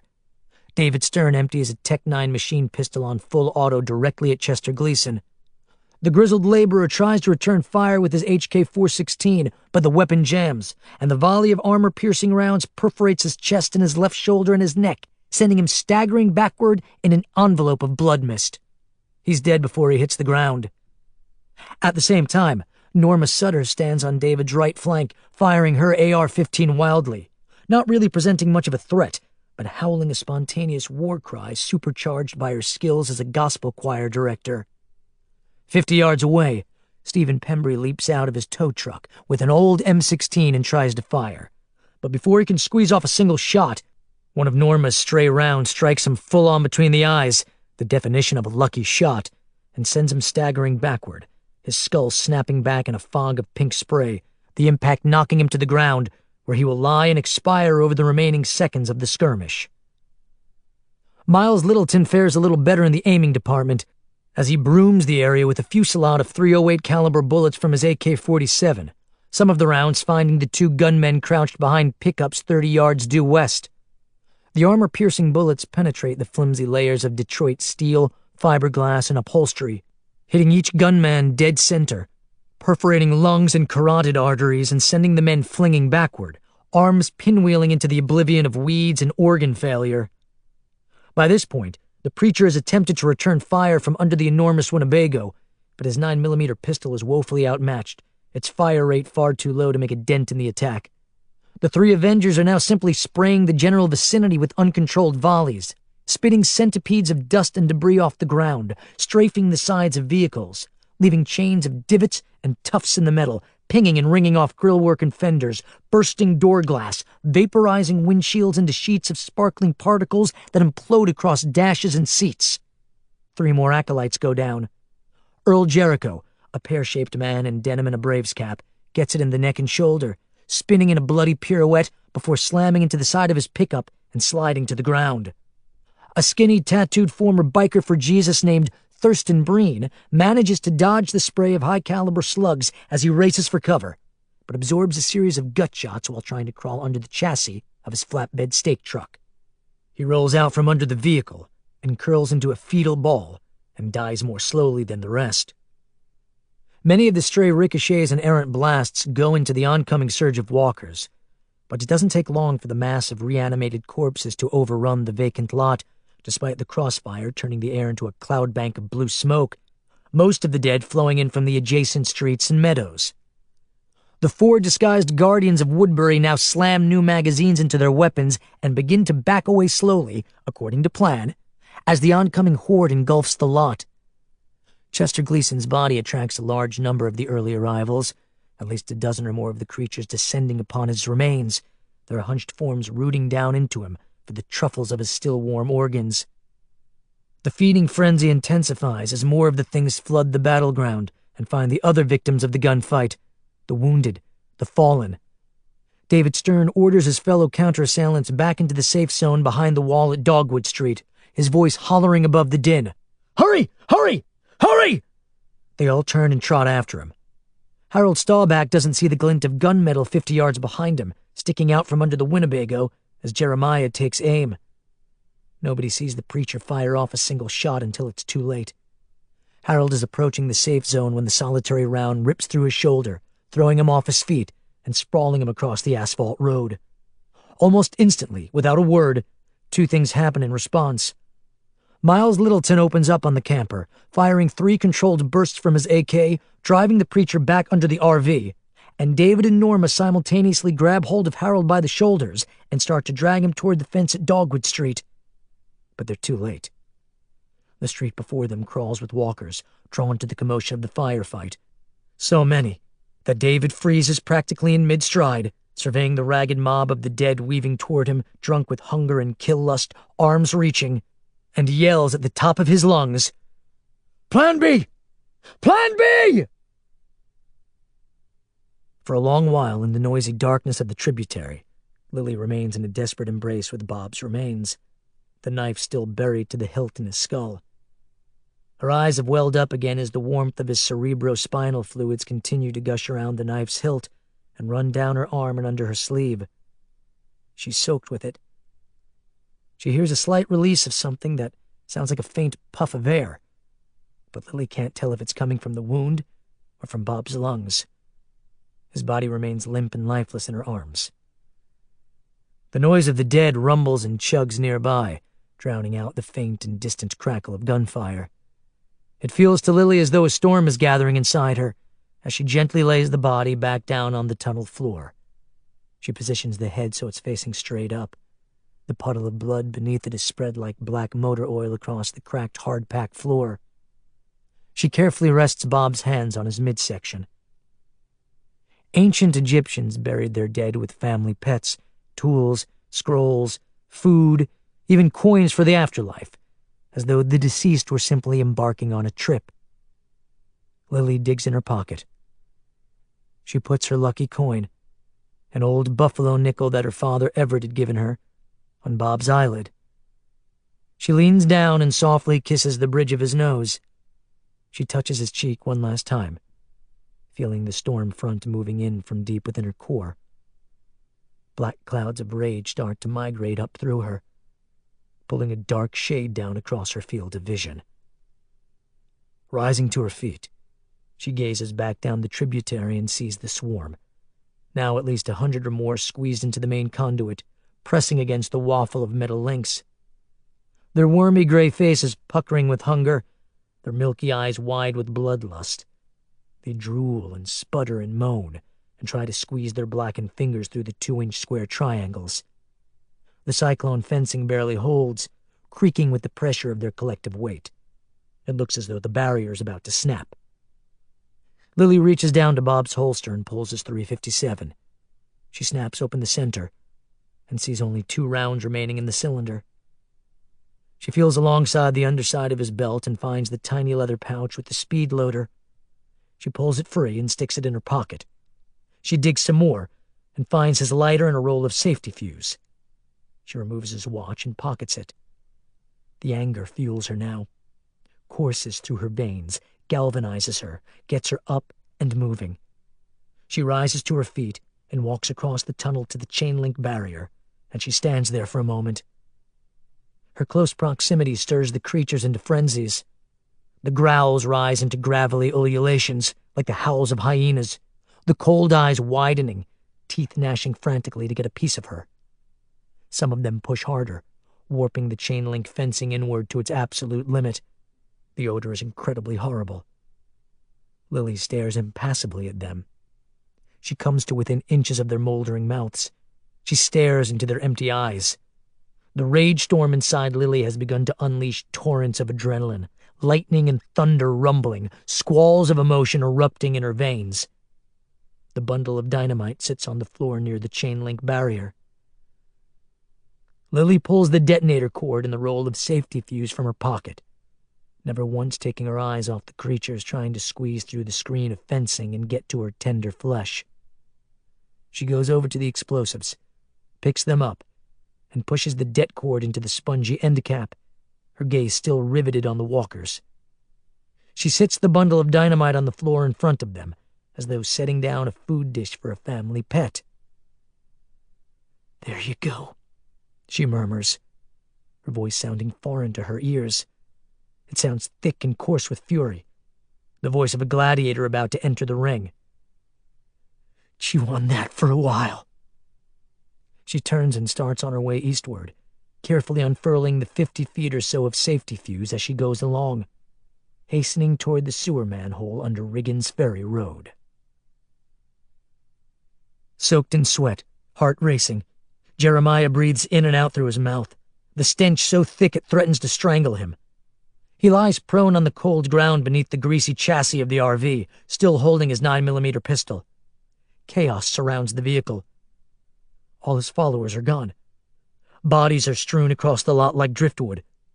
But the good Lord is still with Jeremiah.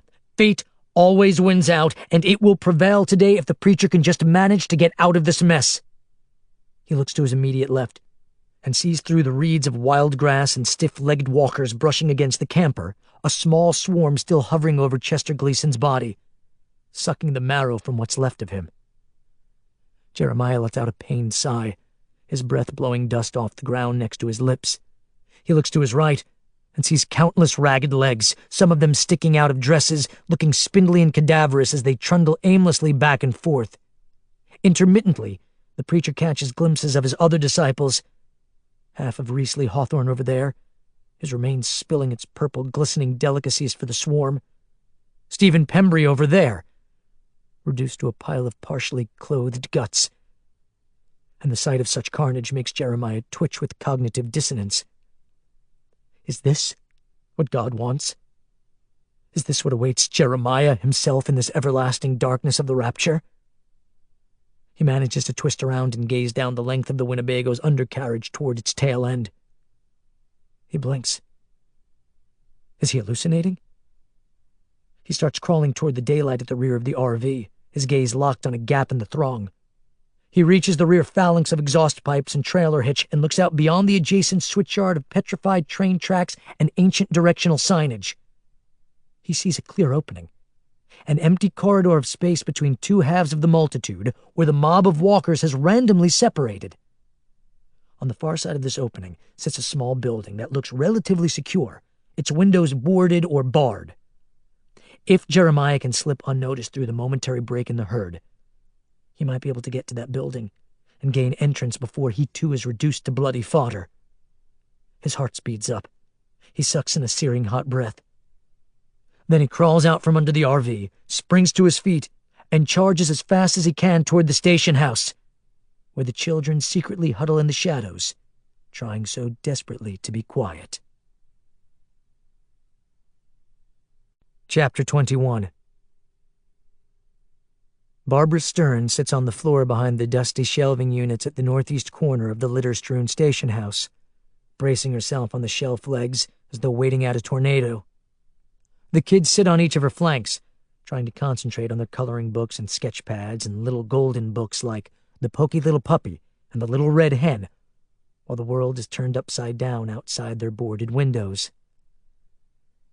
Every time a burst of gunfire crackles in the distance, or a sonic boom from a shotgun lights up the sky, or a cluster of walkers brushes up against the wood frame outer walls, the older kids twitch and flinch, while the younger ones whimper under their breaths as though they've been kicked in the gut. Barbara keeps whispering for them to relax. It's going to be okay. They have a good plan, and Lily and Bob know what they're doing. But her nerves are as raw and exposed as those of the children. She grips those shelf legs with white-knuckle pressure at the boom of each salvo, holding on so tightly that the molded steel has begun to make bloody indentations on her palms. She keeps thinking she can identify the make and model of each gun as she hears its blast, and that she doesn't hear the blat of David's Tech-9, and this is driving her crazy. The machine pistol that they found a few weeks ago in the storage rooms of the Meriwether County National Guard Depot has a distinctive sound, a sort of shrill metallic rattle, like a baby howitzer.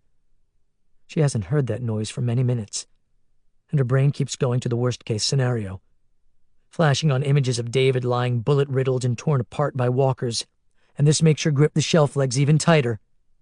In fact, she's trying to drive these very images from her brain when she hears a noise coming from across the room that sets her teeth on edge and makes her flesh rash with goosebumps. "Don't move," she hisses at the children, pulling herself up and switching off the safety on her .44 Bulldog. The gun is extremely heavy for a snub-nosed revolver, and it seems to have gotten heavier over the last few hours. In addition, the trigger action is stiff, hard to pull. But at the moment, Barbara feels as though she could crack the grip in half with her bare hand. The noise of someone trying to force the knob on the side door rattles again across the room, and Barbara assumes the shooting position as she approaches, gun in both hands, finger on the trigger pad, shoulders squared while she blows a long tendril of gray hair from her face. She makes sure to hold her zuftig body at an angle to the door, so her right shoulder will absorb much of the recoil from the massive handgun. She reaches the door and puts her ear against the wooden frame, holding the Bulldog's muzzle up at the ceiling. She hears a frantic shuffling, someone huffing and puffing. She's about to call out when the door suddenly explodes inward, bursting open with the force of a battering ram. The jam smacks Barbara straight on, knocking her senseless, driving her backward and sending her to the floor. She lands on her ass, the Bulldog spinning off across the parquet tile. Her vision wavers, her ears ringing, as she tries to crawl toward the gun. At the corner of Dogwood and Jones Mill, in a curtain of cordite, smoke, dust, and death stench as thick as gauze, Miles Littleton goes through an entire 10-round magazine, momentarily keeping the leading edge of the Walker horde at bay, while David and Norma attempt to drag Harold Staubach out of harm's way. Harold is having none of it. "Forget it!" Lying on his side, sucking in raspy breaths, he pushes them away, kicking feebly, his shoulder in shreds, the front of his tunic a deep crimson red, drenched in arterial blood which soaks the pavement. "Just go! Go!" He flinches as another walker drops to the cobblestones mere inches away from his right foot, half its head blown asunder by the dum-dums from David's Glock. "Shut up! Shut the fuck up! We're not leaving you, and that's all there is to it!" David barks his words at him, refusing to let go, dragging the older man another 10 feet or so toward the barricade. Norma tries to take Harold's feet and lifts him up, but Harold kicks her off with his last drops of energy. "Y'all are gonna get yourselves killed!" Harold screams at them, his voice breaking, his strength draining away. He tries to push David Stern off of him. David's hands are slimy with blood, and Harold slips from his grasp. Collapsing back to the pavement, Harold lets out a gasp, his beautiful singing voice finally starting to crumble. "I'm done for. I'm gone. You've got to get yourself inside." Miles fires another burst into the column of biters pressing toward them. More and more of the creatures, drawn to the noise and commotion, surround them, closing in like a fist. In a few seconds it will be too late. Their ammunition is dwindling to nothing. A few more bursts from the AK and that will be it. The young car thief fires a short salvo, hitting the 3 closest walkers. One of the putrid heads explodes in a cloud of black fluids, and another snaps back so far it almost rips free. The owner of the 3rd head keeps coming, the blast only grazing its temple. Too many of them! Miles screams. He is trying to fire another controlled burst, but now the gun only clicks impotently. Fuck! Shit! Shit! The walkers engulf them. Miles pulls a machete from a sheath on his leg. Norma grabs a garden spade strapped to her pack, and David is grunting and huffing as he drags Harold farther and farther away from the throngs. Harold wavers in and out of consciousness as more of the creatures press in from the west, cutting off their escape route. The persistent din of guttural growling rises up all around them now, as loud as a jet engine, the stench unbearable, the hooked fingers of outstretched arms clawing at the air. Harold finally passes out, and David shakes him, feeling for a pulse. Miles and Norma put up a valiant last-ditch effort to fight the creatures off, flailing madly at them, lashing out at one dead pasty face after another, striking some in the eye socket, others in the forehead, still others up through the mandible. But it's futile. There are far too many of them now. So many that David's view of the barricade is cut off, blocked by the mob. He lets out a howl of rage. Harold is dead weight now. David collapses next to the older man, heaving pained breaths. Norma trips over them and falls to the paving stones. Miles flails and flails until he stumbles over his own feet and sprawls to the pavers next to the others. And in that horrible moment of anguish, that single frozen instant before they are engulfed and devoured, David shares a feverish glance with the others. It's as though they all realize the same thing at precisely the same moment. They are all going to die. And worse than that, they are going to die at the ravenous hands of the dead, torn apart, eviscerated, though they're a stone's throw of safety. Only so much can be communicated in a single look, especially in a moment of suspended time such as this. But somehow, David Stern manages to gaze so deeply into Norma Sutter's sweaty, maternal, old-soul face right at that moment that he sees his last fleeting thought return from her in a wordless response. At least we'll go down together as one. Here in this desolate situation, we'll perish in each other's arms. Norma nods at David, and then puts her plump arms around him.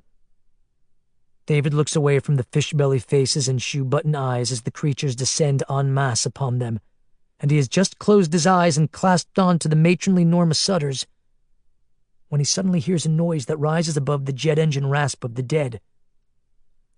And the noise is such a welcome surprise, David Stern silently begins to cry. At first it sounds like a tea kettle on the boil, a thin, shrill whistle.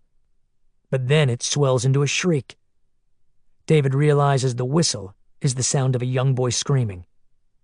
This is followed by the roar of a diesel engine, which farts a plume of black, acrid smoke into the air behind the adjacent barricade. David's heart leaps, his breath seizing up in the back of his throat.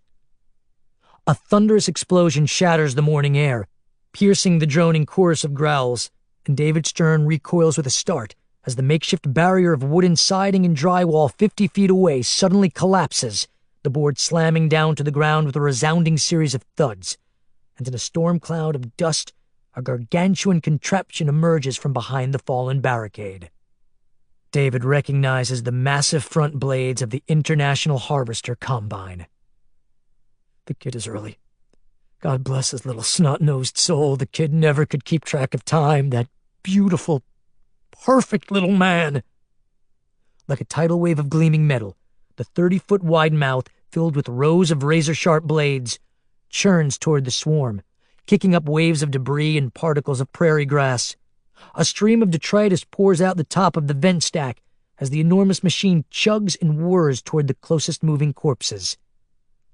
Up in the high cab, encased in glass like a tiny emperor, Tommy Dupree sits at the controls. The kid learned to operate the showroom new harvester by reading the owner's manual, and the jerky way he's steering the thing reveals how green his skills are. But the livid, furrowed face behind the tinted glass of the pilot cubicle also shows his determination, which triggers another thought in the back of David Stern's traumatized mind. Thank God for Plan B. On the floor, dazed and breathless from the pain shooting down her spine, Barbara Stern can see only blurry impressions of the huge man who has lunged into the station house after kicking the door open. Tall, middle-aged, dressed in an ashy black funereal suitcoat, Bald as a billiard ball, face all broken out, blotchy and livid, eyes crazy. He slams the door shut, then registers the fact that his entrance has knocked a 60-something woman dressed in a floral print muumuu over onto her fulsome ass. He's still hyperventilating from the terror and fatigue of sprinting across 150 yards of walker-infested real estate as he scans the dusty, cluttered station house. The thud of a dozen biters hitting the door outside vibrates the air. "Whoa, Nellie!" He lets out a deep, husky exclamation when he sees Barbara crawling toward her gun. He leaps across the room and reaches her at the precise moment she gets her hand around the bulldog. "Hold on there, sis." He kicks the gun out of her sweaty grasp, the bulldog spinning in the other direction. Barbara Stern tries to roll away. The Slocum twins squeal in horrified unison as the preacher kicks the woman hard in the kidney with his big Wellington. Barbara gasps and rolls across the floor and tries to see where her gun went. Her vision blurs. Her nose gushes from the impact of the door, and she may or may not have bit her tongue, her mouth filling with the coppery warmth of blood as she tries to crawl toward the bulldog. She senses the huge presence of the intruder looming over her. "Calm down," his voice booms. A deep, smoky, stentorian instrument trained in the sacristies and revival tents of charismatic religions. His face shines with exertion. He slams a boot down in Barbara Stern's dress. "It ain't like I'm gonna eat you." "Okay." Barbara breathlessly surrenders, flopping onto her side, bleeding profusely down the front of her muumuu. Her chin drips, the bridge of her nose throbbing, an occasional sharp stab behind her eyes. She blinks and holds up her trembling hands. "Okay." "Here." He digs in his breast pocket and pulls out a handkerchief. In the momentary lull, Barbara can hear the sound of the herd outside, an enormous, rusty, spinning turbine surrounding the station house. And she can hear something else. Something in the distance mingling with the din, vibrating the air. A low grinding noise that's as deep and raspy as the largest pipe on a church organ. Jeremiah throws the hanky and it lands on Barbara's legs. Then he goes over to the bulldog, picks it up, checks the cylinder, and thrusts it down the back of his belt. "Do whatever you need to do to me," Barbara murmurs, picking up the cloth and pressing it down on her nose. Her voice muted now by the fabric of the cloth and her congested airways. She says thickly, "But I'm asking you. Please. I'm begging you as a man of God, as a Christian. Don't mess with these children. Don't hurt them. They have nothing to do with this." He shoots a glance over at the cluster of kids hunkered and cowering behind the shelves. They look like scared animals in a cage. A soft, continuous whimpering comes from the younger ones. The preacher smiles. He speaks without taking his eyes off the little ones. "It's hard to disagree with you, sis. But they got everything to do with this." He ambles over to the shelving unit, shoves it aside as though it were made of balsa wood, and gives the kids the once-over with the gleaming eyes. The whimpering intensifies. The preacher's simian gaze settles on Bethany Dupree. She appears to be the only child who isn't either hiding behind a sibling, crying, or gazing meekly down at the floor. She stands her ground, her hands on her hips as though she disapproves of the whole concept of this man. She meets his gaze with a withering sort of contempt. The preacher grins. His face twitches. "You're a pistol, ain't you?" "Leave us alone," she says. "You'll do nicely." He grabs her by the arm and pulls her out of hiding. By this point, Barbara has managed to crawl across the floor, and now she struggles to her feet. The dizziness makes her head spin. She still can't see very well. She wavers slightly as she stands there holding the blood-soaked hanky to her nose, watching the preacher pull the little girl across the room toward the boarded window. "Don't do this, Jeremiah," Barbara says. The preacher turns and faces the older woman in the blood-spattered muumuu. He draws his Glock and casually presses the barrel against the side of Bethany Dupree's head. All the fight goes out of the little girl's face. Her eyes moisten, and she swallows a big gulp of air, and her lips curl downward as she tries her hardest not to cry. The preacher's voice is flat and cold. "The wheel's already in motion, sis. There's nothing any of us can do. This here's the rapture. We all been left behind, and now we're all just playing what you might call a big old board game. The girl wriggles in his grasp, and Jeremiah tightens his grip on her collar, pressing the muzzle harder against her little pigtail. The rivers are running red, sis. Jeremiah burns his gaze into Barbara. Birds falling out of the sky, and the living wants me dead. This here tot, she's my little insurance policy. Without any warning, a small child darts out from behind the shelf. Barbara whirls to see Lucas Dupree, his little 5-year-old face furrowed with rage, his tiny fists clenched white-knuckle tight, racing toward the preacher, screaming, "Let her be!"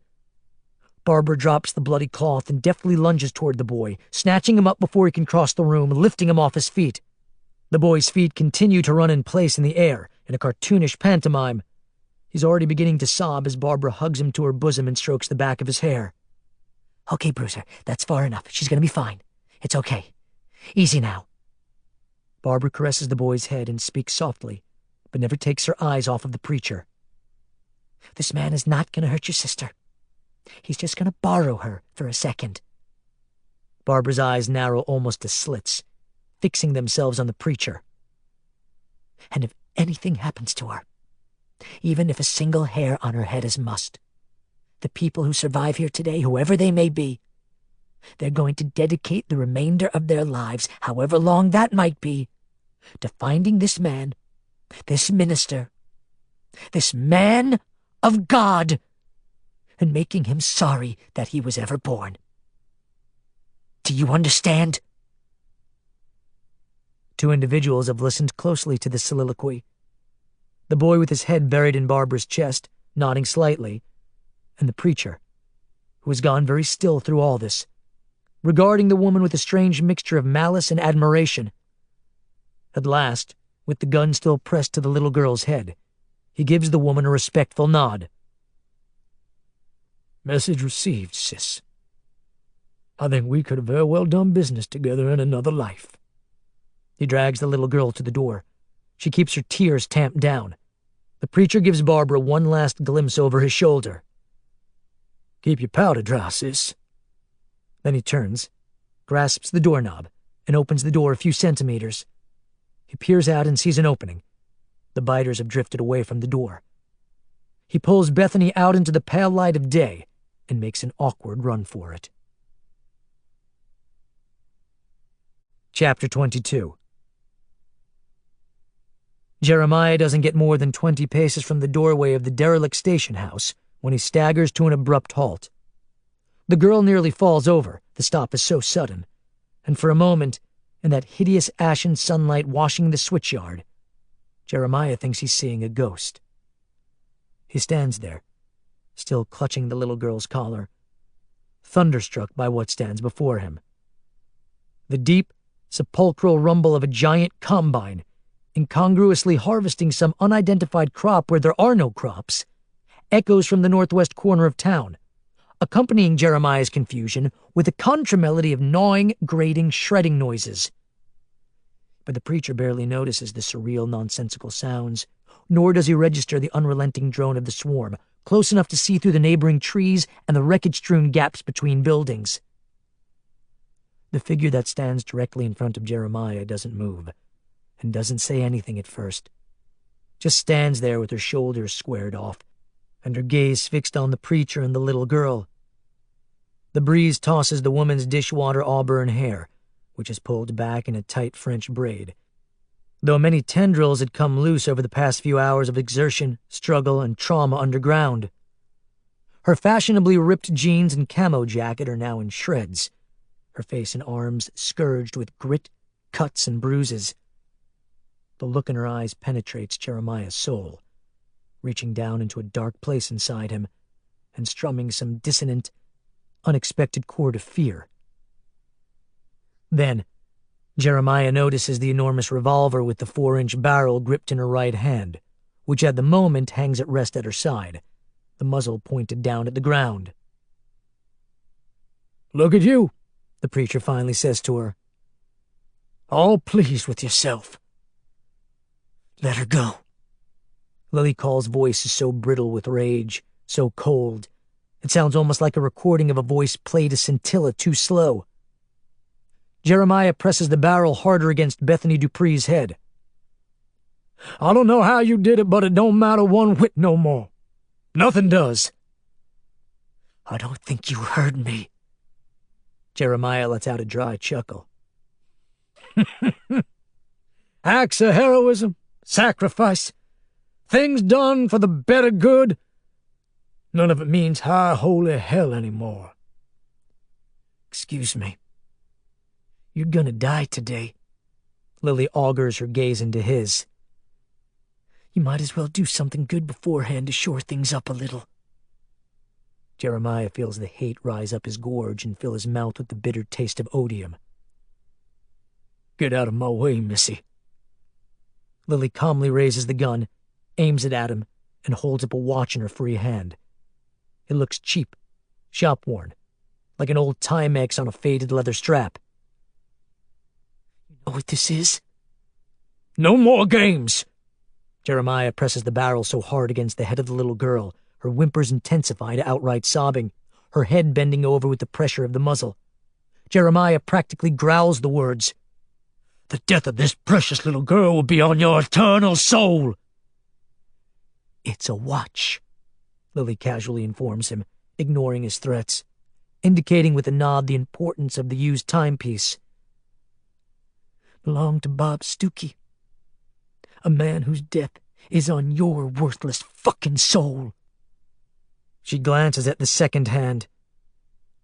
And if my calculations are correct, we should have about 10 sec. The muffled explosion from below cuts off her words with the abruptness of a jump cut in a film. Lily's estimate was 10 seconds off. The ground seems to shudder slightly as the heat wave rams into the back of Lily's neck. The noise is enormous and ear-shattering, cracking open the humid air and breaking windows as far as Canyon Road. Deafened by the boom, Lily staggers forward and then sprawls to the ground in the aftershock. The sky behind her cleaves apart in a fountain of dirt, the particles of orange Georgia clay spewing upward in a vast smoke cloud that scrapes the clouds before dissipating. The preacher stumbles backward, trips over his feet, and falls on his ass. The little girl staggers and goes down as well. Granules of dirt, litter, and unidentified shards of the underground rain down on them. The aftershocks tremble across the switchyard as the tunnels give way below and bury human and undead alike for eternity. Lily tries to rise to her feet, but can only lift herself up to her hands and knees. Her head spins. She can't hear a thing, and she can barely see. Blinking frantically, she tries to focus on where her gun went. She sees it lying about 5 feet away. She lunges toward it, grabs it, and swings it up as she springs to her feet.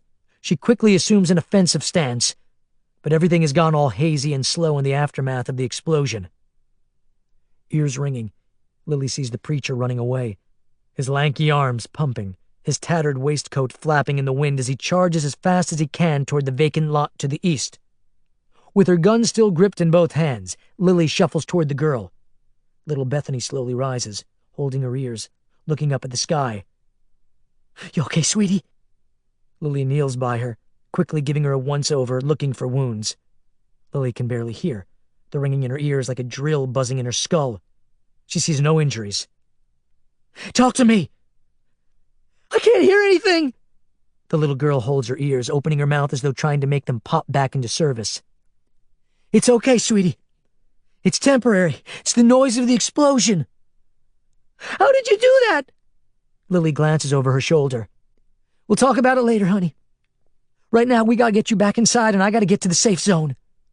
In that single feverish moment, Lily sees several things that quicken her pulse. About 100 yards away, the preacher is weaving through a cluster of walkers, slashing at them left and right with his buck knife, apparently trying to work his way back to the vacant lot east of the switchyard. The same vacant lot across which all the gunfire had been exchanged. Adrenaline trickles through Lily. She realizes the son of a bitch is heading toward the enormous tow truck rig that sits about 50 yards south of the lot, still idling, sending intermittent puffs of inky black smoke out of its exhaust stack. The second thing that Lily sees triggers an even bigger spurt of panic. 3 sides of the switchyard are now cut off by dense groups of dead shambling this way, drawn to all the tumult and yelling, their arms like divining rods, stiffly reaching, seeking fresh human meat. Lily spins in a 360-degree pivot, searching for a way out, but seeing none. Even the station house building is engulfed with the things now. Countless decomposing faces close in, pressing inward from all directions, face after face after face, each one featuring the same empty frosted glass eyes, the same slimy lips curling away from blackened teeth. The noise and the odor of them rises to unbearable levels, and Lily finds herself going blank again, as though her brain has just crashed.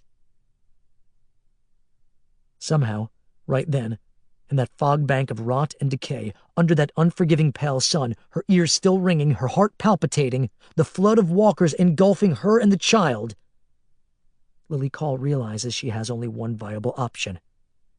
Once again, the simplest solution proving to be the best solution. She sees a grand total of a half-dozen creatures between her and the front door of the station house, which lies about 50 feet away. "Stay right by my side, sweetie," she says to the girl, and then aims her gun at the 2 cadavers blocking their path to the door. The first shot punches a divot in the top of the closest one's skull, the thing folding in a cascade of black fluids and rancid blood. The second shot rips through the center of the other one's face, sending a cloud of dirty gray fluids out the exit wound. Edging her way toward the building, Lily multitasks now, dumping the empty cylinder, tipping the speed loader into the chamber, injecting her last 6 bullets while simultaneously yanking Bethany toward the door. They get within 3 feet of the entrance when a pair of male biters, each one once a teenage farm kid, now clad in tattered, blood-soaked long underwear, lunge single file, one after the other, at the 2 living humans. The little girl squeals an involuntary shriek as Lily instinctively points the gun at the closest assailant. The biter inadvertently gets caught on the barrel as it pounces, its mouth gaping, the muzzle going down its throat like a tracheal intubation. Lily instantly squeezes off 2 shots. The first one blows the back of the thing's skull off, and the second strikes the walker coming up behind it. Both the males collapse in showers of putrid blood. Lily throws the door open and shoves the girl inside the shadows of the station house, then follows her inside, slamming the door behind them. For a moment, Lily bends down and catches her breath as the little girl races over to Barbara Stern. Lily takes in great, heaving breaths, her hands on her knees, the rage crackling behind her eyes as bracing as smelling salts. The image of the preacher racing off toward that tow truck has burned itself into her mind's eye. The thought of him getting away makes her spine tingle with hate. More than just the desire to wreak vengeance, more than the mere satisfaction of evening a score. She needs to end this man. "You're a sight for sore eyes," a voice says next to her, making her jump. Lily looks up at Barbara Stern, who stands nearby holding Bethany Dupree against her midriff. The girl softly cries into the folds of Barbara's muumuu.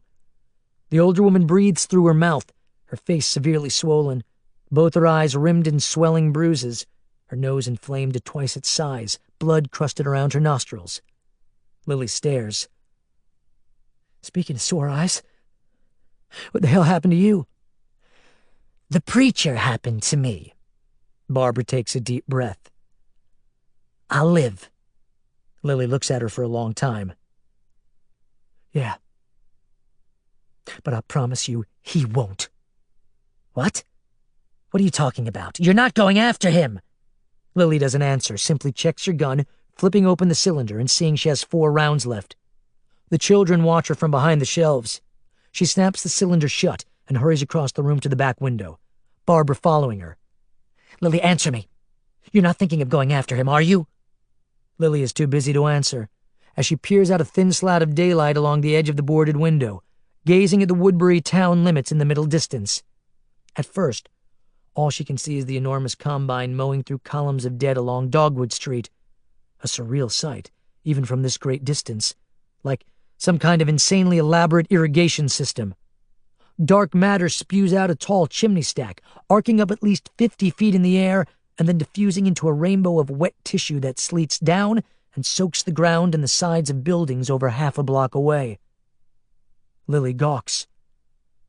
Upon further scrutiny, it has become clear that the tall stack is actually the vertical vent on the huge farm machine that Tommy Dupree discovered only a few days ago and that gleaming showroom a mile south of here. Originally designed for the laborious job of separating grain from chaff across wide expanses of land, it's now being repurposed, just as Lily and Tommy had devised, for the task of mowing down row after row of shambling cadavers.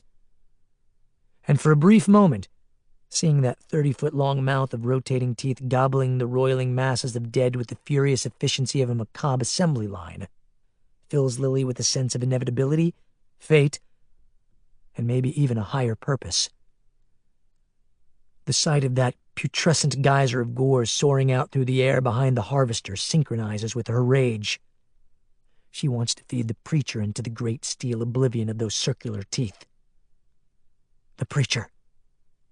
Lily scans the outer limits of the town, sweeping her gaze across the adjacent switchyard, past the grove of sickly pecan trees, and into the vacant lot, where the grisly remains of the battlefield still lie in mangled, unidentified heaps like forgotten piles of kindling. In the far distance, beyond the dry creek bed, a lanky, tall figure in black hurriedly climbs up into the cab of a huge, heavy-duty tow truck. The back of the truck, including the massive tow crane, still drips with carnage. The top portion of a prisoner is still lashed to the gantry, the bottom half of his torso ripped clean off by the horde, leaving entrails to dangle and dry in the sun. Lily jerks away from the window. She turns and looks around the room as though she's lost something. "Answer me, Lily." Barbara gazes skeptically at the younger woman. Lily looks up. "Where's the walkie-talkie? You had one with you, right?" "Don't do this, Lily. Where is it? Come on, Barbara." All right. Barbara sighs, gently moves the little girl aside, and quickly pads across the room. "It's right here." She digs through her pack, which sits on a peach crate near the shelving units. The children remain huddled in the shadows behind the adjacent shelves, peering through the gaps like stray puppies held captive in a pound, their eyes huge and bright with terror as they look on.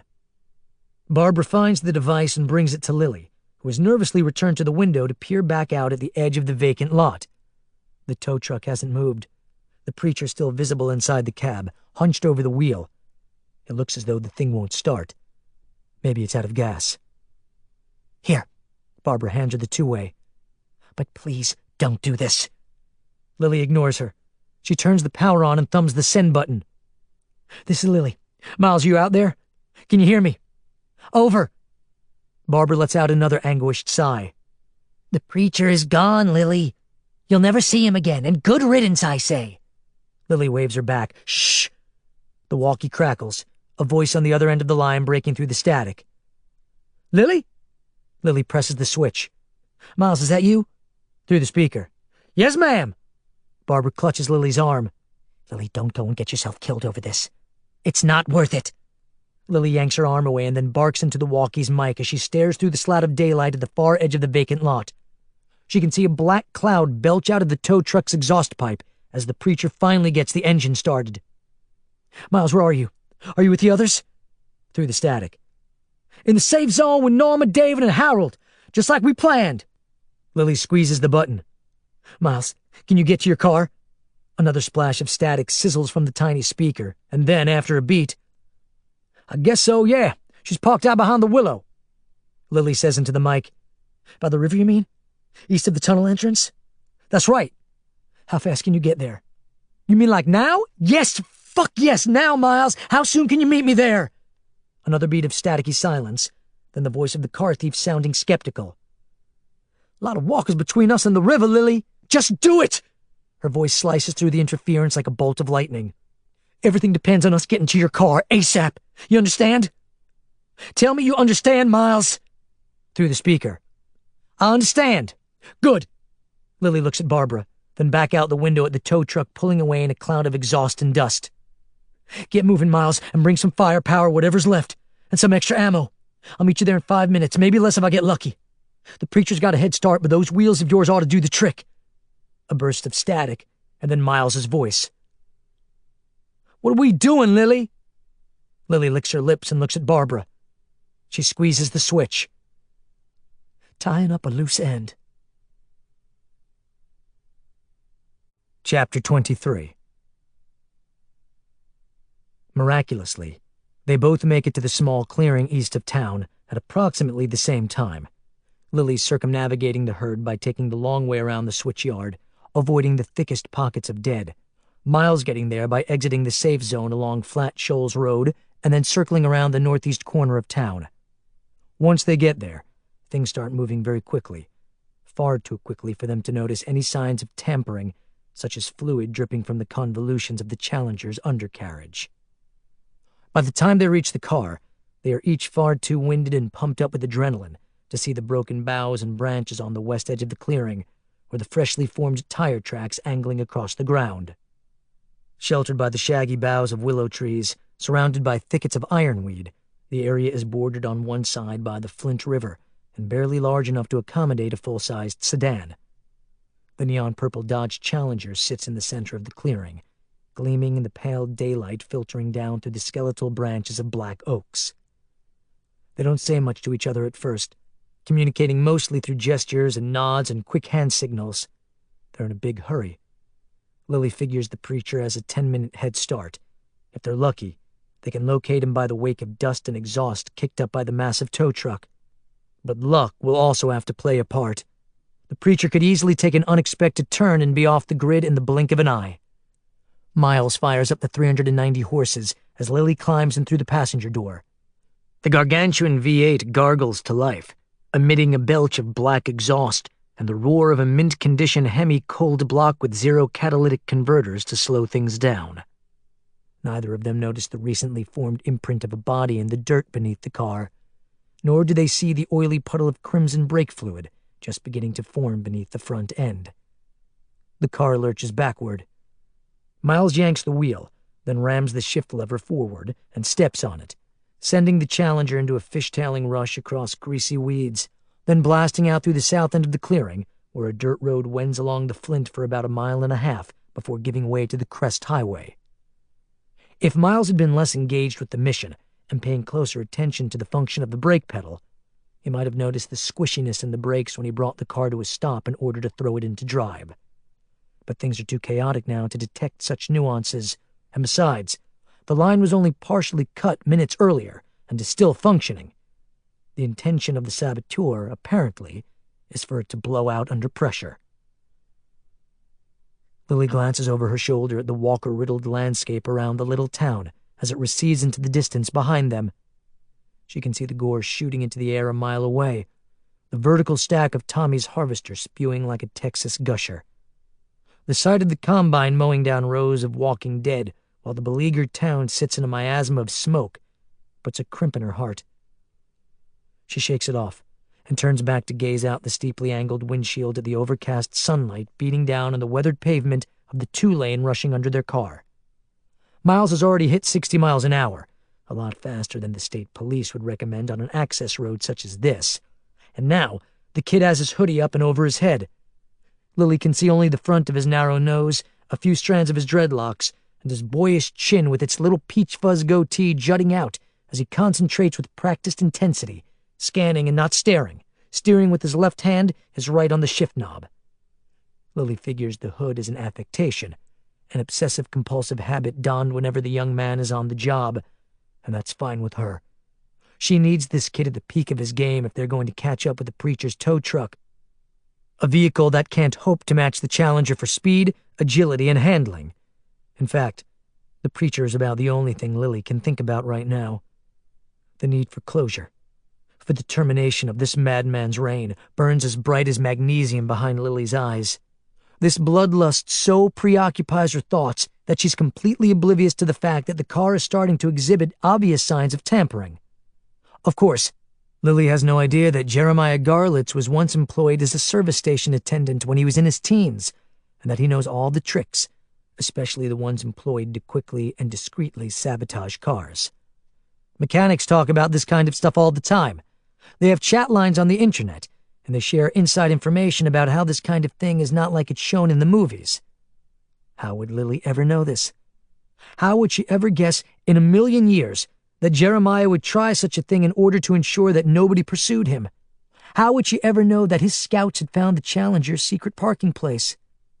The truth is, even if Lily had known all these things, she probably would have still gone after the preacher. Rage is pulling her strings now, narrowing her thoughts into a tunnel, crackling in her brain like an overloading circuit. She can taste the man's death on her tongue. But all this is about to change as soon as they hit their first big downgrade. Tommy Dupree loses his voice after nearly 20 minutes of sustained howling, his triumphant howls accompanied by the collective din of hundreds and hundreds of walkers turned to pulp under the churning devastation of the Combine's massive cutting skid. Over the rumbling of the engine and the clatter of the whirling blades, the wet, garbled crunching noise of cadavers being ground to pieces is tremendous, addictive, surreal. Tommy's voice finally crumbles into a hoarse hissing noise as he cries out for his dead parents, for his lost childhood, for his ruined world. The black geyser of tissues continues to leap up and wash across his machine, wave after wave, sluicing down the window glass, pulsing and streaking in the wipers, feeding Tommy's psychotic state. He has turned half of the super herd into paste, cutting a swath of annihilation from the edge of the safe zone all the way east to Kendricks Road, and he keeps going, and he will keep going until he runs out of gas or dies, whichever comes first, because he was born to do this.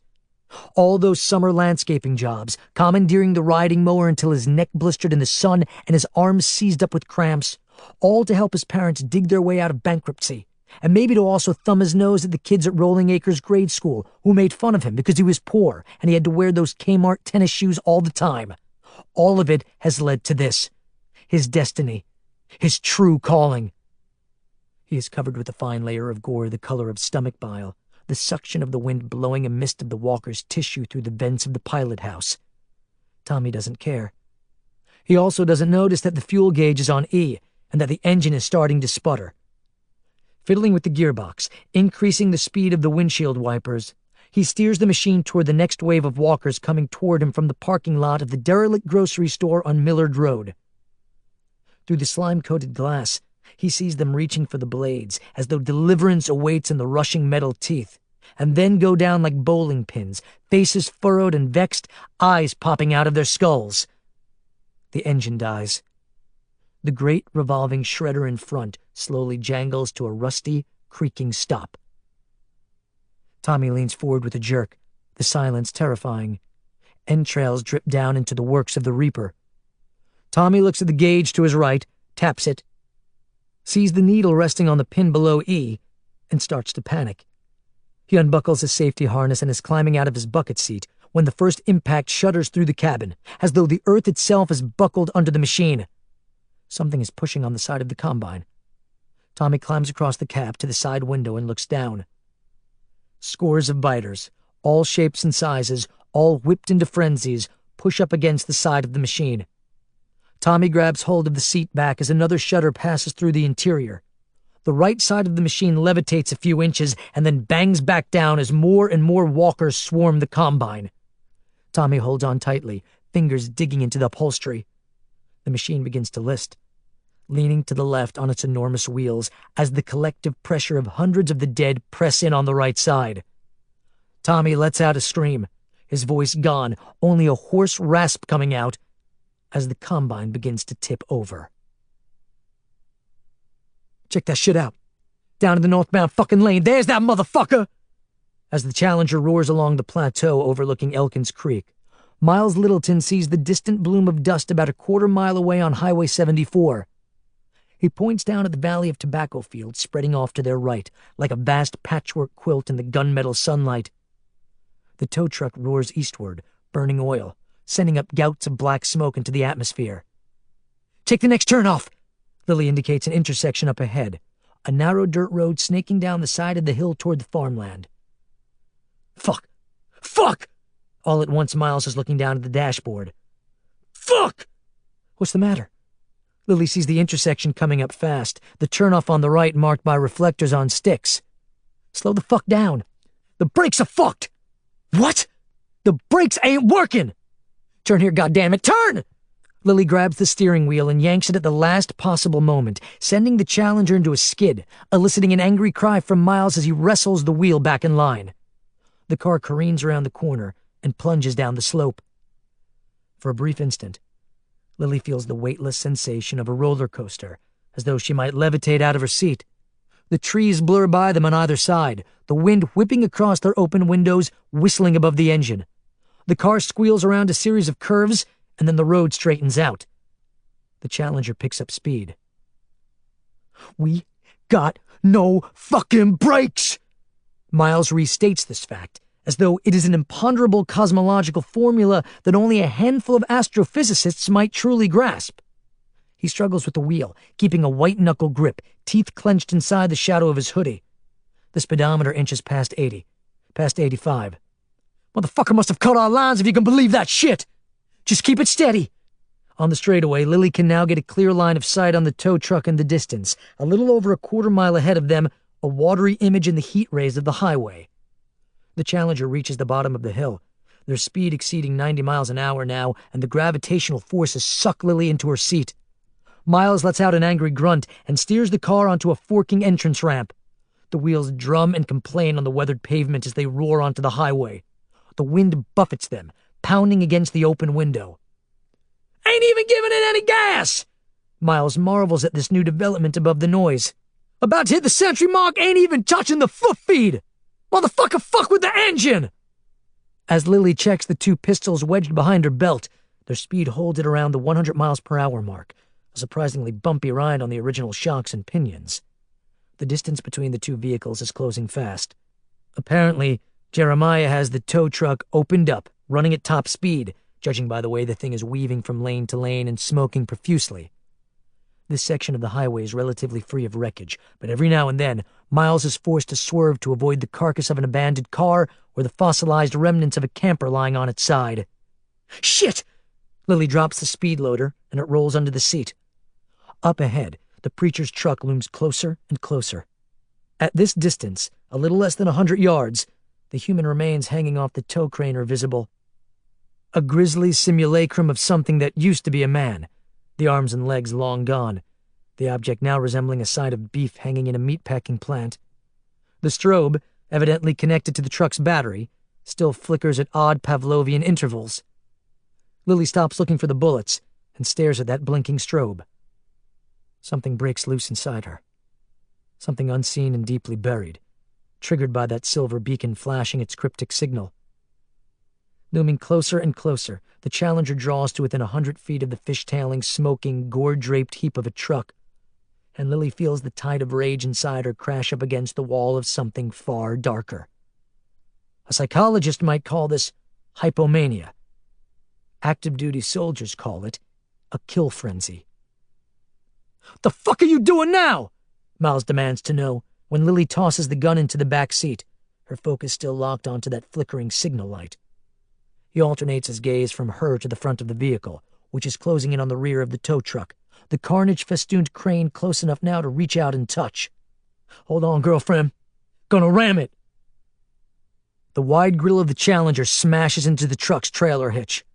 This shoves both Miles and Lily forward, smashing them into the dash, sending shards of pain up the bridge of Lily's nose, galvanizing her, electrifying her as the pale silver light goes on flashing like some out-of-kilter disco ball. In the cab of the tow truck, Jeremiah ducks down for a moment, flinching at the impact. Miles holds the car steady as a large fragment of the tow truck's bumper tears away and clatters to the road, bouncing off into an adjacent field. Lily pushes herself up and out the open passenger window. The noise of the slipstream drowns out Miles's bellowing shouts of anger and confusion. All Lily can hear now are the gusts of wind and the dissonant harmony of the two power plants roaring in unison as she climbs out onto the window frame, grasping the side mirror for purchase. Then she clambers onto the hood. The car swerves slightly. She braces herself on the air injector, rises up, coils herself, bending her knees and fixing her gaze on the rear deck of the massive tow truck, and leaps. Chapter 24.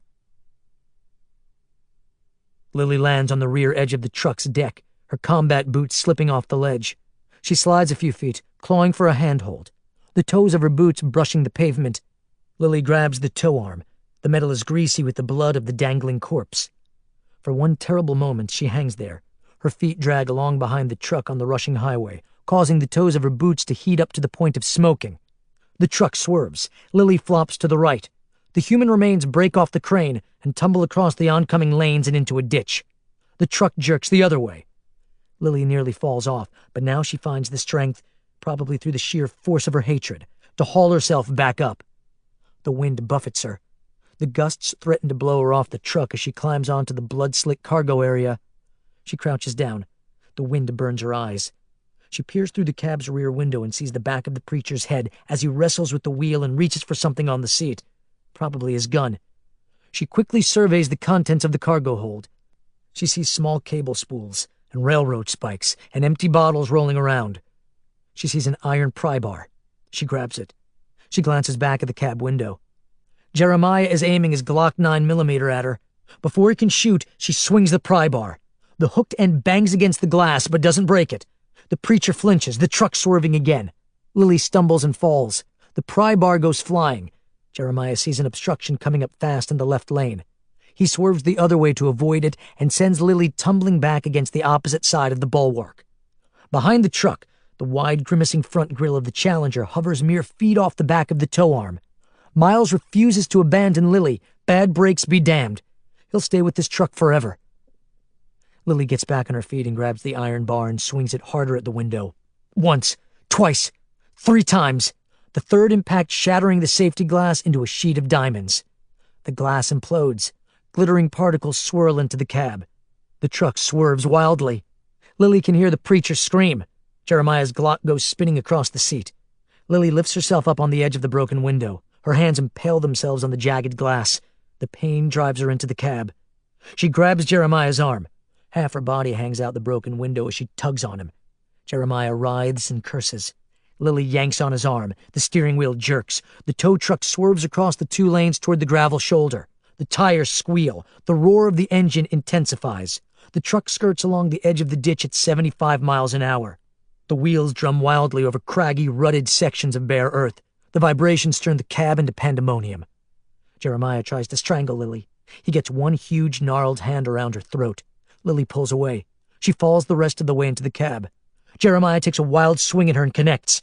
The impact of his gigantic fist makes her see stars and gasp. Lily has short fingernails, but she slashes at the side of his face as the truck weaves and fishtails on the dirt slope. The truck leans at a 45-degree angle. Lily's nails rake across the preacher's right eye and cheek. Jeremiah bellows in pain. He loses control of the truck. It starts to tip. The preacher slams on the brakes. The rear tires dig in. Lily bangs into the dash as the truck goes into a skid. Jeremiah tries to steer into it. The truck slides sideways for a moment. Then, Lily screams as the whole world seems to turn on its axis and throw her against the ceiling. Miles lets out a wail. He sees the truck tipping. He swerves. The tow truck slams down on its side. In a cloud of dust, the Challenger roars past the site. It has no brakes, but Miles angrily stops on the useless brake pedal.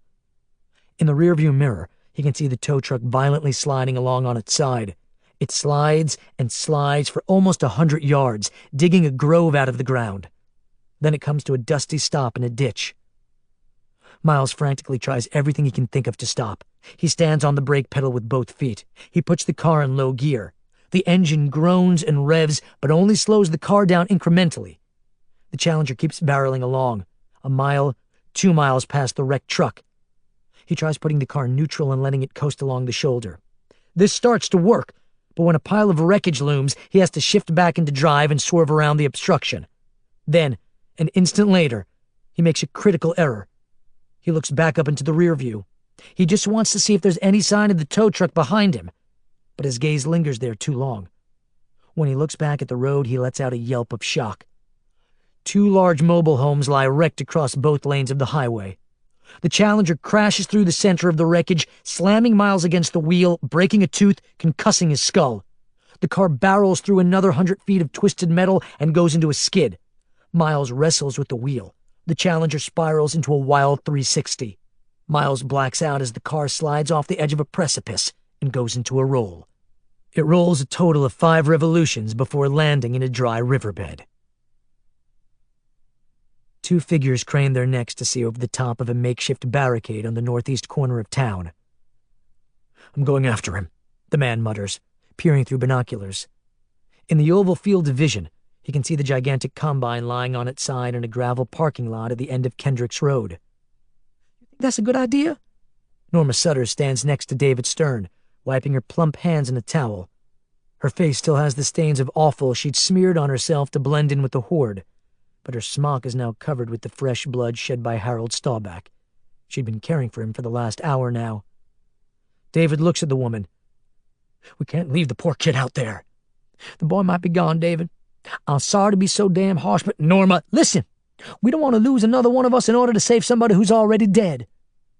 David wipes his gray goatee, thinks about it. "I'm going.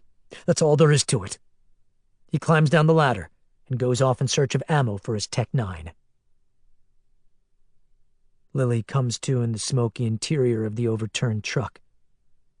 Blinking at first, squinting in the harsh glare of overcast daylight flooding down through the gaping driver's side window, which is now the ceiling, she silently takes inventory of her injuries. Her back throbs, wrenched by the impact, and she tastes coppery blood where she bit her tongue. But she doesn't seem to have any broken bones. She suddenly registers the fact that the preacher, still unconscious, is slumped over the steering wheel above her, his lanky limbs akimbo, tangled in his shoulder harness. She regards his limp form. She considers the possibility that he might already be dead. His flesh is gray and pallid. She watches his big barrel chest and sees that it is slowly, subtly rising and falling. He's clearly alive. And Lily is about to start looking for the gun when his eyes pop open and he pounces on her. Lily screams and the preacher responds by wrapping his big calloused hands around her throat. He lowers the rest of his weight down upon her, the sound of tearing fabric coming from behind him as his waistcoat stays tangled in the steering wheel, the seams ripping apart. Lily gasps, convulses. The common reaction to stage 1 of asphyxia, and tries to get air into her lungs, but the preacher's fingers tighten. She instinctively reaches up and tries to pry them from her neck, but this is easier to do in theory than in practice. His vice-grip lock on her throat is steadfast, immovable.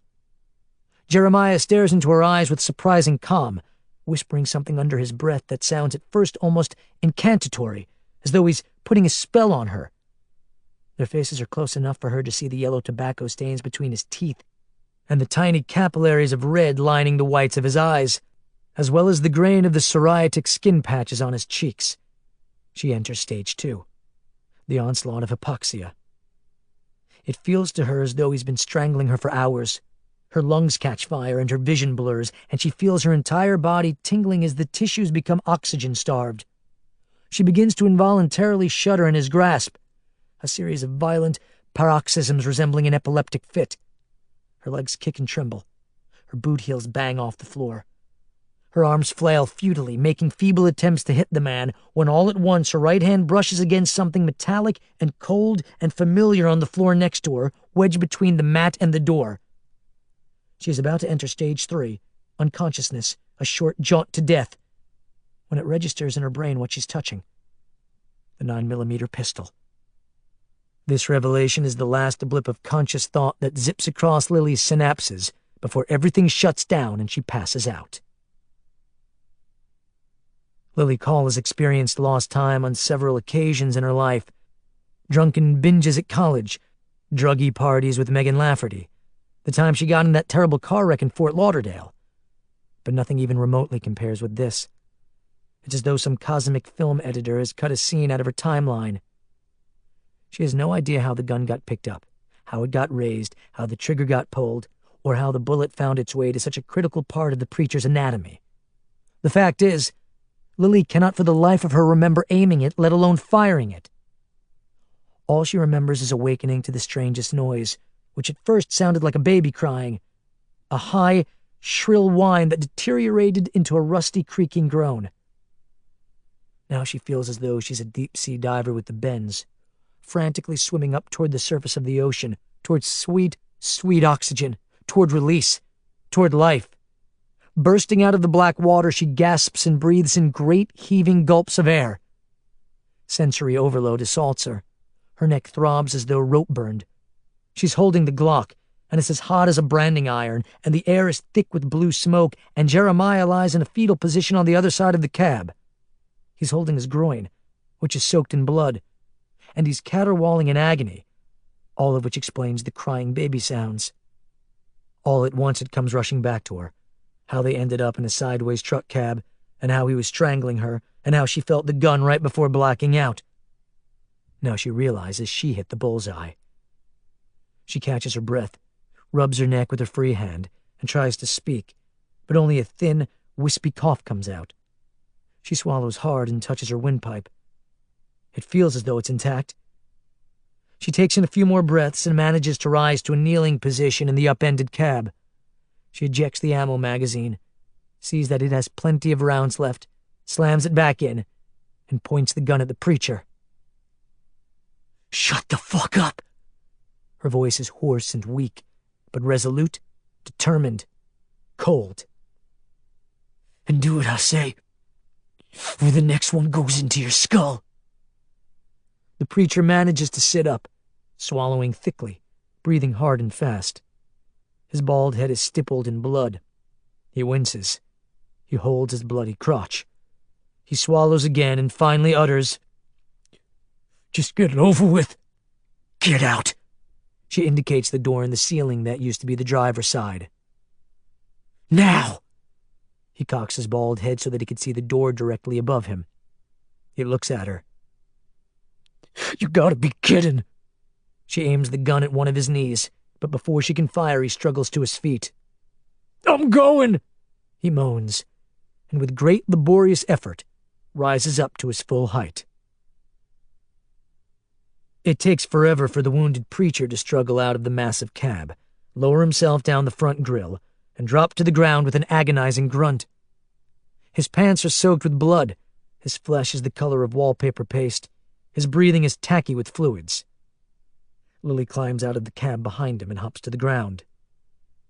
"Get on your knees," she says flatly, aiming the gun at him. He takes a deep breath, stands up, faces her, and squares his shoulders as though prepared to fight. "No." She shoots one knee. Jeremiah screams.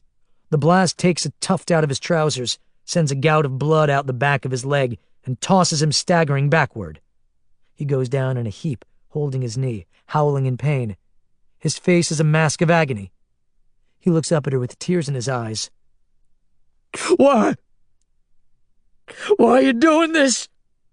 She stands over him expressionless, thinking of Bob and Woodbury. At last she says, "Because the universe wants me to." Covered in blood and tears and snot, he gazes up at her and begins to laugh. Nothing joyous, just a dry, ironic, icy chuckle. "You think you're God?" She stares unmercifully at him. "No, I'm not God." She aims at his shoulder. "And neither are you." The gun barks. This time the blast takes a chunk from his left pectoral and exits in a fog of red tissue out of his trapezius, spinning him in an awkward arabesque and sending him sprawling to the ground. He gasps and tries to crawl away. He collapses. He huffs painfully into the dirt, rolls over, and stares at the sky. She calmly walks over to him.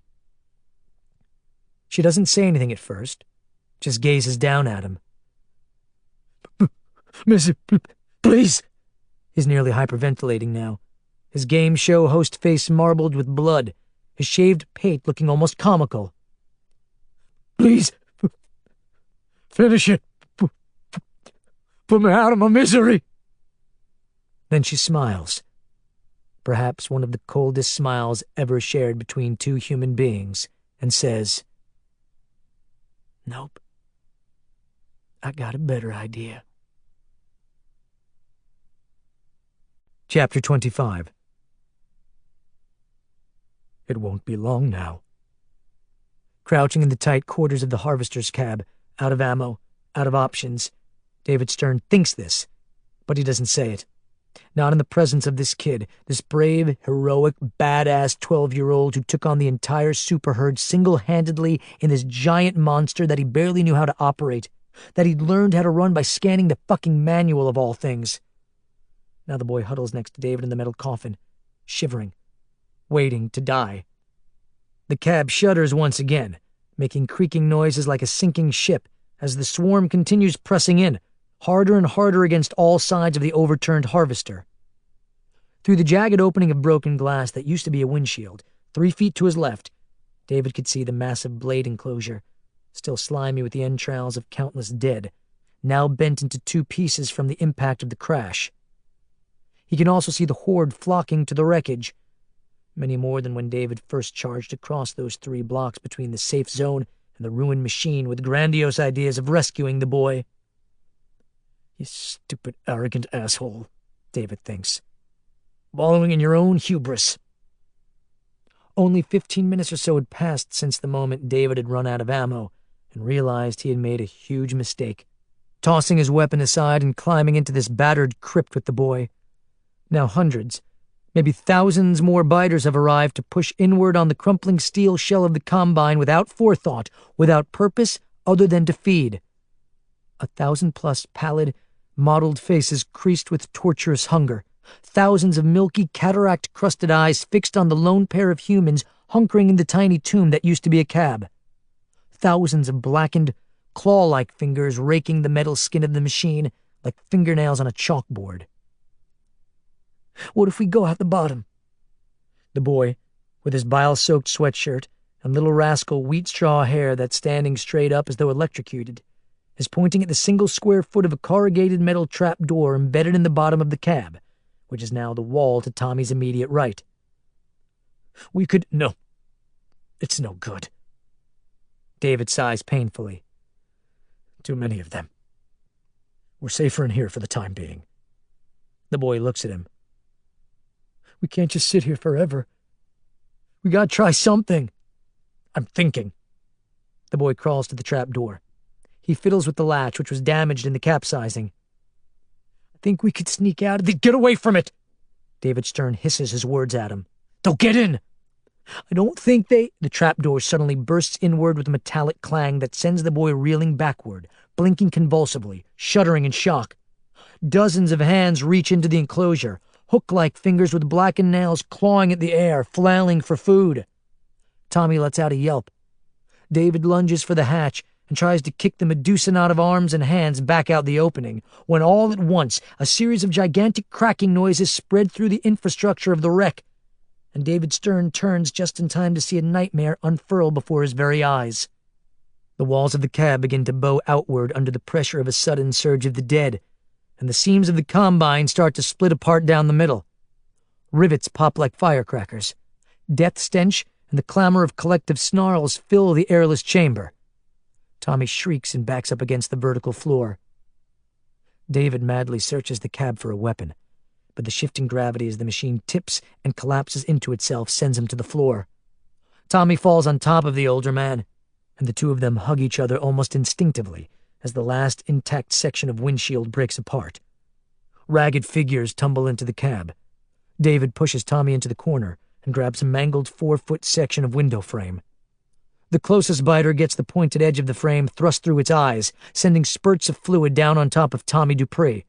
The boy howls with a primal mixture of rage, terror, and repulsion. David swings at the next one, and the next, and the next, knowing all along that it's just a show, a charade for the boy. David Stern has no hope of fighting off an endless clown car of monsters flooding the breached enclosure. But he keeps at them, slashing one across the temple, stabbing another through the eye socket, gouging yet another one through the roof of the mouth. Fluids and blood and tissue engulf the chamber, and soon the bodies collect on the floor of the cab inches away from where the boy struggles not to cry out loud. He just sits there, shoulders trembling, moist eyes taking it all in, tears tracking down his freckled face. And when the older man is finally overcome, and he stumbles backward, tripping over his own feet and collapsing only inches away from the boy, the two living humans look away. They don't want to watch. They don't want to see the end come in its ghastly form of a feeding frenzy. They can sense the faces full of teeth looming over them, snarling, ravenous, teeth gnashing, lowering down toward them. And then nothing. No searing pain from the first bite. No convulsions of agony as more of them dig into the soft middle and the delicacies within. David pops his eyes open. Dozens of dead hover motionless over him and the boy, as still as mannequins in a forgotten store window, each biter resembling a dog being summoned by an ultrasonic whistle. One by one, they twitch their empty gazes off to the south, as though tracking the source of the silent whistle. David stares. The faintest clicking noise drifts on the wind. A flash of heat lightning flickers off the faces of the dead.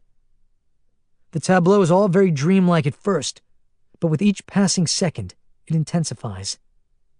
An engine in the distance rises on the breeze. Tommy starts to whisper something in a startled voice when the strangest thing happens. The monsters begin to retreat, backing slowly out of the enclosure, brushing against one another as they awkwardly withdraw and turn to seek out the source of that flashing light. David sits up. They are wandering off en masse toward the sound of the engine and the flickering silver light.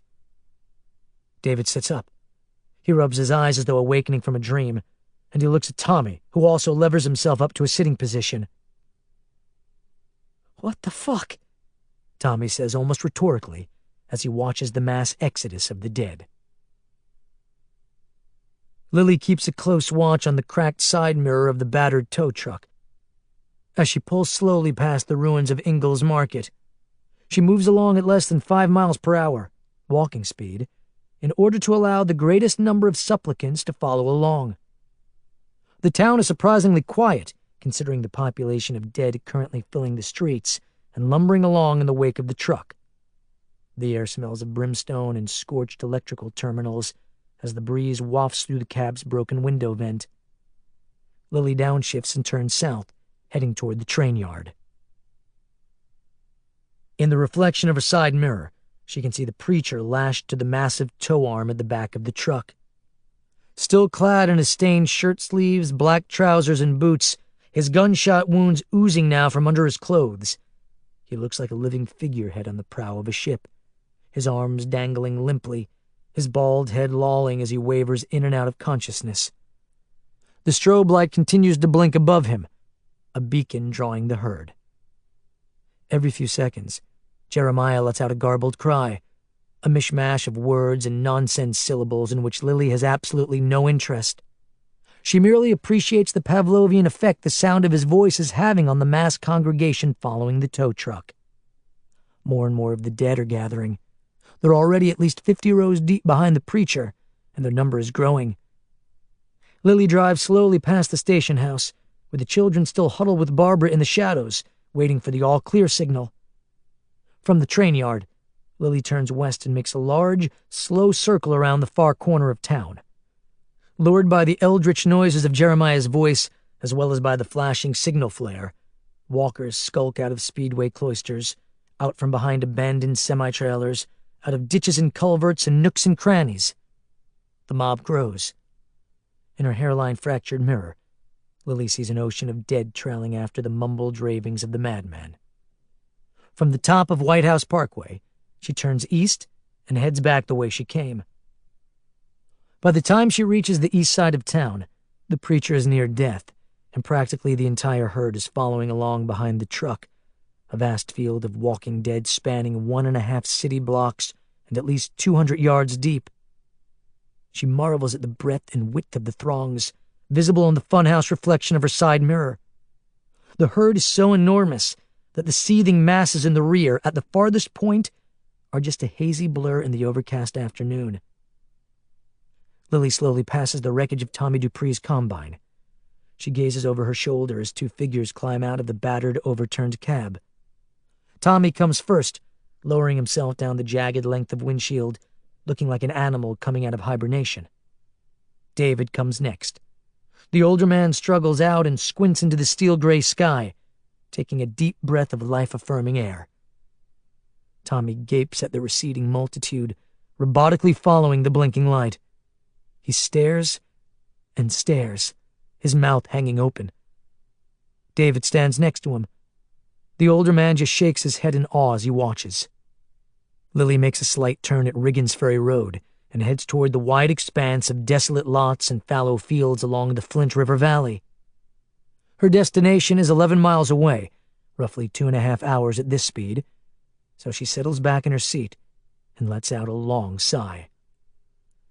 Her thoughts wander, the mythic drama going on at this very moment directly behind her, the furthest thing from her mind. The great and honorable Reverend Jeremiah Garlitz preaches his last sermon that day, lashed to a gantry 12 feet above the scabrous land that he thinks of as Zion. In his scrambled final thoughts, he speaks to his vast megachurch of lost souls, who shambled dutifully after him in the dust of the Holy Land. He speaks much of his homily in Old Latin, floating in midair, surrounded by angels. He spreads his arms and smiles beatifically at the great assembly of the faithful following him, his Christian soldiers, his righteous disciples, their dark, dirty, impoverished faces full of noble savagery. God bless his congregants. This goes on for hours, Jeremiah recalling all the great chapters and verses, all the best sermons he delivered over his life in sweaty tents and backwater churches. The flicker of the votive candle above him illuminates his altar as the ragged parishioners follow him for miles and miles, many of them barefoot, bleeding, crippled, leprous, sick, old, and infirm. Toward the end of the journey, Jeremiah feels a loosening of his soul, a shade coming down on his field of vision, and he rejoices.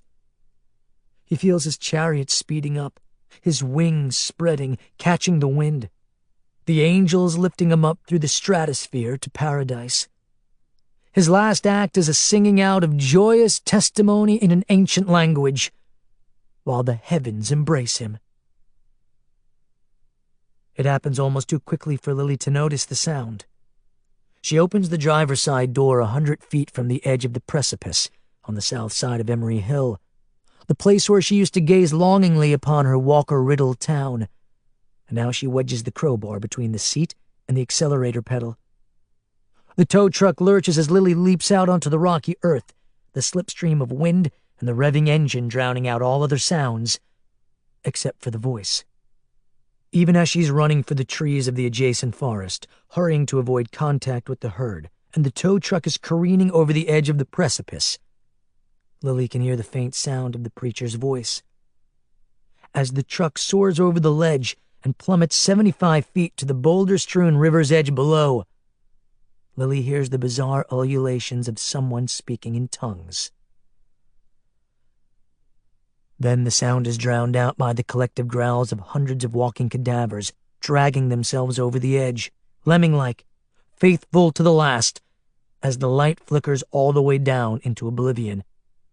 From behind a thick grove of trees, breathless after the sprint, Lily watches the mass migration over the precipice, a magnificent cascade of the dead as row after row plunges off the ledge. Just before turning away, Lily realizes an excoriating irony.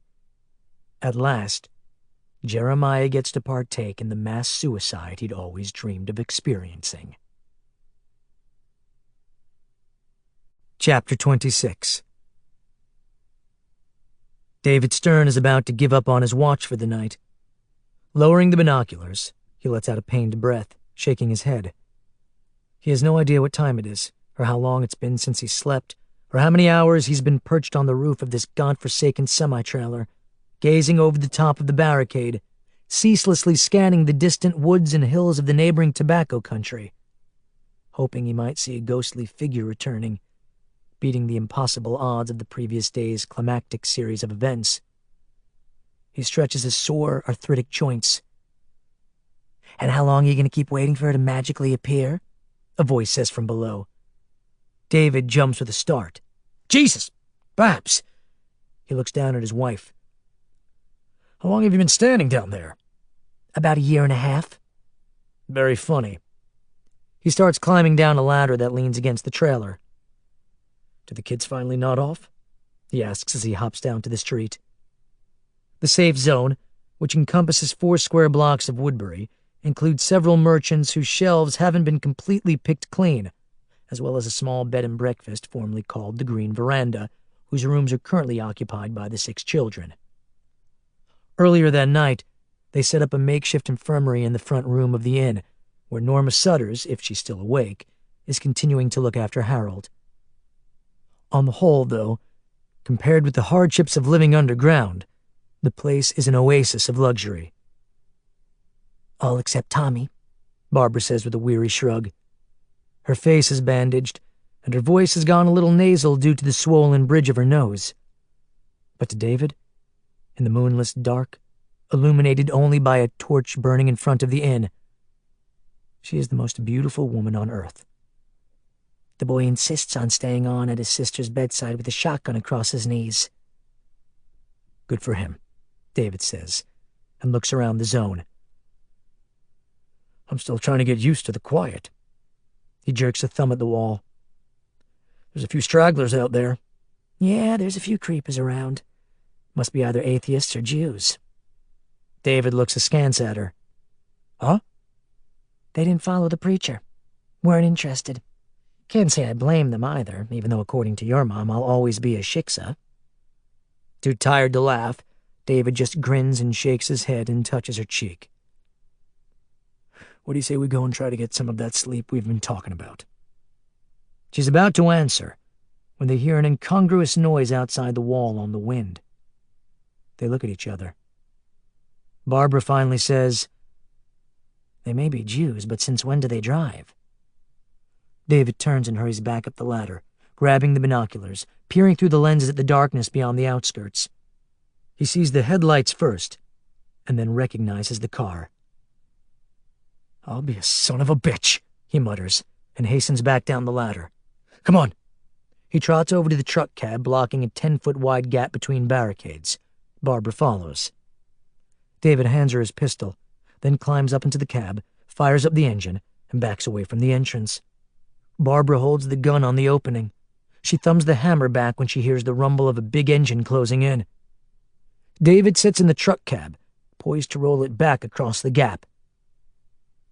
Miles Littleton's purple Dodge Challenger, now as battered as a demolition derby car, booms through the opening and skids to a stop. David revs the semi-cab's engine, then pulls back across the opening. He hurriedly climbs down the sideboard with a smile on his face. Thank God, Barbara says, lowering the gun, putting a hand to her mouth. Her eyes moisten. When the Challenger's dented driver's door squeaks open, she says, Miles, we thought for sure we lost you out there. A battered and bruised Miles Littleton climbs out of the muscle car. Nope. Still kicking. He gives her a sideways smirk. Barbara hugs the young man, and David furiously shakes his hand, and Miles says, And look who I found. He indicates the back seat. Wandering alone out there, dehydrated as fuck, totally messed up. David and Barbara lean in and see the figure curled up on the back seat, unmoving and silent. Barbara can barely breathe. Is she? Sawing logs, y'all, Miles informs them. Snoring like a motherfucking bull moose. He pauses. I guess she was pretty worn out. Thank God she's okay, Barbara mutters, wiping tears from her black-rimmed, bruised eyes. David carefully opens the rear door, reaches down to Lily's dusty hair, and strokes it gently. She has a furrowed brow, a strange expression on her face.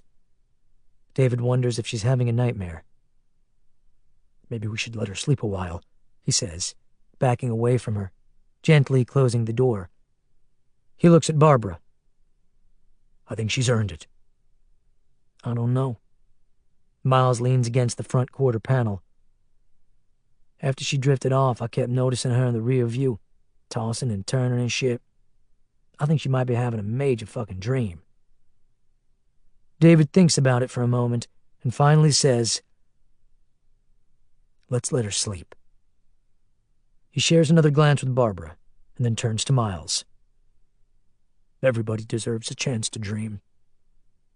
The three of them gather at the front end of the car, leaning against the hood, idly chatting. David and Barbara give Miles some water and check his wounds. Miles waxes poetically about the benefits of an old-school roll bar and shoulder harness in a 1972 production line car made in America. They talk some more about the events of the past few days, and they wait patiently for their friend to work through her dream. And they will wait patiently, and they will guard that car with their lives, and they will continue to wait in the flickering darkness that night, for as long as it takes for Lily to work through the thickets and problems of her epic dream.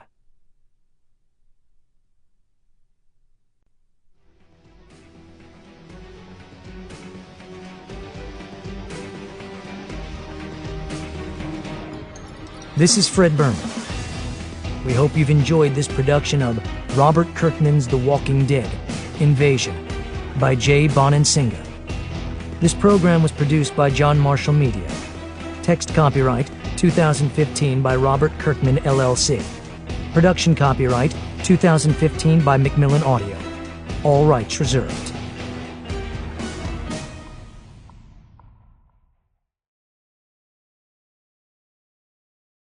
Audible hopes you have enjoyed this program.